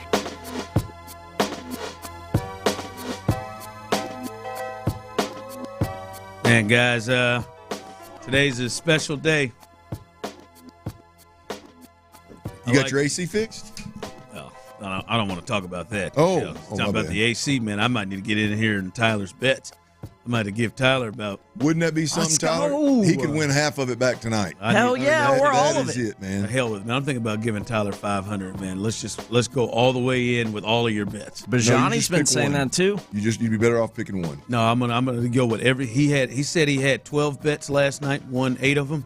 I'm gonna throw 500. Even if he wins three of them, you're still gonna win $60. Let's do it. Let's ride, baby. I'm ready. I'm kidding. I loved it. I'm kidding. I'm not. I'm telling you, if you think no lineups, this beds, this air conditioning is going to catch, just a is jerk, going to really. push me to start gambling, not a chance. 500 on an Altuve bomb. Altuve bomb and Astros win. Not a chance. That's the deal tonight. No, I'm good. It is a special day in sports. 15 years ago today, guys, LeBron James did the decision. Changed the what decision is that? Changed the landscape of sports with those 9 words. What'd he say? 9 words? What'd he say? I believe it was 9. Not 1. Take my talents to South Beach. Not 2. How did you get to 9? How many did I say? Not 3. That was 6, I think. Well, what you said, I don't know what he said. I think he said, "I'm going to take my talents to South Beach." Yeah. Okay, there you go. I love the "I'm going to." Not 4. He probably said it real slow too. He probably said, "I'm going back to." No. He said, "All right, Jim. This is a tough one. I'm going to take my talents to South Beach." Oh, Jim. Was that a moment for you? Not 5. It was a moment for everybody. God, man. Well, what did it do? Well, it was not a moment for me. So what? Did you watch it? No. Do you remember? You didn't watch it, Tyler? Did you watch the decision? I remember watching it distinctly. Man. Everybody has talked about it. I heard Payne and Pendergast this morning saying people were texting in saying that was the day I stopped watching basketball. Not 6. I just think you're a liar, whoever that is. But no, I watched it. I think it had like 30 million people watched it in the middle of the summer. Not 7. And it changed a lot of things. They won 2. It changed a lot of things. Went to 4 straight. Changed a lot of things, but that was it's about 15 years ago today. 15. Seems like it was just yesterday. Don't seem like it was that long ago. 15 years ago today. He had already played 7 seasons. And he is still rolling at this point. Crazy. You didn't watch it, Clint. You were probably roaming the streets. I think 15 years ago? A summer. My priorities were different. A summer in Little Rock, I think you were probably roaming the streets. I was watching it over off North Asheville in Old Baytown. Remember it like it was yesterday. You was over on the dirty side, huh? Let me ask you this, Tyler. The mother Saturday. And people, you're listening. You can chime in on this. When you watched it, did you feel like Tyler, like he is a real asshat? Like, did you feel like we understand now the feeling of how people look at the decision? Like it was like it's really thought of as like a bet. In the moment, I felt like it was very diva-esque. When you were watching it, you feel that way? When I watched it, obviously I have my my bias. But when I watched it, I was like, to me, it felt like this is right now the biggest athlete of the time right now in an unprecedented moment. And I understand it's a big deal. But it made money. It made money, and I understood why it was such a big deal. But it is obviously been pushed to, as you said, what'd you say, diva-esque? It's been pushed towards that it was a negative thing. Someone said 15 years ago today, LeBron ruined basketball. Bull. I just remember that man tease into a commercial break like the one of two or whatever commercials they did before he actually gave it. And I remember them teasing to that commercial break and just being like, good God. It's a television show, baby. No, yeah, for sure. And then, like, the moments where all of those cats were just burning the jerseys in Cleveland. And that was like, I mean, it was. I think that was the bad taste in the mouth part of it. I'll be honest. I did not think that it was going to. I didn't think it would be something that would be talked about 5, 10, 15 years later. I just did not. Not 5. That's good. I did not realize that it was going to get the backlash it did. And I wonder how many. I don't think ESPN thought it was. I didn't know. After he brought a championship to Cleveland? No. He went back to Cleveland and brought it. He went back to Cleveland, yeah. I am surprised. I did not know that. Wade and Bosch, Clint. They did. That's right. Oh, yeah, because Antoine Jameson and Drew Gooden, I love them to death, wasn't doing it. But I was surprised the backlash. Like someone, just texted in now, that was when the players speak. Yes. Udonis Haslam. Like I wonder, do people think that Paul Pierce, Ray Allen, and KG got together and they had no idea this was happening? Like, did they think like, oh damn, KG in Minnesota had no power. They just traded his ass, and it just happened to be Boston. Oh, and he was playing for the Bucks or Sonics, whoever Ray Allen was playing. Like that, they didn't have any control of this at all. Oh no, I think people probably understand that. I think it's the in the face style of LeBron's way of doing things at that point in time. He crapped on national TV, made it a point to crapped on Cleveland, and then in the process joined two future Hall of Famers. No, he wasn't Hall of Famer, right? Is Bosch a Hall of Famer? Bosch, yeah, he's in. Is he already in? Oh, is he? I believe he is in. Check that on me, Cheryl. I'm certain. I didn't know we feel had like he just went in a couple of. Yeah, we got a Raptor in. Really? Yeah, he was. I mean, I think I saw him in Jurassic Park. I'm not saying he shouldn't be. I just didn't. I will also say the NBA or the basketball Hall of Fame in Springfield feels like the easiest one to get in.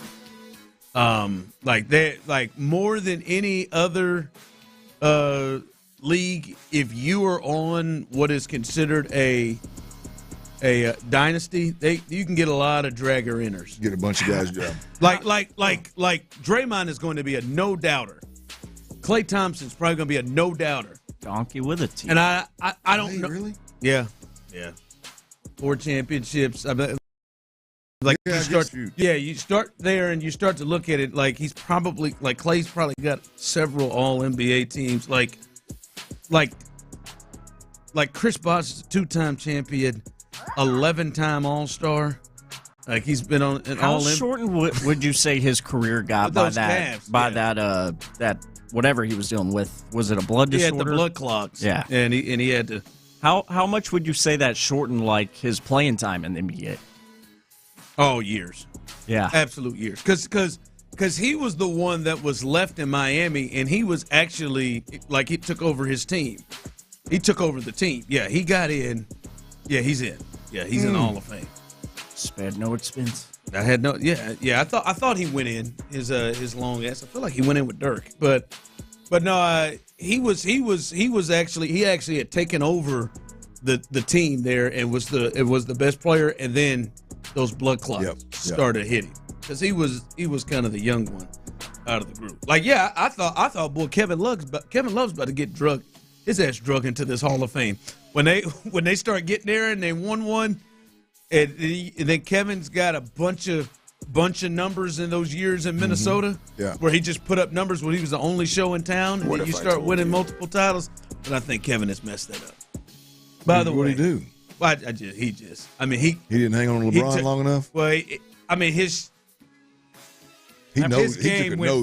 game went as a no. I mean, he was one of the best power forwards. By the way, I don't know anybody who looks more different from their arrival onto the scene to where they are now. I mean, if you go find Kevin Love at UCLA, He played 1 year there.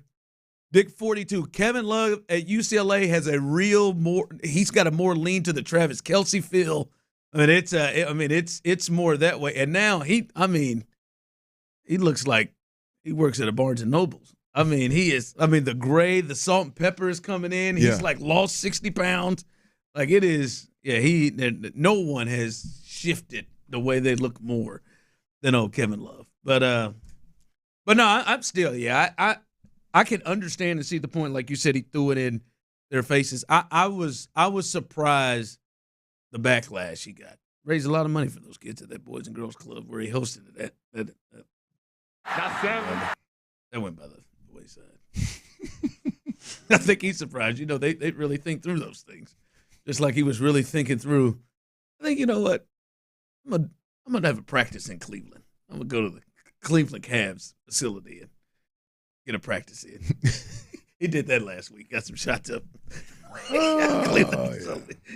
People took that. All right, coming up, a little 5 o'clock fire. We'll get you ready for the Astros as they look to try to win Game 2 of this series against the Cleveland Guardians. Some injury updates, and we finally do have an update from Jake Myers. We'll let you know that one. And as well as Spencer Arrighetti, the importance there. And some other NFL news. Man, this show, quarterback is out now. We're starting to see it started. Is it? It's out. It started today. This is great. I might have my evening pegged. Kirk Cousins had some feelings about this whole Falcons situation. We'll let you hear what that is coming up next right here live on The Drive. All right, y'all, look, we can't predict when the next storm's going to hit Houston, man, but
Sports Radio 610. The Texans play here. An Odyssey sports station.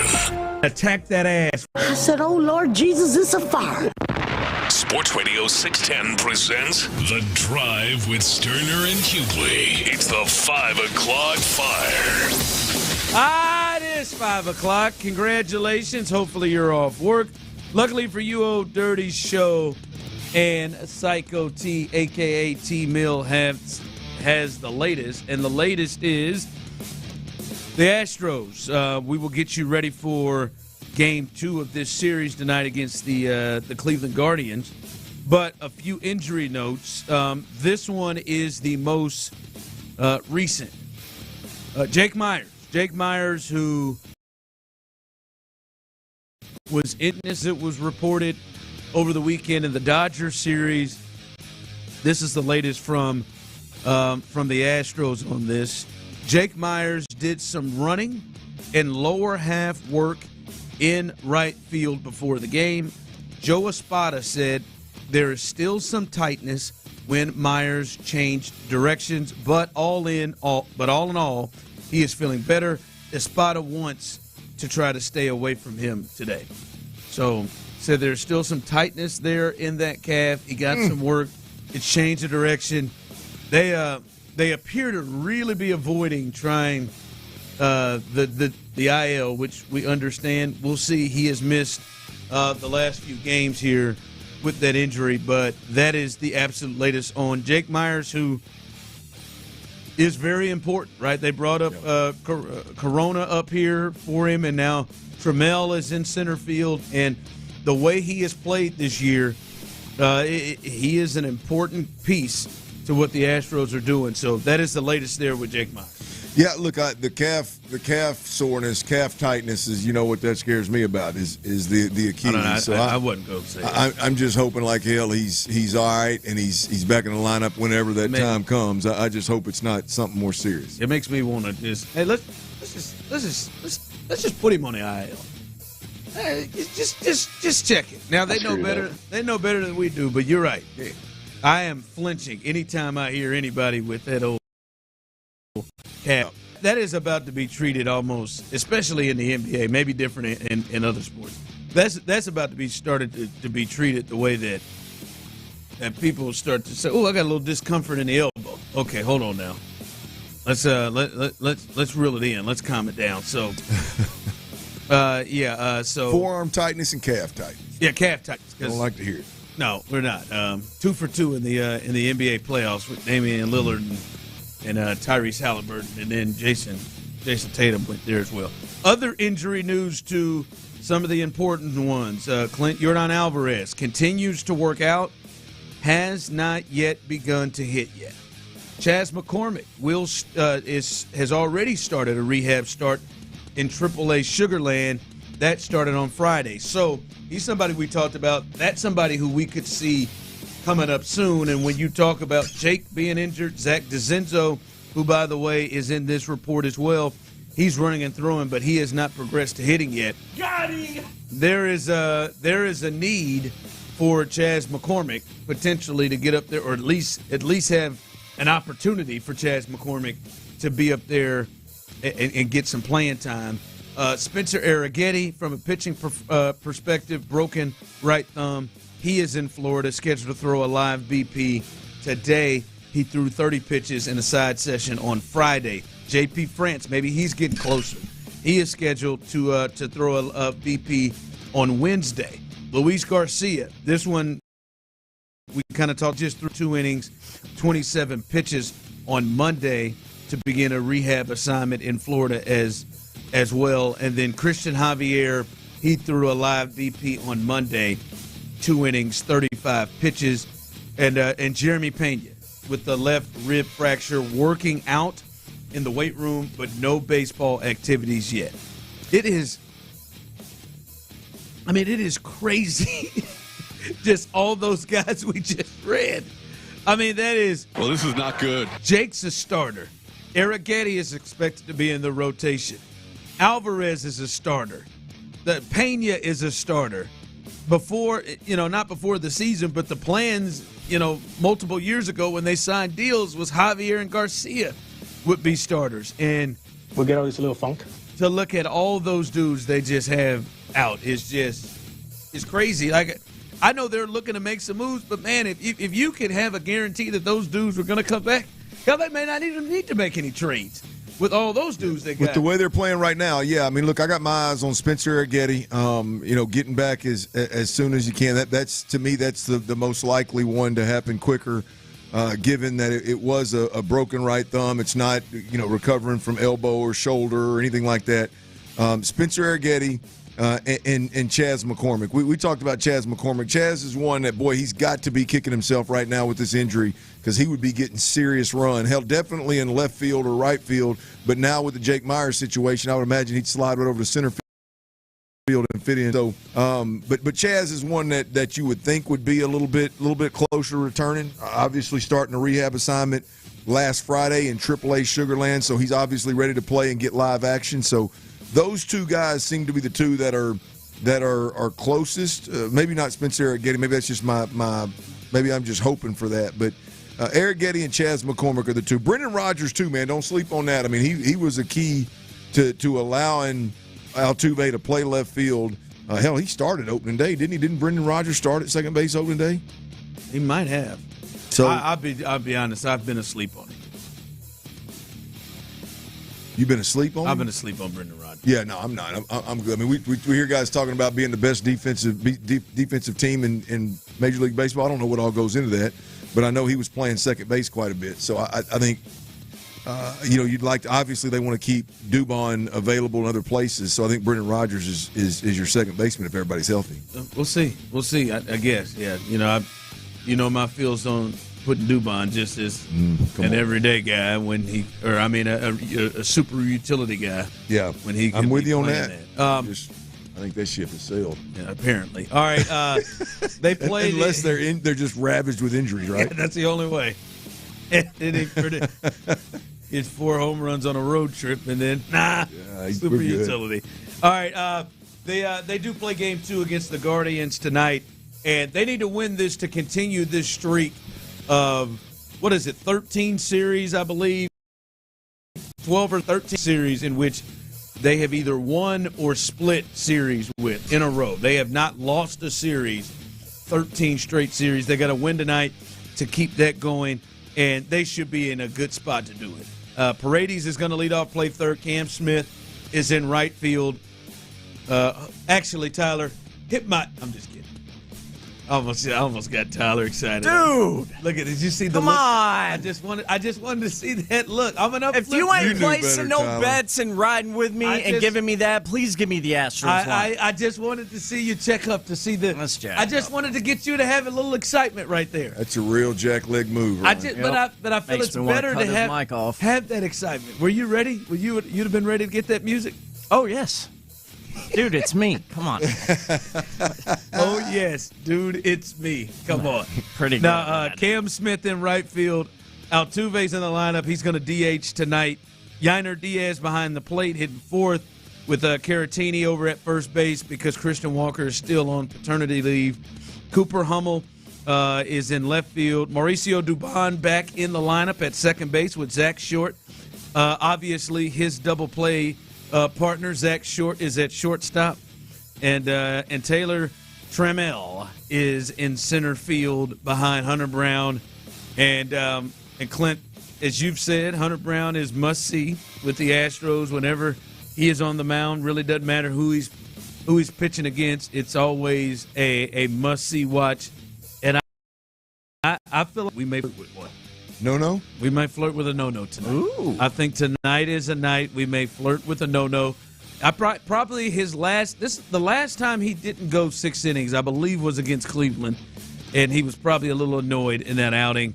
I feel like we may see a little. We may flirt with it. That made me feel a quiver down in the pants. Yeah, I'm just saying, might flirt with one.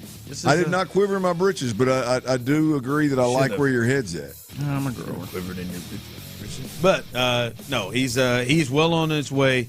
If Scooble could slow down a bit there in Detroit, maybe Tyler's future bet of Hunter Brown, who's 9-3 with a 1.82 ERA, could come to life. As you have that bet that he potentially could win the Cy Young going into the year. That would be big for him, but we'll see. He should get like he has done all year, should help the Astros get to another dub and even this series up tonight. 5 o'clock fire. You spoke this fella up earlier, Dak Prescott. Dak Prescott spoke to the media, and he said, I'm super excited as hell to be able to have the potential to throw to CeeDee Lamb and George Pickens, saying this allows us to do many different things offensively. There it was. He should be excited. He should be excited. Jerry, you should be excited as well. You think this has a chance for us to see the best version of Dak Prescott we've seen? No. We've seen great. You think we've seen the best? We've seen great regular season. What's your point? When it comes to stretching the field, Dak has been tremendous. To your point, there's several times over the last handful of years where he's played at an MVP level, arguably during the regular season, just stretching the hell out of the field. But when it boils down to playing winning football against really good football teams, that is a bad approach. Now we'll see if George Pickens gives him a little more the ability to do that. But if that's the mentality, is we're just going to stretch the field and we're just going to take shots and we're just going to be aggressive. I think it's more of the same. And their division is significantly better. Significantly better. Yeah, when I say that, I wonder. Now, Dak did finish second in the MVP race the last time he was healthy, behind Lamar. Yeah, Lamar Jackson. He finished second, and I guess that may be the best version. But just overall, because what you're describing, I don't think is the best version of just all right, man. We're just gonna throw it, gunning out there under them. Maybe some of them Kellen Moore years, but playing good, winning football.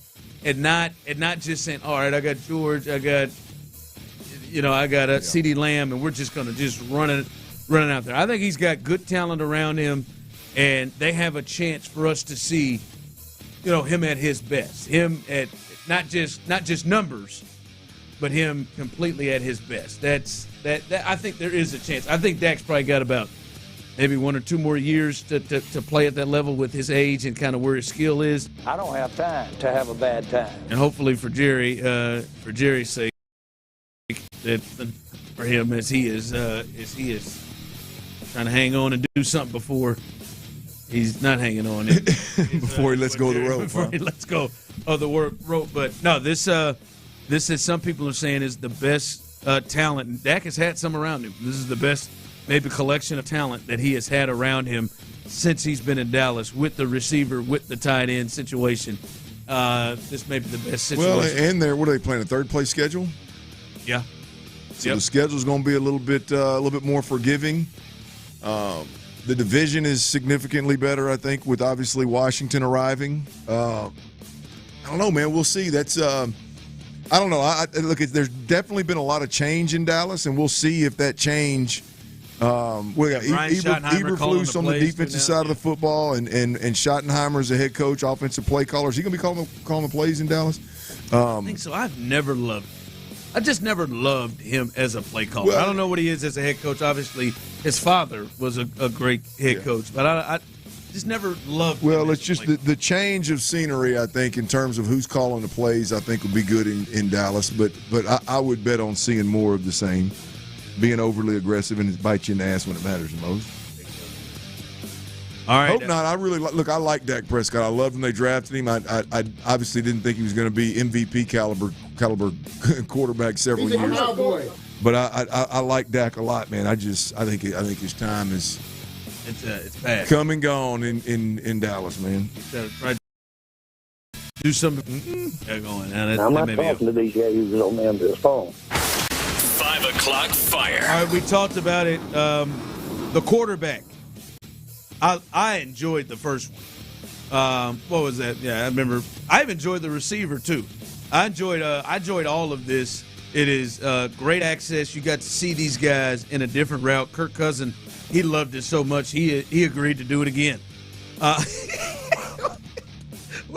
Wonder if this one will open up with him reading a bedtime story. What made Kirk say, I'm going to do it again, man? Like that. Who was the other one on there? It was Mahomes, Kirk Cousins. Was it just 3? I thought it was somebody else other than Mariota. There was. I felt like there was somebody else. there was somebody who was in the middle of a bigger name than Kirk Cousins. It's gonna kill me. Oh, I can't remember. Somebody on the text line will figure it out. But anyway, Kirk Cousins, he was with the Vikings the last time he did it. He did it now. In that year, it was the Falcons. Obviously, it's last year. It's out on Netflix right now. Kirk Cousins said Mahomes. I said Mahomes. Mahomes. I thought it was Mahomes. Sorry, Kirk I Cousins, thought you had left that guy out. And Marcus Mariota. I felt like there was somebody else. Yeah, that's it. It was just them three. Was it just those three? All right, man. The hell, I just made that up. Maybe it was four on the receiver. Mahomes is headlining. I guess you don't need a whole lot. It's not. Yeah.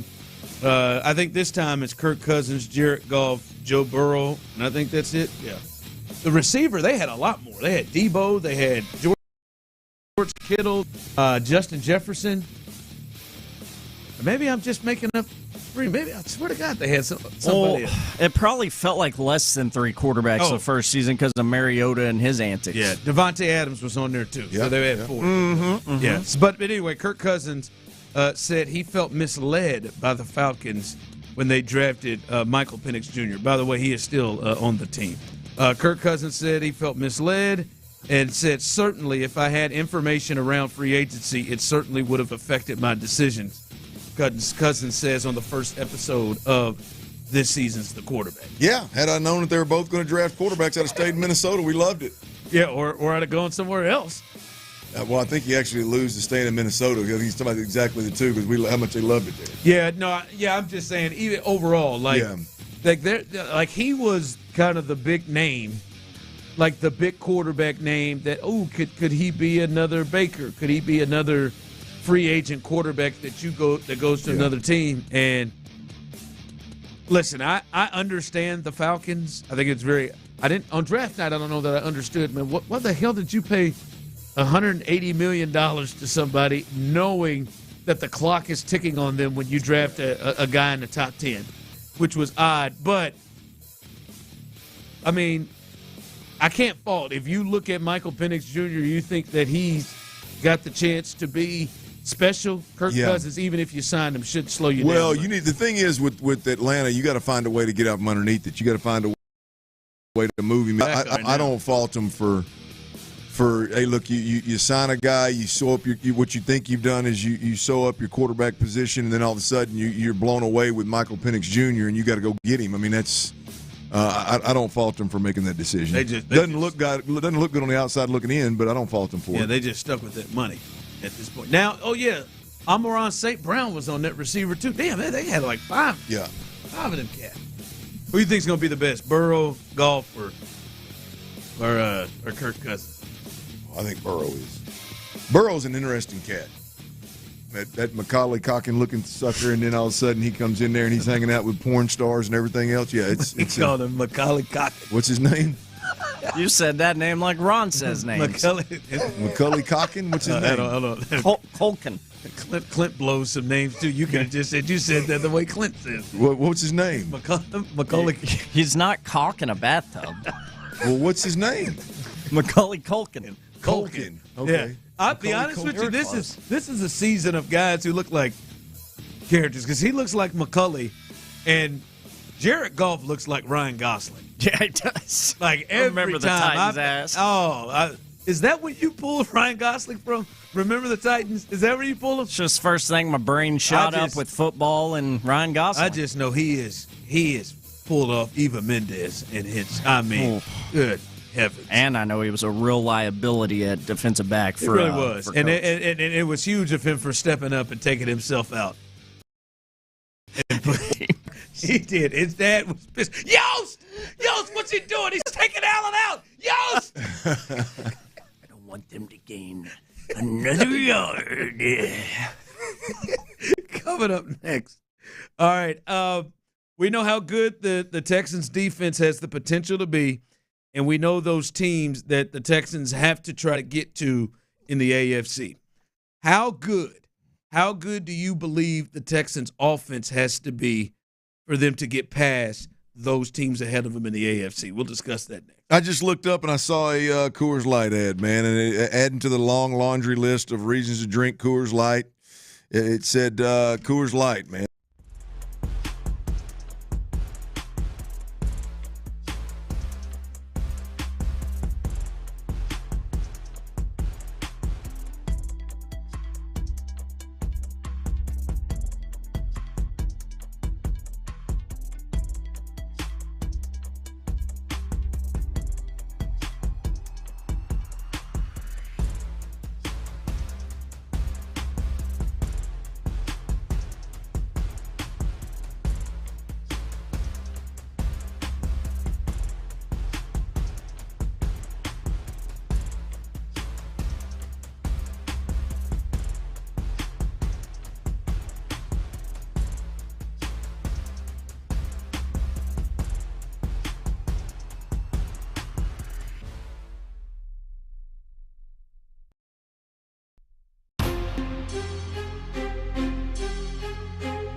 Bennett Buttress Verlo mattress, handcrafted for your comfort and guaranteed for life.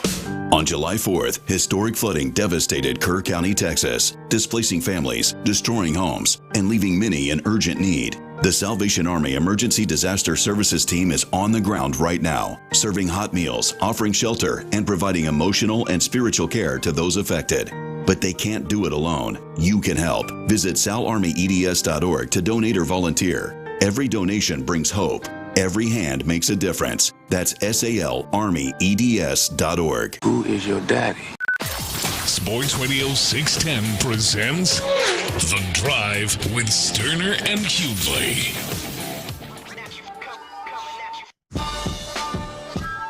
By the way, good luck, fellas, out there. Today through the 11th, Prime Day. Good luck out there. Get ready for those boxes. Oh, I'm ordering the boxes. You're the one. I'm an Amazon freak. You're the one that's about to go in. I was gonna say, fellas, get ready. My wife already told me, yeah, man, school supply time. Amazon Prime Week. Can't beat these Bezos deals, man. I ain't gonna lie, I did jump on it this time. I think this is the first time I've participated myself.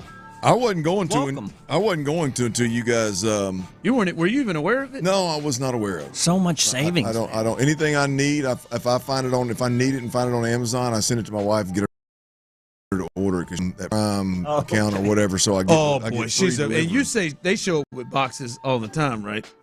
I'd be with the over under of boxes that haven't been opened that are sitting inside my front door right now. It's 4.5. Just unopened? Just brought in and just had. Well, I think she knows what they are, but she doesn't need them yet. Like some of them are diapers. I got you. You know stuff like that. Some of them are coffee. You know, we got coffee and we got all that stuff in there. So she just leaves them by the front door. I know that. I know it's about to get it in, and I believe it's Target Circle Week. So but just the deals are rolling through, about to roll through. Tyler. I said, beware. I should have told Megan, beware of Tyler. Tyler's about to let it rip. These deals, man. They are. They're not bad. I've already added a few accessories for my my truck to the old shopping cart. See, I'm afraid to get in there and look. Actually, you know what? I might try to cancel mine after the air conditioning unit. You gonna cancel your order? Just thinking about it, man. You just want to be smart here. Definitely not gonna make any more orders. You could place a bet tonight and just pay for the whole order. Yeah, good. Then lose it. Then really be screwed. I mean, Ron, that's life, man. Your AC got thrown at you, man. So you spend the money, you move on. You don't let that affect how you spend otherwise. Well, sure it does. Oh no, man. Come on, bro. Yeah, what are we doing? No. Yep. What are you gonna do? You gonna skimp at Christmas too? Hopefully nothing happens leading up to that. Hopefully Hughley has came in the game. Hopefully nothing, Clint. The teams that the Texans have to catch up to, right? And let's just be honest, right? They got to play differently in these games, and there's a different feel of how these games have to go than when they play the damn Titans or the Jags or the Steelers or hell the Chargers or a lot of these other teams. Duval. The teams they've got to try to catch up to and get to. The Chiefs, the Bills, and the Ravens. Those are the three teams. Everybody else, the Texans should feel like, I mean, we could play with any of these guys. And the look is you feel really good about your defense. You potentially feel like, Clint, that you may have a better defense than all three of those teams. If you're a Texans fan, I don't think there is anything wrong with you saying, if the Chiefs, the Bills, and the Ravens and the Texans are the 4 division winners, the Texans have the best defense. I don't think there's anything wrong with you thinking that. Now, the thought is, off of that is, how good does this offense for the Texans have to be for them to climb and jump over those teams?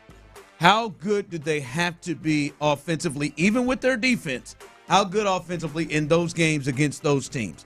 Because if you look at it, they scored 2 against the Ravens last year. Even that Bills game, I know they won. There was still kind of a fight in that game offensively. defensively at times in the playoffs. They struggled really outside of that one big drive they had. They really struggled protecting and being able to sustain good offense. How good do you think they got to be with their defense? Well, I don't know what defines good, Ron. I mean, I don't know, like, what is the ranking, points per game, total yards. I don't know what that looks like in terms of good. But I feel like, because you said a lot there, like you talked about how good the defense is, right? I think the reality of the Houston Texans right now is, as a fan, we should not expect or accept anything less than a top 5 defense. Hell, I'd say top 3, to be honest with you. They've spent money. They've drafted.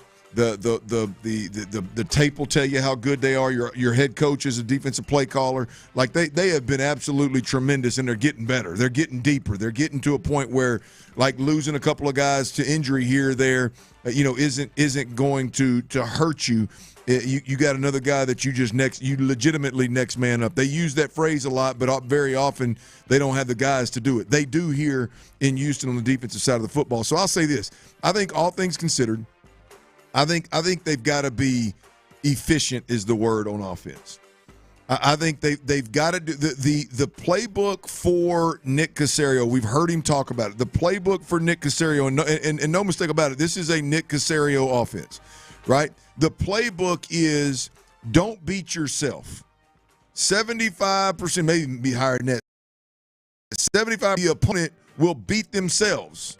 They will lose the game. All you got to do is be efficient, stay ahead of the change, don't turn the football over, score when you can, whether that's touchdown or field goals, and be efficient throughout. Put pressure on them, right? And then, when need be, you got a guy in C.J. Stroud that has all the tools to get aggressive and go score 2 touchdowns in the fourth quarter if he needs to, or get in a shootout if need be. But big picture, I think this offense needs to focus on being efficient, period, point blank. Whether you look at the personnel, the roster, you look at the play calling, you look at the messaging that's going into the players' heads on a daily basis. Don't be no explosive, 5-headed monster. It needs to be efficient at what you do. If that's pass protecting, what'd you say, Ron? This team is significantly better if you are just an average pass protecting football team. Absolutely. This team is significantly better if you are just an average run team. This quarterback, C.J. Stroud, will again, has the ability to light it up when need be, but what he needs to do is just be efficient on a game-in, game-out basis. And 9 times out of 10, the opponent's going to lose the game, and you have a happy locker room. 9 times out of 10, your defense is going to turn them over. Your defense is going to apply the pressure. Your defense is going to be good enough to take great players out of the game. Your defense is going to be good enough to impact great quarterback, make great quarterbacks seem pedestrian at times, right? That is the MO of this team. And I think offensively, if you look at it, just be. Seth Payne sent me some video earlier. Seth and I go back every now and again on video, and he's just kind of trying to get a quarterback's perspective on something, right? And it's a cover. It's C.J. Stroud versus an obvious cover 2 coverage. Dalton Schultz is wide open right now. The concept is high-low on the middle linebacker. Dalton Schultz pops wide open, and C.J.'s late getting the ball back to him. Dalton Schultz whips back into the Sam linebacker, and I think he ends up checking it down to the right for 2 yards. Should have been a 10, 12-yard game. Ball's out on time. Offensive line doesn't have to protect the quarterback more than a second. Perfect play call. Bobby's right. C.J.'s right. O-line's right. And Dalton Schultz gets a touch for a catch for 10, 12 yards. Right? Instead, C.J. holds it longer than he should, ends up checking the ball down for like a 2-yard gain. Now you're in 2nd and 8. Like that is a perfect example of not being efficient. They've got to be efficient in those times. And so I think that's the key word, and I hope like hell that's what's being preached into these guys' head throughout the offseason and throughout training camp. Yeah, to me, in those games when they played those teams, like they know they have to not only, as you said, be efficient, but they also have to be productive. Right. They've got to score points, and they've got to do things differently than they're doing against some of these other teams. Yeah. And like we've watched Tom Brady for years understand, and I know that's who he's watching a lot of.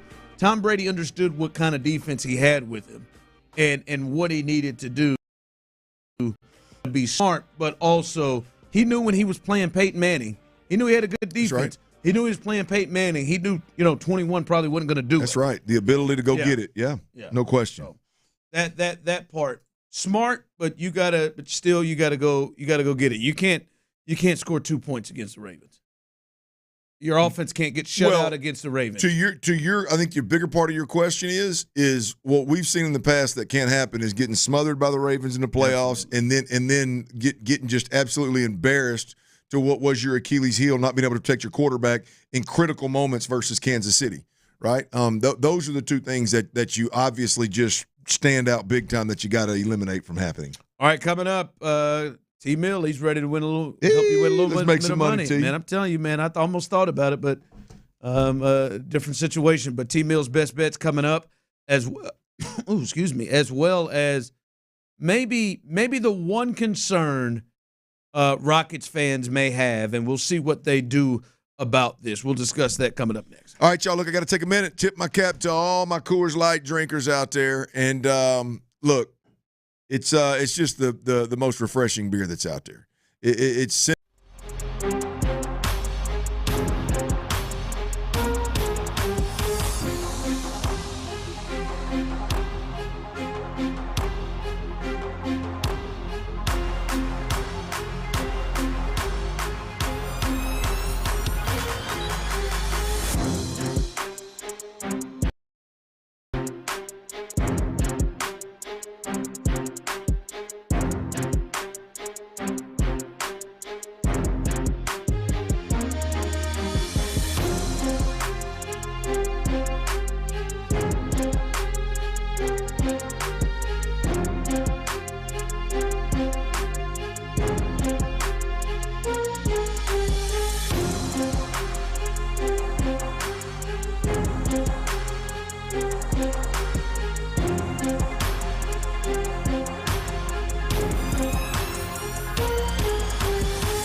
.com/773 network. Just the greatest producer in the world, Tyler T. Mill.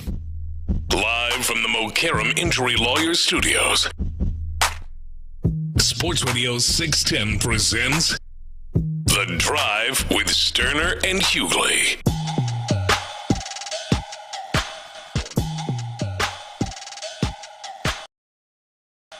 Here with the live and local coming up behind us. Texans All Access, Mark Vandermeer, John E. Harris. Almost made it like it was John E. Like his middle name is Emery. Ernie. Emery? John Emery? Ernie.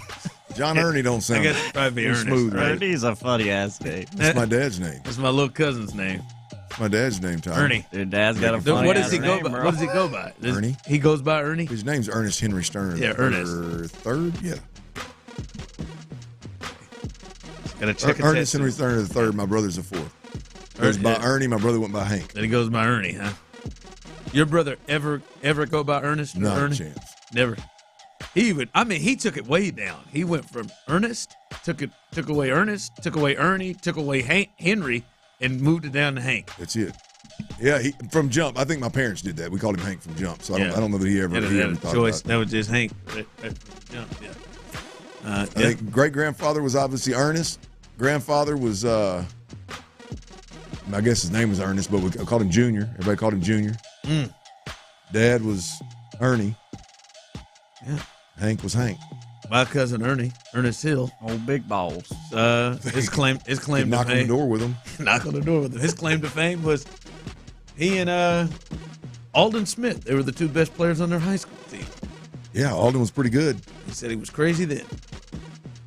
Yeah. I don't think it just happened overnight. Yeah. Nope, said he was crazy then. Yep. But no, the fellas tonight, Texans All Access, Mark Vandermeer, John Harris, they will have John Mechie. He will be live right after we get done. John Mechie, fighting for a roster spot or? Absolutely 100%. We're good. Absolutely has to be fighting for a roster spot. You asked me about Xavier Hutchinson yesterday. You said he was good. Hutch has got to be safer than you think? Oh, no. You think so? You think Hutch is safer? Got to be. You know the two rookies are. You know Christian Kirk is. You know Nico Collins is. There's four. Here's ESPN's depth chart. Nico Collins, Christian Kirk, John Mechie, Jaden Higgins, Jalen Noel, Justin Watson, Xavier Hutchinson, Braxton Berrios, Jared Wayne. Ooh, boy, we talked about Wayne yesterday. I'm going to tell you, Wayne's the one to watch. Wayne's the one to watch. He looks good. He's a big body. They got big-bodied receivers in front of him, so that's kind of the brand of ball that they like to play. Obviously, they're going to ask him to block, which was Bobby Slowick's favorite if the receivers can't block.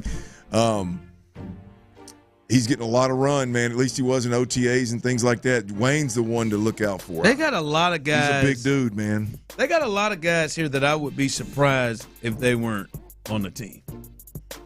Just when you just look at what they did to either how they acquired them or what they're paying them. Like, as you said, Nico, Christian Kirk, and Jaden Higgins and Jalen Noel. I mean, they're completely 100% safe. Yes. Those four. The two draft picks you got, your first pick of this year's draft, and Higgins and then Noel in the third round. Christian Kirk, you made a trade and brought in the money, and then obviously Nico Collins. But then Justin Watson, you brought over and gave some money. It's hard to potentially see him gone. And then, like you said, like John Mechie, you drafted in the second round. Berrios, don't forget him. It's hard to Braxton Berrios, who's probably your return guy. John Mechie, who obviously has a good rapport with C.J. Stroud and the team. That's a saving grace right there. C.J.'s homeboy. And then there's Jarrett Wayne, who I don't know. I mean, sorry, Johnny Johnson, we hadn't brought you up. But Xavier Hutchinson, we'll see. I don't know. That is one, two, 3, 4, 5 right there with Nico, Kirk, Higgins, Noel, and Watson, who I feel like are just safe. And then there's Mechie, Hutchinson, Berrios, who feels safer because he's the punt returner, and then Jared Wayne. Well, you're not carrying 9. Hey, man, it's going to be interesting. I think Hutch. But when you look at it, he is probably fighting for a roster spot. Oh, I think they all are. Yeah, look, I think Hutch is. We've seen him make plays. He plays a good chunk of special teams. He's dependable in all. We've never heard him say a bad thing about him. He goes in the game when guys moment goes in the game and somehow makes a play that swings the game a bit. Very dependable. I don't know that I want him as one of my frontline starting wide receivers. I need some guys that maybe can create a little better separation and be a little bit more explosive. But damn sure a depth receiver, absolutely. He is what you want in a depth receiver. Yeah. So, we'll see if Metz can hang on again. Yep. After that, live and local, the fellas, Area 45, they're back in action tonight as you can listen to Sean Bijani, Patrick Creighton. I've already seen both of them today. Chris Santiago, who I'm sure will be walking past here very soon. They will take things over after the fellas get done. Hopefully they will be talking about a little bit later on after a little post-game show, an Astros win, another Hunter Brown win as he faces off against the Guardians. They try to win game 2. And T-Mill's best bets coming up here in just a second. I did just want to bring this part up with the Rockets. I've said it. I've been as big a fan as anybody with their offseason. Mm-hmm. The one thing that I look at, Clint, is if you look at it and say, all right, and I feel good about what they can do with the wings. I feel good about what they can do when it comes to the big men down low, what they can do when it comes to experience, youth. I feel really good. Feel good about coach, their staff, their culture. The one thing that I do wonder is their point guard situation. Is their point guard situation good enough for them to be able to reach where they want to reach? And based off, we don't have a lot of time here, but based off what Raphael Stone said, the GM, as he spoke earlier, they're pretty much maxed out right now at the first 8-pin. They would have to pay a penalty to start doing more things. And right now, I think they're probably going to run with this. And right now, by point guard, it says Fred VanVleet and Aaron Holiday. And that's where they are right now. And I think it is a fair question or concern for Rockets fans if that is good enough for them to go. And that's why, to me, Clint, I think Amin Thompson has to factor into this conversation. Yeah, I think to me it's lesser of a point guard depth question and more about a point guard options, right? And the reality of it is Amin Thompson, a big part of his development, we talk a lot about shooting, but his ability to bring the ball up the floor and distribute, run an offense, we know he can get downhill and get to the rack. We know he can do those things, which is a big plus, but being able to facilitate from that point guard position, to me, I don't know, maybe I'm wrong, but to me it looks like, Amin Thompson has made his mind up. He is getting in the paint and getting to the rack before he ever crosses half court. You know what I mean? And so I think that has to change a bit. Playing with some controls. Yeah, playing with a little bit more control. And so I think they're probably banking on him, obviously, being able to fill some of that role. Obviously, Kevin Durant, if need be, he can be a big part of getting the ball beyond half court kind of thing. So and facilitate. So got options. The key is how much of an impact and how much of an option really is Amin Thompson. Yeah, if Amin Thompson can play point guard, then that means Udoka can do a lot of different things with the lineup that can help things out, right? You can have Reed Shepherd as a 2 and not try to make him as a point guard or put guys in. I don't know if he trusts Holiday to get those kind of minutes. Maybe he does, maybe he doesn't. But I do think Thompson has to factor into this. All right, let's get to T-Mill's best bets. Make a little cash on the way up out of here. Everybody's favorite segment, T-Mill's best bets. What you got tonight after going 2? Yeah, not an ideal start to the week. 2 for 5 last night. I don't know what got into the Royals. I thought you had a good shot. Well, I hope it gets back into them because that's where we're starting with tonight's best bets. 5 baseball wagers. First off for you, I am on the Royals money line this evening. They are hosting the Pittsburgh Pirates. Like it? Got one of their best starters on the mound. Yes. Seth Lugo, so there you go. I was about to say, I like the pitching matchup. Lugo on the bump. Royals, I got it at -130. Next, I got an over for you. Dodgers up in Wisconsin against the Brewers. Over 8.5 runs in that ball game this evening. I like that. Dodgers got to get going. They've now lost 4 in a row. The Brewers put it on them pretty good last night. Poor little turds, man. Feel bad for them. And every over has an under. I got an under for you. Braves at the homeless ass, otherwise known as the Oakland Athletics. Braves at A's under 10.5 runs, and that one tonight at plus 100. And then, as always, these last two, a little Astros flavor for you, H-Town, as they get ready for Game 2